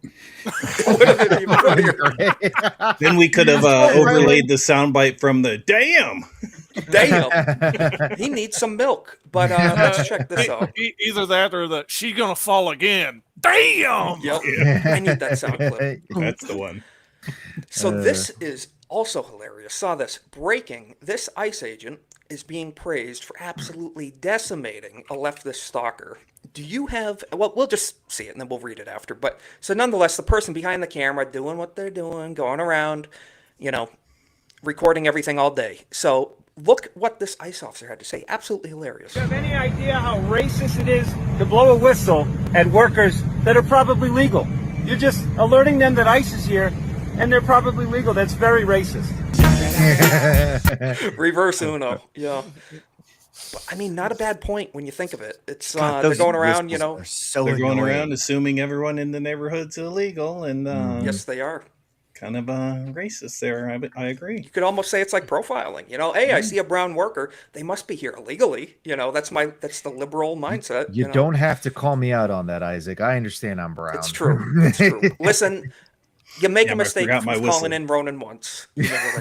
Well, I don't know if you're gonna pull it up, but it's just like that video of the day where they were following those two white girls who they kept on saying who they thought they were ICE, and they said we're not ICE.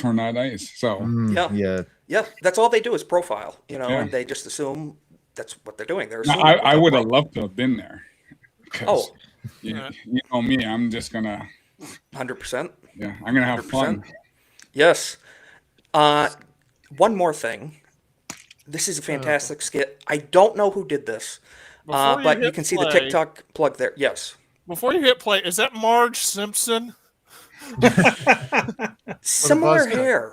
Similar hair, yeah. Got a little trim, got a little the Michael Jackson treatment, got the yellow replaced with some white. Added a few pounds. Yeah, that. Yeah, added more than a few. Yeah. So this is Liberals on Patrol. Pretty accurate, I must say. Just driving through my neighborhood. Oh, looking for ICE agents.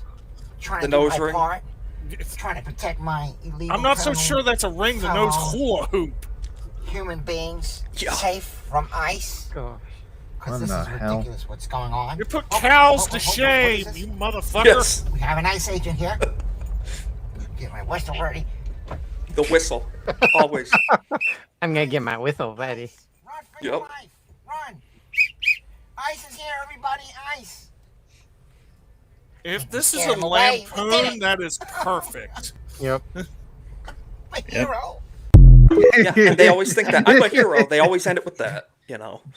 It's but the thing is, I mean, we Perfect should make troll. fun of it, but that looks pretty true to reality of what these people do. Unfortunately, you know. I Wrong mean, parking lot. Needed to go to Home Depot. Down to the Yes. multicolored What is it? hair. Occam's razor, I think's what it is. The Simplest internet rule solution. for that. My, Yes. my whole thing is, where are these people coming out of the woodwork looking like this?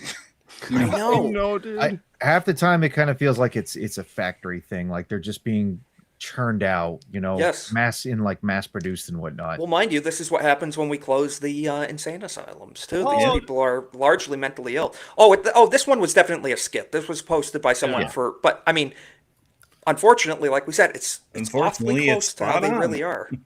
Yes. Oh, yes, Goodwin, you would you'd Oh, never, Goodwin? never, No, of course never, not. ever, Yeah. never, How ever. How do these people look Absurd. in a mirror and think, yeah, that looks good? They I like have that. they have an ego the size of Mars, and they are totally not self-aware. They're NPCs largely. It's a shame.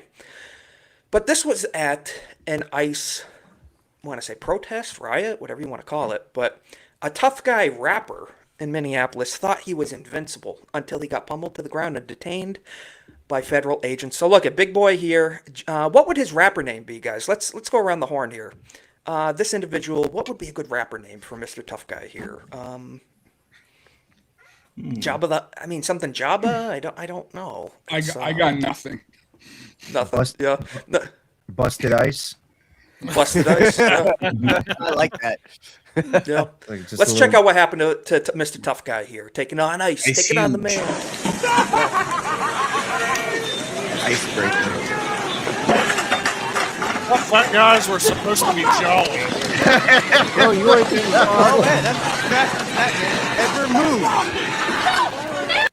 So Well, that was the earthquake we felt earlier then, huh? Ah, yes. For a fat guy, he was curious. fairly nimble there for like a half second. So like half a second. Yeah. Play for the Dolphins. As for his name, we'll go with the BDR. notorious FAT. 5 minutes. Let's go with iceberg. Iceberg. Oh, iceberg. Iceberg, Ice. fat ice, epic Yeah, moment. like that. Yeah. Man, crazy stuff You know- though. you But know- you know, go ahead. Yep. Oh, I was just gonna say, I'm surprised that some of these hip like Ice Cube or Ice T, you know, haven't changed their names yet. You know, I know. Well, there's been satire things about that. Ice Cube changing his name, stuff like that. But it's crazy stuff.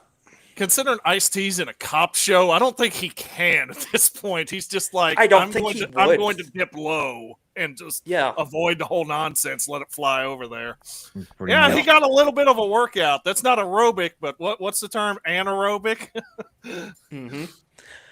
Got to share this too. Don Lemon, who terrorized the church, we're going to be getting into that in a bit, but very frustrated, wonders what a guy has to do to get sent to men's prison. You know, tough row to hoe for this guy. He wants to drop the soap so badly, you know, and Trump's not letting him. I say, Trump, give the man what he wants. Send him to men's prison, not solitary confinement. He wants to be in general public, but Yeah.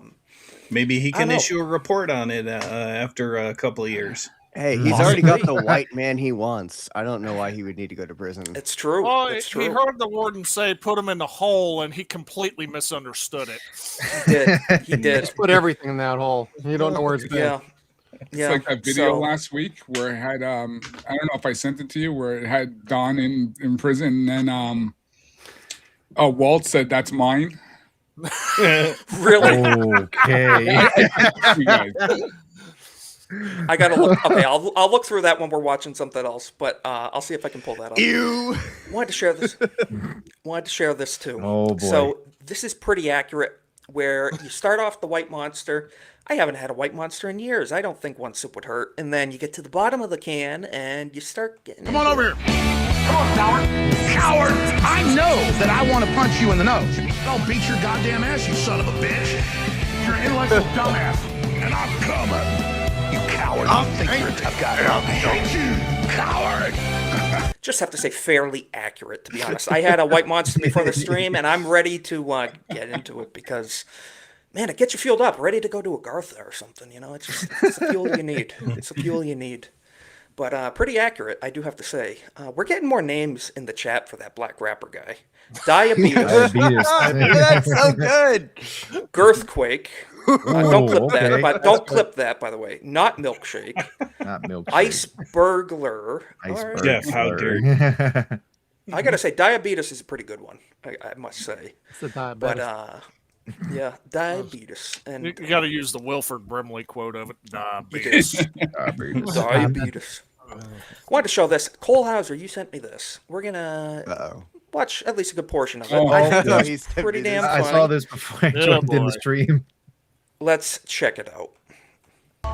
Give me your money, bitch. Oh, calm down, bro. You calm down. Just hurry up. Are you a black guy? Are you serious? What? What? Just because I'm Yes. robbing you mean I'm black? Well, I mean, Why would you think that? I don't know, maybe because you're robbing me and you're black? How you know I wasn't a white guy? Because, bro, you talk black. Excuse me? Talk black. Sorry, I mean, talk African American. I didn't know black was a language. Look, man, I didn't mean to offend you, okay? I was nervous. How would you feel if I just assumed you was a gardener? I am a gardener. How would you feel if I assumed you was in a mariachi band? I'd be fine with it. I love mariachi. How would you feel if I assumed you was illegal? Oh, okay. Calm down. That's too far. Who you been talking to? Doesn't feel too good, does it? How would you feel if I assumed you need to pay child support? How would you feel if I assumed all you did was get drunk and watch soccer? How would you feel if I assumed you only eat chicken and watermelon? How would you feel if I assumed you only eat tacos and fajitas? Well, how would you? Damn, I could really go for a taco right now. Actually. There's actually an amazing taco truck down the street. Oh, really? I gotta check that out. You probably won't like it though, because they don't have grape soda. You know the difference between a Hispanic and a stoner? What? Stoners have papers. You know the difference between a black father and a boomerang? What's that? Boomerang comes back. What's your favorite band? One Direction? What's really long and black? The line at KFC. Oh, that's funny. I like that one. It's good, right? I like One Direction, I'm not gonna lie. It was a good one, right? Yeah, it wasn't bad, wasn't bad. I just gotta say, phenomenal. And this is how we do racism. This is how we get along, you know, and Exactly. women could never. And that's not a dig, but that's just reality. We can accept our differences, poke fun at it, and move on about our day. That's You know what's, and this is what I grew up on, like watching like the Eddie Murphys and stuff like that. Like, right? You go hard at it. It's like, it's funny. It's a joke. Yep. You It know? is. People Yes, respect you stereotypes more exist for for a it reason, being and that's real. fine. It's Yeah. basically Yes. just Cole Hauser and his DMs. Speaking of, I'm kind Pretty of much. hoping the Taco Bell that's like 5 minutes away from me finally opens, because I guess I could go for a burrito or something. So you're I'm not gonna living lie. down the stereotypes, Roman. Not living down the stereotypes. Way to go. It's Taco Ice. Bell. What do you want from You me? missed him the first time. However, Yes. Wanted to show one more thing. Then we're getting into the heart of the matter here. This guy is a total patriot. Just want to give attention where it's due. This guy summed it up perfectly. Let me be clear. If ICE comes to my town, I have 4 words for him. What are those 4 words? Let me be clear. If ICE comes to my town, I have 4 words for them. How can I help? based. Y'all have a good night. Based. What a Very patriot. nice. What a patriot right there. That's Need more exactly it. 4 simple words. How can I help? Be of a help to those trying to help you. Yes. Yeah, so if I could put my 2 cents in this, what I'm finding now, because the one thing they are not doing is asking, so they're not asking like blue collar black workers, the factory workers and stuff like that, because they're the ones who are benefiting. Because when a lot of these illegals who are deported, there were jobs now opening. So there's a lot of people going in for these jobs, and there's a lot of blacks. That's why you don't see a lot of blacks out in this thing. No, because typically they would white liberal women. Yeah, pretty much 90% of it, and they're effeminate men simps. I mean, also, how are you going to get a bunch of black people out simping over white people doing dumb BS? Exactly. In the cold. Exactly. Not It's going to very happen. true. In the cold too. Yes, that's a big part of it. But because we don't like the cold, I'll tell you. Kind of crazy. That's what always made me shake my head about Minnesota. Why did they put Somalians in Minnesota? I don't understand. Of all the places, play yeah. there. It was a joke. I know. It just Can I didn't land. say, when was the last time you saw a black person ski? Never. I can't say I ever have. I Did they can't rob say. somebody first? Yeah, exactly. Yeah. They actually, I recently did see this on Twitter. There was some videos going around of like, wow, look at all these black people at the ski resort. None of them were skiing. They were basically just having a rave, but literally not one of them was skiing. Yes, I saw that video. I saw that video, and I actually put the comment: nobody's skiing. Not even snowboarding. Well, it's just like they make, the stereotype of cruises and a lot of resorts and stuff. It's they've gone downhill over the years, shall we say. But I just want to share this too. We all know, we all love, we give attention when we can. Sheriff Grady Judd down there in Florida. Love this guy. What a patriot. Oh, yeah, what a patriot. This guy's phenomenal. He put out a statement, minute-long statement regarding the BS going on. And he makes a very clear statement as to how they're going to treat ICE down in Florida and how you better not mess with cops down there. He's going to support law enforcement and their constitutional obligations. Love to see it. Resist ICE agents and get away from them in our community. We sent a helicopter, a drone, K9, and 50 law enforcement officers to surround an area, and we found that guy who violently resisted ICE, and we locked him up in jail where he should have been. If you allow anarchists and criminals to run wild in your community, people will die. People will be shot. Now let me say this. For other law enforcement leaders across this state and nation, you need to be standing up saying the same exact thing that I am. Because when you have a breakdown of the rule of law, when you allow anarchists, criminals to take over the streets and attack law enforcement officers and then not send them help, that's a slippery slope. So true. So true. Because we're seeing that in Minnesota, the local PD are being held back and they're impeding, federal operations. And it's just causing a more dangerous environment. Cornboy, you were sending me stuff to,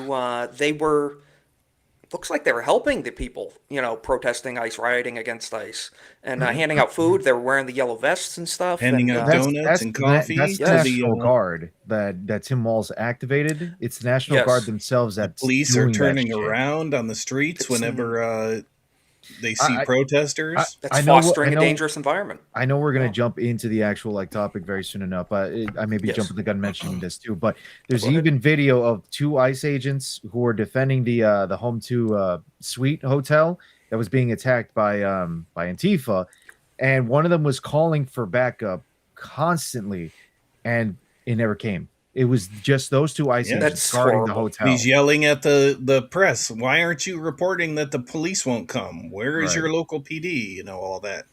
You even see on video too that one of the Antifa thugs actually tossed a brick at one of the agents. That's why afterwards you see that he's bleeding.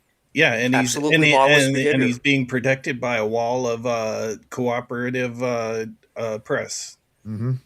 Yeah, absolutely shameful behavior, and it's fostering a dangerous environment. Just wanted to show this. Go ahead, Kohlhauser. Well, I was just going to say, I just think, and I know we're going to be getting into stuff, but I think with Tom Homan coming in, I really think shit's going to, sorry for my language, it's going to go down. Like, it's going to go down hard. we're going to be definitely getting into that because Tom Homan has been activated to Minnesota, and it's unfortunate Greg Bavino been recalled from there, but we're going to get into that more in the second half. I just wanted to remind everybody, we are also live on Kick. We're at 54 followers over there. I do want to just remind people of that because we have a lot of new faces here on the YouTube side. It is pinned at the top of the chat. Just wanted to remind, we are dual streaming over there, so definitely check that out. Lex, we're going to have to pick your brain on this quite a bit. I just sent this to you. This is regarding the horrifying. Now, I warn everybody, this is the most unfortunate topic of the evening. This is going to rile us up, and we're going to have to be careful with the way we say things because, especially as men, you know, it gets that protective instinct going. And the invasion of the church that Don Lemon was present at. I'm just going to read this real quick. Horrifying new details. This is from Tyler O'Neill on X. The invasion of City's church was even worse than we thought. So this is the church that Don Lemon went into with all the rioters and terrorized people. Agitators that were there blocked the stairs so parents were unable to get to their children at Sunday school. One of the agitators told a kid, "Do you know your parents are Nazis? They're going to burn in hell." That's one of many of the statements here. So we can read through the rest. It's a thread. Right off the bat, Lex. We talked about this earlier. First thoughts. Let me just say, I am not a parent. I'm a school teacher. I have many children entrusted to my care, but I do not have children of my own.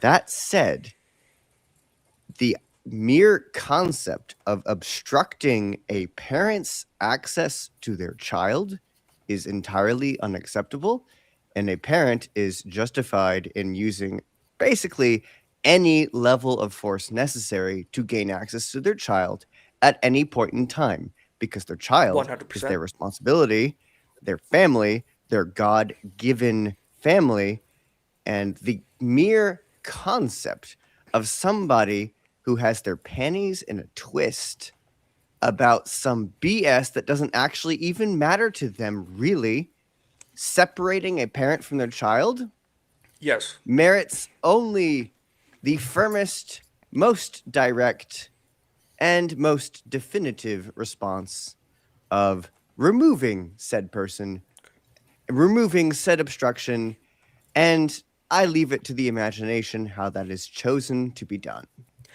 Yes, and I had posted earlier, you know, Christians, we're Christians. We're not pacifists, and we do believe in self-defense, and we believe in, you know, family obligations. This is insane. William Kelly, the woke farmer, shouted, "This ain't God's house, this is the house of the devil." So this is the stuff they're going in there shouting, mind you, amongst families and children and the elderly and all sorts of people that they claim to represent.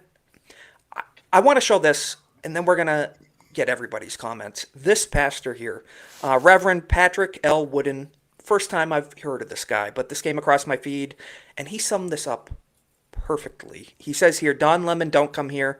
You roll up in this church doing stuff like that, and it's going to be a Royal Rumble." I just wanted to show what this pastor had to say. Perfect response. When a day, y'all see when them people invaded that church the other day? Now, I just want to say to protesters and all of them, don't do that here.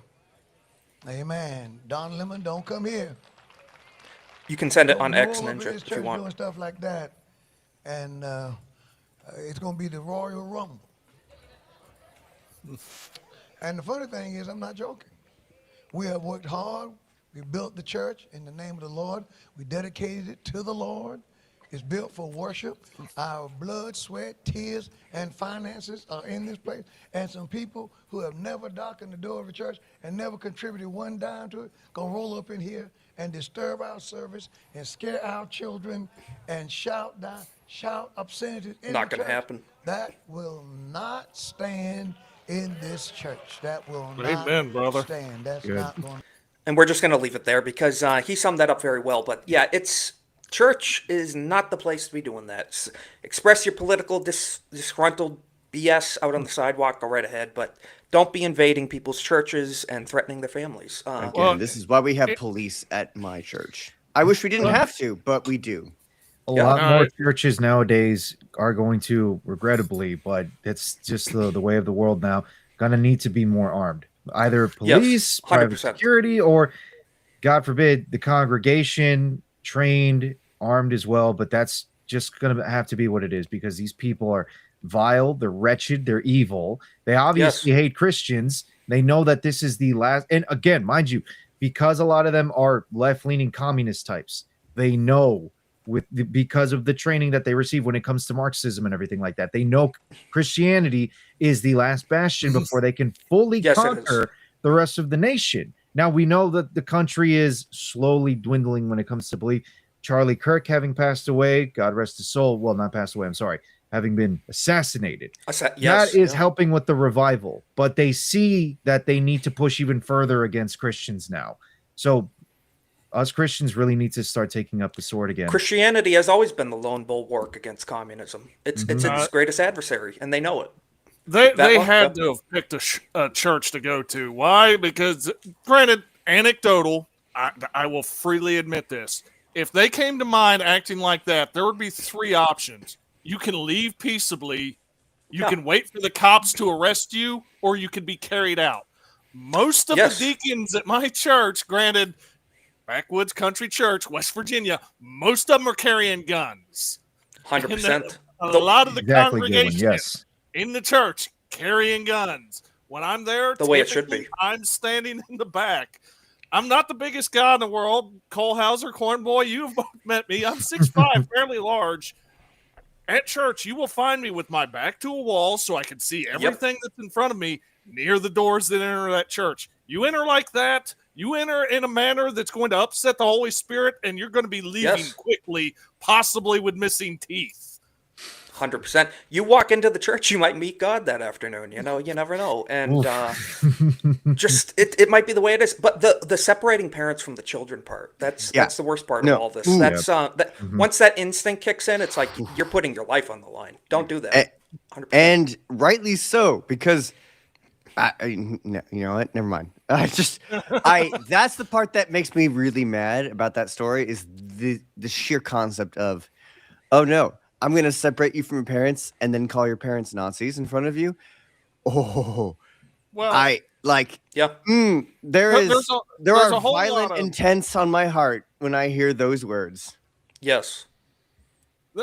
There are phony Christians and leftists and communists willing to subvert to bring up, turn everything else. Listen to the lyrics of turn, motherfucker.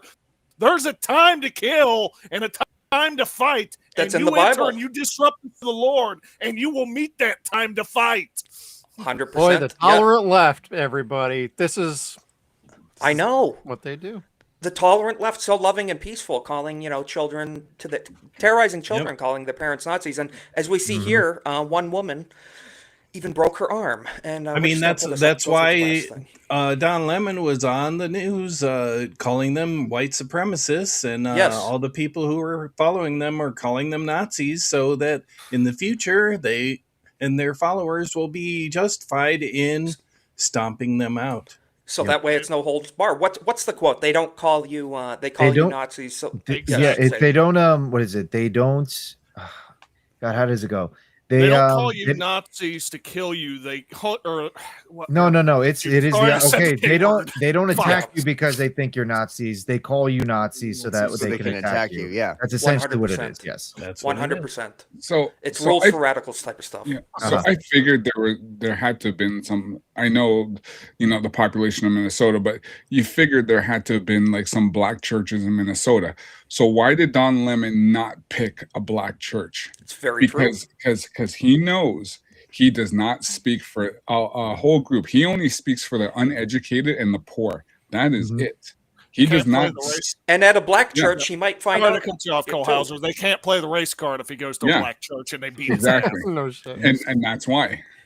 It's true. I just want to say we're just going to hit these last few threads. Not that they're insignificant, but just we do have to move on. One woman broke her arm. Congregants were terrorized. Our children were weeping. College students and young women were sobbing. It was impactfully and will take time to work through. Scrolling down, an agitator continued to scream in the faces of young children while they were crying. That was reported. Nakima Armstrong, a main ringleader. Yes, said that city's church cannot pretend to be a house of God while harboring someone who is directing ICE agents to wreak havoc upon our community and who killed Renee Good. Yeah, they were How taken are in and those two released same day. connected to each other? Okay, if he's harboring an ICE agent or whatever, that's not even, that's completely like disconnected from the fact that this is a house of God. There's nothing in scripture that suggests you have to essentially break the laws that exist within Rome to, you know, act whatever you feel that is right. Like literally all of Romans 13, and these people love to kind of push this kind of stuff constantly. Romans 13 describes the kind of rule of law that exists in a just society, a just and righteous 100%. society. Now, for the longest time, I've always tried to discredit it because, well, resident ANCAP here, I don't like the government. But at the same time, I'm also understanding that when it comes to actual righteous, just folk, rule of law, yes, let it apply. Because yes, if we're talking about righteous, God-fearing people, I can respect it 100%. We live in a very fallen world, however, where the rule of law likes to be warped, twisted, manipulated, and bent over the barrel by anybody who's going to use it so they can get the upper hand. So, anyways, go ahead. And you make a great point. I just want to say, too, this is regarding Trump administration and conservatives in general. They need to go hard on this. And Cornboy, you were sending me stuff. We're going to pull it up in a bit. It's just backing down after backing down after backing down. Why is Tim Walz not in jail? Why is Don Lemon not in jail? Well, disappointment after disappointment. There's a catch-22 in the whole situation, right? If you go to red states and start taking away their populations of illegals, you start losing congressional votes quicker, you know, where it's easier to take people out of the country quicker. If you go and try to take illegals out of the blue states, which there are much more of, they fight you. So, you know, to keep their amount of representation. See, to me, But we need numbers. Yeah, so I don't believe this whole thing about the midterms. I think because of the way the economy is going, everything, you know, with gas prices and food, everything trickling down, they're in a better position. The reason why the left is doing this because they're trying to push that narrative to say these guys are racist, these guys are doing this, and this is why we have to change. Who's going to want to go back up to $6-8 egg prices again? The fact that you know they don't want that. You know? I don't want $5 gas again. That's for sure. No. So it's just and all the left has is we're going to riot until you vote us back into power. Yeah. Yep. Yeah. It's flowing through their fingertips. They can see it just fading away. And they're so fucking desperate to latch onto anything they can do. All this is just attention-grabbing bullshit from them. Yeah. It is. It's all about headlines, and the left has nothing to offer other than at least we're not Trump. At least we're not the right. That's all they have to offer. They have no solutions. Oh, and Trump, quit with the fucking Trump shit and fix your own fucking problems. Yeah. Exactly right. Fix your own. Get the radicals out of your own party. That's exactly what it right. is. They can't. I will say, I despise Obama. I think his years of presidency, including his third term with this fucking senile dude that some guy got elected, I think they were all fucking disastrous. Yes, the guy did know how to campaign though, and it wasn't fucking I'm not George Bush. Oh, and even I admit I voted for him the first than fucking anyone time because I else. was a dumbass. You know, I didn't know better. I was fresh out of We college. had just came out of the Bush years. He was different. Yes. And they were Exactly. pushing, was it John McCain at that point? Did we have a fucking choice? I mean, McCain would have been better, but it would have been great. I'm actually, believe it or not, as much as I hate Barack Obama too, I'm not going to hold it against anybody who makes mistakes in the past. You live, you learn, and you are where you are now. And that's everybody. We all learn. I'm not the same person I was 10 years ago. I don't think any of us are. You live, you learn over time, you mature. And ABF makes a great point. We love Jeff getting political. I'd just like to shout out, President Obama for giving that award to Tom Homan. Tom Homan, yes. I'd just like to point that out. For great border achievement. policies. Great achievement. Yes. Man, it would be weird if people were now accusing that guy of being, like a Nazi or something. That would be really odd. They need to make big billboards and signs to take and shove in the protesters' face. Here's I think your guy with Obama. I think we can just say, if we're going to hold them by their own standards, Barack Obama's a Nazi. I guess we could say that, according to their own standards. I wouldn't say that, but if we're holding them to their own we won't standards, say that. But I bet I would here in a week or definitely so never we say can get Barack them to say Obama's it. a Nazi. that's what I'm saying. I'm not saying I would necessarily, but holding them to their own standards, He laid the foundation for all this crazy. 100%. I wanted to just quickly. I just cover want a to few. speak quickly. Go right ahead. Remember, we had somebody who won because of his hair. That's very true. Oh, right. Jesus. Appearance-based voting. Repeal Certain, the 19th. mod that's all I have for to say. Nerdrotic voted for him based on that too. Yes, the son of a certain Cuban leader, right? We do believe. I just want to show this disgusting stuff going on the left. Glorification of violence against law enforcement. So this is posted. Comic book artist Tim Doyle endorses murdering ICE agents. So here we see he made a illustration of Wolverine murdering police officers, and then another illustration here on the right of the Punisher executing police officers. Disgusting. Hey, disgusting. how come modern comics don't sell well? Let me think. I don't know. Gee, I wonder why. I can't imagine why.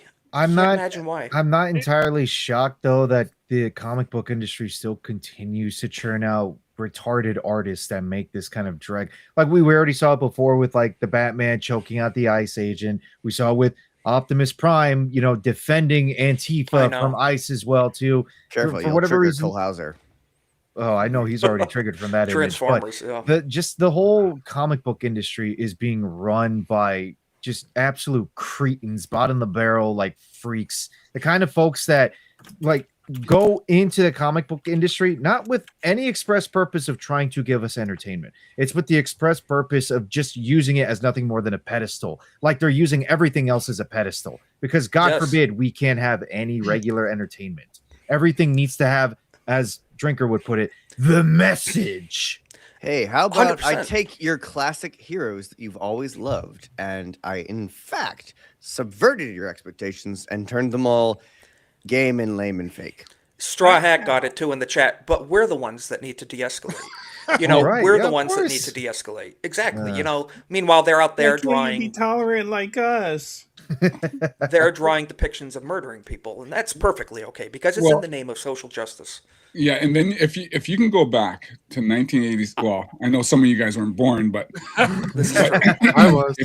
If you go back to 1987 to Detroit, Michigan, what movie came out depicting Detroit that still looks RoboCop, right? Exactly. Okay, yeah. Yeah. Just gotta say, I mean, maybe that was a documentary too. We had Your Escape from New move, York, creep. and then L.A. What's next? Escape from Minneapolis. I just want to show this too. We're gonna get into Hollywood. This is in the title. Big topic for tonight. Woke Hollywood has gone. ICE is the new boogeyman for them. That's all they're talking about. They're obsessive. When in reality, they need to shut up and entertain people. Get your politics out of your work here. You are a court jester. So we're going to knock a few out here real quick. Just go through them. Of course, Padme actress Natalie Portman wore an ICE out pin at Sundance, called ICE, quote, the worst of humanity at Sundance Film Festival. And as always, I say Anakin Skywalker did nothing wrong whatsoever. When was the last time she was relevant? When she was Padme. 2005. 2005. A good 20 years ago. Black Swan. She did Black Swan. I was going to say I don't Black remember what Swan. year that was. There was also Annihilation as well too. Yeah, I wouldn't know. I wouldn't know. No, I it's don't okay. And then, of course, they say fans, and I would say fans in parentheses, fake fans, Disney shills, launch boycott of Star Wars Celebration 2027 over, quote, Reed Pop's alleged ICE links. So, Lex, you pointed out there's still people going to Star Wars Celebration in the year 2027. I mean, that's kind of crazy. Why. It's been going for 1,800 years now.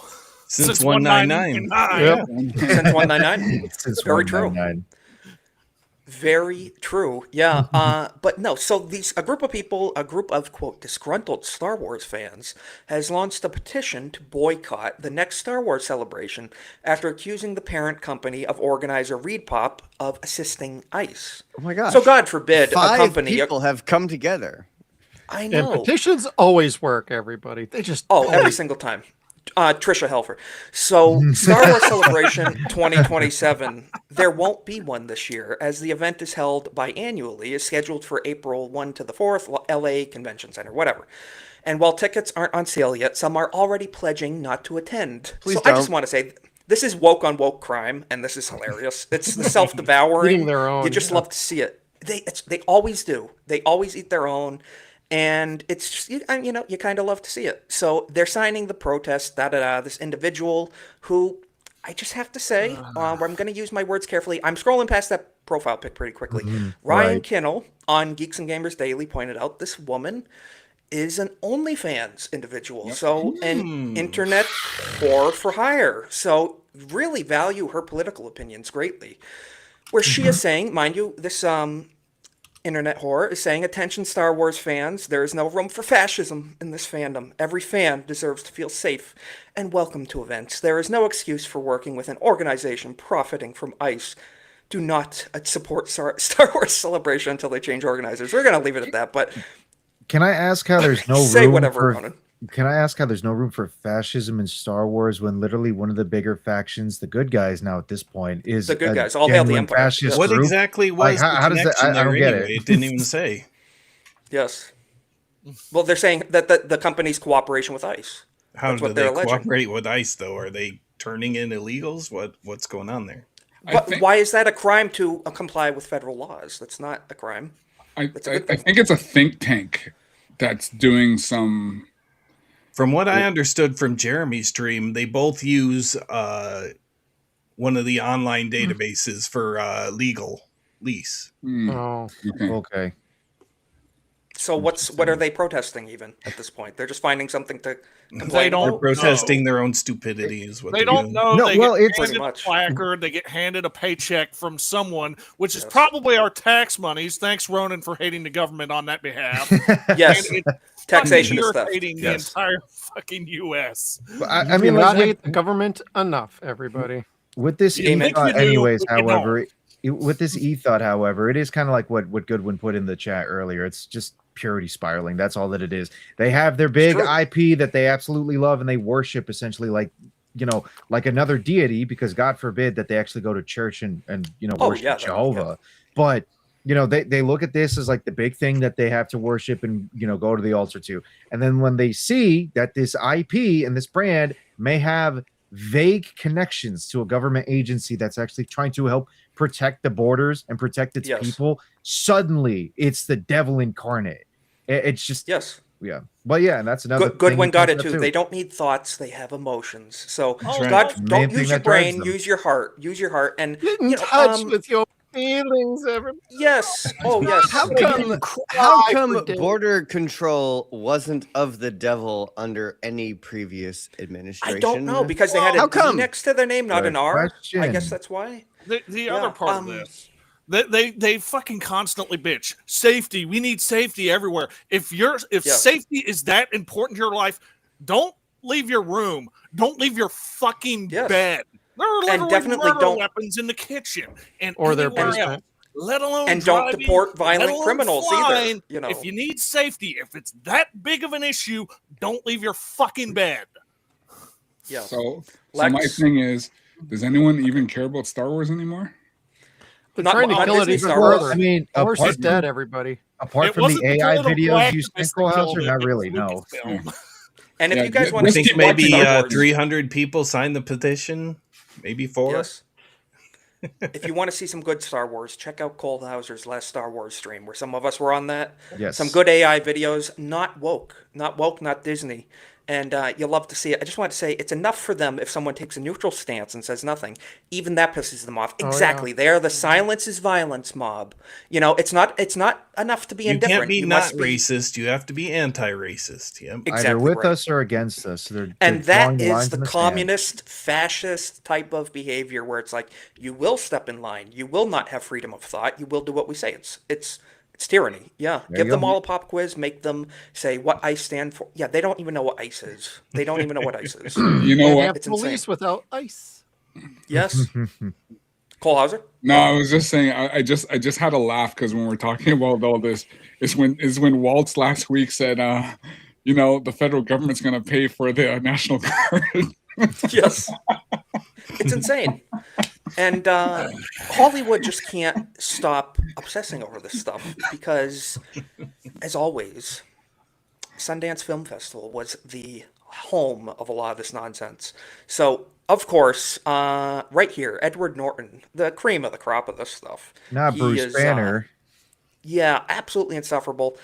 The Sundance Film Festival was envisioned as a place to champion new voices in cinema, and celebrate non-studio films. This year, it's just become another platform for established Hollywood celebrities, many of whom haven't drawn broad public attention in years, to rail against ICE and the Trump administration. That's a great point. A lot of these washed up, you haven't seen them around for years, and they come out of the woodwork to talk about ICE. Oh, ICE this, ICE that, Trump bad, Orange Man bad.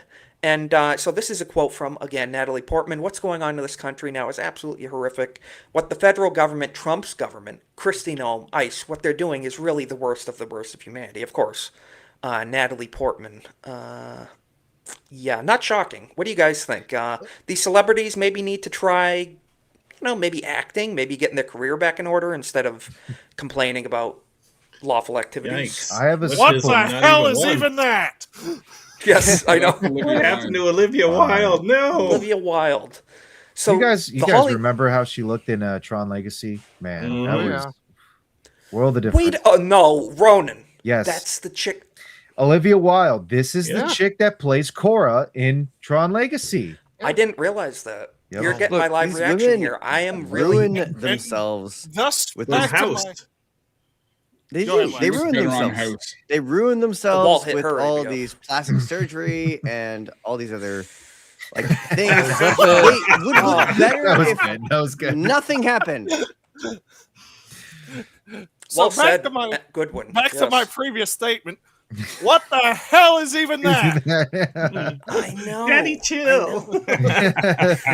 Someone clip that. The Hollywood elite's perception of ICE was a frequent talking point at the film festival, and we're just going to leave it there because the film festival, and they have nothing better to talk about than ICE and Trump this and the federal government that. It's like, entertain us and shut the hell up. We're sick of your crap. I'm And sorry. mind- It's just the mind way it you, is. these are millionaires too that are either saying they could either say this in their $1 million house with high security and walls, or Yes. they're saying it in this most likely heavily guarded and well protected Sundance Film Festival. So, 100%. I mean, Just want they're able to these have all the people protection are they want. five dimensions away from actual reality on this issue. Oh yeah, And they're 100%. professional actors. They know how to lie and make things Yes. sound so tragic and terrible. And oh my 100%. God, The The we're all crocodile doomed. tears. Yes. We yeah, can it's go so with bad. the neurotic description of adult pretenders because that's really fucking Professional demeaning. fakers. Yes. I know I said this in a few streams before, but I kind of like the way that Kurt Russell just described this. Like, we're basically clowns. That's all that we are as entertainers. Pretty much. And that's pretty much what they are to me. They're just fucking clowns. Okay. Yeah. They're court. See, Remember- that's the issue, though. The people with common sense think that way in Hollywood, and they don't vote left. That's the ones who are on the right, apparently. Generally, Uh, don't the ones who either. don't talk. The ones who run their mouth, you know who those are. Oh yeah. 100%. And remember, these are the same people during COVID told you to stay home while they're in their 10,000 square foot house, with Yes. tennis Yeah. courts and swimming pool. Right. And can, Nancy Pelosi showing off her freezer full of this expensive gourmet ice cream, and she's like, Yeah. "Don't go to the store, guys!" And she's getting her hair done at the salon, and you love to see it. Another elitist. We're just going to cover this again. Don Lemon. Again, a judge has rejected the DOJ's request to arrest Don Lemon. So judges, of course, impeding justice again. It's got to be And- federal charges. The local ones will not fucking touch him. They're fucking in a pocket. I know. Just want to say, just to address ABF, I didn't know Kurt Russell was in Pitch Black because that's what we're watching Thursday, I believe. Judge reject. Yeah. So, of course, Don, we know he wants to go to the men's prison. We do know that. But I'm just speechless for this. It's like this is so blatantly obvious, and the judge is impeding justice again. Terrible stuff. Terrible stuff. So Don Lemon, yeah, of course, we saw this clip last week. Don Lemon lecturing the pastor, and then he, of course, Goes on. That's where he calls them white supremacists after. All that stuff. Terrible stuff. Anthony Shaddix 100% summed it up. Very sick of this guy. Don Lemon is completely irrelevant. And because he got fired from CNN, he needs to get his name out there. So I mean, look how desperate he is at this point. Like he's doing he never did this type of stuff 10 years ago. No, he's doing this now because this is all he's got left. This is just him scrambling for crumbs of relevance. 100%. Am I So wrong? looking So at is this the DOJ's second avenue that they were exploring? Are they? No, their second avenue is going to a grand jury. Okay. so realistically This looking said at a this, 3-panel judge. I assume they already did the first avenue with that first judge, and this was the second. realistically looking at this, arresting Don Lemon and having him actually go through the trial and putting him in jail, other than of course getting the nice little visit from Tyrone in the showers, does it really help a whole lot in the grand scheme of things? I'm trying to think about it. I think if anything, what it does help with is actually sending a message, because going after the organizers of the protest itself, that's the key thing, because you put them in jail. That's the most important aspect. But Don Lemon being the figurehead in all of this and being a journalist covering it sends a powerful message, if anything, that like it doesn't matter whether you're famous. It doesn't matter if you're a journalist. If you're trying to actively impede or disrupt people's lives, you're going to get the book thrown at you. This is a statement that I didn't like it before, but it's starting to grow on me now, considering the state of things. For my friends and allies, everything. For my enemies, the law. And I wish that wasn't the case, but considering that we're living in a society with people that would sooner see us dead, yeah, I'd rather see my enemies have the law thrown at them. You know what, Ronan, you make a great point. Say what you're going to say, Jeff. Oh, I was going to say they love their labels. We can throw them right back at you too. We can give you labels if you want. Ex-con it goes both ways. For president, hey, you can be an ex-con too then. Yes. I wanted to show this. Let me pull this up. I posted this last night. This was in response. You just made me think of it, Ronan. Let's show this. So the debate of the whole Second Amendment aspect of everything, they're saying, well, you're complaining that people are carrying guns at protests. Well, no, we're not. We're complaining that people are getting violent with police and assaulting officers, obstructing justice. That's what we're upset about. So I responded to this lady saying, the Second Amendment is for everyone, even for people whose politics you don't like. I would fully agree. The Second Amendment is for all Americans. It absolutely is. All gun laws are infringements. But I made the point, and Ronan, you kind of touched on this, where you don't necessarily have to be jockeying for people that want you dead, and people that want your family dead, and people that want your oppressors. And I made the point here, communists don't have rights. They aren't even people. The Second Amendment is for all Americans. Yes. True. So these two things are both true and do not in any way contradict one another. And I quoted the famous John Adams quote, "Our Constitution was made only for a moral and religious people." That's from John Adams. So it doesn't. We don't need to jockey for saying, well, let's give the commies all the rights we have because we're so virtuous and we're so this or that. Isaac, I just sent you an image on Discord. The meme perfectly. I don't know if you're able to show it, but the meme perfectly encapsulates kind of the current discussion that's happening on Twitter when it comes to this, especially regrettably on the libertarian side of it all. Like, because I see a hard line being cut down right down the middle when it comes to it. And you got libertarians like myself. Well, I don't even know if I could call myself libertarian anymore at this point, but you got freedom thinking folks like myself and others that would think similarly to me, who understand maybe arming our enemies might not be the smartest idea. And then you got the other libertarians who are basically like the dude on the ground. And I always go on the record, all gun laws are infringements. Yes. Communists aren't people. Commies aren't people. So that's not a contradiction there. Not mutually exclusive. 100%. So what were you saying here? You sent me this, Rona. You want to sum this up? up? The image basically sums up your average libertarian, or shall we say libertarian idiot. Yes. Who's just like, I want my gay black trans neighbor to guard their legal tax-free pot farm with automatic weapons and recreational nukes, and I'll die defending their rights. And then, of course, the responses. Jerome here. Mother dude did a pull more, but good bit of be that motherfucking big suit, cuff, been dubbed home, motherfucker. That's yeah. I don't know. Perfect. I'm Perfect not enunciation too. Eloquent, you know, perfect. I didn't Eloquent. know Ronan spoke multiple languages. I know. I was going to ask Ronan, how do you know his name's Tyrone? No, I think it was Ty. I think it's Ty Chantel actually. That's what it is. Didn't we go over this earlier with the puppets that Cole Hauser sent in that video? Yes, 100%. Yeah. I just refer How'd you know I'm back, black? Isaac, to the those first acts of Congress I sent you earlier this morning. I will pull that up. I just wanted to address this from Goodwin. Stop pretending that your opponents are operating in good faith and will be constrained by the law when they attain power. Oh, Do you not remember yes. Trump getting mugshotted? Trump was arrested. Yeah. And they were going to throw him in jail for nothing. They were throwing. Aren't the there books all kinds of at laws that Trump. they're using now that they didn't use the last 4 years You in have to remember this controlling too. the borders and arresting people? They arrested they- several of Trump's lawyers before they actually went after the big man himself. So remember that. Keep that in mind. Well, put Yes. bluntly in front of your face the fact that there are many right now on the Democrat and the leftist side who are calling for, hey, the next time we are in power, we need to pack the courts. We need to change all these rules. They do all these things. That is not like that's not just me being a propagandist. Yes. That they are outright out loud calling for that right now. They're saying we need to pack the courts the next time we're in power so we can change everything. This is no longer a game. This is no longer just a meme. It's the fact is they want to They want to subvert political power and take away it's our that rights. extreme now. It's that They want to extreme strip now. us of our rights. And It's us or Lex, them. is this what you were referring to? Yes, this one. You want to explain for the people? We're talking.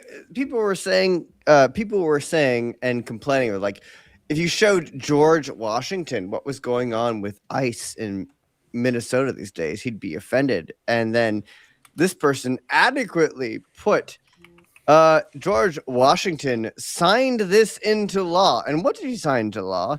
He signed into the fact that any alien being a free white person who has resided within the limits under the jurisdiction of the United States, so on and so forth. But it's just like they're talking about George Washington Like he was an would- SJW or something. like Yeah. he would be sitting there at the shoreline welcoming in immigrants from Yes. other countries, legal or illegal otherwise. And his answer is, no, he wouldn't. George Washington would have looked See, at a what- lot of these modern policies like you were speaking gibberish to him and would probably What have had should you have been arrested. highlighted there Very- was the sentence after what was highlighted. Well, I mean, Bear as in the mind, saying, George Washington, literally, U.S. president, led an army to quell a revolt. Literal, the only time a sitting president has ever led an 100%, yeah. army. It was George Washington against a revolt. mind So you, the there- last sentence. Man, Go George away. Washington Within the would limits have and under the jurisdiction down of the all United States. Yes. That's the important part of that. right. And ABF's totally correct too. They are illegal aliens. That's 100% correct. They're not immigrants. They're not immigrants. They're actually, you know what they undocumented are? immigrants or They're invaders. asylees or anything They're like that. invaders. Yes, Scoreboy. Just And call them all of that. you know what? These people have been posting the libertarians and the fake conservatives and rhinos and all that. They've been posting, oh, George would have been right there at the shoreline with a bag of rice in one hand and a bushel of bananas in the other, and been welcoming them right in. You know, he would have had a puckle gun and right at the shoreline. Yeah, immigration Bushel implies of rounds handing out bananas and rice to everyone. Grape shot. If not Well, that, Hauser, what were you going to say? Well, I was just gonna say, like it's just like when you had that. I don't know if you guys saw with the black guy in the hoodie when he was talking about how he has his 19 on him, he has his AR-15, you know, and he's talking about, you know, I am, you know, I can have these, but I am not going around into federal areas and causing trouble. Yeah, And where the thing is, too, operations are happening. It's fine to conceal carry at political events and do stuff. Don't obstruct police work. Don't get in fights with the cops. Right. And especially if even if you're doing nothing wrong, this is common sense. If you're doing nothing wrong and it's a case of mistaken identity, just put your hands up. Just put your hands up. Concealed carry, friends. Don't be reaching at your waist. You know? How many clips do you carry on your person at any given time? I'm just curious. For no reason. Don't carry a big magazines, 320 'cause we either. don't get- yeah. Because you know how reliable. No, those I would are. say two, Lex. A lot of us, we do carry 2 or 3 magazines on a daily basis. That's not even unfamiliar behavior, but we don't go and get in fights with cops when we're doing that. That's the big deal here. Yeah. Why not? I don't know. So one for me, after what happened in Minneapolis this weekend, I'm actually heavily considering selling my P320, and I spent like $1,100 on that one. You still but have it? I Oof. still have Yeah. it. I've never dealt with any issues That with should be it. But after what's recalled. going on here, if this is the gun that potentially starts the second civil war, I'd rather not keep that thing. That's bad juju. That's number one. But number two, like, again, coming from the dude that hates the government so much, you got 2 options when you're encountering police and you happen to be strapped. You either just handle things the old-fashioned way, comply, deal with it in the courts afterwards, or if you really want to try and play hardball, well, get ready to warm up the body bag that comes for you then. Hey, That's is all I the can say. mainstream media reporting at all about that particular handgun and its tendency to I highly doubt it. unintentionally discharge? I can guarantee, no, I it's guarantee not. Fox isn't, because they pay Fox for advertising. Smith and Wesson's even better ABF, I just gotta say. But yeah, it's just don't be picking fights and cops. Kohlhauser, you've talked about it. You know, anyone gets pulled over, 10 and 2 on the wheel, respectful, yes sir, no officer. You know, it's pretty common sense stuff that a lot of us get taught. You know, when you're like a young man or a teenager or a kid. You know. Yeah, well, we actually had this debate the other day at my gym because I was, we were talking about everything that's going on, and I like what some of these guys don't understand is when I tell them that I'm a statistic, it's because of other blacks and the high crime rate that they do. So when something happens, they see me, they're gonna, whether they're gonna be on edge or not, I'm just not gonna be stupid about it because I'd rather deal with it within the 5 minutes rather than causing a problem, either getting capped or staying overnight.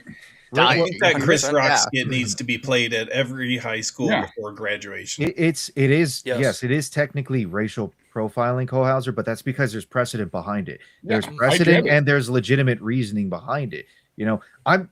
Again, obviously, I'm sure it's not something you 100% appreciate, but at the same time, it's like, okay, I'm going to deal with this cop. I'll be courteous about it.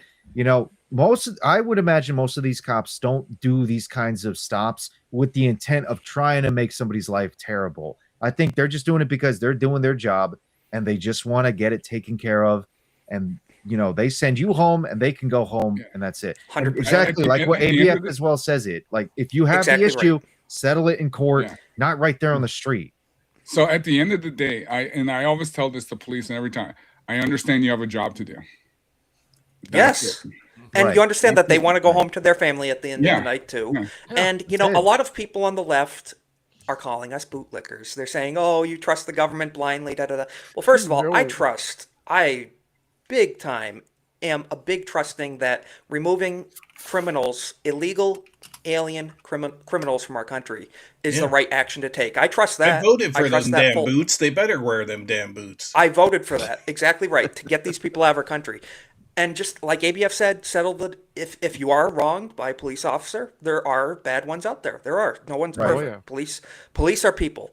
Settle it in court, document it, get a good lawyer and sue their ass off. But don't be Yes. picking fights in the streets because, at the end of the day, you should want to live. I wanted to cover this too. The Signal chat, which is the Signal Gate, as they're calling it. We're just going to cover this quickly. Looks like the government of Minnesota officials are largely involved in a lot of this rioting and a lot of the coordination for the chaos here. Right. So Signal Gate continues to erupt out of Minneapolis as the organizational structure or command and control notes of left-wing activists operating within encrypted messaging apps were infiltrated and exposed on Sunday, revealing that on-the-ground pressure campaigns against federal agents were highly coordinated, shocker, according to some experts exhibit characteristics of a low-level insurgency. So Cam Higbee has been reporting on this, and Benny Johnson showed.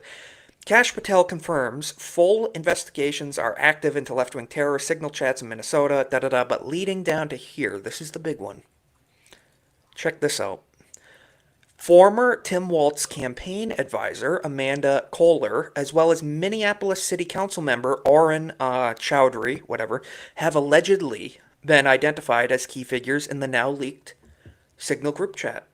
Very interesting. Hold on. Very Are interesting. you suggesting that in Minnesota there have been protests on a large level because of some level of coordination, even though in literally several other states there have been larger scale arrests and ICE activity, but in Minnesota it might be on purpose that these riots and protests are happening? It just Are you might suggesting be. that? Right after Nick Shirley's expose and his work on all the corruption in Minnesota. Very interesting. So yeah, just Revelation is fueling major calls for investigation into this lady and other city officials allegedly involved. But pretty crazy stuff. So, do you think that's why Waltz called Trump today?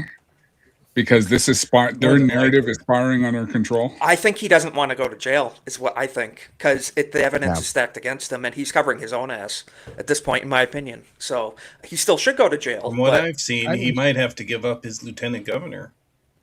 Very true. Yeah, she was involved too. But is that really something that's worth trying to pull some federal agents out of the situation? Because I mean that was one of the things that I believe Trump said, is that after the discussion they're probably pulling some federal agents from Minneapolis. It's like it looks like there's going to be cooperation on both sides. That's only if the police cooperate. Yes, but they're sending in Tom Homan instead. It's like, we're going to take out this local agent and we're going to send in the border czar.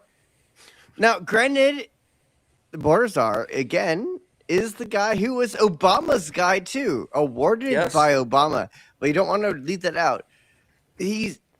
Homan seems much more, in my opinion, I think Homan comes across as the negotiator, the compromise figure. He's strong, make no mistake. He's been he's been in it for years for a reason. But he's also been doing this job for a very long time. I think they may actually want to just cool it down for a bit because you know what? Frankly, it doesn't look like Walz loved when this started because it drove attention off of the fact that he was corrupt as hell. But I don't think he likes the attention remaining when people are dying under his watch. I think he wants that to go away. Well, so I think that is what is compelling him to come to this compromise, if you were to ask me. Yeah, I look at it like this, because basically you got Bovino, who was the colonel, and now Holman is the general coming in, and he's basically saying, I'm going to deal with this. You continue doing what you're doing in these other areas, because they're still all over the place. Well, they're pretty much, because they're still in New York and LA. Every blue city has. Every blue city. So, because basically, I would say that this is, I would say Minnesota is what's the word I'm looking for? The red. It's basically the red line. Yeah, it's ground zero for this. Ground zero. Yes. Yeah, 100%. so that's what I think. 100%. I don't know why, but it is. Well, I mean, it's ground zero primarily because you have all of this massive corruption occurring with Somalis. Ever since it broke out because of Nick Shirley, that's the reason why all of this became ground zero. And speaking of real quick, because of the continuous corruption that we're seeing, that probably explains why a lot of these activists, shall we say, well, let's call them what they really are, terrorists, were able to actually mobilize and set up the Minneapolis autonomous zone that they have there now. Yes. Sorry, what were you going to say, Vatwell? Well, then, as I was also going to say, local authorities fucking in on it. But I mean, we already know that. I'm still waiting for the first high-profile arrest of the Trump fucking 2026. Well, that's the thing. But right, the other part to finish up my point here, like Memphis has come out against this. Chicago, the Republican bastion of Chicago, including her. I heard it was chief MAGA police. country, right? Yeah. Apparently, it's MAGA country. The Republican bastion of Chicago, including their chief of police, has said, "Hey, comply with ICE." But the other thing, and I'll wrap it up with this Memphis thing. They're very liberal too in Memphis, and they constantly talk about it. But he couldn't argue the stats, like grapes, the nice fruit. That is down like 40% since ICE has been there. Deletions, the accidental deletions and purposeful deletions is down like 30% since ICE has been there. There's been It's results. very ironic they how that can't works. argue with that. Yes, You mean and it's it's working? nice the YouTube censorship. I can't actually say what the crimes are. Oh Yes. And if I can, we just got to say one second, not to interrupt. We're gonna give Cornboy a quick out here because I in appreciate 15 it, guys. minutes, in 15 minutes, he's gonna be on Off the Hip over on ABF's channel, guest of the night. So, guys, better make sure you're subscribed to Cornboy. Link is below in the description and probably in the chat as well. So, Cornboy, yeah, you're gonna be over on ABF's channel on Off the Hip, aren't you? In a few minutes. Go ahead and raid that, and let's keep the party going. And I'll see y'all over there. See y'all next week on this channel. Good to see you, Cornboy. Good to see you, man. All right. Thanks again. Have a good one, All right, we'll Cornboy. see you over there. See ya. So yeah, we'll be raiding in 15 minutes over into Off the Hip with ABF, and you'll be seeing Cornboy there as well. So yes, subscribe to Cornboy. So I just wanted to point out quickly. And then you think about what happened today. Why did that GOP candidate pull out? Which one are you referring to exactly? In Minnesota for governor. I don't know why. I don't know why. So- I'm not familiar with that person. Oh, so yeah, that was big today. He pulled out because he said he can't after the shooting, he can't support it. But from what I'm hearing is he has some ties as well in that Really whole shocker stuff that's been going on. So shocker. Okay. So the corruption goes deep, and that's why. Not a big fan of either party. Obviously, the Democrats are really, really bad, but there's a lot of corruption on the Republican side as well. Two-party politics, you got to love it. But wanted to show just a couple more quick things, and we're gonna work on some outros here. But Matt Walsh summed this up really well. Matt, This man, fucking guy. yeah, dude, does not have good takes on pop culture. Yeah. His political takes are fairly solid on some things. I'll give him that. But Matt Walsh did sum it up well. The ICE situation is really complex. My take is more nuanced. Blah. I want this is sarcasm, by the way. Yeah. I want our immigration laws to be enforced, but I just want them to do it without using any force. And without anyone ever getting hurt, and without anything sad or upsetting happening, ever. And if the people we're trying to deport don't want to be deported, or if liberal activists don't want us to deport them, then obviously in that case we shouldn't do it. But I'm totally a conservative on the issue. Unless people get really mad at me, then never mind. Please don't yell.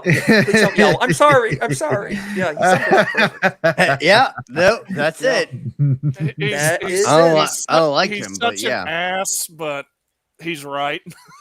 He is right on this. Yes, he is. He nailed it. So I just got to say that sums up a lot of the weak-willed part on the right, because been a lot of wishy-washy. And yes, commies versus spineless do-nothings. What do they call it? The conservatives are the beautiful losers, essentially. I have conservative principles, but in politics, a lot of these conservative video politicians going are around of Obama, like defending all the deportations that he did. These days, like, you haven't seen it. Maybe you should look it up. But there's this great video of him going around where it's like, yeah, this is the law. If you don't like it, and I don't, fine, vote against it. But my job as president is to enforce it. And then it's in the context of all the deportations. I love that video is going around these days. I think more people should see it. Maybe we'll have to pull that up next week. It's pretty good. That's pretty much it for topics for tonight. We got 10 more minutes out from Off the Hip with ABF. I just decided, give it a few more minutes. We're at the end of the stream. pulled up a few memes Lex sent me, so we're gonna go over those real quick. All right. So guys, sorry. I'm so sorry. Ended Listen, on a high note. guys, if we get nuked off of YouTube, you better be following on Kick because you It might was be my able to. fault. I did it. First, I'm going through Lex's DMs right now, not to reveal anything. No, that's Well, That's a bit spicy. much. Alrighty, so number one, my boyfriend just got deported, and my dad told me with an effing Trump AI. Okay, let's boy. check it out. Check that volume. Hey, honey, so that boyfriend of yours, he's gone. And when I say gone, I mean fucking deported. I made one phone call to ICE, beautiful people, best agents, and 30 minutes later they had him in the van crying like a little baby. Turns out that so-called student visa of his expired in 2019 and he never left. How sad. But please understand I did it for you, princess. That kid was a walking red flag factory. He couldn't even speak a lick of English. Come on now. Next thing you know, he's got you eating tacos for breakfast and naming your kids Ricardo and Jose. All right, we're gonna leave it there. But no, okay, pretty good look, stuff. I'll Not have you enough know. hand motions. I'll Trump is have a you hand know, motion. AI Trump. I'll have you know, breakfast tacos, especially the Taco Bell breakfast tacos, are pretty good. Okay, But AM let's try and Trump- chill hey, out hey. there. Wow, No, wow, before wow, you the go off on okay, that, Ronan would Ronan. say, shocker. Wow. Hello, but ICE. before you go on that, Ice. there was a certain Jill Biden speech that really summed you. Remember in San Antonio? Didn't she call you and the lovely people of San Antonio breakfast tacos?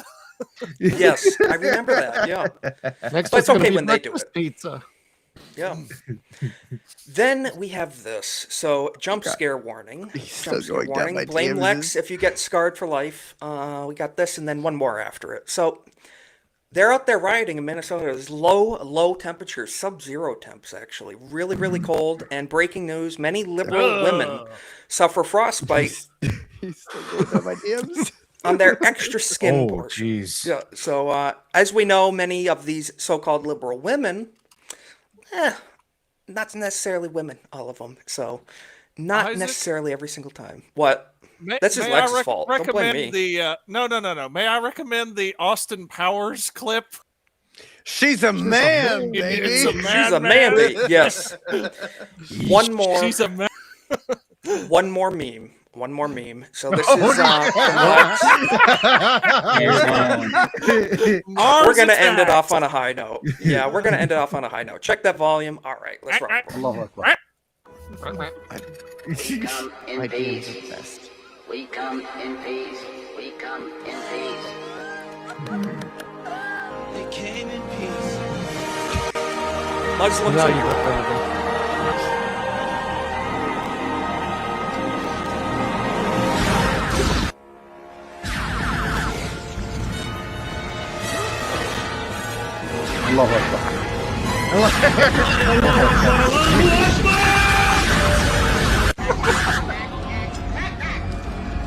Don't run. We are your friends. Well, Sums it up perfectly. Sums it up perfectly. Yes. Well, and that Thank you, sums up Lex. my DMs with ICE. It does actually. Yes. Yeah. With the I left out some of the slurs and some of the other I stuff. would but, never use those. I was talking about me actually, but yeah. I But no, for pretty one good welcome stuff. our laser firing Muslim alien overlords. Assalamu alaikum. 100%. Yes. Speaking of the false prophet Muhammad, peace be upon him. It's just you gotta Indeed. love it. But Oh, yes. boy. All right. On that note, guys, thank you again for being here. We're reaching that time. We're gonna rock and roll with some outros. I'm gonna check in with the chat again. We got Goodwin. Good. We had a great turnout tonight. We had over 40 viewers live. Guys, thank you so much for showing up. We have Jake Martin in the chat. We got Just JK. Steve Walsh. Good to see you, Steve. We got Tony in the chat. We got Straw Hat. We got everybody. So we're gonna check in again at the end. But Cole Hauser, we have your channel linked below. Tell people where they can find you. Other than here, you have a channel of your own. You're really close to 400 subs, dude. So tell people what you're going to be up to and where they can find you. So you can find me on X. You can find me on YouTube. This week I will be, as usual, doing some gaming streams. Hopefully I'll be doing some streams with Isaac with some Modern Warfare. 100%. And doing some OG Battlefront. And then I got my toy stream on Saturdays with Anjanette around like 4 o'clock. So that's Those are about great it. And, streams. yeah, and then I talked to Ryan yesterday, So we're gonna get our we're gonna be doing our 24th stream. So we're gonna be focusing because there's so many seasons. We're just gonna be focusing on 24. So once I get all that set up, I'll let everybody know. Very nice. Very cool. Look forward to seeing that. That's actually a show I've been wanting to watch for a while. So Oh, that it might looks actually wonderful. motivate me into maybe I can watch along as you guys are covering it. Yeah. So that'd be awesome. Looking forward to it. And Vatla, again, thanks for joining us, man. Appreciate you being here. Tell people where they can find you. Other than here, I know you have a couple streams you're on. You want to tell people where they can find you? All right. The easiest way to find me is at the @ right there. I got pretty close to the first try there. On X, also on the GCA Discord and Vagabonds. I swear it's not hentai, but it's named something slightly off from that Discord.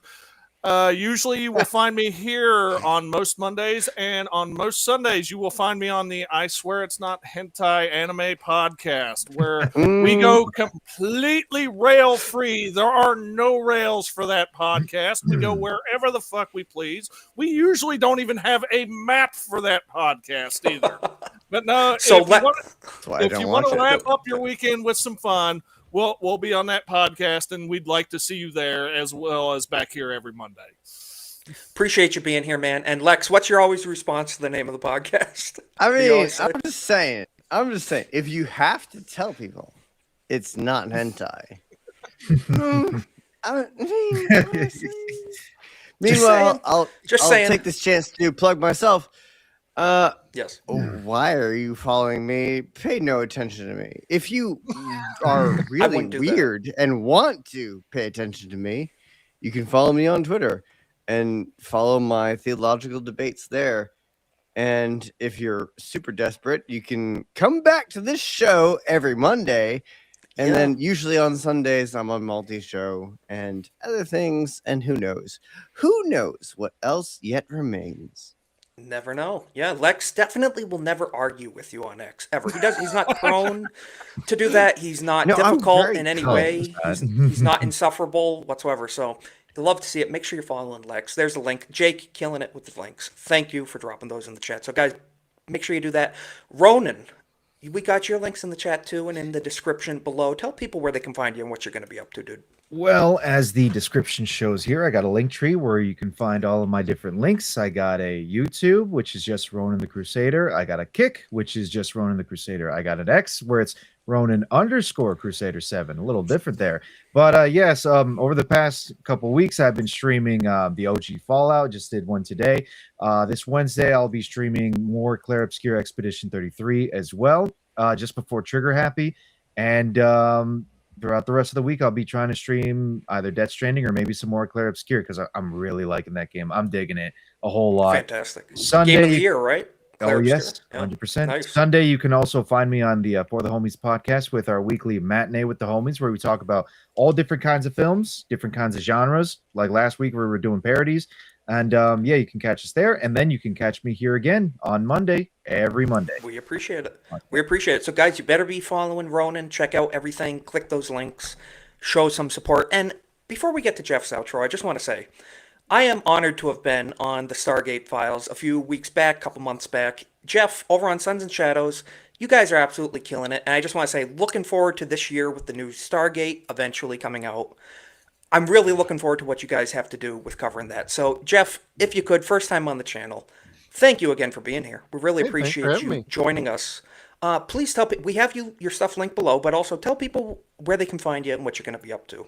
Yeah, we're on Rumble, we're on YouTube, Sons and Shadows. We're also on Kick, but we're still trying to figure out like the video gaming aspect. I'm a little slow on the uptake on getting that up and running, but me too. Probably because of my computer. But on Twitter is where I usually hang out. We have other people in our group that handles the other social medias like Instagram, Facebooks, because I could give a rat's ass about Facebook. So if somebody else handles those accounts that can handle that stuff. But yeah, we do movie reviews every Tuesday night called 0 Point Reviews. We tend to go off topic quite a bit, but we have fun talking about some movies. Thursdays are Stargate nights, and Saturdays we do a little pop culture, science fiction, horror news kind of live stream with information from the week. We're usually a little bit late on the topics, but we have fun and give each other crap the whole time. So it's always a fun time. That's awesome. So, guys, better make sure you're subbed. Check it out. Subscribe to Suns and Shadows because you guys are killing it. And like I said, with the new Stargate stuff coming out, really looking forward to your coverage of that too. Because as we know, Stargate is a documentary. It is. And highly recommend, people check that out because it's good stuff. And I just want to address this. Vatla, do you have something you can explain to us? Something, your alter ego? Something we don't know about? All right, we'll leave it at that. So nonetheless, guys, somebody going through withdrawal because there was no show yesterday. Okay. You love to see it. So, guys, I'm going to drop the link in the chat right now. Go watch Off the Hip with ABF. Cornboy's the guest of the night. So, in the chat over on YouTube and Kick, click that link. Give him a Golden Age raid. Tell him we all sent you. Rate him in the chat. Definitely don't hurt. Don't say anything rude or gay. Definitely, totally don't do that. I would never endorse it. But, guys, thank you again.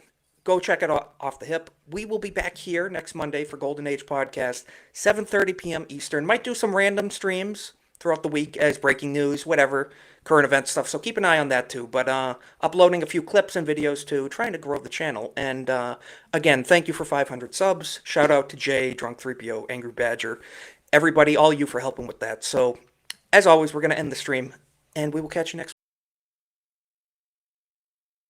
week. Here we are. And if you look, come to think of it, well, I got to look at this myself.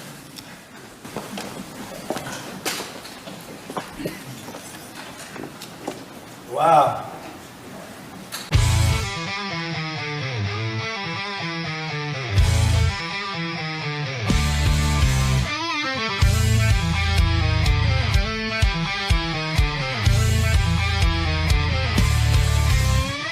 Golden Age is back. Isaac's on the mic. Cultural crusade. Politics get torched in the fight. Savage themes from hard, outrageously offensive. Bassy generation, loud and unrelenting. Golden Age, it's the podcast blaze.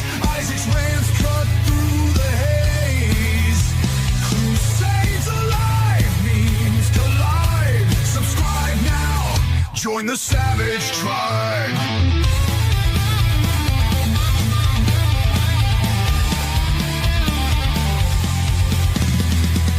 Takes weekly, unfiltered and raw. Isaac's voice, the memer's law.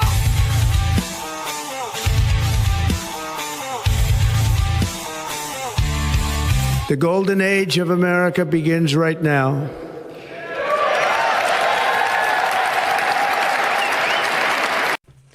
Well, hello back, everybody, as I'm pulling everyone back on the stage. How's it going? We are in episode 47 of the Golden Age podcast. I am joined here with my co-hosts, as always, Cornboy. How you doing, man? Good to see you. Oh, man, it's been a great week, and I can't wait to see what happens next. So here we go. Yes, sir. First week of a certain month, too. We'll be getting into that in a second. But Cole Hauser, returning as always. Good to see you, man. How you doing? I'm doing great.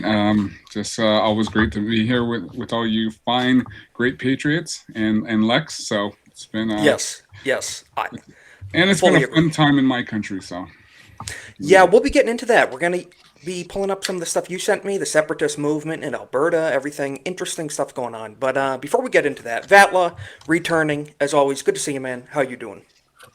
I'm doing pretty good. Related to it being a certain month, on I Swear It's Not Hentai last night, we actually referenced it by starting the show with a video featuring the KKK, the Knights of Kissy Really? Kaide. Yep. I thought it was the Kit Kat clan. I thought that's what that was.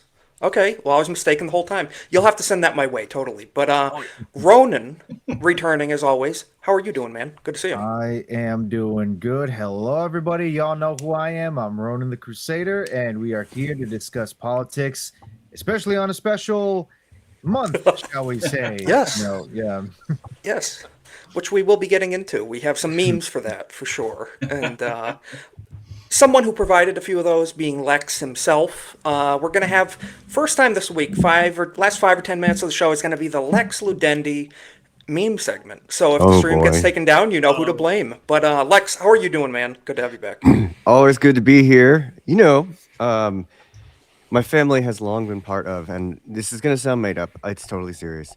There's an old fishing and hunting club that was founded after the Civil War in southern Texas, and it was called the Coon Creek Club. You can guess how they chose to spell it. Even into the 1990s, that was still how it was spelled, and so we still have some like hats and T-shirts from back in those days that have Very that cool. on there, along with the logo of a raccoon. And Very cool. I just don't know why I felt compelled to share that, but it seemed interesting.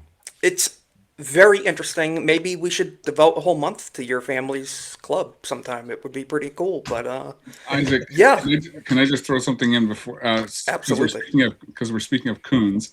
Yes. Don Lemon will be coming up later. Yes. Yes. So there is a street in a city next door to me that it's called Coons Road. Oh, really? So okay.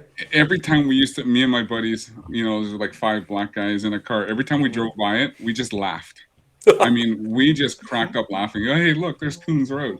So it was just one of those things. Did it happen to be near MLK Boulevard by any chance, or No. adjacent? Okay, not They're too adjacent. small of a city to have an MLK there. And it was all mansions. It's all mansions, and I'm surprised they haven't removed that name yet. Wow. I'm wondering if like Sophie's raccoon sense, like her ears are burning or something at this point. Could be. And returning to the panel, the one, the only, celebrity appendage himself, ABF. How you doing, man? Good to have you back. Doing great.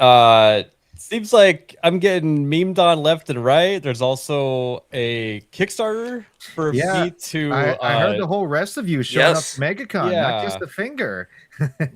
And then there's someone in chat that has changed their avatar. I just don't really think I approve of. Yes. I'm not even saying his profile name on stream because I will get clipped. But we're going to check in with the chat, speaking of which. And yes, hopefully we can get that Give, Send, Go to the goal so we can get ABF a picture with the rest of his body. But speaking of people in the chat, we have the one, the only, the furry himself, Weasel. Good to see you in the chat, man. We have Legatus modding as always. We have K-Scope. Good to see you. We have Just JK. We got Alex in the chat. Alex been killing it over there on X, taking down the Disney shills and their nonsense. We have Jake Martin in the chat. We have Cole Hauser in the chat as well as on the panel. So, and K-Scope over on the Kick side. Thank you for showing up on both, showing the support on both sides. We are multi-streaming, and it's good to see it. So, first things first, we're going to start out with a few memes. I got these. This one isn't for the month itself, but I think some people will find it funny. So, before I... All right, zoom in a little too much. This is really good history lesson for those that don't know. Back in 1983, hardcore feminists were outraged with the portrayal of Princess Leia in Return of the Jedi, especially after she strangled one of them. So, I gotta say, wasn't the warmest reception at the time, but good history lesson right there, I must say. The struggle has been going on for a long time, indeed. Yeah, really has. And especially the struggle against healthiness. Yes, 100%. I thought that was Olivia Giuliana for a second, to be honest. But, Wait, you're telling me that's not Frogan? Yeah, surprisingly. And one more tab. We found what Lex has been doing in his spare time, and a lot of people out there protesting ICE at the Ice Out rallies, having a good old grand time, rainbows and unicorns. But Lex with his drive-bys here. Let's check it out. What's up, losers? That's a stupid ass hat. God loves ice. God loves ice. God loves ice. God loves ice. We're watching the whole thing. I'm sorry.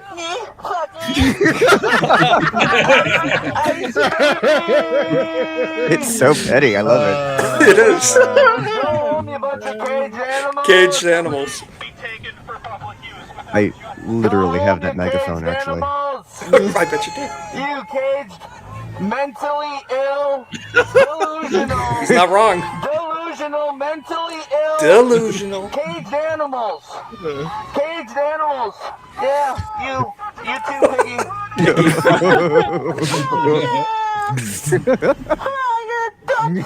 Okay, we're leaving it there. But I love how I gotta say that was Ubu voice. absolutely That is perfect. 100% the type of thing that my cadets from A&M would have done. Like, if anything happened nearby them, like, we would have been riding around doing exactly that. And it would have been That hilarious. level of pettiness is what gives me life. I need more of it injected into Yes. my veins. Like, just give me more of that. It's 1000%. good. You'll love to see it. It's great Well, stuff. If I can just throw in one thing, so we've been having anti-Iranian protests here. Oh, really? And Okay. they've been huge, and some people showed up because there was a lot of people with Trump flags at this thing because they're going to get Trump, and there was a bunch of people who were protesting ICE, and they were all kicked out because they told them, "What the hell are you doing here?" So it was pretty funny how all that's playing out. Yeah. Yeah, you got some really interesting stuff going up there in Canada right now. Yeah. It's I'm gonna be going back through those bookmarks because it's getting pretty crazy. But one more thing I had to The show cold might be too. getting to him finally. It might be. You never know. I thought they would be more, comfortable with ice up there, but had to show this too. Perfect for the month. Perfect for the month. I love this one. Yeah, I love it so much. This is how we operate, poking at obvious stereotypes, but we have fun in the process. Real Love to see people it. here. Real people. Purple drank. What is that? You see this motherfucker? What does it can say, Damien? No, don't you Purple fucking drink. you drink grape shit all the time. You're not gonna fucking do this to me and make me out to be the nigga with the grape Kool-Aid and shit. You gave it to me. Absolutely. This is why we don't have nice shit. This is exactly why. I'm still gonna drink this motherfucker. You're gonna like it too.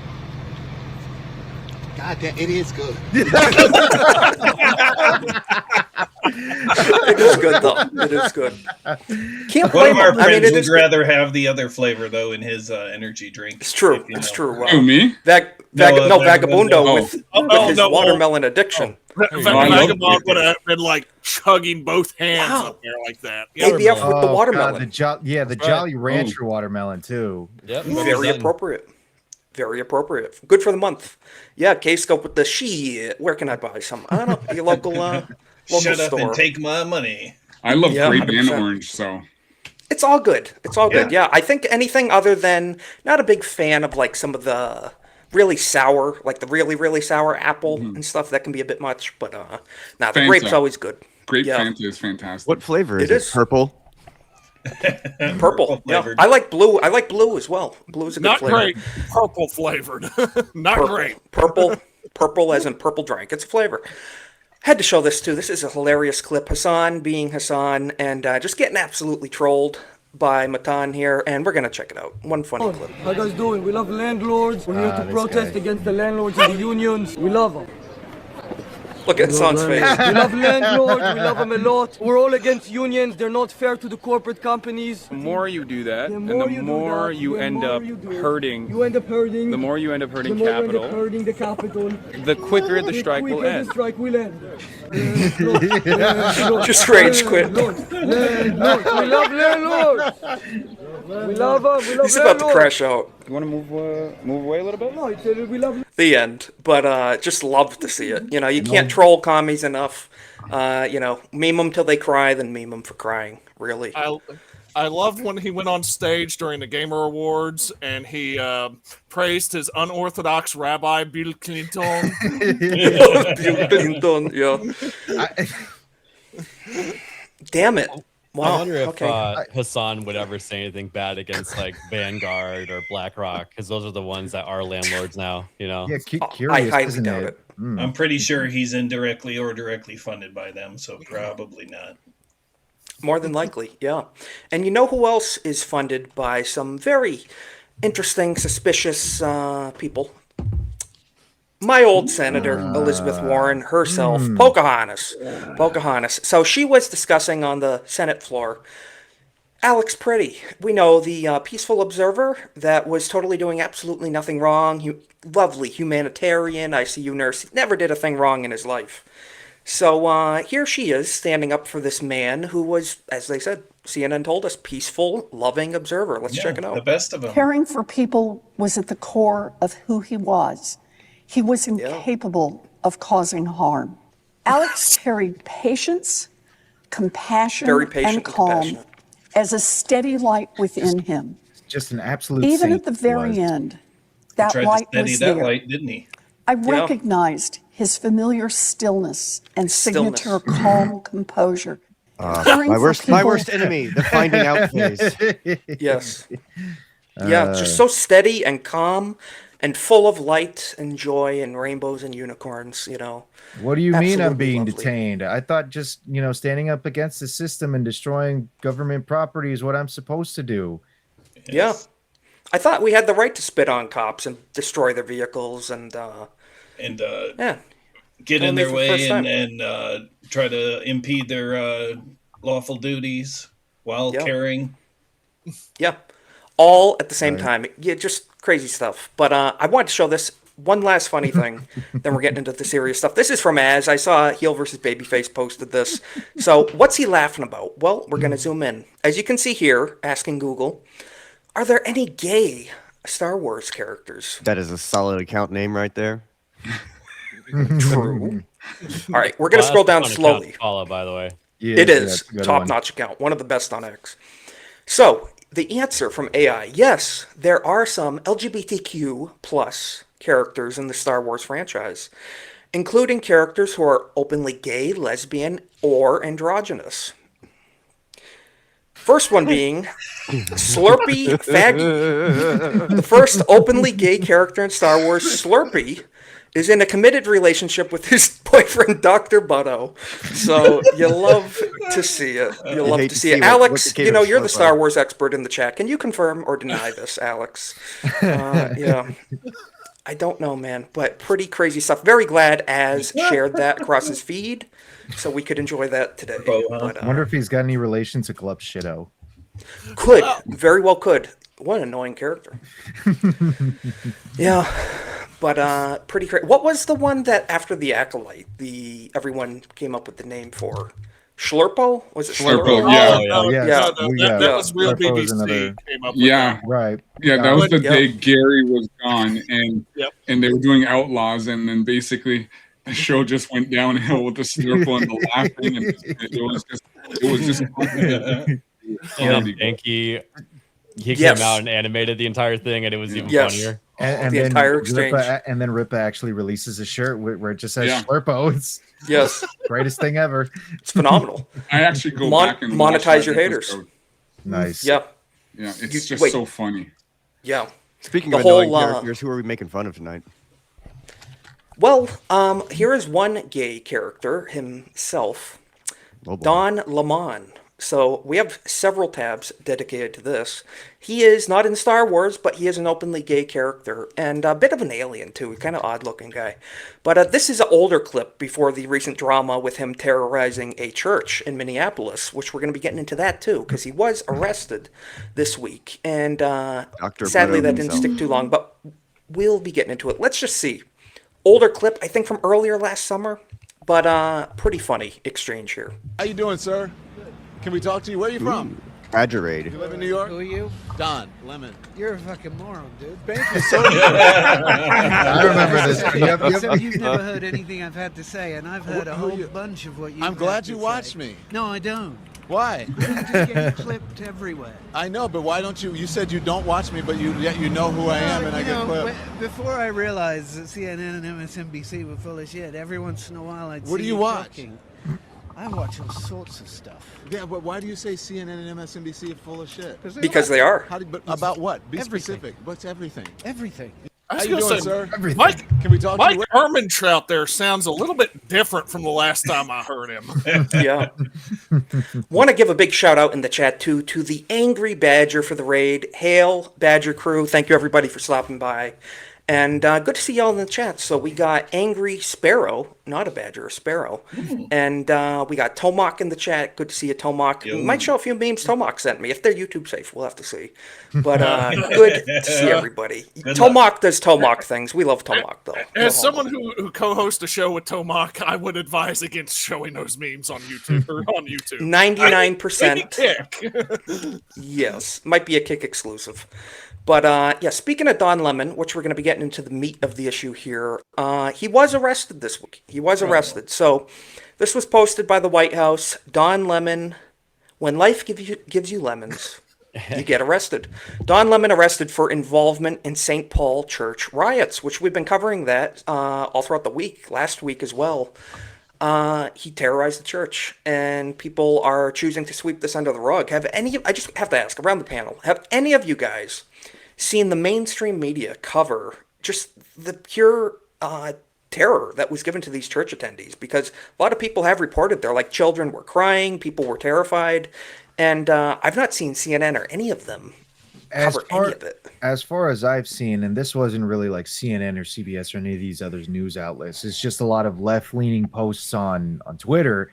A lot of them just seem to be covering more so his appearance at the Grammys, where he just gets a full-on standing ovation for, First Amendment rights and demonstration and whatnot, which I had no idea running into a church and just terrorizing people was considered First Amendment excuse. I actually had an idea now. I might actually go to my local mosque and try the same thing then. See how let's see how that goes. Yeah. Mosque or synagogue, I don't think that would go over too well. Pam Bondi might really crack the whip on that. There'll be some shockwaves from that one. It was funny too, because I think I mentioned this when this was about to happen, because they said was if the judge basically denied it, but then I remember listening to Megyn Kelly's show. She said they can go to a grand jury, and that's what they did. And it was a grand jury that basically signed off on it. So he's still in a lot of hot water. I think he goes back to court I think in February. Well, I think it's next month. I believe so. Yeah, so he's still in a lot of hot water because the grand jury is going to go through everything. Yeah, and I read the indictment, all 12 pages of it. I don't know. I don't see how any of those judges didn't take that and put out the warrant for him. I mean, it's just pure partisanship at this point. I think one of those cows that are going to roll. Sorry, Corn Boy. I was just saying. I just think one of those cows who got arrested is going to roll and say, "Yeah, they're going to try to save their own neck." I guarantee. I'm pretty sure that's what's going to happen because they don't want to. Because I think he's facing 5 years in jail for this. Possibly. I don't know the exact number, but he is facing time. Yeah, He'll and probably get a slap on the wrist, but it sounds like the charge that's going to stick more than any of the others is the fact that he was in there filming and he walked in. But the big thing is that he actually blocked parents, or at least contributed to blocking parents from getting to their children. So that seems in to the be Sunday school thing rooms of being able to push that's part of the FACE Act is blocking. By that point, he was no longer just a bystander viewing everything. He was an active participant in the situation. Exactly right. I mean, the pre-event streams were pretty much, indictments of what he was actually doing. He was not just there for journalistic and he incriminated himself. The whole thing's on camera. You can say, he's like, "Oh, I was an independent journalist," and they're recording. When we have group chats and we have things on camera now of him saying, "I'm with this group. Let's go in. We're doing it." He was speaking in. He was speaking in give out divulge any information. He was speaking in a collective sense with that group, and that's what's going to sink him because he basically now. Why did I go in there with cameras? Yeah. Yes. This is going to hurt him because everything is documented now. Everyone saw that. They saw the ladies that were doing what they were doing. I think he's going to get. I don't think. Well. I'm not a lawyer, but I don't think he's going to get a slap on the wrist. I think they're gonna make this stick. I hope so. And just in case people forget, I'm going to pull this off the screen. Martha Stewart in jail. They can put Don Lemon in jail. This is what it's for: terrorizing families, children crying, and Don Lemon did respond to it. We can read his statement. But what were you going to say, Corn Boy? I was going to say, if they could put people like Martha Stewart in jail, they could put Don Lemon in jail. No problem. 100%. No, it's. I think he's going to end up plea dealing this. I think ABF's right on that. I think he still will get a significant punishment, but I think he'll plea deal it just to avoid trial because trial will be really bad. Yeah, there's going to be a hefty fine for sure to stay out of jail. But also, I think Trump himself said that this is actually going to just make him rich. Like, it's bringing a lot of attention to him. He's going to start a GoFundMe crowdfunding stuff. Yeah, exactly. He'll make $1 million out of this situation. His career was dead. Let's be honest. It was dead before it's this stunt, and this has resurrected it, even if he might end up in jail for a little bit. Well, you know what? Speaking of jail, Lex in the chat makes a great point. Dang, that soap sure is slippery. And I bet you if someone sends Don soap on a rope, he's going to cut that rope right off because, as we know, he's going to love jail. No need for this. Yeah, I heard he already signed up to serve lemonades there. Because you would love it. Yes. And if you didn't catch the, they added to that. So. I love how retarded Kevin is. If Don Lemon doesn't already, as soon as he's out of jail, he's going to look like McCock's old profile picture. So,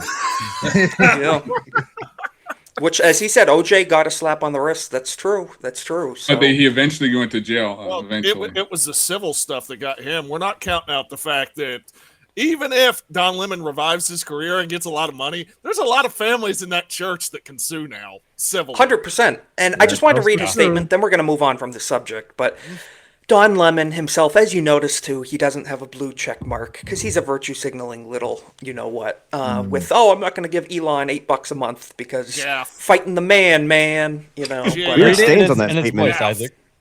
Yes. I don't know if I can do that. I'm kind of already halfway there, but whatever. Lex, you want to read it? I really first don't. remarks since being arrested last night. This is his official statement, guys. We got to be solemn. A gay black man was arrested.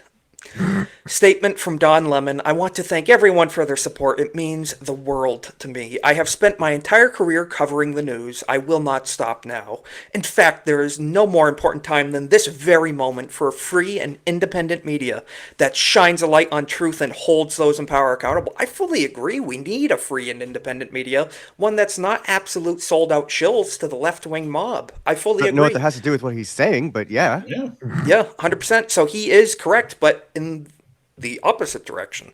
He is he's part what he did is not that though. Yes, he is the establishment that he thinks he's fighting against, and he doesn't even see it, or he's just an outright, liar. But probably he's more not a likely, smart man. That's the thing. It's very true. He's very incompetent and very uneducated. He knows nothing about anything.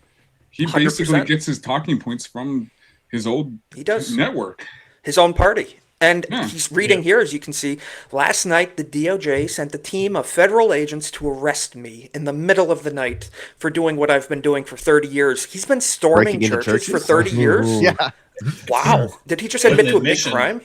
Yeah. Well, no, I got on Google real quick because he said he'd been doing that 30 years, and I was like, how old is this mother? This motherfucker is 60 and doing this shit. Is? Wow.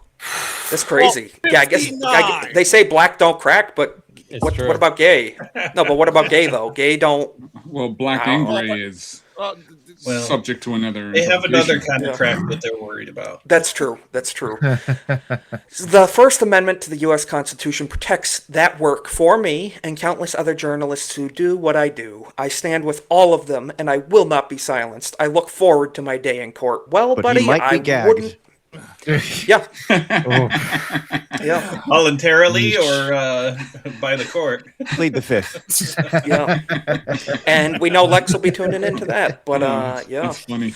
I just want to point out that the little statement that he had, like he sent it to his graphic designer to put. Yes, to get the thing with the microphone. Yeah, exactly. Put it on a letterhead. It's all calculated. It's for PR. It's all about optics. Go get bigger. Yeah. Pure performance. 100%.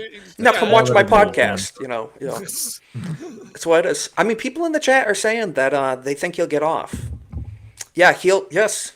Well, who wants to read that? Because I don't know if I'm either way. I mean, if he goes to jail, he's kind of doing that anyway. So. Yeah, you forgot Tyrone and the other ones though, but.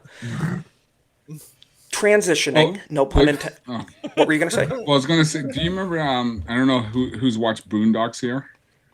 A little bit. I don't know if you. I only know the Not in a amazingly while, racist. just the clips lately. I know the racist uncle. That's it. Is it the episode of the lawyer dude who gets he went to straight-laced mistaken Tom and the straight-laced booty Tom, and warrior. they're about to put him in jail because they think he killed somebody, but that wasn't the case. It was someone else. Xbox killer. Yes. And he's terrified of going to prison because of what they do in the showers. Yeah. And that's all he was thinking about. Yeah. It only took That's one number letter one. in jail to get anally raped. The number one incentive to not break the law. But you know who else would like jail? Another gay black man, Cory Booker. Oh, God. So, Lex, this one's for you because initial reactions. Recognize him without a Cory sombrero. Booker is saying, what would Jesus say about gay and trans people? Well, if you want to know, he wrote an entire book about it. And go forth and let's just sin hear no more. Let's just hear. Yes, let's just hear You this. want to know where Jesus would be today? He'd be with the gay kids that are being that are being demonized. Just want to say, notice how he says kids too. He slips that in there, not people, kids. He's saying kids, emphasizing that. What a sick He bastard. would be with the trans kid who is The being kid. vilified. Look around who society condemns. He'd be in prisons with the condemned. That's where I think Jesus would stand and would be calling on all of us. Cast the first stone. We're calling all of us. Show me your mercy and your love. You want to know where Corey, Yeah. I don't know what book you're reading, but I highly recommend you read this. Like, read the actual Holy Bible book. This is a very 100%. good book where you'll be able to learn exactly what Jesus and a lot of his disciples actually said about gay and trans people and tax collectors and prostitutes. Go and forth just and about sin no a whole more. ton of Exactly, other like people. Lex had said. Yeah. Well, And he's just politicians. He's just as stupid as Lemon and Hakeem Jeffries. Because I don't know Yes, if you he guys is. watched the Senate hearings with Rubio last week. Rubio mopped the floor with Booker. He Booker did. had nothing to. He was just like, it's like go It's back amazing to how the these United. people fail upwards in the Democrat Party. You know, Yeah. It it's is. just constantly they're pushing these people Right. that have no rational thought in their It's head. because and the no, color of no their wisdom skin. at all. That's all it is. It's the color of their skin. Yes. Also, They're the color of their district. Yeah. Yeah. And the letter next to their name, it's a D, not an R. Yeah. So like, it's all these factors, and that's DEI in politics in play right there.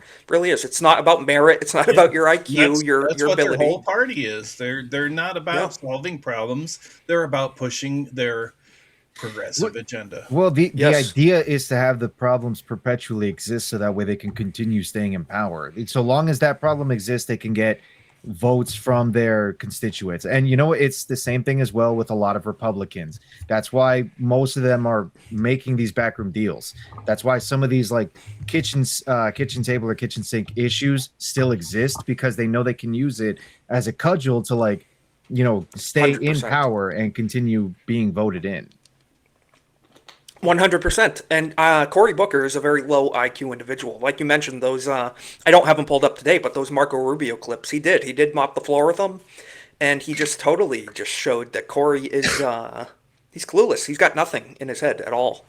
So It's almost like when it's, Stephen A. Smith tries to talk politics. You just That's know true. he doesn't know what he's talking about. You Stick don't the know basket. the words. That tries the to words I talk wanna- anything that isn't basketball, man. He doesn't know that half the time either. He does. Yeah, he doesn't know sports either, because half the time, every time I hear him, I just want to throw up. Yeah. What's funny is Well, that you know both what's not- sides actually hate him. Yeah. Oh, 100%. 100%. He tried You to know what skate else? or sit on the fence, and it didn't work for him. Yeah. Well, no, it's per ESPN. This is Dan Lebitard, who accidentally gave away the game once on there. There are two things that they do on ESPN. When the facts are on their sides, they pound the facts. When they're not, they pound the table. He's literally said this on air. So, yeah, Stephen A. Smith, he gets really loud and talks about nothing. And it's a known Yes. quantity at ESPN. Thanks, He's Disney. he's very passionate about his ignorance, which is a lot of these people in entertainment. And we're going to be getting into that. This is going to be our little, for the next, half hour or so, our Hollywood, our woke retards segment. Yeah, sky's blue, water's wet, obviously, but there's been a lot of news on this week. Just wanted to show this. President Trump, this is from Benny Johnson, threatens to sue Trevor Noah for falsely claiming he went to Epstein Island at the Grammys last night. So I didn't even realize till today. Apparently, the Grammy Awards, if anyone still watches those, was the other night. And pretty irrelevant, if you ask me. He could not be paid to watch that. But Trump put this out. The Grammy Awards are the worst, virtually unwatchable. Facts, no lies detected from the president right there. CBS is lucky not to have this garbage litter their airwaves any longer. The host, Trevor Noah, whoever he may be, is almost as bad as Jimmy Kimmel at low ratings Academy Awards. Noah said incorrectly about me that Donald Trump and Bill Clinton spent time on Epstein Island. Now, I don't think Trump spent time on Epstein Island. I'll say that 100%.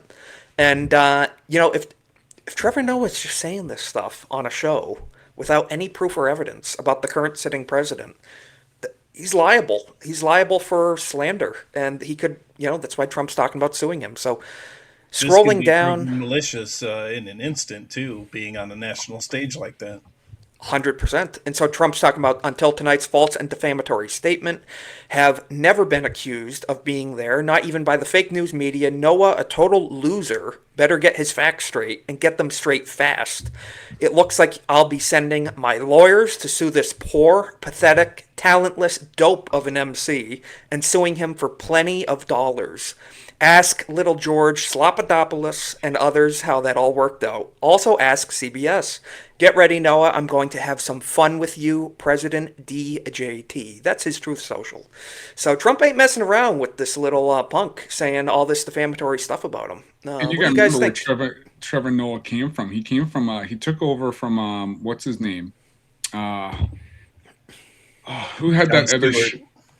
Yeah, Jon Stewart. He took over his show because Yes, they yeah. wanted, and they were very open about how they wanted to have a black person there. Of course. And he's an African American in the truest sense because he immigrated from South Africa. Yes. So he's not a Native American. He isn't. No, he wasn't even born here. Him and Elon are from the same neck of the woods. Who's more African, him or Elon Musk? I don't know. I'd say equally, actually. Elon But, is definitely my favorite African American. Elon is my favorite African American. I fully agree. Charlize One of the Theron good was ones. one, but not anymore.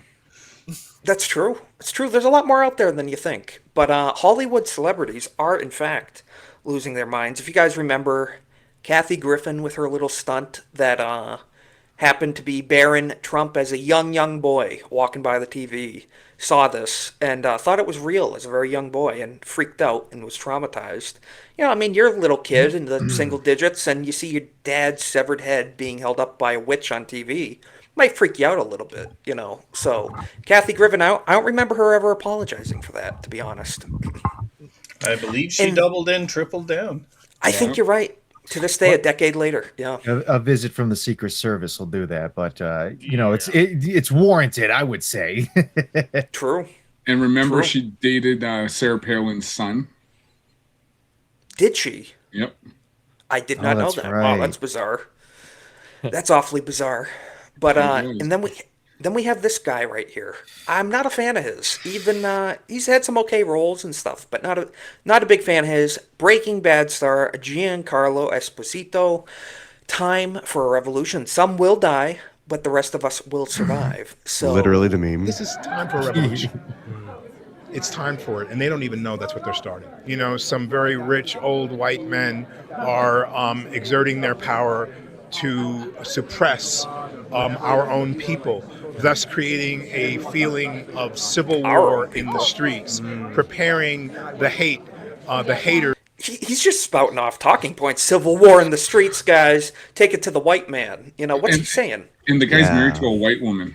Go ahead. He lives in a bubble. Start a civil war. Tell me which side do you think is going to have a lot more guns? Yeah.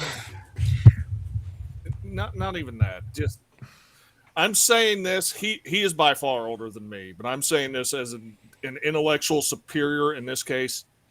Son, you have no ungodly. Oh, dude, 100%, 100%. Little rainbow, round spectacle boy versus Everyone else, I don't think so. If civil war were to occur and people actually needed to get resources, you're among the first to be raided, because I'm telling you right now, you're a soft target and you got a lot of cash. Like in The Walking Dead and stuff like that, like they like to, sprinkle in a little bit of gay and trans stuff here and there. Like that shit does not matter in the apocalypse. So say goodbye to all that. 100%. 100%. Your fruity little scarves and your glasses. It's not going to be around. Irony in all of this is that he, like a lot of these other Hollywood elites, live very, very, very sheltered lives in their big mansions, gated communities. That's why this idiot is able to basically spout off Lord Farquaad quotes. Like, it's the only reason. It's because they just live there in their houses with their security, their private security, mind you. Fantasy. Peons, except for maybe ABF with his giant wall of guns behind him. Most of us can't seem to, own guns for whatever reason. For them, it's okay. For these guys, it's more than fine that their PMCs or their private groups are able to own weapons and whatnot. But yeah, they have no idea what it is that they're asking for. Well, it was funny too, because even Ryan said the other day, he said, when it comes to the apocalypse, if I'm outside facing off against this guy, I'm not going to worry too much. Yes. So if this is the best you have to offer, I'm not sweating it at all. And then Ryan said, for just wearing that hat and those glasses alone would make me want to punch him out. Yes. Yeah. There's a quote from James Mad Dog Mattis, which I think he was awful as a Secretary of Defense, but he was amazing as a Marine Corps general, and his troops would follow him to the ends of the earth, mostly because they already did at one point. Yes. But the quote is simple, and it's, "I will crawl to you on my hands and knees to my enemies, begging them not to make me do what I'm trained to do." 100%. You do not want any of that. None. Yes. Let me ask you, 1,000,000 people from LA versus 100 people from Appalachia. Who are you putting your money on? Depends where the war is taking place. If they're coming to Appalachia, they're already dead. They're already done. Yep, I would agree. Yeah. Let's just hear a few more words of what this when you gay boy leave had the to say. urban environment, which if Appalachia's invading, no, Appalachia's screwed. But if they're coming to Appalachia, if they're coming to the suburbs, no, yes, you're already dead. You're just going to hear a banjo in the background. The trees are speaking redneck. Yeah. That is if they want to fuck with you. They'll do that. Yes. And knowing Appalachia, they will probably fuck with you. Oh, they'll have fun with it. They'll have fun. You got a pretty mouth, boy. Don't clip that. Let's check You're teaching them how to shoot. They're not even trained right. To kill. This is all a preparation for a very insidious problem that's happening in our world. Insidious. And that's for serious. me, I have to speak out that we will not be. While the court jester, the clown, the entertainer has to speak out. Profound. Iced out. This is not going to happen. They can't take us all down. If the John whole Carlo, world showed nobody's up trying to deport Putin's you. doorstep You're here or on Iranian's legally. doorstep. Nah, I don't care about that. I'll still deport them, legal or not. I don't care. Or in Washington, it would Time to change the they'll rules. Kill 550 million, however. 550 million, whatever it takes, boys. He will root you on from the background, 100%. Yeah. 50 million, He will you send wanna you know to your 1/6 the United States, and you're acting like that's acceptable losses. Fuck you. Yeah. Is the entire cast from Breaking Not baking. Bad? No, breaking. Well, Yes. the cast Baking might Bad be is a good baking one. as well. Who knows? Are they all about gay retards? Yes. I think so, It's yes. kind of look like it, yeah. I never watched that show. I it's never really did. good. It's The actually show, really the good. show is good. From a The- good the era of cast- TV, yeah. cast Only may the be showrunner retarded, was normal. But I was going to say, as Jeremy says, leadership matters, and Cornboy just hit the nail on the head. Yeah. 100%. Let's just wrap this up. But the rest of us would survive with a new. This is time for a revolution. It's time for it, and they don't even. But the rest of us would survive with a brave new world. Wow. Let's Okay. just give him his wish here for a minute. He said 50 million people gone. What do you think your job's going to be when we have a 50 million people void in the work economy? It's not going to be what you're doing now. He'll just import more. He'll just import more third worlders. That's all he'll do. Yeah. Oh, Jesus. The guy's 67 years old, and I think he's got too much of a. He's a senior citizen. His Moff, whatever character, Moff Gideon on his mind. You might be right. He got a little too into character. Yeah. To be honest, though, Hollywood has pushed away 50+ million people already. So he's already written these people off in his head because they don't want to go and watch this shit from Hollywood anymore anyway. Lex, will you stop that?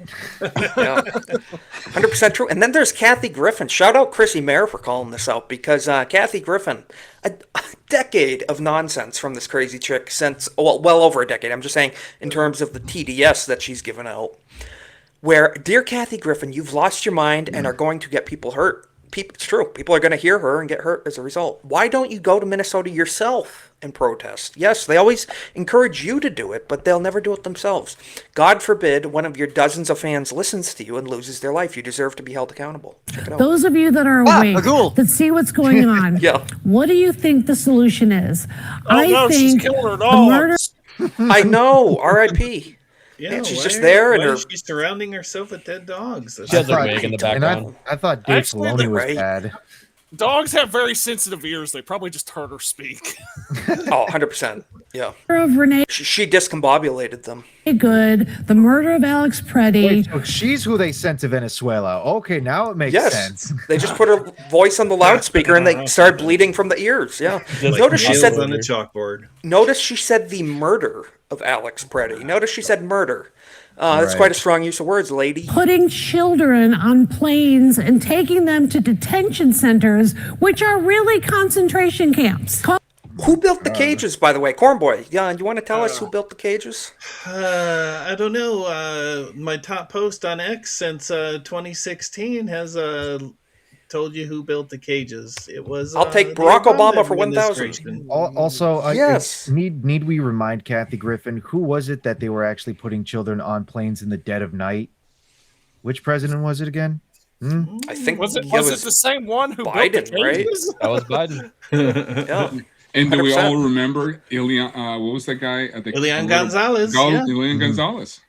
Who also sent ICE or Border Patrol or whoever into his house and found him in the closet. Yeah, with guns drawn. That was also Tenet that uncovered it, and they basically destroyed that entire network with the Russia stuff. Really. And also, who's most negatively affected from open borders? It is children who are human trafficked for heinous, horrible, evil shit. And that's who's affected by open borders the most. And the mentally ill who fall into drug abuse. It's very true. The lower class populations, get trapped in the neighborhoods that are affected by all the drugs and trafficking. So, but she doesn't care. It's a vicious cycle that the people she supports just keeps, going steady on. Well, she doesn't care. She's in her house with her fancy couch, her wigs, her dead dogs. What were you going to say, Vatwa? Even in this fantasy world that they think exists, where everyone's coming over here looking at jobs, open borders screws the lowest level because, I now have an infinite supply of workforce. I can pay you a nickel per hour. Right. They're literally enriching the people they claim to hate. She looks like white Cynthia Erivo. That's what she looks like without her. Ew. Yeah. I was going to go with what it is. They're concentration camps in the United States of America in 2026. Concentration camps, really? I don't. So take that in, and I know you don't want to participate. Them so bad because there was a president in the 1940s who literally made concentration camps, but he has a fucking D next to his name, so they never acknowledge it. And then Reagan actually gave him reparations for it. Later on. And the other part of that too, George Takei rails on this on that deal and too. said president. Yeah, George Takei literally rails on this and calls them concentration camps when FDR put him in a concentration camp. Yeah, idiots. Participate in something radical. Stupid. I don't either. I wish I could just go on the road and do my funny stories about You can't, celebrities idiot. or making fun of politicians. That would require you not to even follow have good to if you want to. You got the money True. for that kind of whatever tour, whatever you want to call it. You can literally do it, you dumb bimbo. Oh no, 100%. she goes on the road. I'm wondering, is she cosplaying as Roadkill? Because she's halfway there at least. I know. Yeah, kind of rough. We're not going to continue Very the rest of that, sickly but looking. jump scare. Sorry, Ugh, boys. how could Sorry. you? Yeah. So the other Jon Favreau, I guess this one's really gay too. Whatever. He worked in the Biden administration. Yes, he did. So he's saying, do we think Newsom's DOJ will start with Megyn Kelly and Matt Walsh types, or just make it more efficient by raiding Fox and arresting everyone? It's fun. Let me just say, it's funny these people think Fox News is the epitome of right wing when it's like the most centrist, moderate channel you could ever find in the world. They're not even close to right wing on Fox News.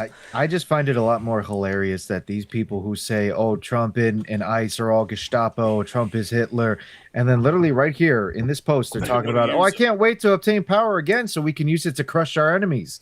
Yeah. No, yes. That fifth and sixth word, though, should, or fourth and fifth word, that should scare everyone if it becomes 100%. reality. Oh, absolutely. 100%. And yeah, exactly like you're saying, Ronan, too. To prove that Trump is a fascist, we're going to act like fascists to prove it to you. That's what they're doing, 100%. And then moving down, we have, this isn't Ben Stiller, which is what the actor. pisses me off, because Trump won't sick his DOJ on the actual offenders, and they're going to sick their people on people who are just following the Well, that's law. what we keep saying. But Trump, angering please, them. please be the right-wing Already extremists they think you plotting are. Yes. Yeah. They're already plotting it in open sight. They already are. It's why Republicans need to grow a pair and do what we elected them to do their mandate. And darn it, Weasel, what are you talking about? Don't scare me. What's man? Yeah, exactly like Lexi's saying in the chat. Accuse your enemies of what you want to do. Right. What's Nagradal saying? 100% true. It's because they get all their info from CNN and NBC, so they assume we're glued to the TV. Like they are. 100% true. This is not Ben Stiller, the actor. This is some like basketball player or whatever. I couldn't care less. But I checked it out. He has 5 million followers. So he's influential enough. People are following him. He's saying here, we've now seen the violent murder of American citizens, killed in cold blood in broad daylight by masked ICE agents. These were our neighbors. Their lives ended by armed militias entering our communities with impunity. All lies.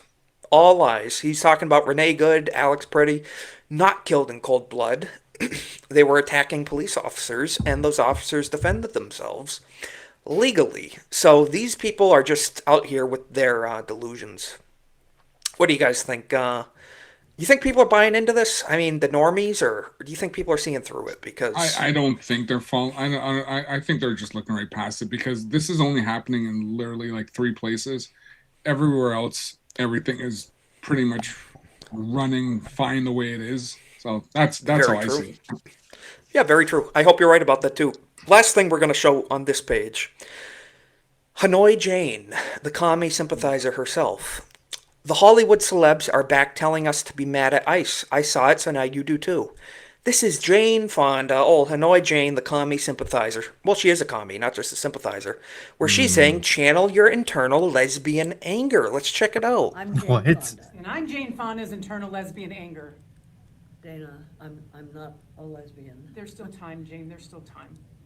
I've been fighting injustices like these for a very long time. She's been fighting like this for like 100 years, everybody. Oh, let's not go that far. 70? 70? That's This is way worse than when Obama did that anger interpreter. Yeah. Yeah, that was bad. Your First Amendment rights. Fight for the Constitution, freedom of speech. These people are cringe, dude.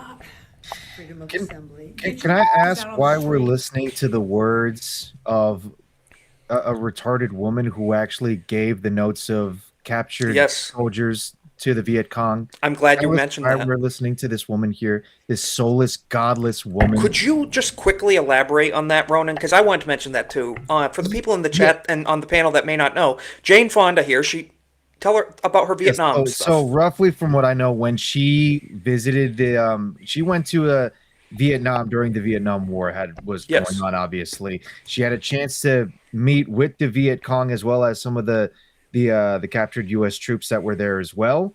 The troops met with Jane herself. They managed to pass notes to her because they wanted these notes to be passed on to, their families and whatnot. Yes. And right in front of the troops, Jane literally just hands the Viet Cong the notes. Yes, she did. Basically, She's a traitor. We don't know what happened to them, the troops after that. Maybe we do know. I just because I just kind of know that part of the story. All I know is it probably did not end well for any of them after that. If they did survive, God knows what they have to live through after that. 100%. And Fenris makes a good point here too. Why are we even listening to a woman, but a communist woman at that? Once and, again, repealed the 19th. Yes, amen, Cornboy. But no, yeah, you're right. She's a traitor. Imagine, mind you, fellow American prisoners of war. Mm-hmm. You don't have to. She was against what we were doing in Vietnam. Right. Okay, have your political beliefs, be opposed to us to being in Vietnam. Go right ahead, lady. But to betray your fellow countrymen and their notes that they were handing to you, like you said, to get to their families, and give them to the commies. They're probably died as a result of that. More than likely, the American GIs. So, pretty bad. Oh, I didn't know that, Cole Hauser. Her husband started CNN. Ted Turner. Yeah. Really? Yep. I mean, she's also known for making cardio VHS tapes, like a long ass time ago. Really? Oh, wow. Tell me to never see those ever, please. Yeah, she dude. So, well, we could talk about that another time. But yeah, it was like one of those old exercise videos that old people had. She's like in a leotard doing a bunch of stuff. Yeah, it's crazy. Jane Fonda's workout. Yep. Really? Okay. What'd she say? March to the rhythm of Stalin or something? What was her song about? She was never political up until recently. At least it seemed like the last 10 years she really started to get outspoken. Well, till the TDS started pumping things along more and more, yeah. And ABF, I want to get your opinion on this because someone who I know music you don't like as well as the rest of us. Very opinionated little lady here. Billie Eilish upset, K-pop demon hunter, da-da-da. But she used her speech. We're not going to even read this one. Of course, the little woke white girl had to use her speech at the Grammys to bring up politics and talk about getting rid of ICE. ICE out. What do you think? There is no life in those eyes. I didn't even know. I didn't even know who Billie Eilish was in 2020. For some reason, whenever I would order an Amazon package, they had like her face burned into the box, and I had to look up who the fuck that was. And I'm like, who's this tranny on my Amazon box? Turns out it's this singer. So I think that she doesn't really have any talent. Ronan, you said there's 100%. no life, and I was like, why are her eyes rolling back into her head in that photo? That Park Place did her no help with that photo. None. Yes. No one did. That's like the most flattering picture I think I've seen, though. But off topic though, and sounding a little gay here, but I am upset that K-pop Demon Hunters lost because they do much better music than Billie Eilish. Sounding a little gay? Don't judge me, ABF. Okay. I was a hater for a short second, but I think that it was good. But I will say I agree with Jeremy D-Day Cobra that of all things, it's good to celebrate something like that with a better message than the woke stuff. That's a good thing. She's one of these pop stars, and I totally see through any of these like really ultra popular pop stars because they all have one thing in common. Their parents are rich as hell, and they're just fake. They were just propped up, and they just instantly became stars because of money. Right. 100%. 100%. They were born into it. She's just ridiculous. And people are like, oh, she's the new Gen Z star. It's like, don't rope me into that. Okay. Not cool. But you know who is a little annoying? Emphasis on little. Is Peter Dinklage. I thought this was going to be the McCock segment. No. That'll be later. Peter Dinklage recites poem for Renee Good, who was shot by ICE while attempting to run over an agent. Yes, she was attempting to murder a police officer. Let's listen. I'm sorry for the cringe. Please do not die on us, chat. Please stay with us. I'm sorry. It's a poem by Amanda Gorman for Renee Nicole Good, killed by ICE on January 7th, 2026. They say she is no more, that there her absence roars, blood blown like a rose. Ice wheels flinched and froze. Now their riot of candles, dark fury of flowers, pure howling of hymns. If for us she arose somewhere in the pitch Did he deep generate of that our on grief, ChatGPT and he's pulling it up on his crouches our phone? I think you're 100% right about that. sound like yes, it. it sounds AI produced. It does. Yes. I had my thoughts about that. Yes. Or he's using Grok, even funnier, but he would never Yeah, admit that. Well, look does at not this. sound natural. It's This funny. sounds Does he very use a AI. Does he use a It's a mini mini mic? mic. That's the real question. It's a great point. Yeah, when he stomps his tiny foot. Let's finish this. I'm sorry. the hell where we begin straining upon the edge of the crooked crater of the worst of what we've been. Change is only possible and all the greater when the labor and bitter anger of our neighbors is moved by the love and better angels of our nature. Love and better angels of our nature. Yeah, you know what?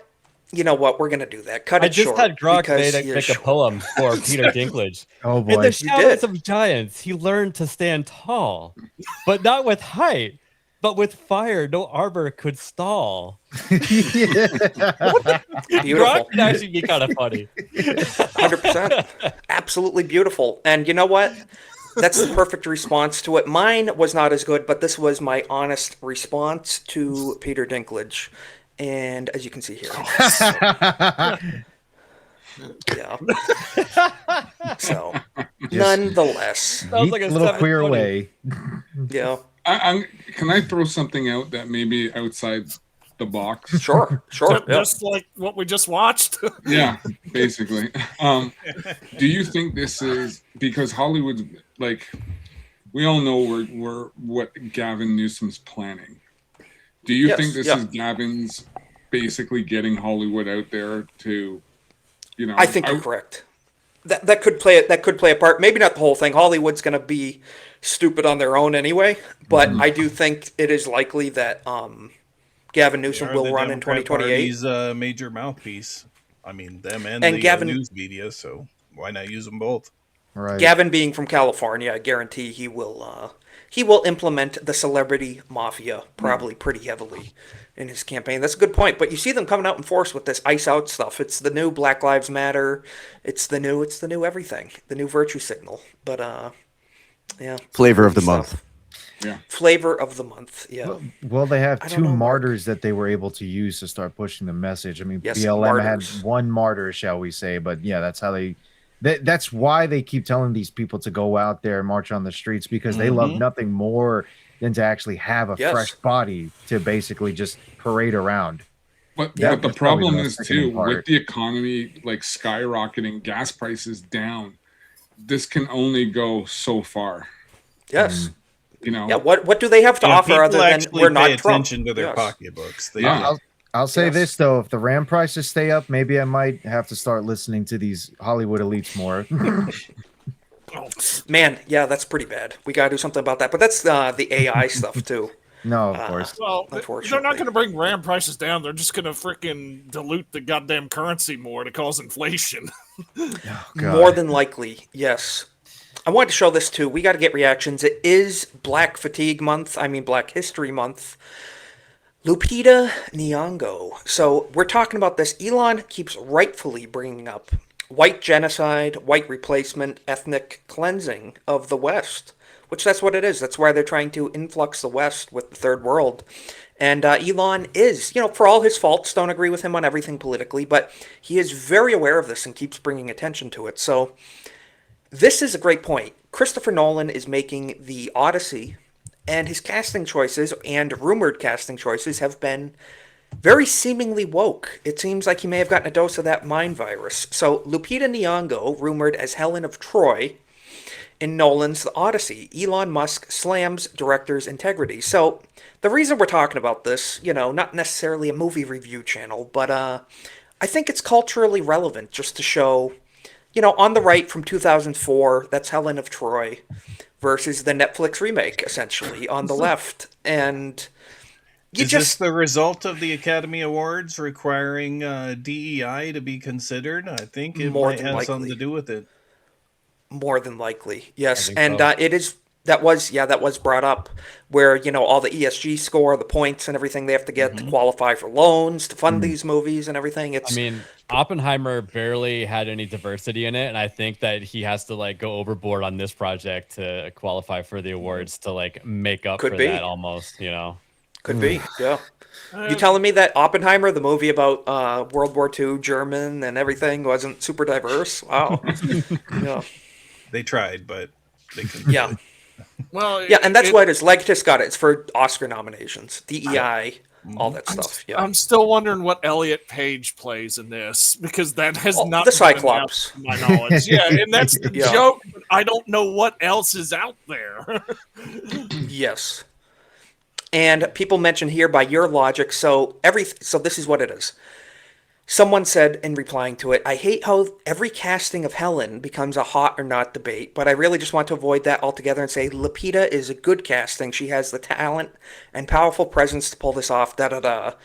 And so this is a perfect response to that. By your logic, then, Mel Gibson is a perfect cast for Nelson Mandela as well, because good actor. So exactly, that's what it is. We're not judging her on her acting ability. She might be a fine actor, but your physical appearance has a lot to do with your role. If you're playing a character of this degree, especially Helen of Troy, rumored to be the most beautiful woman ever, the face that launched 1,000 ships. Well, plus now it's a face that launched 1,000 slave ships. They get mad when the shoe's on the other foot, though. Yeah. 100%. The face that, Yeah. that launched 1,000 Dodge Challenger car races. Yes. No, 1,000%. They hate it because they can't live by their own, BS rules and stuff. And I agree with Elon, just to wrap this part up. Chris Nolan has lost his integrity. But ABF, like you mentioned, they hate it when the shoe's on the other foot. That's a really good segue. So the new casting for Rosa Parks has been announced thanks to the Bugle Daily. And since we are getting Lupita Nyong'o as Helen of Troy, can we get Sydney Sweeney as Rosa Parks? What say you guys? I would watch was a this. reply to something else, and I believe Bugle Daily ratioed with it even. Yeah, I believe, yes. So not necessarily, not a hostile reply, but just like this is a news announcement. So what did Bugle Daily get? I did like it. So 21,000 Bugle got. So what did this get? 21,000 to 9.2. Yeah. So 9.2. Nice. Yeah. I think I commented on that too. I'm going to take this away because replies are not safe on X. Let me look. Did Cole Hauser reply? Something. She just started a lingerie company. I don't think the replies are going to be YouTube. Okay. Yeah, I'm not seeing it, man. I remember I replied to something because Bugle Daily said something to somebody and I just said Trump baby and something. Yeah. So I can't remember what it was. 100%, but yeah, got to be careful with those replies on X anyway. I better zip back up real quick. Yeah. Let's see. And Norman makes a good point. Rosa Parks was the OG industry plant. Yes, she was. She was communist propaganda. Get back to the back of the bus, lady. Don't know what to tell you. But I wanted to show this. This was shared with me by a couple people on pretty good stuff. Yeah. So we're going to be getting into it. Boys, this is perfect for the month. I've got to send this to you. A website, Isaac, and he's like, "Oh yes, yeah, I already know." exactly. Yeah, a website identifying locations in America with few or no black people. This could be the most powerful real estate investment tool ever developed. So, what does this consist of? This individual here made this map. I'm building things no one ever has before. Node count up to 1.4 mil. Added all Popeyes locations available as a filter. Added violent crime heat map as filter. Added state pages. Check most unique names and loudest zip codes in your state. So here's the link to the site. Builders build. It's called peaceandquiet.io. So I'm on the map. We're going to explore now. We're going to do some Google Earthing, boys. So it's mostly East Coast states he's gotten right now. Okay. So yeah, Sal, you would know. You're up here in the Northeast. You know what's up. So let's check Sal's location, upstate New York. All right. I think he's got that state covered. So what do you want to check first, guys? Popeyes locations, Waffle House, public housing, Section I'd 8. say Boost Mobile is the most Boost Mobile. All right. What about Ultima Hellcat sales and violent crime? All right. So they left out Cornboy. Maxima too. Yes. Cornboy said Boost Mobile. All right. We got the Boost Mobile map. Very cool. So how is it looking in upstate New York? All right, Sal. Sal would know. Let's check it out. So New York, you got some in the middle, especially down there, tri-state area. You got some Boost Mobiles. What about Popeyes locations? Boom. There you go. There's view, but especially the Section 8. There we go. There's the Section 8 housing. It's getting thicker. What about liquor stores? Boom. Getting pretty bad. It's getting dense, boys. Getting dense in that tri-state area especially. Waffle House, not a ton up north. That's a southern thing. Public housing. More and more. Okay. Ultima Hellcat sales. There we go. What do you guys think? Would you use this map when looking for a place to buy real estate? What do you guys think? Oh, for sure. For sure, 100%. Yeah, I agree. I mean, Cole Hazards, you're kind of getting Canada up there as well. You got the Toronto area, everything. So you could use this too. Violent crime. Let's check it out. Boom. You're pretty much safe from those everywhere. Hellcat sales though up north. I guess because Yeah, they're you not are. all-wheel drive, huh? Yeah. No. And you know who's driving? Well, I won't say who's driving them, but it's a. You don't have to say who's driving them. We know. Well, they're not black. Oh, it's the Browns, not the Blacks. They're Yes. driving They're driving the Chargers and the Challengers. Good to see you, Yeah. Steve. Oh, the Well, people that because put actually they put the visor over the windshield, right? Yeah. Yeah. Oh. And, Of course they do. because the Hellcat was made in that town next door to me. It was Really? in Yeah. Okay. Yeah. My Pontiac Trans Am was made in Ontario, actually. Quebec. So, Oh, really? It's- Okay. dude, Yeah, this I had a might 90. be, Yeah, I had for a the 97 crime. Ram Air ABF. Nice. I had an 02 WS6. Yeah. Weasel in the chat looking for a house. So let's check out the West Coast. Yeah. Got some diversity out there too. Not too shocking. But man, and then I Stay want to away show from this to Fresno Ken. and Sacramento. You gotta Yeah, put I'm having KFC trouble- on here. Yeah, they should. What is LIHTC? What is that? I was wondering that myself. I'm not sure. Let's Weird. look I it up. selected it though, but nonetheless, yeah, Subarus. That's the lesbian detector map, Mark. I don't know what you're talking about. What does Yeah, another website. Credit. Low income housing tax credit. That's what that means. Low income housing tax credit. Okay, LIHTC. Yeah, Okay. pretty good stuff. Subaru Useful filter map. next to domestic violence filter. Yes. next to U-Haul dealership. Can you make a filter where like once you go black, you're a single mom? Yeah, that'd be good. Yeah, what is child support app? Child support not paying it essentially map? I don't know.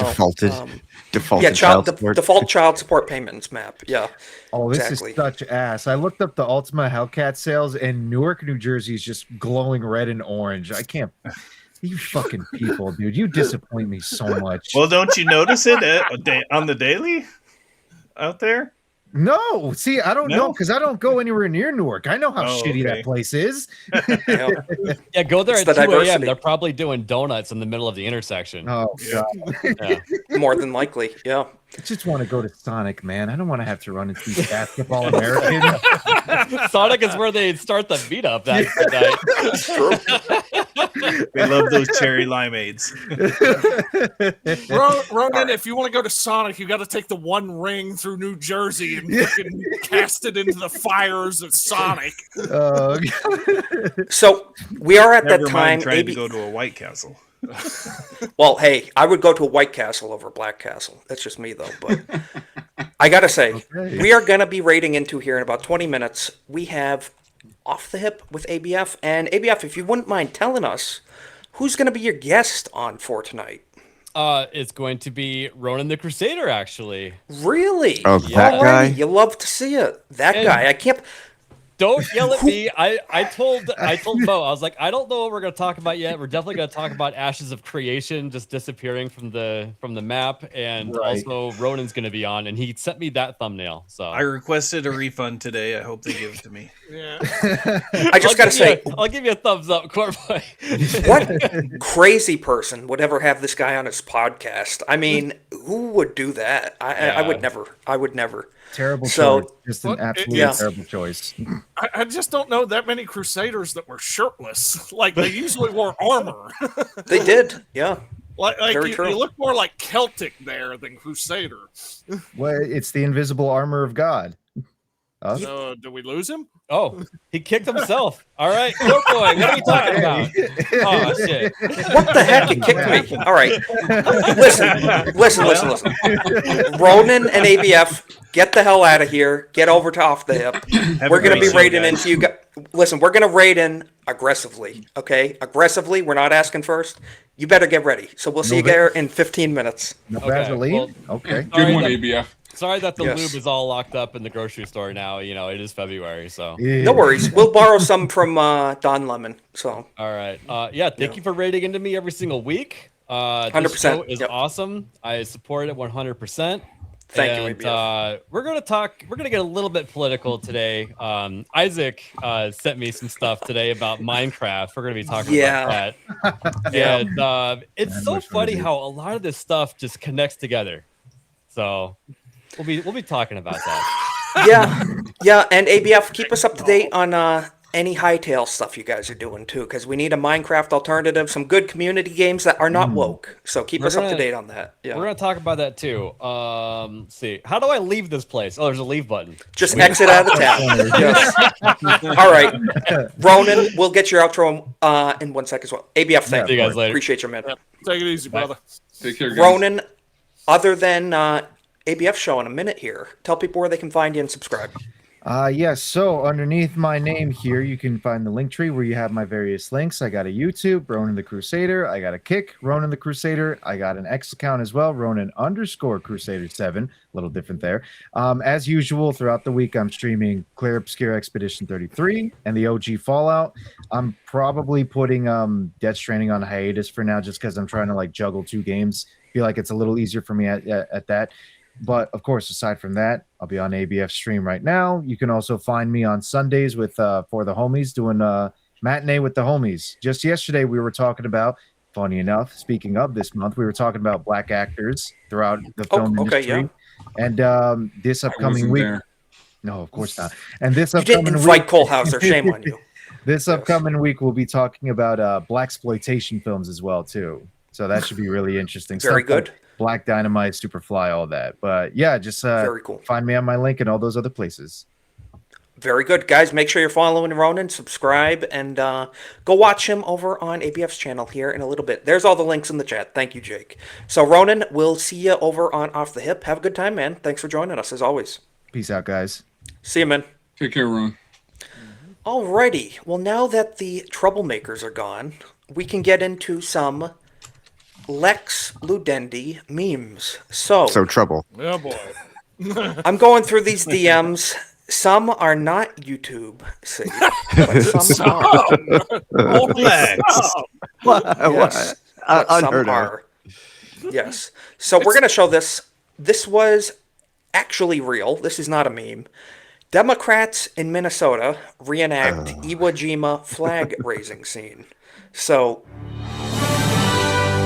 yeah, nothing much to see there. But other than libtards gonna libtard, they think they're so tough. Oh, fighting the man, you know. But it was perfectly recreated here, as you can see. Tim Waltz is a retard. Utterly fantastic. I'd fly So that flag. I would too. I would buy that in a heartbeat. I'd buy that in a heartbeat. But nah, that's one thing. Pulling up a few more. Lex, you have any in particular you think would be good, or we should have gone over this before? I enjoy the absolute scatter shot approach. I'll say this while you're looking some up. We'll comment more. We should be selling Tim Walz as a retard bumper stickers and magnets to put on vehicles. That's true. I have a feeling That's that'd true. be I a would buy big seller right now nationwide. I'd buy the heck out of those. 100%. Well, what I think is also so 100%. funny is like with something like that, with them raising the flag, I'm like, man, none of those people who were actually there that day would agree with what you're doing right now, like what you're complaining about. But also, I like to imagine personally that they weren't trying to recreate it; they just literally couldn't figure out how to get a flagpole up. 100%. Yeah. Well, even here, we sold a lot of F. Trudeau signs. It's true. Yeah. Bumper stickers, stickers for your car window, flags, everything. They were huge seller. I think we should get out in front of the midterms and put blank is a retard for wherever you're at. It's true. That would be name here. Yeah, insert name here. You can write in your governor, senator, anyone you want. Yeah. But you know who would probably buy one of those stickers as well is this gentleman here, the based grandpa. So this is an older clip, but it checks out. Checks out. Thank you, Lex, for sending this my way. Let's check it out. This is a school board meeting, and based grandpa had something to say to these old haggerty feminists. Good evening, cowards. A bunch of fat, ugly women. Excuse you. They're fat, ugly women is what they are. Let's talk about it. We're not having that. You don't have to. Bye. Bye. It's called free speech. Bye. That's not free speech. That's insulting. Bye. That's good. Shut up. And we wonder why children are retarded stupid today. We wonder why. We wonder why when we have these pathetic people here called teachers rape the children's mind. That's why you people don't have He's not wrong. brains to see that this could be hurting children of the future who are going to grow up and be just as dumb as you people. And you know, some of the soft-minded people may take that as hateful, and he's angry and hateful. No, he's based. He's doing it because he loves the kids. He loves his grandkids. He loves his grandkids' schoolmates, and he wants to see them succeed and not be brainwashed by these dumb, haggerty, stupid, fat feminists. That's what it is. Yeah. Well, it's the same thing. It's the same thing on the right here.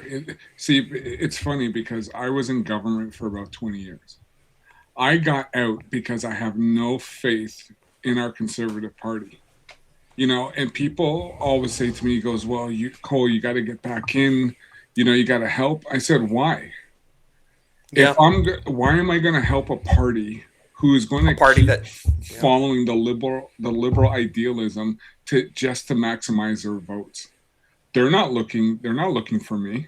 You know, they're looking to increase their, they didn't even want to touch the whole immigration issue until after they lost, and now they want to talk about it. 100%. 100%. So when they're actually running, they're not going to bring it up because it might be sensitive. But exactly, when they lose, they play as the counterparty. And remember, our conservatives here, they're progressives. They are progressives. So they are not, they are basically conservatives in name only. It's true. So your equivalent of rhinos. Yeah. Yep. Well, it's essentially. I don't know if Razorfist got this from somebody, but I've heard him say it frequently.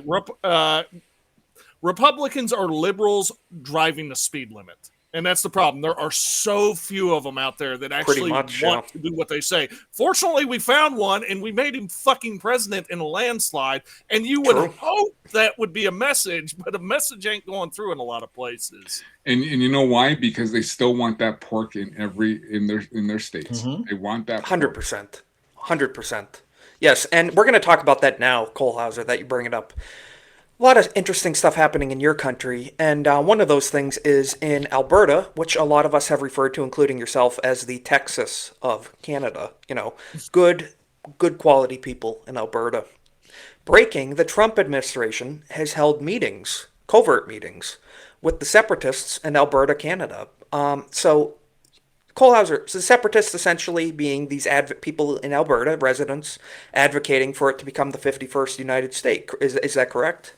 Essentially, essentially, they just want to be. They don't want to be a part of Canada, but you know what? If they can join the United States, they'd be happy to. Okay, maybe we need to start a campaign to have all the based people of Canada, move to that place as a last resort, and then break away. Well, even if it's just secession and we have Canada surrounding Alberta and Alberta being its own country there, with the resources available there, they could be self-sufficient. Yes. Oh yeah, And they got a lot of oil. What it takes now in the current age to grant a country more or less countryship is proper recognition from other world leaders. If Trump recognized Alberta as its own country, the rest of the world would have to follow suit. 100%. What we say goes. That's just the way it is. And they're actually Cole Hauser, yeah. Well, no, I was just going to say, and if Alberta does go, all of Canada breaks. It goes with it. I bet we're the major net positive on Canada's economy. Everyone else is a taker. 100%. But we have attained official leaked footage of Trump after he's meeting with the separatists.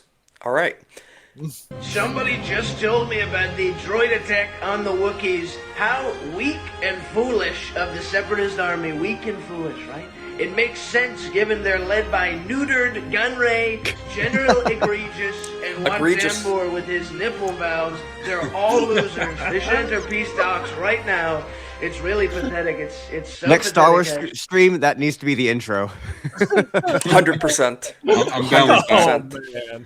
I'm down with I will send it to you, Cole Hauser. I will send it to you. Good stuff.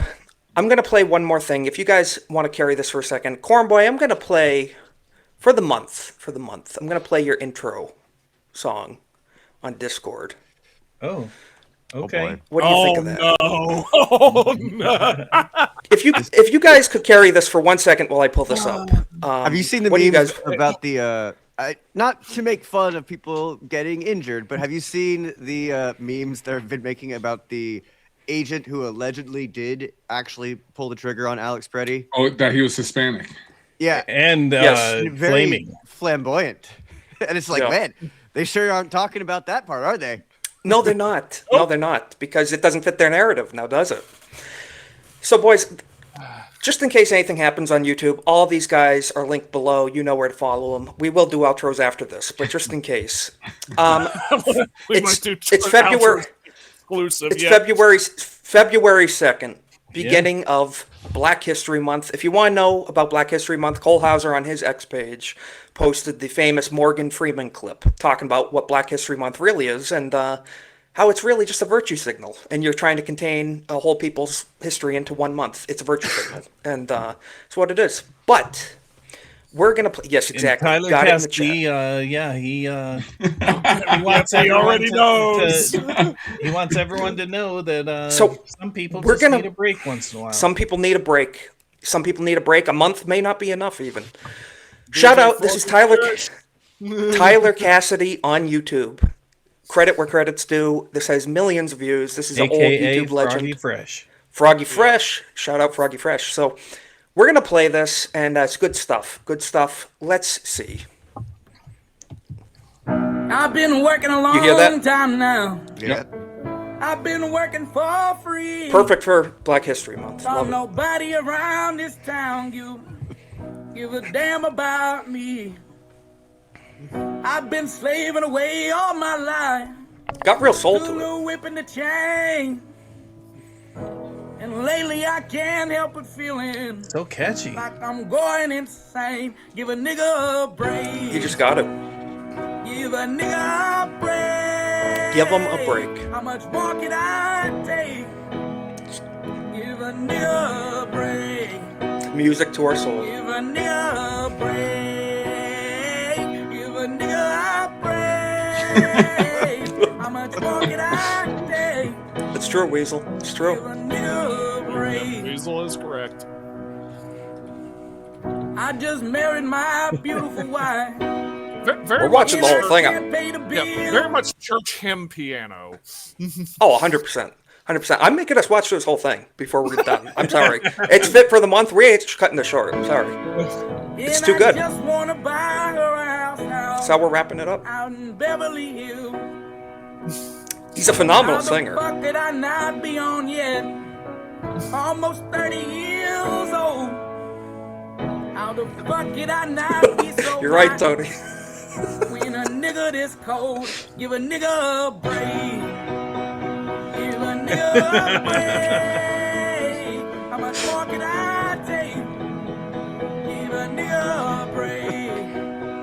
Give a nigga a break. Great chorus. It is. It is. And the comments. You really feel his emotion in this. You feel his soul, dude. Freaking Ronan came back. It was calling to him. Yes. Well, we're still getting comments on the YouTube. That's probably a good sign. Yeah, guys, thanks for being in the YouTube chat, hanging out. We're wrapping up in a minute. No, I'm just saying we're not taken down yet. I know, yeah. Yes, Ronan, it's a white guy that sings this, yeah. Ronan wasn't like watching Cobra Cast the same way I do with the screen locked, but I knew who just the audio was. Yeah. Dude, go back and look at some of those. You can keep it going, but no, go back and look at some of those Krispy Kreme videos. My God, yeah, different. Denzel Washington, dude. That was a great one. Greatest actor ever. Denzel Washington. He's just so cool. He's just so clever. Some spirit right there.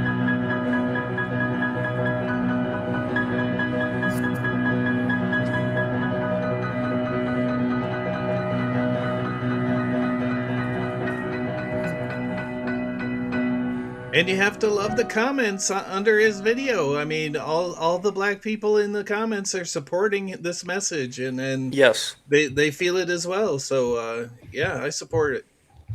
I'm gonna share a few of those right here. They're safe for YouTube. So right here, one day ago, recommended on Black History Month is insane. We're gonna like that because it's just too good. He didn't smile even for a second. He meant that shit. I'm all here for it. 15,879. That's a the lot. passion in his voice, bro. He says it better than how Drake. many views it has? Millions, like over 7 million. Yeah. Yeah. He was belting that. Never heard a white boy said the word with so much soul before. White English teacher while reading Huckleberry Finn. Yeah. As a black man, approve the video. It's not racist. Sometimes needs a break. Thank you for your song. That is true. Name. Did you It's look true. at that? Bro, chill, please. What? Bro, chill, please. Okay, yeah. The man sang it like he was representing all of us, and he nailed it. He isn't against us. He is with us. This is beautiful. Bro risked everything for this song, and it actually slapped. One more. First song of 2026. Crazy. And let me check. So yeah, he's got almost 500,000 subs. This was uploaded 6 years ago, and it's got over 7 million views. So good stuff. At least 10% for me. There's a song. Yes. Yeah. Corn Boy's got that on repeat. What are you saying, Kohlhauser? There's a song that came out years ago. I can't remember the guy's name, but I do have it somewhere. But so just imagine if you guys know the song "Strangers in the Night." Yeah.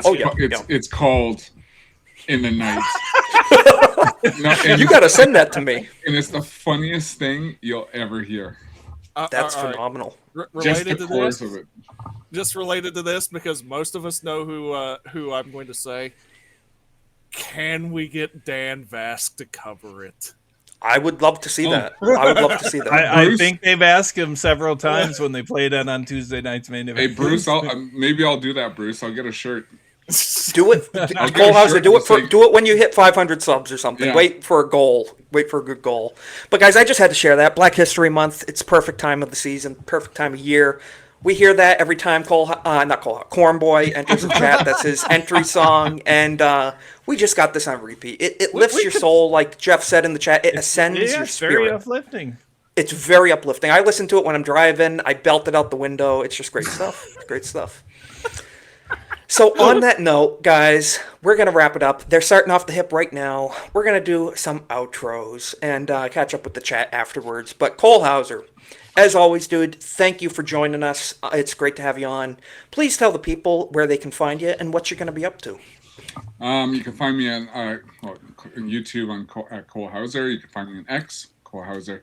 All I'm doing right now is we're doing some gaming streams. Actually, a game with Isaac the other night. Had some fun playing some Modern Warfare 2. Great times. Always nice to have Lex in my chat, making fun of me, but it's all good. And yeah, I did doing toy streams on the weekends.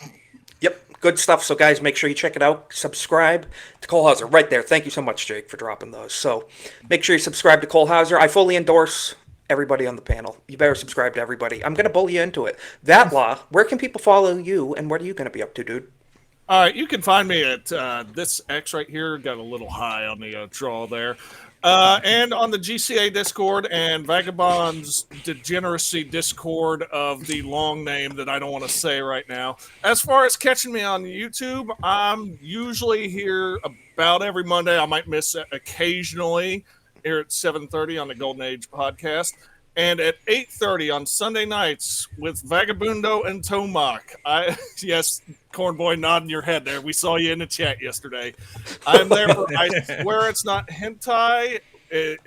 We just have a chill, relaxed stream while we talk about shit we like, shit we don't like, and we have fun for a few hours on Sunday night.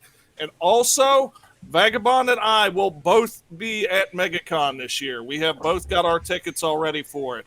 And awesome. I know it's a few weeks out. It's 7 weeks away. It is closing in. We'll see you at MegaCon. We'll see you at Pat O'Brien. We can officially say we'll see you next month.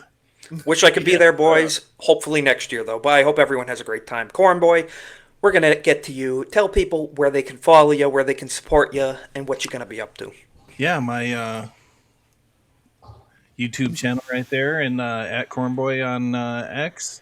Hopefully, Geeks and Gamers play some Mario Kart this week. If so, I'll be playing against them. But I don't know. Maybe I'll stream Arc Raiders finally. I've been playing that for months, and I've never streamed it. I've been thinking about streaming it. So yeah, good stuff, dude. Definitely have to keep an eye out for that. So you guys, make sure you subscribe to Cornboy if you haven't already. So last but also least, Lex Ludendi, the troublemaker himself, providing us with a lot of the memes for today. Where can they follow you? Where can they show some support, Lex? Tell them. You can find me rambling about theology on Twitter. You can find me being educated on movies, classic movies, and other series that I have not seen over in movie nights in Alf's Discord. If you are a member of that, and if you don't know who that is, I mean, you're probably for the best, but you could also come and join. Alf is a good guy. He and I also game together sometimes, even on his channel, so you'll see me there. Weekends, you'll find me on Multi Show, which I also don't recommend, on Sunday nights. And then you'll find me in the chats of all the people that you shouldn't be watching anyway, but obviously you are because you're here. Yeah, 100%. We appreciate it, and we appreciate you sending us a lot of the memes for today. So a lot of credit goes to Lex for that, or a lot of the blame more than credit, I guess. So, guys, we have Off the Hip linked up in the chat right now. Ronan the Crusader is going to be over there. Give them a Golden Age raid. Tell them, please give a ninja a break, and we will catch you next week, same time, same place. Click that link. Go give them a Golden Age raid. Tell them we sent you, and we'll see you then, guys. Have a good week. Take care. Take care.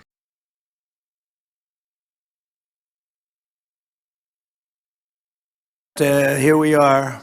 And if you look, come to think of it, well, I got to look at this myself.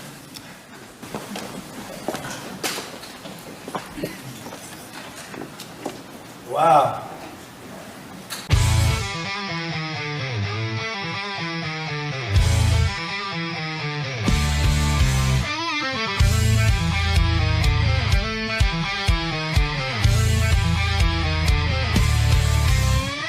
Golden Age is back. Isaac's on the mic. Cultural crusade. Politics get torched in the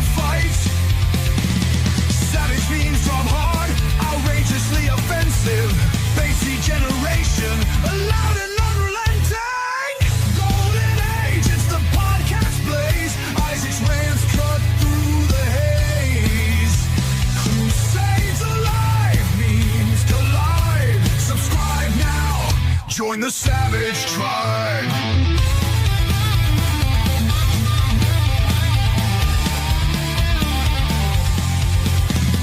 New takes weekly, unfiltered and raw. Isaac's voice, the memer's law.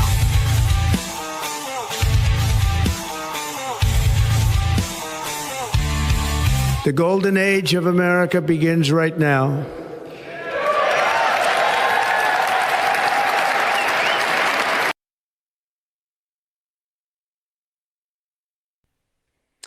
Howdy, howdy, everybody. Welcome back to another episode of the Golden Age podcast. I am joined by, as always, Cole Hauser. Good to see you, man. Thank you for joining us. How you doing? I'm doing great.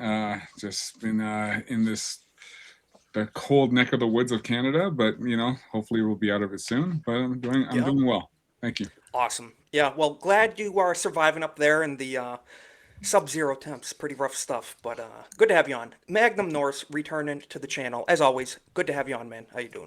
Great. I had an amazing day today. I shot my first suppressor for the first time, and then Based. gave the finger to some BLM protesters on the way home. So it was awesome. Love it. Pretty based. Dude, we are honored to have you on the stream then, in that case, especially, because that's a American as hell day you had right there. So good stuff. Ronan, good to have you back on. You haven't been deported yet, though. I keep calling. They're not showing up. They're lacking. How you doing? Well, that increase in ICE calls last night, you still can't find me. All I can say, hello, everybody. Y'all know who I am. I'm Ronan the Crusader. Ronan, good to have you on, man. So, Vatla, again, as always, good to have you on. How you doing, man? I'm doing pretty good. I'm just thank you for having me on. Thank you to the audience for being here. You could be a lot of places watching a lot of different things, but you're watching us, and thank you for it. And that, in the business, is what we call foreshadowing for something later. 100%. 100%. And as you said, we're starting a little late. It is Black History Month, so we're starting appropriately timed. Lex, as always, how you doing, man? Thank you for joining us. I'm here. I'm alive. I'm grateful. And I'm ready to make fun of people on the internet and talk about a really cool upcoming comic later on. Also, I just got to say that it 100% looks like Ronan's got cat ears with the way that his background works, and it's making me laugh the entire time. It does. There we go. Kind of sus. Kind of sus. Cornboy and X-Wing, before we get to you, I just want to give a big shout out to Raider for the 10 gifted subs on Kick for $50. Raider helping us keep the lights on, man. God bless. Thank you so much, Raider. We're going to circle back and catch up with you again on the end. I'm going to star that message, actually, and catch up. Thank you, Raider. As always, really appreciate you. Who else we also appreciate is Cornboy joining us on the panel, as always. Good to have you back on, brother. How you doing? Oh, excellent. I'm glad to be here. Had a great weekend, and I'm looking forward to talking to the man himself, X-Wing. Indeed, and the man, the myth, the legend, our guest for tonight, X-Wing. Thank you for joining us. How are you doing, man? Good to have you on. What's going on? Yeah, dude, I'll start a freaking panel here, man. I used to like Cornboy, and then we started playing Mario Kart together. Yeah. You know what? You mentioned that. We're going to have to pull up that short you uploaded at the end of the stream, Cornboy. We're going to have to, because, Mike, especially Mike Beardo, they get a little vocal about their distress from Cornboy. Yeah, I think it's justified. I played Halo with this guy. He makes me say a lot of slurs. It's pretty bad. But we're going to check in with the chat real quick. Vagabond in the chat, good to see you, man. Thank you for being here. We got K Jelly, otherwise known as Chell. Good to see you. We got John Ambler, and we got Cornboy in the chat. Dropping that link. Guys, make sure you check out that book, too. Ordered mine. Can't wait to get it. We're going to be talking about that a little further down the show. We got AP in the chat. We got Legatus modding. Awesome. We appreciate you, man. Good to see everybody. So, first things first, this one's a little relevant to you, X-Wing. Actually, this was shared to us via Iron Oxide. We all know Iron. Been a guest on the channel before. And could you explain this, what was going on last night, X-Wing?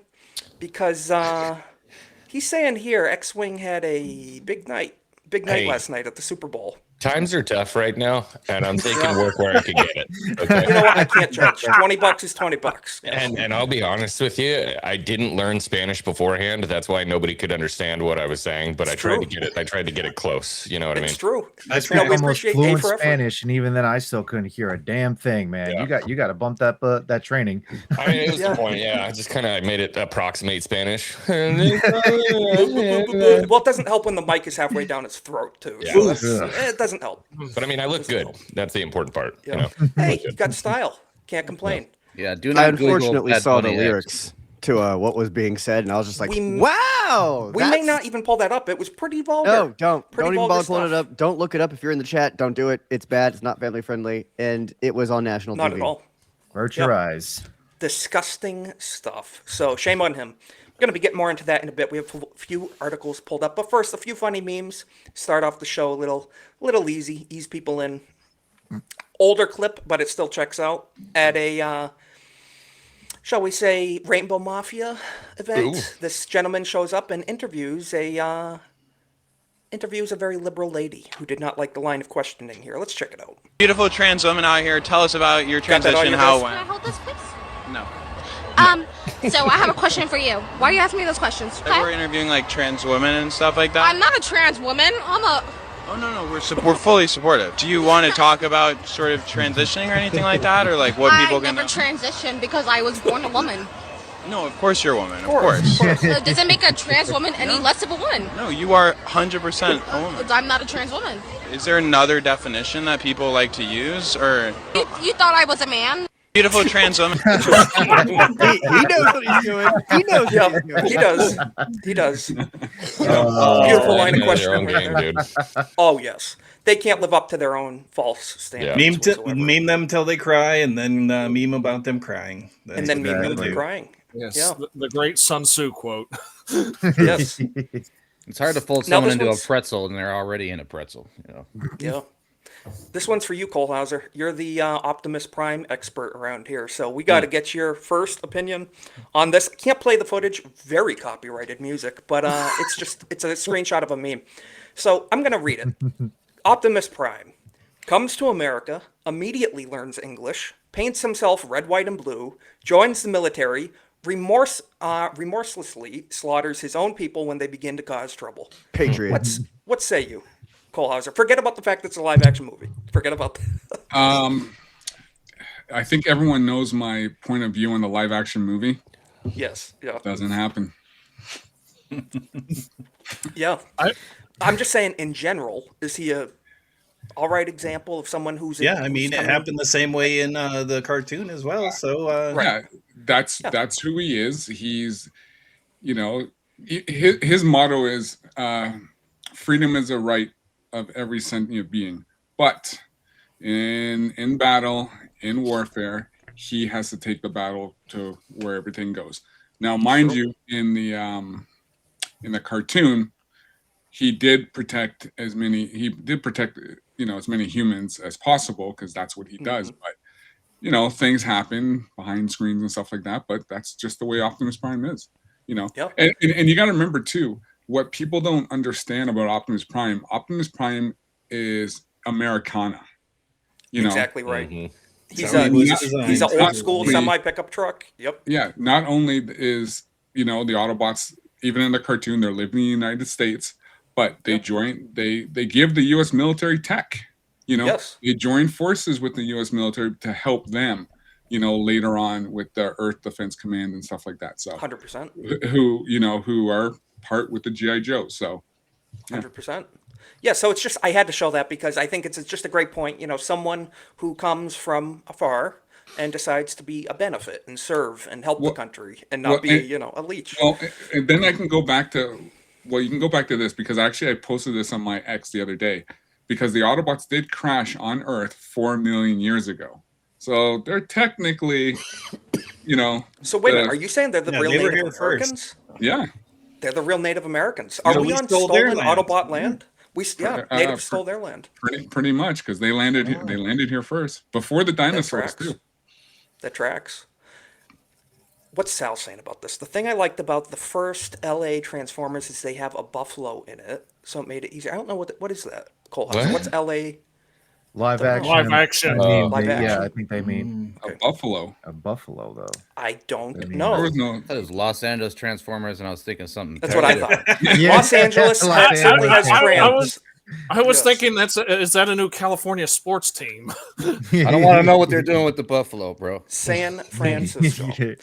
Couple more memes before we get into the more serious stuff. So, great meme. When bro meets his Latina girlfriend's dad, but forgets to change his ringtone. So, what is the ringtone? Some of you may be asking. Impressions. You love to see it. Love to see it. I thought of you, Ronan, when that played too, by the way. So. That's Oh, funny. man. Yeah, Well, pretty here's good the thing. stuff. Ronan is probably saying, "Where do I get that ringtone?" True. Exactly. 100%. Yeah, I was kind of thinking that too. That'd be not too bad. Wouldn't complain. Had to show this too. We've all seen the original, but in light of the Bad Bunny Super Bowl halftime show, I think it's a little more relevant. So this is the South Park famous Scanning Yes. for Mexicans clip. Let's check it out. Beep beep beep. Scanning for Mexicans. We've got a Mexican. Perfection. Straight up perfection. Puerto Rican. And even though people are saying, oh, he's Puerto Rican, he's an American citizen, well, speak English, Mr. American citizen. But we shall be getting into that as well. What do you guys think? Anyone here? Just may as well ask around the horn. I did not watch that halftime show. I watched Turning Point USA's All-American halftime show. Anyone watch that last night? I watched both. Yeah. You watched both? Yeah. Yeah, you had to compare and contrast to get a good I idea of didn't what. know that TPUSA was having the All-American halftime show. Because again, like I said, on the GCA Discord, we were watching the game. But yeah, that halftime show with Bad Bunny, I was just bored out of my friggin' mind. Like half the time I was actually, you know what? That was around the time I started playing Helldivers instead and just started just tuning that shit out. I didn't really care about it at all, dude. Yep. Yeah, I did not feel the need to watch the Bad Bunny thing. Lex, what were you going to say? I participated in my favorite Super Bowl tradition of having a friend over, ordering some pizza, and then proceeding to watch not the Super Bowl. Mm-hmm. Nice. I actually did not. I like that tradition. Until today, I didn't even know which teams were in the Super Bowl. And it took a while. 'Cause people Ironically, just- one of my home area teams was in it, and I didn't know. So Yeah, the students came in and they were talking about it, and I was like, "Oh, did that happen yesterday?" And they're like, "Yeah." Oh. I stopped watching all major sports after 2020. They pretty much screwed the pooch there for me. They did. When they went woke, which was a while back with the Colin Kaepernick and all the other stuff. Oh god, that pisses me off to no end. Yeah. Painting the end zone like Yeah. we were always going to be racist until they painted the end zone Black Lives Matter, Yeah. and then I changed my mind. I was going to say there was a show on last night that was probably a better watch than what the Super Bowl game was. Just saying. 100%. 100%. Yeah. We're going to be watching this real quick. Cole Hauser, I think you're the one that sent me this. This is a U.S. grandmother going viral after her hilarious reaction to Bad Bunny's cringeworthy halftime show. So let's check this out. Based grandma right here, not playing around with the nonsense. Let's check it out. I mean, like, who is this man? Golly! You can't sing? I mean, like, what is this? What we all thought. This is ridiculous. This is already They more got of the the American halftime show flag than and I all actually these have other seen. flags. All the foreign flags. And yeah, God bless you too. Get off the stage, please. Get off the stage. Great base, Get grandma. out. Put the game back on. I can't stand this.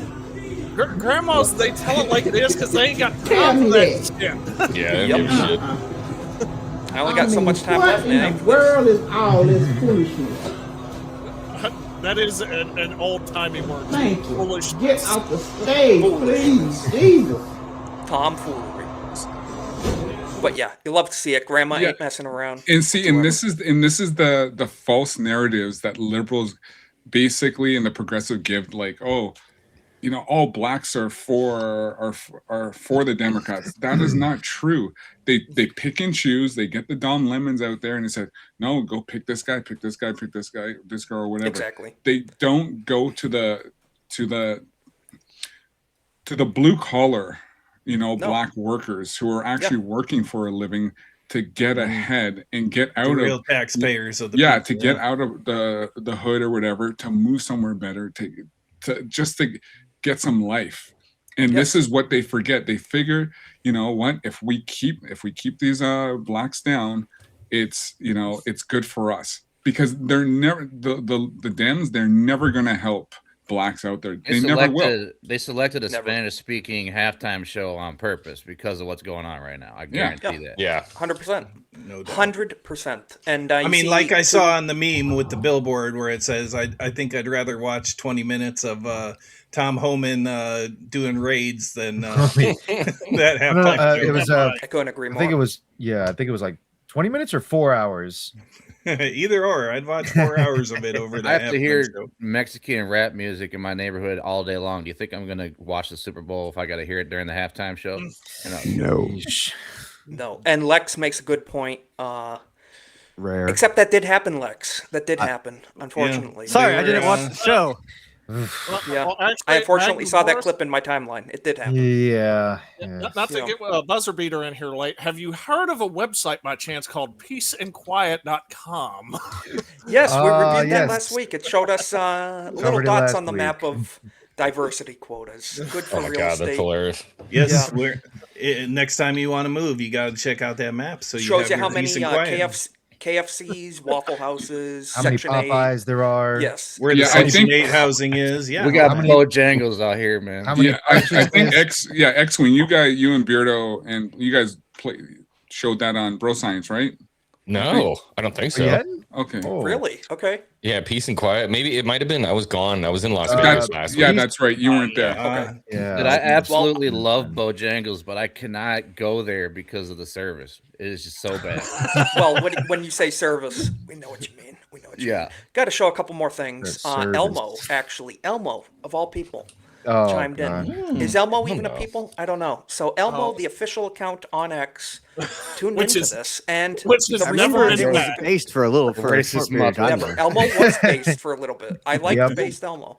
So Elmo on X says that Bad Bunny, or no, he says that Bunny. He doesn't say bad. That Bunny was amazing. Elmo thinks he should be called Good Bunny. Elmo loves you, Mr. Good Bunny. All right, so forget about this. The response to this was what I love. So Yeah. gotta love it. Perfect response to not based Elmo. Burned at the So- stake.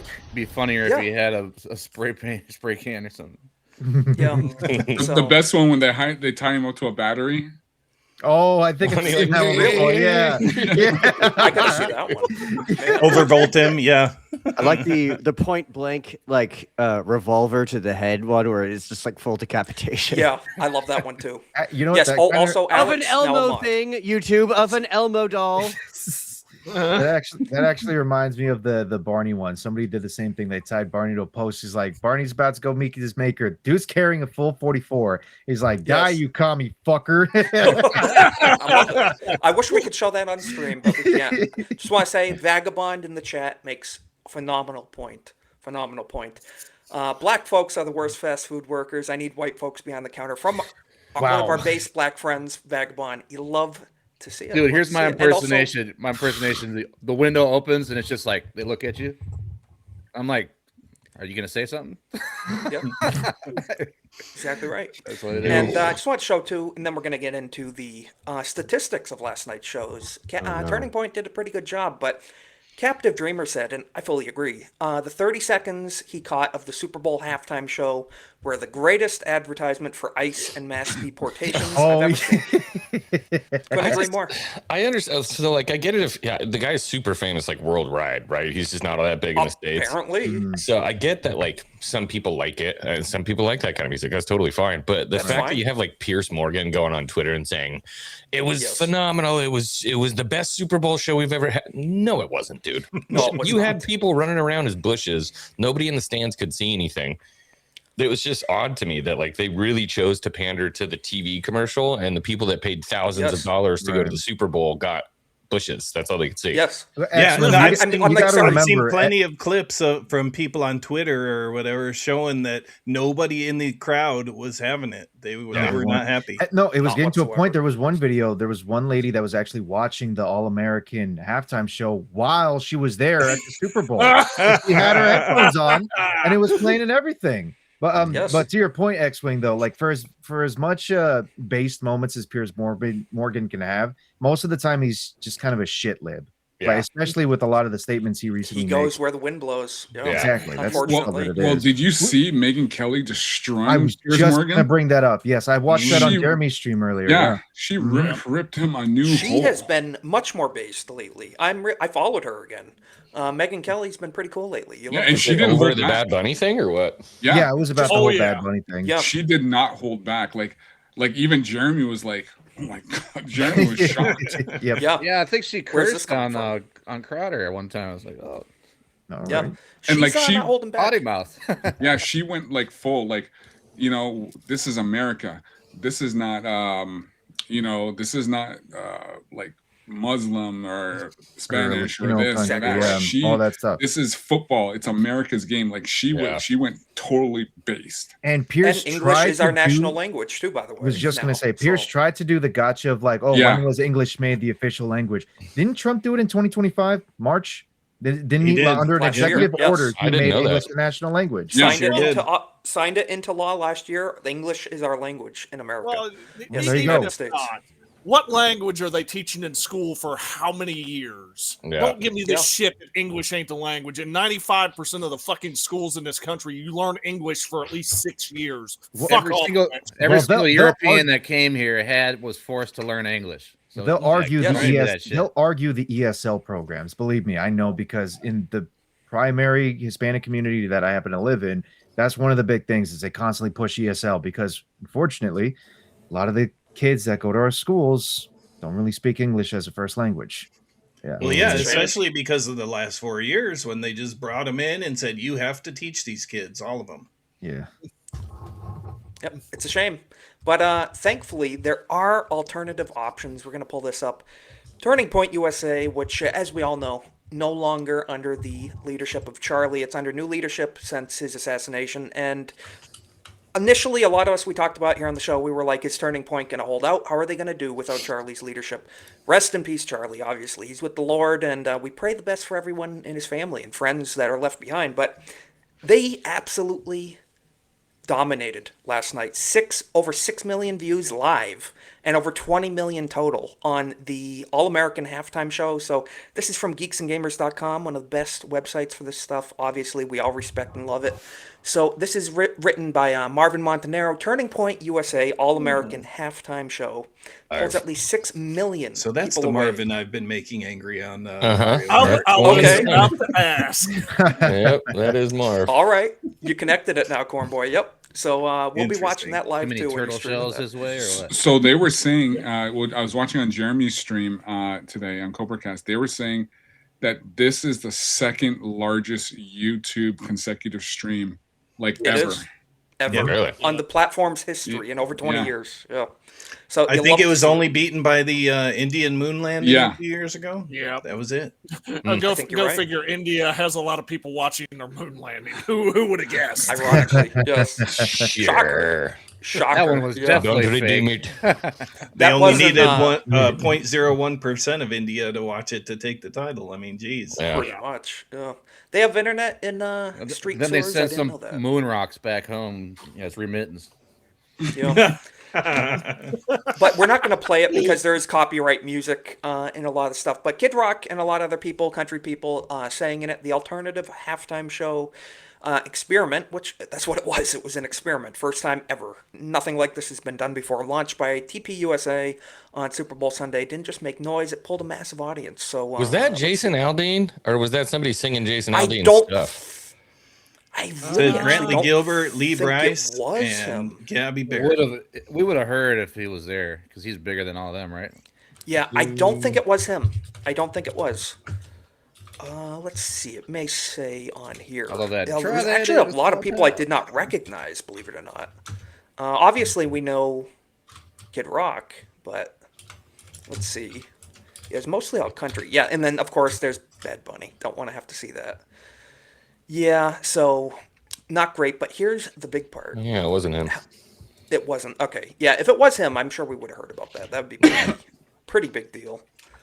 But let's see. The total numbers, I just want to pull this up. Okay, cumulative digital viewership passes 25 million. That's what I wanted to get to. 25 million in total. That's substantial, and that's pulling away from the woke ass Super Bowl too. So, I mean, an additional let's see it. 15 to 20 million watching it after it aired. So yes, it's huge. Must have got good reviews for people to watch it after it was live. Big time. All I'm saying, if I'm an advertiser who paid for spell and paid during halftime, I am furious with them today, and I'm wanting refunds. 100%. Agreed. $10 million for a 30-second advertisement. It's not worth it when you lose 6 million of your potential. What, you didn't like customer. the AI extra chromosome tauntauns in that commercial? You didn't like that, Corn Boy? It wasn't just 6 Wow. million either. If you guys, I don't know if you guys heard about this too, but after Bad Bunny's performance, the Super Bowl actually lost an additional 1 million views. Okay, They never got those the game viewers was back. pretty trash. Yeah, the game Yeah. was pretty trash yeah. to begin with. Shit is It's boring. not- I hate that whole prop bets on that. Overall, the and none of whole them night hit. was basically a subpar performance. The music, the actual performance from the teams themselves, it was a terrible, boring night all around, basically. Yeah, I'm not a big football person. Yeah, and but a lot neither of of the people who are teams said have it was a boring huge game. out of market followings, so it was a who cares Super Bowl as well. Right. True. I mean, I'll say this 100%. though. This is the only positive for me personally. I'm glad the Pats lost because the Pats are my brother's favorite team. I didn't care for the Seahawks to win. I just needed the Pats to lose, but that's about it. Personal pettiness. You love to see it though. But you know what else is petty? And I'm really loving this. Bad Bunny wiped his Instagram account after Super Bowl backlash as Oh, the no. USA halftime Please, show don't audience go. surges. So check that out. Oh, no. 52.2 million followers on Instagram. And that little, you know what, decided to wipe his account. Just couldn't handle the criticism. Just couldn't handle it. What a coward. Oh no! Anyway, 100%. After that show, probably 100%. needs to wipe more than his account. I think you're right. The fallout from the Super Bowl halftime show is continuing to escalate. It's now spilling over onto social media. And following his headline performance, global star Bad Bunny stunned fans by wiping his Instagram presence, deleting posts, clearing his grid, removing his profile content in a move that has fueled widespread speculation. So there it goes. 52.2 million followers, and it's just gone. Is this the Absolutely worst halftime wiped. show ever? I so Oh, care no, about it was the that gayest too. halftime show ever. Perhaps gayest, but no, I was around for the James Brown one in the early 2000s. That one was awful. Okay. Well, I have to say, hell, Creed is my personal favorite. I love "Can You Take Me Higher." That's my Yes. personal favorite. Yeah, that was awesome. Mm-hmm. It's about No, as good as it gets. the I best wish we one could is show that Prince. on stream. Prince. I think it was Prince, right? Yeah, I think I'm gonna have to go Prince- with Michael Jackson. I myself. was just about to bring up MJ Michael too. Yeah, Jackson's good, MJ is too. probably one of the great ones. I would too. say they were equal. I would say Prince and Michael Prince Jackson and were Michael equal because Jackson, yep. the fact that Prince the actually edge. did Top of the Purple top. Rain in the rain. Yeah, but it's not just Yeah. that, but how it happened, like Yeah. how he did it was like, damn. Well, it's Cole Hauser giving the Trumpian answer of about equal. Kind of Probably equal. Well, I'm from I love them both. I love them both equally. Yeah. Actually, President Trump commented on this. He said the Super Bowl halftime show is absolutely terrible, one of the worst ever. It makes no sense, is an affront to the greatness of America, and doesn't represent our standards of success, creativity, or excellence. Nobody understands a word this guy is saying. That's very true. And the dancing is disgusting, even the especially Spanish for speakers. young children that are watching from throughout the USA. And like you said, Ronan, you speak the language, and you couldn't even make out what the freak was saying, could you? I hate No, reading I this. could I hate not. reading President Trump's tweets or messages. I hate it so much. It drives me crazy. He just randomly capitalizes things, put commas where they don't need commas. This grammar. Like, every time I try and read one of them out loud, I just end up screaming at my screen, and Yeah. I don't even You- disagree with him. I hate his style. You know what the funniest Lex thing is just too, needs to Lex, hit is caps lock. That's there's all a he needs. chances that it's not even Trump actually typing up the posts. I think he's having somebody Yeah, type he's out dictating. everything he's saying exactly how he's saying it. Either that Now or it's capitalize Oh, this man. word here and capitalize that one there. But going back, did you see they showed Roger Goodell looking when they had the dancers grinding. Oh, I'm not going to show that. Yeah. But they had Roger Goodell look over and it was like what's going on here? He had that look. Isn't he the Yeah, commissioner? we're not going to Yeah. show it, but just for the audience, that He made it I don't know if happen. you saw. There was Yeah. two. no, I didn't. Two We dudes were streaming at grinding the it. time. And I didn't. Look at what you've done, Roger. Look at what you've done. Not good stuff. But TMZ actually, Jeremy showed this on Cobra Cast last night too. TMZ put up a poll on X, and it did not go the way they thought it would. So, Naturally. who had the better halftime show, Bad Bunny or Kid Rock? That's a lot of votes. Oh, it broke the 1/3 mark, votes. Yeah, over 1/3 of a million votes. 64% said Kid Rock. Is that still up, or did they take that down? It's still up right now. I just refreshed the page. It is live right now. Posted. I mean, it's actually raised. It was only at 25% yesterday, so 10 more percent for Bad Bunny. It's got 1 hour left on the poll. You can still go vote, so I would highly recommend it. TMZ though, swing it back for Kid Rock. Yes. They're not. So, but they're think not about fortifying it. I this mean, one? that's Gonna fortify the election. yeah, we're fortifying. We're gonna borrow a little pipes bursting in the basement. No big deal. There's gonna be like 1 minute left, and then suddenly it flips. 100%. Oh yeah, you'll get the Biden 19th hour. Yeah, something Fulton The County. 3 something, o'clock something. votes. Yeah. Yep. Yeah. But I just have to say, I love that this did not go the way they thought it would. TMZ, especially modern day TMZ, they are so crap, so woke, in my opinion. They've been so slanted and just they're garbage. And the head of source their company is a friend of a certain guy who didn't off certain himself. island owner. Island owner that may or may not be alive. Yeah. I will say this. I want to see the replies, and I 100% know that we cannot show them. Yes. Well, it is X after all. Two more things on the halftime show, then we're going to move on. I wanted to show this. This was a bar owner was approached by an angry customer that was so upset at him playing the Turning Point USA halftime show. So the bar owner promptly responded by kicking him out and banning him from the premises. That is a proper response. Let's check it out. This is some wokey going to the bar, having a meltdown over absolutely nothing. Let's check it out. I came here for the halftime show. The whole experience. Why aren't you playing There's the bar Bad owner. Bunny at the halftime show? Because I put this halftime show on. Because it's his what bar. the majority. If you filming me, I'm filming you. Why are you doing that? Why didn't you play Bad Bunny? Because the majority I'm gonna of my pay. customers. Get out. Hey, I'm gonna Luke, pay first. Luke, this is why. I gotta pay This is first. why I said no. I gotta pay first. But I'm asking a Good, question. go pay. I'm not being violent. Yeah, I gotta pay first. I'm just going to pause. First of all, that's private property. That's that guy's private premises. You're not on public property. If he tells you to get out and quit recording, you have no choice. Get out and at quit that point. recording. Yeah. 100%. Yeah, because you don't want to mess around. I shouldn't pay What's your because I tab came here under? for the full experience.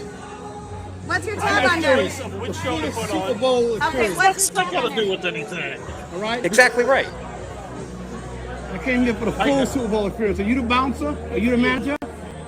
So we're just going to leave it there. But how pathetic is that? You know, you're going to a bar, they're playing the halftime show of their choice. He And went there to cause trouble. That's all it was. No doubt. Yep. He went And there and to- I heard this from multiple posts on bar owners, polling their patrons who wanted to watch it. And Yes. most of them said like 70-80% wanted to watch the TPUSA. And whenever they played both, only the people who wanted to watch Bad Bunny were vocal and leaving bad reviews and bad tips and like that. But Yes. but think about Shows this. what too. type of people they are. When you have Yes. a bar that's majority English, who's going to want to hear something in Spanish? 100%. Yeah. It's just like the audience at the Super Bowl, like we were saying. Yeah. Would want a refund in that situation. And, John in the chat, he nailed it. He should go to a gay bar for the full experience. More Yeah, there you go. Yeah, I don't probably see right how about this that. I didn't get the full experience. I'm not going to pay for the product I consumed and the service I got. Where the fuck is that entitlement from? Hell yeah. You're Where gonna does say- that actually work at? Fucking Nowhere. communist la la land bullshit. Blow it out your ass. It is. 100%. 100%. So if anyone has any more thoughts on the halftime stuff, we are going to move on. from that subject. But I just have to say, big congrats to Turning Point. They killed it with that. I really enjoyed watching it. I honestly not the biggest Kid Rock fan, never have been. I think he's an all right guy. He makes some pretty all right music. I like some of his songs, but last night was phenomenal. Not going to pretend like it wasn't. It was I'll tell you patriotic. something about Kid Rock, because not only doing the rap, but that guy can spin on 1200s like there's no really? tomorrow. Yeah. So Really? like he can. He's a DJ. Yep. Yeah, as a DJ, that guy he has the skill. Because I So he watched some of actually his is stuff. really musically inclined. He's Oh not yeah. just faking it. Oh yeah. When he's got when he's doing his mixing and spinning. Oh my! I think he this started guy as a is great. DJ. Yeah. I think that was his very first thing. It was. Well, do you know how he got his money for his first album? Because he funded it himself. And it is a very peculiar way. And judging by the responses here, you don't know. This is going to show my age, unfortunately, but let's see. Cole Hauser, X-Wing, Cornboy, you all will know what I mean when I say this. There used to be a service in magazines, which used to come in the mail to people's houses. It's weird. They were like miniature books. They had this, I think it was through Time, where you'd get like 9 CDs for like 99 cents. Yep. He did this. He would immediately CDs he got to a used record store, sell them, and he did this over and over and over to fund his first album. Studio time, production cost, all of it. Now that's an entrepreneur. That is, yeah. He put in the work. You love to see it. That's he's a self-made man at that point. Then, so he's not just some industry plant like you get from a lot of people, and artificially built. That's good. I respect that, honestly. So it makes me like him even more. Like I said, I don't love all his songs, but last night was awesome. Yeah, and it sounds like he really earned it too. Wanted to show this. This was shared from Shad on X. Big fan of Shad.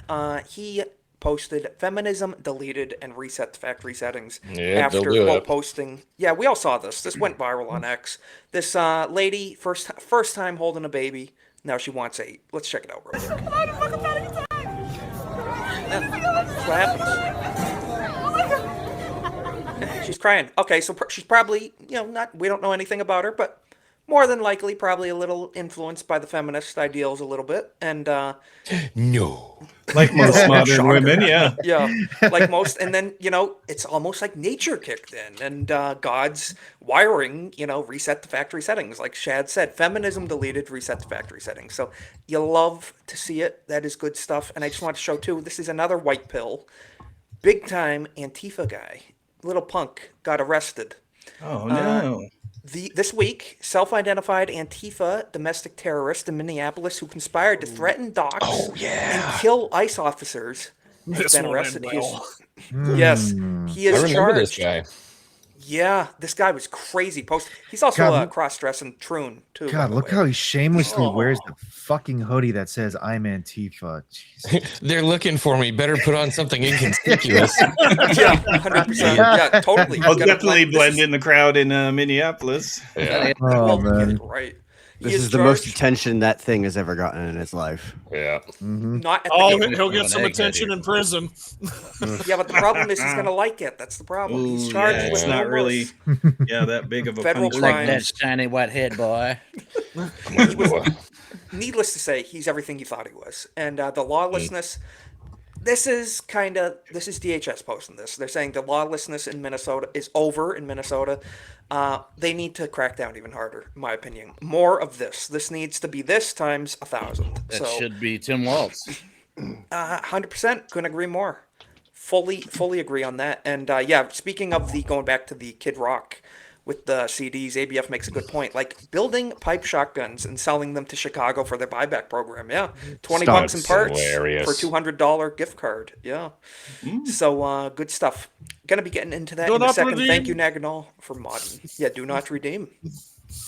I just wanted to show this real quick, then we're going to talk about some Daughter's Revenge here in a sec. Yeah. We all know Dean Cain. Dean Cain, pretty based patriot. He is actually a official ICE agent. He is a law enforcement officer. And a bro scientist. And a board member of the NRA. He is. I didn't know that. Okay, so he is all around. Matthew Marsden came to his defense, backs Dean Cain over GalaxyCon exclusion. So if you guys don't know, GalaxyCon declined to have Dean Cain on. They reneged on this, and Yeah, pretty bad stuff over politics. So they're having all the other Superman actors, Brandon Routh, Tom Welling, Tyler Hoechlin, People whatever. you don't know. Yes, and Dean Cain, arguably one of the best living Superman actors, one of my favorite, was disinvited. So the fallout surrounding Dean Cain's exclusion from GalaxyCon continues to escalate, and now a Hollywood actor, Matthew Marsden, is stepping in to defend him. So love to see it. There's so few based people in entertainment in Hollywood in general. Matthew Marsden, Dean Cain, but John Voight, a lot of others. You know, we can pull a few other names out of the hat. Kelsey not Grammer. many though. Taylor Kitsch, actually. Yeah. All right, yeah. But so few. But you love to see it. Zach Levi, 100%. Yeah, he's starting his own production company at this point. Well, it One more was. thing. Oh, sorry. I was just going to go No, go because ahead, I Colin. remember when I first saw this because I actually liked his tweet and I said to Dean, I said, hey, listen, like you're welcome to come to MegaCon. You know, Gary's gonna be there, Drunk 3PO, Ryan, Jeremy, and he came back and he's like, he responded back saying, good group of guys there, and that's how That's awesome. everything just started rolling because I caught this early, so and that's how everything just started rolling. So because once I tagged Jay and everybody. That's right. Yeah, where, as we can see here, Jay got on top of this too. Yeah. Time to do our own thing. Yeah, you love to see it. So but, you know, like and we also, I think, Ronan, that you and even X-Wing, you guys remember happened last year at MegaCon when they cut him out of the photo with all the Superman. Yeah, I do remember hearing about that. Yeah. So yes, they cropped him right out. That was pretty crazy stuff. That's the kind of petty I don't petty. respect. Yeah. Yeah. All over politics too, because he supports national sovereignty. How crazy is that? But pretty crazy stuff. One more thing I wanted to show too. This is, I think, Cole Hauser. You know a thing or two about He-Man, especially. So, we talked about the pronouns on the nameplate on the desk the other week, and it has come out too. The director for the upcoming movie has declared that Skeletor is the embodiment of toxic They just couldn't keep their masculinity. Cornboy, I think you cut out there for a second. You're a little underwater. But what do you guys think of this? They just can't shut the fuck up for once. They just can't do that. They can't keep their foots out of their mouth. Because look, the trailer, I'm not like the biggest He-Man fan or anything like that. I grew up watching, I think it was the 2003 series. And then I retroactively watched like the older series as well, just every now and then, because it seemed kind of interesting. But the trailer actually did seem like they were doing a good job adapting the source material. And yes, they had the little plaque with his pronouns and whatnot. Most people assumed it was just a little play on the fact that his heroic name is He-Man, so it's like him man kind of thing. But the fact that they are coming out saying this kind of stuff, it's genuinely exhausting. My perspective is that they're saying that Skeletor is the good guy. That's kind of what we thought. Saying that? No, that's what we're thinking, because if they're saying he's okay. toxically masculine, that's the one I'm is rooting he the for. good guy? Yeah. There's no such thing as toxic masculinity. It's just masculinity. So that's maybe that's a good thing. Maybe what they're saying is a good thing. Exactly. Well, from my point of view, toxic masculinity is born from men born from single mothers and whatnot that don't get male real feminists. Well, if you guys remember when Jay was on the Golden Age like a couple of weeks ago, he talked about how men have this like buildup of rage and anger within them, but we like true men find a way to be able to control and temper that rage. Use it at the right time. Use it when it's absolutely necessary. Use it when it's justified. That's what helps build a man.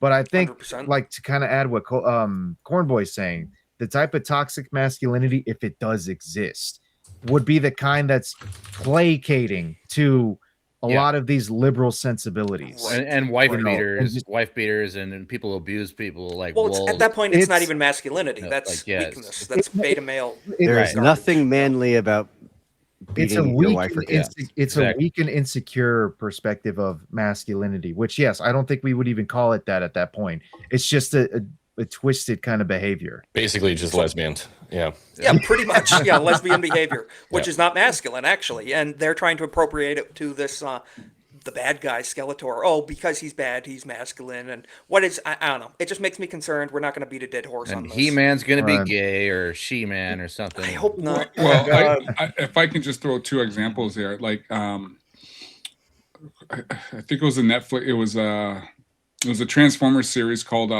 Combiner Wars.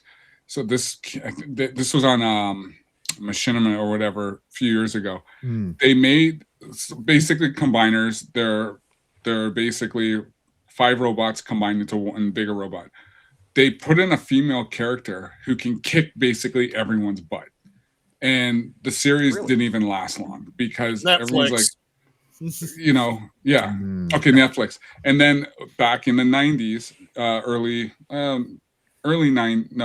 late 80s, early 90s, when they rebranded the G.I. Joe series, it was G.I. Joe, a real international hero. They got rid of the American hero. Really? And I then was they not ever aware of that. Yeah, and they got so much flack that they had to go back to a real American hero. So That is, I never knew about that. Wow. How ashamed do you have to be of being American to try and do that? That's retarded, man. That is. Man, that's. I think the best way I can equate to that's like Superman getting rid of truth, justice, and the American way. I mean, who the fuck would do that? Yeah. Hey, wait a minute. Wait a minute. No, it's what they teach in the colleges, man. Like seriously, they're pumping out anti-Americans all over the place. Yep. 100%. And I wanted to show this. This was surprising. We're all familiar on the topic of masculinity. Then we're going to get into Daughter's Revenge here in a sec. Bear Grylls, actually, Man vs. Wild. Forget about the controversies that may be around that show. I don't care. I actually kind of enjoyed a lot of it back in the day. But he's the OG. He did like the Survivor shows and stuff, and Bear Grylls. But he is a highly decorated UK veteran. People don't realize this. He posted this week. I followed him for this. This is pretty based. So, the greatest adventure, he says, I've ever been on isn't Everest or any jungle. It's been raising 3 boys with my wife. I'm sure some of you can relate to this. And he was posting a lot about his pride in his nation, in his service, and in his faith in God as well. So that's some pretty masculine stuff right there. And I respect it. What do you guys think? It's good to see someone of this level of fame talking about the things that matter. His wife, his kids. If only they had more like him over there, they wouldn't be in the predicament that they're in right now. It's pretty much just him and Amelia they got for Patriots over there. It's not many left, unfortunately. We need more celebrations of fatherhood. That much is a guarantee. Mm-hmm. We do. So, like I said, he earned a follow out of that. I respect that big time. I feel like I have to give you the British greeting at this point. Salam alaikum. I thought you were going to say cheerio, but no. But how are we going to get the kids hooked on the government? One, if we Isaac, that's the antiquated one. That's the old one, the outdated. Yes. But remember too, if you look back in the 50s, 60s, even in the 70s, when Black fathers were at home, they were making part of the nuclear family, and look what happened once they started going Democrat. Started 100%. going downhill. Indeed. 100%. You replace dad with government. Yeah. That's what they did. And it's unfortunate to see, and it is not masculine, but to spotlight something that is, I think, very masculine. Let's talk about this. The main subject of tonight, Daughter's Revenge, thankfully, we've had Eric on, the artist for this book. We've had Jay on, and now X-Wing. We'd like to get your perspective, because you are co-author of this book, and you did the swords. You handmade those swords. I have a few pictures of that we're going to talk about as well. Yeah. But we would just like to ask you about your experience. Of course, a lot of us, I think, are nerds. We like good content. We have woke fatigue in media. What would you like to tell us about this upcoming project and anything else you'd like to share? Oh God, where do I even start? Yeah, this is really what's the best way to say this? I think I'm so excited about this one because this is a story that I would want to read. You know what I mean? I wasn't forced into a project where I felt like I didn't kind of associate with it, or I didn't have the right reasons for getting in and writing on it and stuff like that. Everything about it fired on all cylinders for me, and I don't know what it is about our little trio, when people ask about it, especially people who've been kind of in the space and done comics, they're surprised at how well the three of us were able to work together, and that there wasn't any friction or anything like that. No ego involved. So just from start to finish, it's been awesome. And beyond that, the amount of support that we've seen and the amount of people that are excited for it puts a lot of pressure on you. You're like, I can imagine. Man, I really hope they like Yeah. this. I can imagine, because you guys are at, I think, over 1,400 orders at this point, or just about near. So I am anxious. I got mine ordered. You know, like you said, a lot of pressure on you and you guys, the trio, because I've got my hopes up, and we are going to review it too on this stream. Looking forward to it greatly, and I just want to say, you know, not like a kissing up to you guys or anything, but really do appreciate it that you guys are putting out some good content, because even though we haven't read it yet, what you've shared with us about the character and the characters and the story arc in this book, it sounds based. And not to say politics has to be in everything. I know this isn't like a political thing, but it's nice to have something with just some good, like, basic, decent storytelling principles, and you're not injecting a bunch of modern day, as we like to call it. It sounds like some pretty good stuff. That's the great thing, is that there is no modern day. Why? Because it takes place in the fucking 1700s. Exactly. Exactly right. Yes. So there is no modern day. But yeah, for Exactly sure. right. And we did want it to be, you know, based probably isn't the right word, but I mean it is, you know, in the same token. But really, well, based in reality, yeah. Yeah, Right. yeah. I mean, we wanted to deal with themes like honor and redemption and loyalty and you know, things that you just don't really see much anymore, unfortunately, with the exception of the show with a big wiener in it. That's actually been pretty fun to watch. But True. Night of the Seven True. Kingdoms, yeah, that's what. Night of the Seven I Kingdoms. finally is, watched that this weekend, phenomenal. so I'm up to date. Loving it. Yes. Yeah, Loving it. so And I think that's what it is. I hope people pop into it and enjoy it, so that we can do what we really want to do, which is to continue fleshing this out. It's supposed to be a trilogy, so like we've got a lot of story left to tell. nice. We've got a lot of world left to go. We are just getting started, and so is Jonathan. One of the things that Jay brought up, because when we asked him when he was on, because he talks about how, you know, he himself is a Christian, so he, you know, implements some of his faith into the book as well. I really wanted to like go into detail and like kind of ask him, in what manner do you actually like employ it? Just because you see with some of the things like Pure Flicks, shall we say, right, where they kind of like bash you over the head with it. They get a little preachy. And then, of course, on the opposite end of the spectrum, with like a lot of the modern day BS that we see, they get preachy on the opposite end of politics. Like, and I asked Jay, in what kind of like, I guess, subtle methods you guys put Christian concepts, shall we say, into Daughter's Revenge. Yeah, so we didn't want to be preachy. That's the big thing. I mean, it is technically, as a Christian, it's what you're supposed to do, right? You're supposed to be preachy. You're supposed to go out there and preach. But this was more of, we wanted it to be more of an aspect of the character, less of an aspect of the book as a whole. Okay. So he himself, the way that he portrays his values, I guess, is the most important part. And it's, you know, sometimes it's something as small as the pirates are at the bar drinking, and he's like, yeah, I'm not drinking that. All the way up to he's about to go into battle and kill a buttload of people, and he's got to talk to God and be like, dude, forgive me for what I'm about to do right now. It'd be super corny if he was like preaching to people, and then people would be like, oh yeah, for sure, dude. So you just see it in his morals and his, you know, stances on things. Yeah. So he How actually he is a lives his character who life. walks the walk and Right. doesn't just talk the talk. Mhm.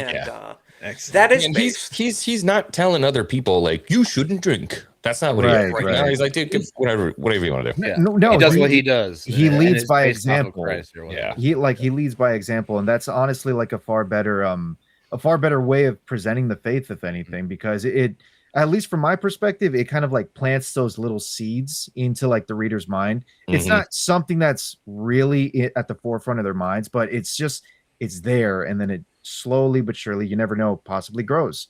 You know, Is that's there a just how I clear see it, lead but it's a character? good way of presenting it. Character here, or is there multiple lead characters? Or It's absolutely Jonathan's story for sure. We have people that are very important to him that he interacts with that may or may not continue throughout the rest of the journey. You don't know. Don't want to spoil it. Yeah, as it says here in the Right. description, Jonathan Reed was a man of order, loyal naval officer, devoted husband, father, seeker of God's design. The sea took everything from him. So that's that leaves me in suspense. The sea took Yeah, that's a everything good from him. setup. What does that mean? And I can't wait to dissect that and read into it. And those, I just have to say too, good work on Eric. Those are beautiful covers right there.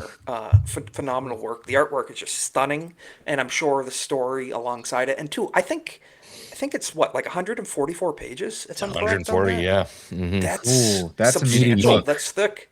Yeah, Yeah. that's not a 20-page comic. That's a book. Yeah, we wanted, just because like we actually got this done pretty quickly. Apparently, like as far as things go, we were able to get the job done pretty quick. But we don't really want 5 years in between each book. You know what I mean? So, Right. Yeah, because you may. I mean, that's a way to really kind of tick your fans off. Like, yeah, you don't want to pull the Keep it fresh in everyone's minds. Right. You don't want to pull the Game of Thrones waiting 2 decades for the summation of the story. And we want people in the universe and thinking about it and stoked on it and ready for the next one. So hopefully, if we can sell enough books and we can fund the second project, we'll just keep this thing going. I think Jay needs a break. Yeah, it's been Achromatic Chronicles 1 and 2, and Yep. a lot of stuff going on. So, guys, 100%, we've got the links in the description. Mods are dropping it in the chat. Definitely check it out, because I've ordered mine. A lot of us on the panel have as well. Yep, got it all first day. Can't wait. Yeah. Can't wait It's to get it. It's refreshing to see like a lead character in a story, like sort of simplified a little bit more, bring it back to old school, storytelling, because all the new stuff is just like ensemble this and ensemble that. I'm like, I don't like any of these characters. Yeah. It's just like, that's part of the problem. Is I think people are afraid to do a character specific story because it's kind of difficult, or you have to. It's not difficult. It's really not difficult. You have to make them interesting. Yeah, it's like they're trying to subvert the old style of storytelling, or I don't know, the hero story or whatever. Yeah, hero's journey is always going to be classic. Yeah. Well, masculinity. I've gathered, exactly. They go, toxic masculinity, a hero. Everything has to be anti-hero, and every villain is sympathetic. So it's this gray morality, and I just hate that. Good and evil, good and evil. The villain is the good guy, and typically the hero. You thought this guy was great. Let's show you all the reasons why that guy wasn't so great. Yeah. And I mean, I know the Last Jedi. Anybody? I mean, I know the thing, never meet your heroes, is a trope and a meme and whatnot, but you know what? Growing up, I liked having characters who was just like, hey, that's a good guy. I want to be more like him. 100%. And now it's like, 100%. There are no good guys. You don't want to be like anybody. Just do whatever you want, whenever you want. It's like, no, I have values, actually. Sorry. Well, it's just like the old meme that we all see, when you're a boy, you look at Batman and don't say, I want Batman to be more like me. You say, I want to be like Batman when I grow up. I want to be a tough guy that beats up bad guys and protects the innocent. That's the way it should be. And another heroes to look up to. Another bad trend we're seeing is the lead character is a useless piece of shit, and his only reason he's ever able to do anything is because of some female character or some shit like that. Indiana Jones, what was it, 5, the most recent one? That's the reason this book exists. Jay told us, that's getting inspiration. Pisses me off. So you can all actually thank Kathleen Kennedy for Daughter's Revenge. It will be the best project she's ever. Kathleen Kennedy is the daughter. Really? No, actually, I was going to say, considering the timing, she wanted to go out on a win, and she went out right about the time you launched the book. So congratulations for getting rid of Kathleen. Good job, man, oh man! I just wanted to ask you about this too, X-Wing. Yes. You forged the swords. I believe it was 6 in total. I believe you guys already sold, but you went through several. As it goes with forging, it was a you had process. a few hiccups. You want to share us just a little bit of the insight on that process of the sword making? Yeah. So I'm probably not going to do this again. Damn it! Shit. All right. I'm probably not going to do this again. I think in my head this sounded like. I mean, it is. It's cool. It's like it sounded really cool. Yeah. This is awesome, man. Cool. People are gonna love this, and blacksmithing has been such a huge part of my life. It's how I met my wife. Really? Oh, that's awesome. Yeah. That's awesome. I want to hear that story. So I had actually, if you want to share. I gotten out of a horrible relationship with an absolutely awful woman. Wound up raising a kid that wasn't my kid for about 4 years. Didn't find out until 4 years later. And then immediately it was like separations and paternity tests and blah, blah, blah. It was awful. So I'm like, all right, I'm going to, I've always wanted to forge. I'm going to go forge. Yep. So I found this place called Infinity Forge in Reno and started forging and was really enjoying myself. There's this huge dude named Rick. He's like a freaking mountain. He and I kind of struck up a bond and started forging together and talking about making knives and things like that. And one day his wife came in and wanted to videotape Rick working in the forge. His wife loved me and was like, you have to meet our daughter. You've got to meet our daughter. And I'm like, I have zero interest in meeting your daughter right now. Like, if there's one thing I don't need in my life right now, it's women. Trust me.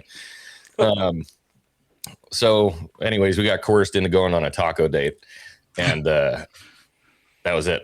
We were inseparable. Yeah. Immediately after that. Oh, I love it. Wow. Yeah. We've been together for quite a while now. I have a beautiful little baby daughter.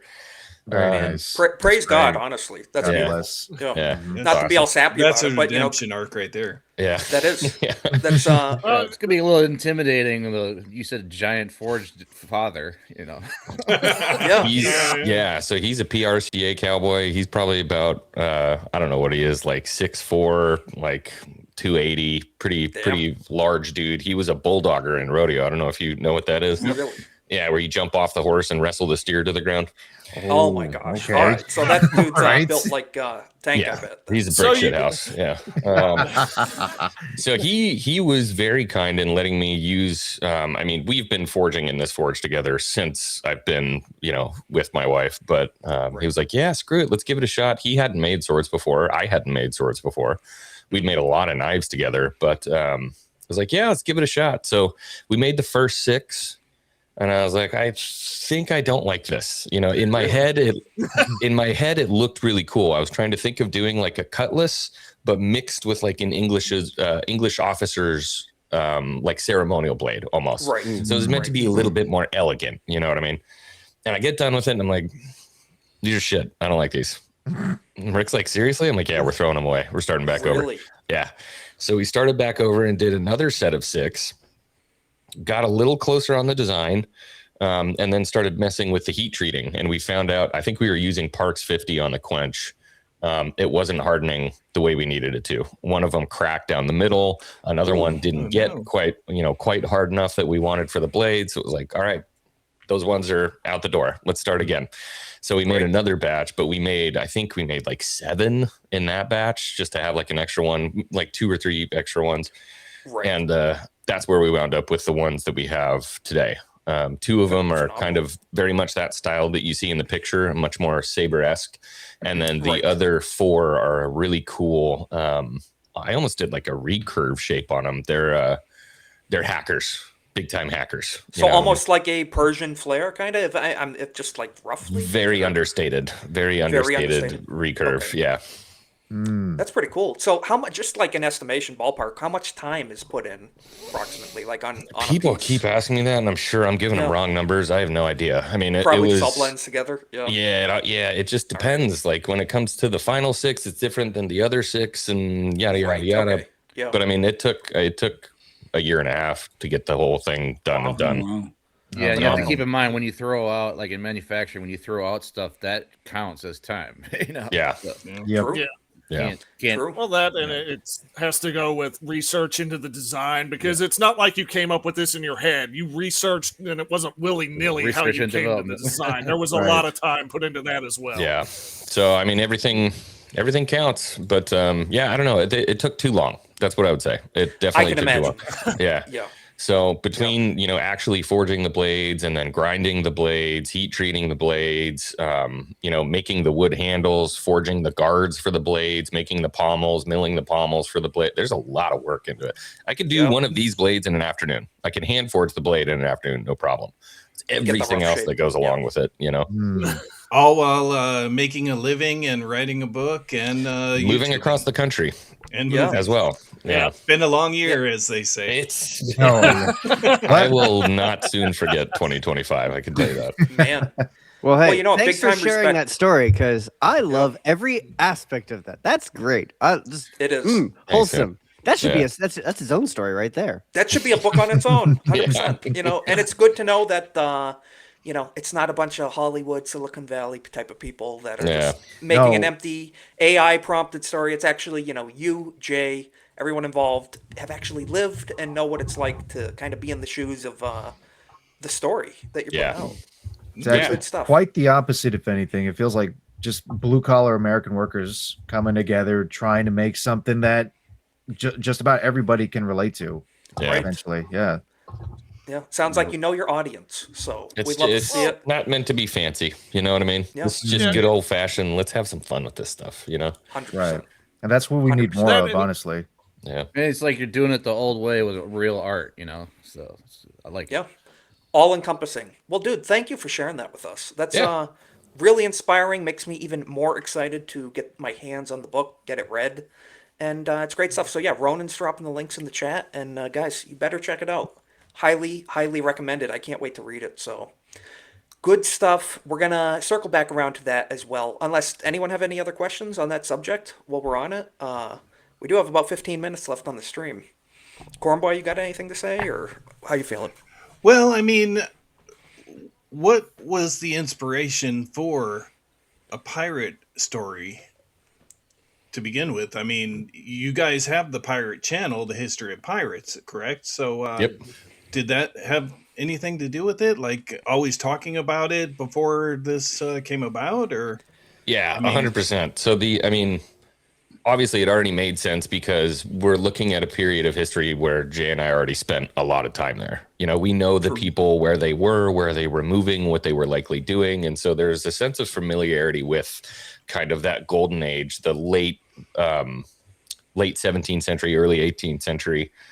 And what's really cool about it is like it's one of the last times I think in human history where there was still some wonder left in the world. You know what I mean? You would hop on a wooden ship and you're like, am I going to fall off the end of the world? Like, I don't know. You know what I mean? They didn't know. Right. And so there's a really cool aspect about that allows for growth and adventure and unknowns and things like that. So we wanted to kind of side saddle history, have things from the history of pirates that we love that we can kind of ride along with and we can experience as a reader. We can see those things happen in real time. But at the same time, we didn't want to do like 100% historically accurate because that's never going to be as fun. You know, you got to have the leeway to get out there and do some crazy stuff. So I think that's more probably leaning into book 2 and 3. But yeah. Was there really an inspiration for the main character from history, or was it just like an amalgamation, or what do you think? It's an amalgamation of a lot of different stuff for sure.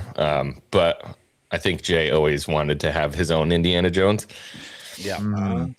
So actually, speaking of Indiana Jones, actually, because I remember you and Jay talked about how you watched Dial of Destiny. It was absolute shit show that you watched that, and then next thing you know, you started getting the inspiration for wanting to make Daughter's Revenge. Something I'm curious about, because you were talking about how you definitely studied a lot of the history, especially with like the golden age of piracy. How I guess how much fantastical elements, shall we say, is in the series that you guys are like thinking of putting in? Because we know Indiana Jones has like its fair share of like fantasy in it and whatnot. Like, have you guys thought about putting some fantasy elements into a Daughter's Revenge as well, or? 100%. Yeah, I would like to, but the thing is, like, I'm very sensitive when it comes to fantasy stuff because I want it to be grounded. You know what I mean? I want it to feel real. I want it to feel believable. I want it to feel like it's something you can really bite into. And it becomes very easy, very quick to sprinkle too much stuff on there and destroy the world. You can destroy the world because you're putting cheat codes in. You know what I mean? Yeah, no, that makes sense. That's kind of how I felt with Crystal Skull, even and afterwards. So yeah, it has a tendency to blow it up, and like I think Indiana Jones does a really good job of kind of going in through history and making it just believable enough. You know what I mean? Just believable enough that you can have fun with it, and I think that's kind of where we want to go. And then obviously, you know, sprinkling in real religious artifacts, which could make it really, really fun. Have some really fun implications. But it's pretty cool. I'm gonna have to keep an eye out for that as well. Yeah, like you said, walk that fine line, because if it gets too fantastical, you can lose the reader. The reader. Some people do get carried away. If it's historical fiction, that's what it should be. Historical fiction. If you lean too heavy, it's like, what are you doing here? If you get rid of the mystery, it's like, why am I like? What's the point now? Right. So it's like, I'm I'm not even interested anymore. I know what happened, so time to watch something else. Yeah, 100%. I, for one, am looking forward to the scene when they go and they get the actual crown of thorns from Notre Dame. It'll be great. Yeah. Yep. Yep. That'll be cool. Looking forward to the Shroud of Turin and all the other Oh yeah, stuff. he's so. just going to be drinking out of the chalice, 100% Holy Grail in it. You know, Will he get the questions right? Yeah. and then we'll have that shitty one-liner where he's like, "I thought you didn't drink," and he's got the Holy Grail, and he's like, "I do now." I do now, yeah. Well, I must say that scene in Indiana Jones where all the faces melt off, that was totally real. Yeah, 100%. Oh, Yeah, yeah. I believe it happened. I was there. I believe it did. I believe it did. That was my uncle. Well, yeah. That was me when I moved to North Carolina. When Kalima just rips the heart out of his chest just by putting his hand in. He was just on vacation in India. That's It's just another Saturday night in my neighborhood. So Yeah. You know what? That's a good segue. You mentioned Kali Ma. We're talking about India. I think this is a good wrap up. We have just like no. 10 minutes I know left what in he's the stream. going to. It's fine. Thank you. We're going to transition I don't want to say transition. Shift subjects a little bit. Trigger word. Yeah. We have to cover this real quick. And again, thank you so much, X-Wing, for elaborating and informing us on Yeah. this. We're going Thanks for to having get me. back to that again 100% on the outros. But I wanted to get everyone's opinions just in the last few minutes here. Vatla shared this. Do you want to fill everybody in on this? Because I really don't even know too much about it. This is an What? article you sent me, Vatla, from The Guardian. Tell us, man, what this is about. I will first. Well, I'll first credit where I got it from, which was Sargon of Akkad made a video on this, and this was the back half of one of those videos. So this was not original, but I literally had his video playing. I was cleaning the house today because my weekend is Sunday, Monday. So I was cleaning the house today, and he brought this up, and he had this article on the screen, and I was like, "Nah, there's no way this shit is real. It's real."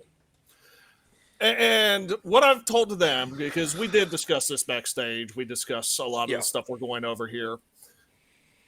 This is the type of shit that breaks society. It is. Britons love saying thank you. You should love saying thank you. Honestly, people need to be more thankful. That's what helps create a polite and an attitude of gratitude. It's Kohlhauser, I believe you brought it up earlier, of the dissolution of the nuclear family. This is another step in that. But this is worse in the fact that this is the dissolution of society to where they don't want to thank people. So it makes perfect sense now why the Indian dude upstairs, when I say hello, he just looks at something else. Yeah, So you got to say Mariska Hargitay.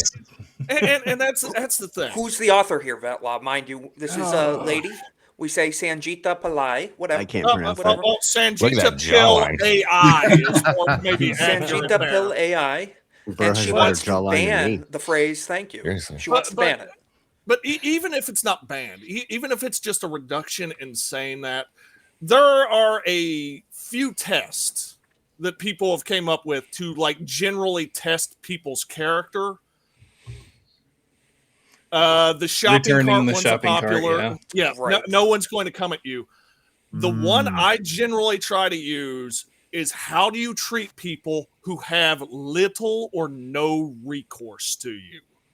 And that's normally blue collar workers. They don't have a lot of recourse, especially bartenders and servers. Yep. Yeah. Yes. If you look at me in a restaurant, anywhere where they're handling my food, anywhere where they're bringing me anything, I will thank them out of the general principle that, hey, I recognize your job. Somebody brags your groceries, you thank them. If you're providing me a service, 100%. But it goes beyond that. This poop chucker is trying to he's trying to destroy civilization, man. Like all of it is just simple common courtesy. That's all that it is. But for some reason, these people are just basically saying, "Oh no, you don't need to do common courtesy. This is just the lifestyle that you expected to basically go forward with." Well, common courtesy is gone out the window. Oh yeah, I forgot. The article, she's sitting there DEI. thanking people is for like distant relationships. Like you don't thank your family even. I thank my mother anytime she makes me something home cooked. Because that shit is rare once you get to a certain age.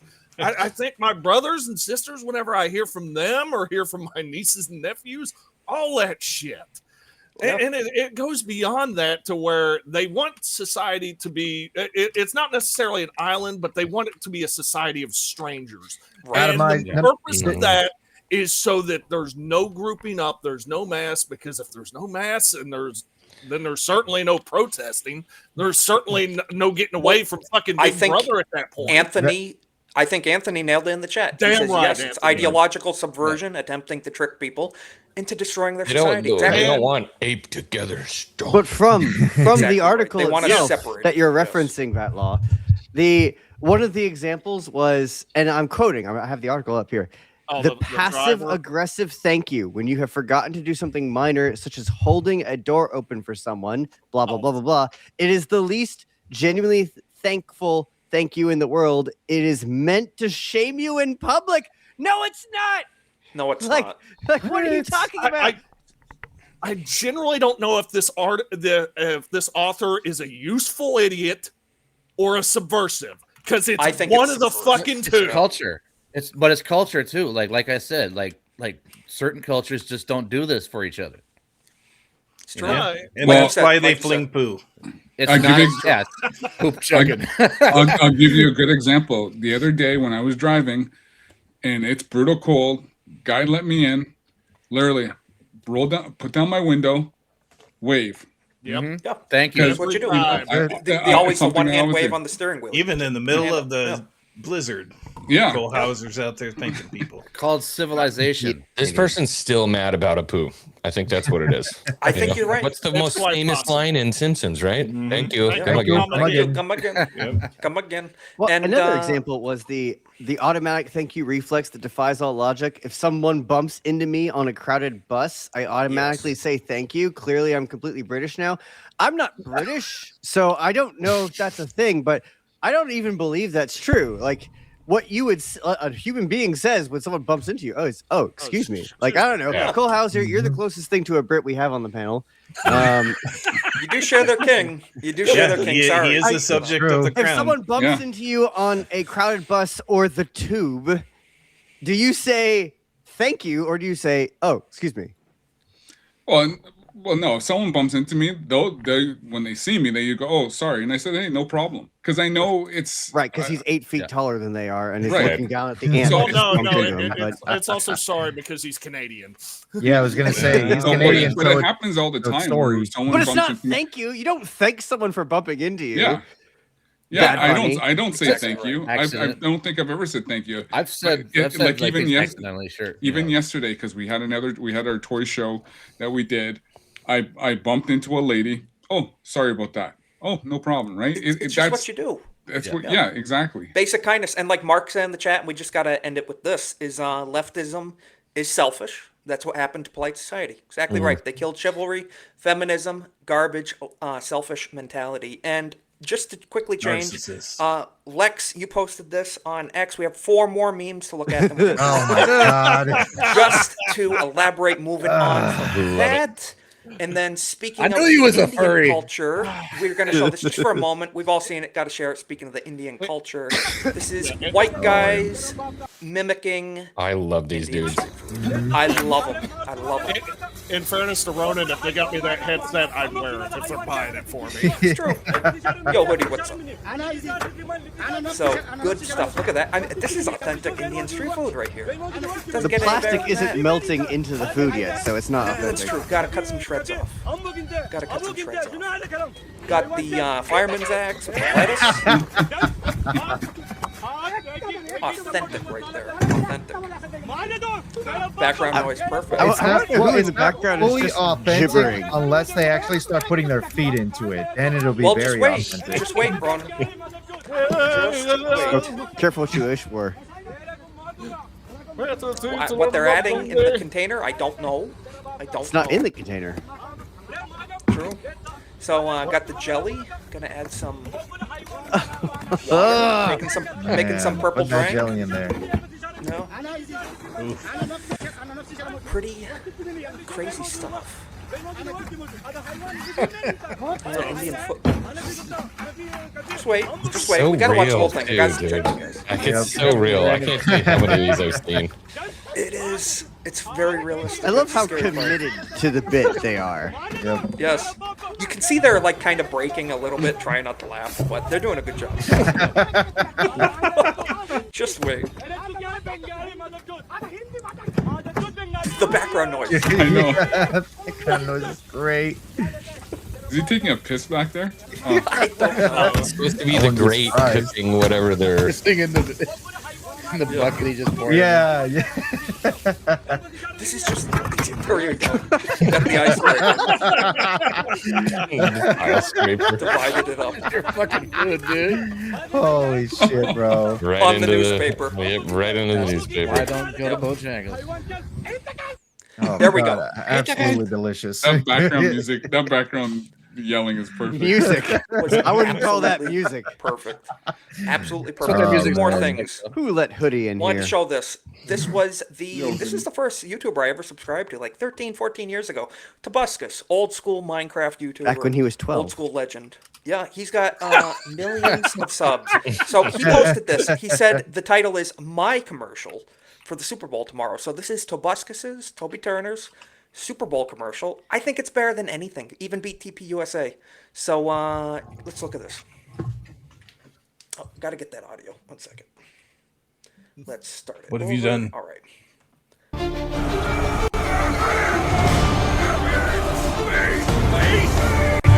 Space. Get your horse up that ladder, soldier!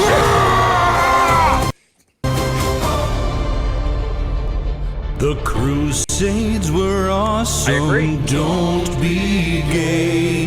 The Crusades were awesome. Don't be gay. Anarchy. The Crusades were I'm sending this to all my freak friends. They will love it. Please do that. The Crusades Hey, it's all- were awesome. Don't be gay. Isaac, you need to send this to me immediately. I will. I watched this like 18 times. Ronan, this is your new Ronan has show for every a new episode. theme song. Yeah. Yep. Put this at the front of your screen. guys. Don't be gay. You can edit that one out, Ronan. Okay. Grok. That should have won the $1 million.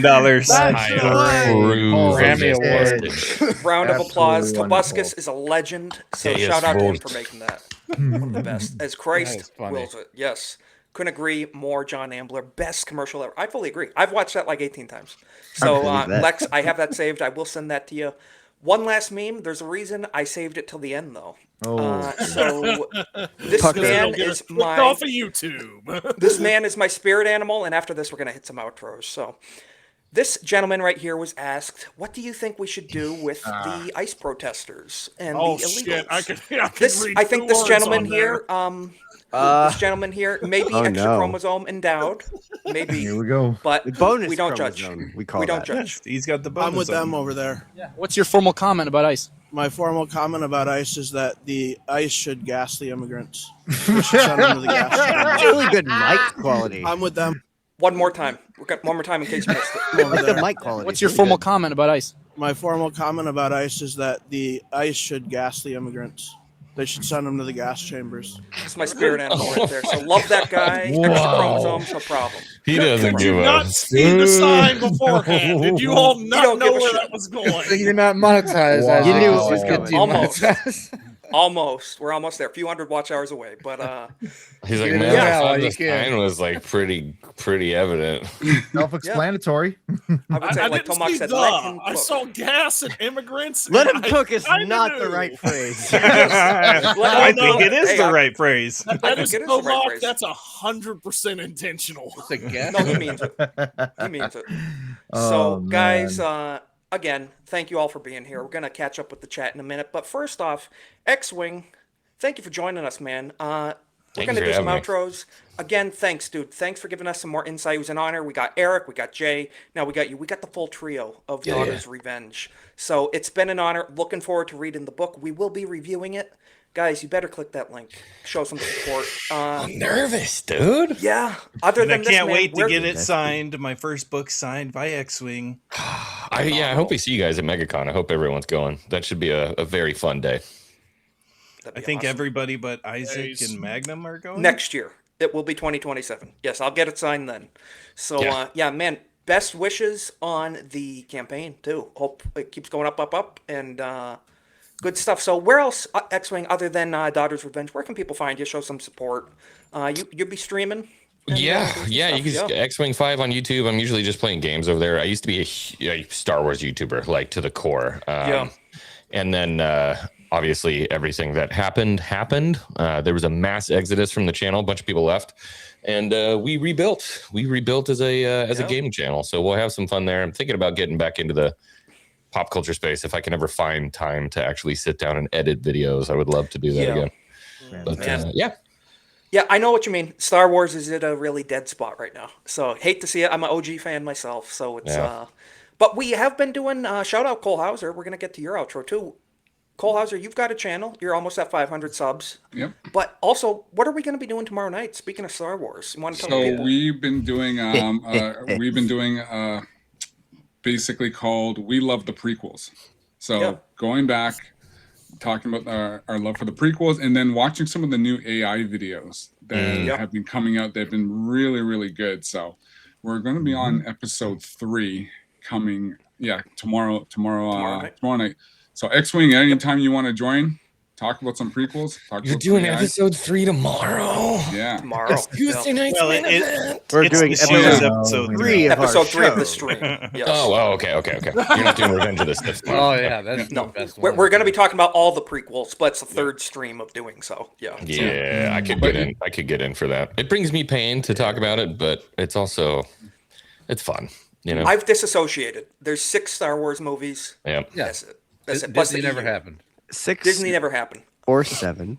Yeah. Clone Wars, yeah, I agree. Yeah. But guys, make sure you subscribe to Cole Hauser. You'll see me, a bunch of guys here. Indeed. Yeah. Good stuff. What, like 7:30-ish tomorrow? Yeah, night? 7:30ish. So, but also I want to. This Saturday is a big day for me because I got Heels versus Babyface as. Hell yeah. Wow. As himself. On my channel on Saturday morning at 11 a.m. We're going to Some be Transformers talking talk? Transformers, G.I. Joe. So it's going to be a pretty cool screen. And also looking forward to seeing X-Wing and everyone else at MegaCon. We're going to have some fun time. So yeah, good stuff. Good stuff, man. So guys, go show Cole some support. And Magnum, as always, thank you, dude, for joining us. Tell people where they can follow you and what you're going to be up to. I'm on X. I just had a big nuclear bomb go off in my head yesterday. So basically, I decided what I'm going to do. I'm actually looking for a piece of property where within 2 hours from my place where I'm going to set up my own gun range. And then All right. And then I'm going to film my gun to videos and to fuel my channel. Hell yeah. And then I'm Very going to nice. make like synthwave 80s beats for the background and shit. So this is Hell, like I a like big all deal. of this. This is like Dude, a I'm already liking the sound We'll of be this. a big backing you as deal. much as we can on that. It's a big deal Keep us because updated. this is like tens of thousands of dollars of investment. So like this is a major fucking choice of mine. So Yeah. Dude, keep us I'm all updated, in. 'cause that's I'm all in. based as hell. Keep I've us already updated. I've already contacted a trademark attorney and everything. So like yeah, it's Awesome. going Very forward. nice. Hell yeah, Yeah, dude. we'll Keep look us forward to updated. the progress Got our on full that. support on that. We need more Awesome. of that. So love to see it. And Ronan, as always, we're gonna pull up. Well, you're doing your outro. I'm gonna pull up that meme you sent me. We'll pair them up. You want to tell the all right, people no where you're gonna problem. be? Yes. So underneath my name, as usual, I got a link tree where you got my various links. I got a YouTube, which is Ronan the Crusader. I got a Kick, which is Ronan the Crusader. I got an X, which is Ronan_Crusader7. A little different there. But yes, tomorrow I'll be on Cole Hauser's channel. We'll be doing the Our Love for the Prequels stream like we do. We're talking about Star Wars, as always, talking about the new AI stuff, which has more soul to it than all that Disney Indeed, it crap does. that's coming out. Anyways, I'll also be on my own channel throughout the week streaming Claire Obscure Expedition 33 and the OG Fallout as well, which now that Fallout Season 2 is over, that's a nice refresher in comparison. But anyways, you can also find me on the GCA Discord. You can also find me on the For the Homies Discord, and you can find me on Sunday with the homies doing Matinee with the Homies, where we talk about movies. this whole month, since it's Black History Month. I think actually this week is a special one. We're not doing any Black History style films. We're just doing romance films for one of the guys there because I guess he's a bit of a fig. Yeah, interesting. Valentine's Day movie. Huh? Wow. Okay. Speaking of, I couldn't figure out which one that is. Are there black romance films? I don't. Yeah, Boys in the I'm Hood. sure Medea made one. Cole Hauser, I was going to say Blaze Battles. So Ronan, we're just going to show this during your outro. Oh, you sent sure. me this.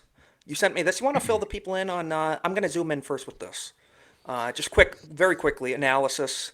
What do you want to tell the people about this meme? Yeah, so the Washington Post basically, is talking about the Super Bowl halftime that they had, saying that it's wholesome, traditional, all that BS. Then you got this absolute Chad here, known as Foundering, where if you guys know about him or don't know about him, let me refresh your minds. He's recently getting popular on X because he finds a lot of old ragtime music that has a very specific title in them. Politically incorrect. Tell us some of the titles. Yes. Tell us some of the titles. One of them is People who annoy you. That old dang neighbor ball. And in this case, he's like, you discuss me and I play 19th century neighbor music. Is it the same guy I sent you, Isaac, on YouTube? It is. Yes, okay. It is. The gentleman with the piano. Gentleman with the piano. That's the gentleman. That's the gentleman. I was gonna say, if we're going to me next, I'll go ahead and plug it. We played it on I Swear It's Not Hentai yesterday. My goodness. So you want to plug that real quick, Vatla? Hit that outro. Yeah. You have to say it. But yeah. No, yeah. Well, it's vagabonds. What are they going to do to him? Right. Call him racist. Good luck with that. But I am Vatlaw. You can find me on Twitter at right here. You can also find me on the GCA Discord and Vagabonds. I Swear It's Not Degeneracy, Hentai, Otaku, Regional Airport, Hair Care Entire Center Discord. Because that name of that Discord is just so long. But it's a good place there. We got a nice place where you can swear it is hentai in the Discord. But you can catch me there Sunday nights, 8:30 Eastern, 5:30 Pacific for I Swear It's Not Hentai, where we cover everything kind of related into the Orient area, and then wherever the stream just happens to careen off the rails into, we do that as well. Also back here every Monday at 7:30, and a week from Friday, on February 20th, I will be on the Drink Up podcast. Ooh, awesome. Oh, yeah. Very nice. Those are great guys. I'll be back on there too. Jeff Coming up north. Yep. Yes, Shout sir. out. Great to guys those right guys there. that are Love north. to see it. Support those guys. And Lex, where can people find you, Cousin Trouble? Please don't. But if you must, and you cannot help yourself, you can come find me ranting about theology on Twitter. If you want my opinions on non-theology things, you're in the right space. You can come find me in all of the chats that you probably are already in. You can find me on this show every Monday. You can find me on Cole Hauser's show tomorrow. You can find me on Horny Elves. I promise his show is not at all what his name would imply. Where we play, currently we're playing through the that new Pandora game, Avatar game. Beautiful game. Oh, really? Okay. Graphics Frontiers. beautiful. Oh. Graphics are beautiful. Plotline is totally vapid. It represents the films quite well. On Wednesdays he's educating me on movies and films and shows that I have missed. Currently we're watching through Night of the Seven Kingdoms every Wednesday night in his Discord. Just Loving that show so much. it's great. Dude. I love it. Awesome. I didn't watch any of the other Game of Thrones flavored things because I think Game of Thrones is all a bunch of degen nonsense, but this show is wholesome and I like it. I like it we've also so been much more watching than any of the other ones. Episode 2. Masters of the Air. We've been watching Masters of the Air, which is like Band of Brothers, but like in the sky, Air Force stuff. So that's really cool. And then on Sundays, you can find me on Malty's show. It's absolute chaos. And if you want the vibe of going and chilling with some bros at the bar and just seeing what happens, that's the show for you.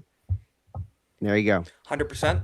And also wanted to mention, too, what Hoodie mentioned. In the GCA Discord, you can find a bunch of us playing Battlefront 2 with Kyber mods as well. So if you want to do that, go to Hoodie's Discord, the GCA Discord, and you'll find us there. But also, one of the people you'll find there is Cornboy. And give people your outro, and tell people where they can support you and find you.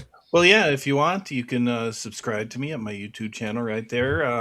I'll be playing Mario Kart whenever people in the Geeks and Gamers sphere play Mario Kart, and hopefully not offend them too much. But yeah, apparently Jay wants to play every Friday, and X-Wing, I hope you can join Jay's stream some Fridays for Mario Kart.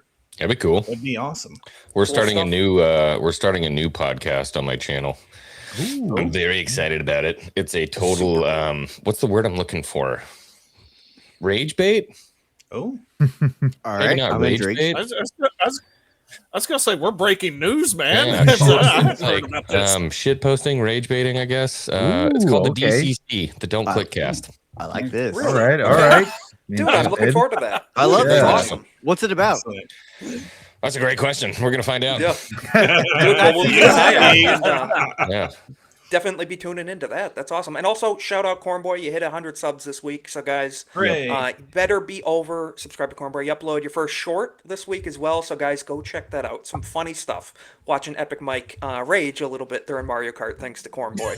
So, as always, we're going to raid into Off the Hip with ABF. Click that link in the chat. Tell them we sent you. Give them a Golden Age raid.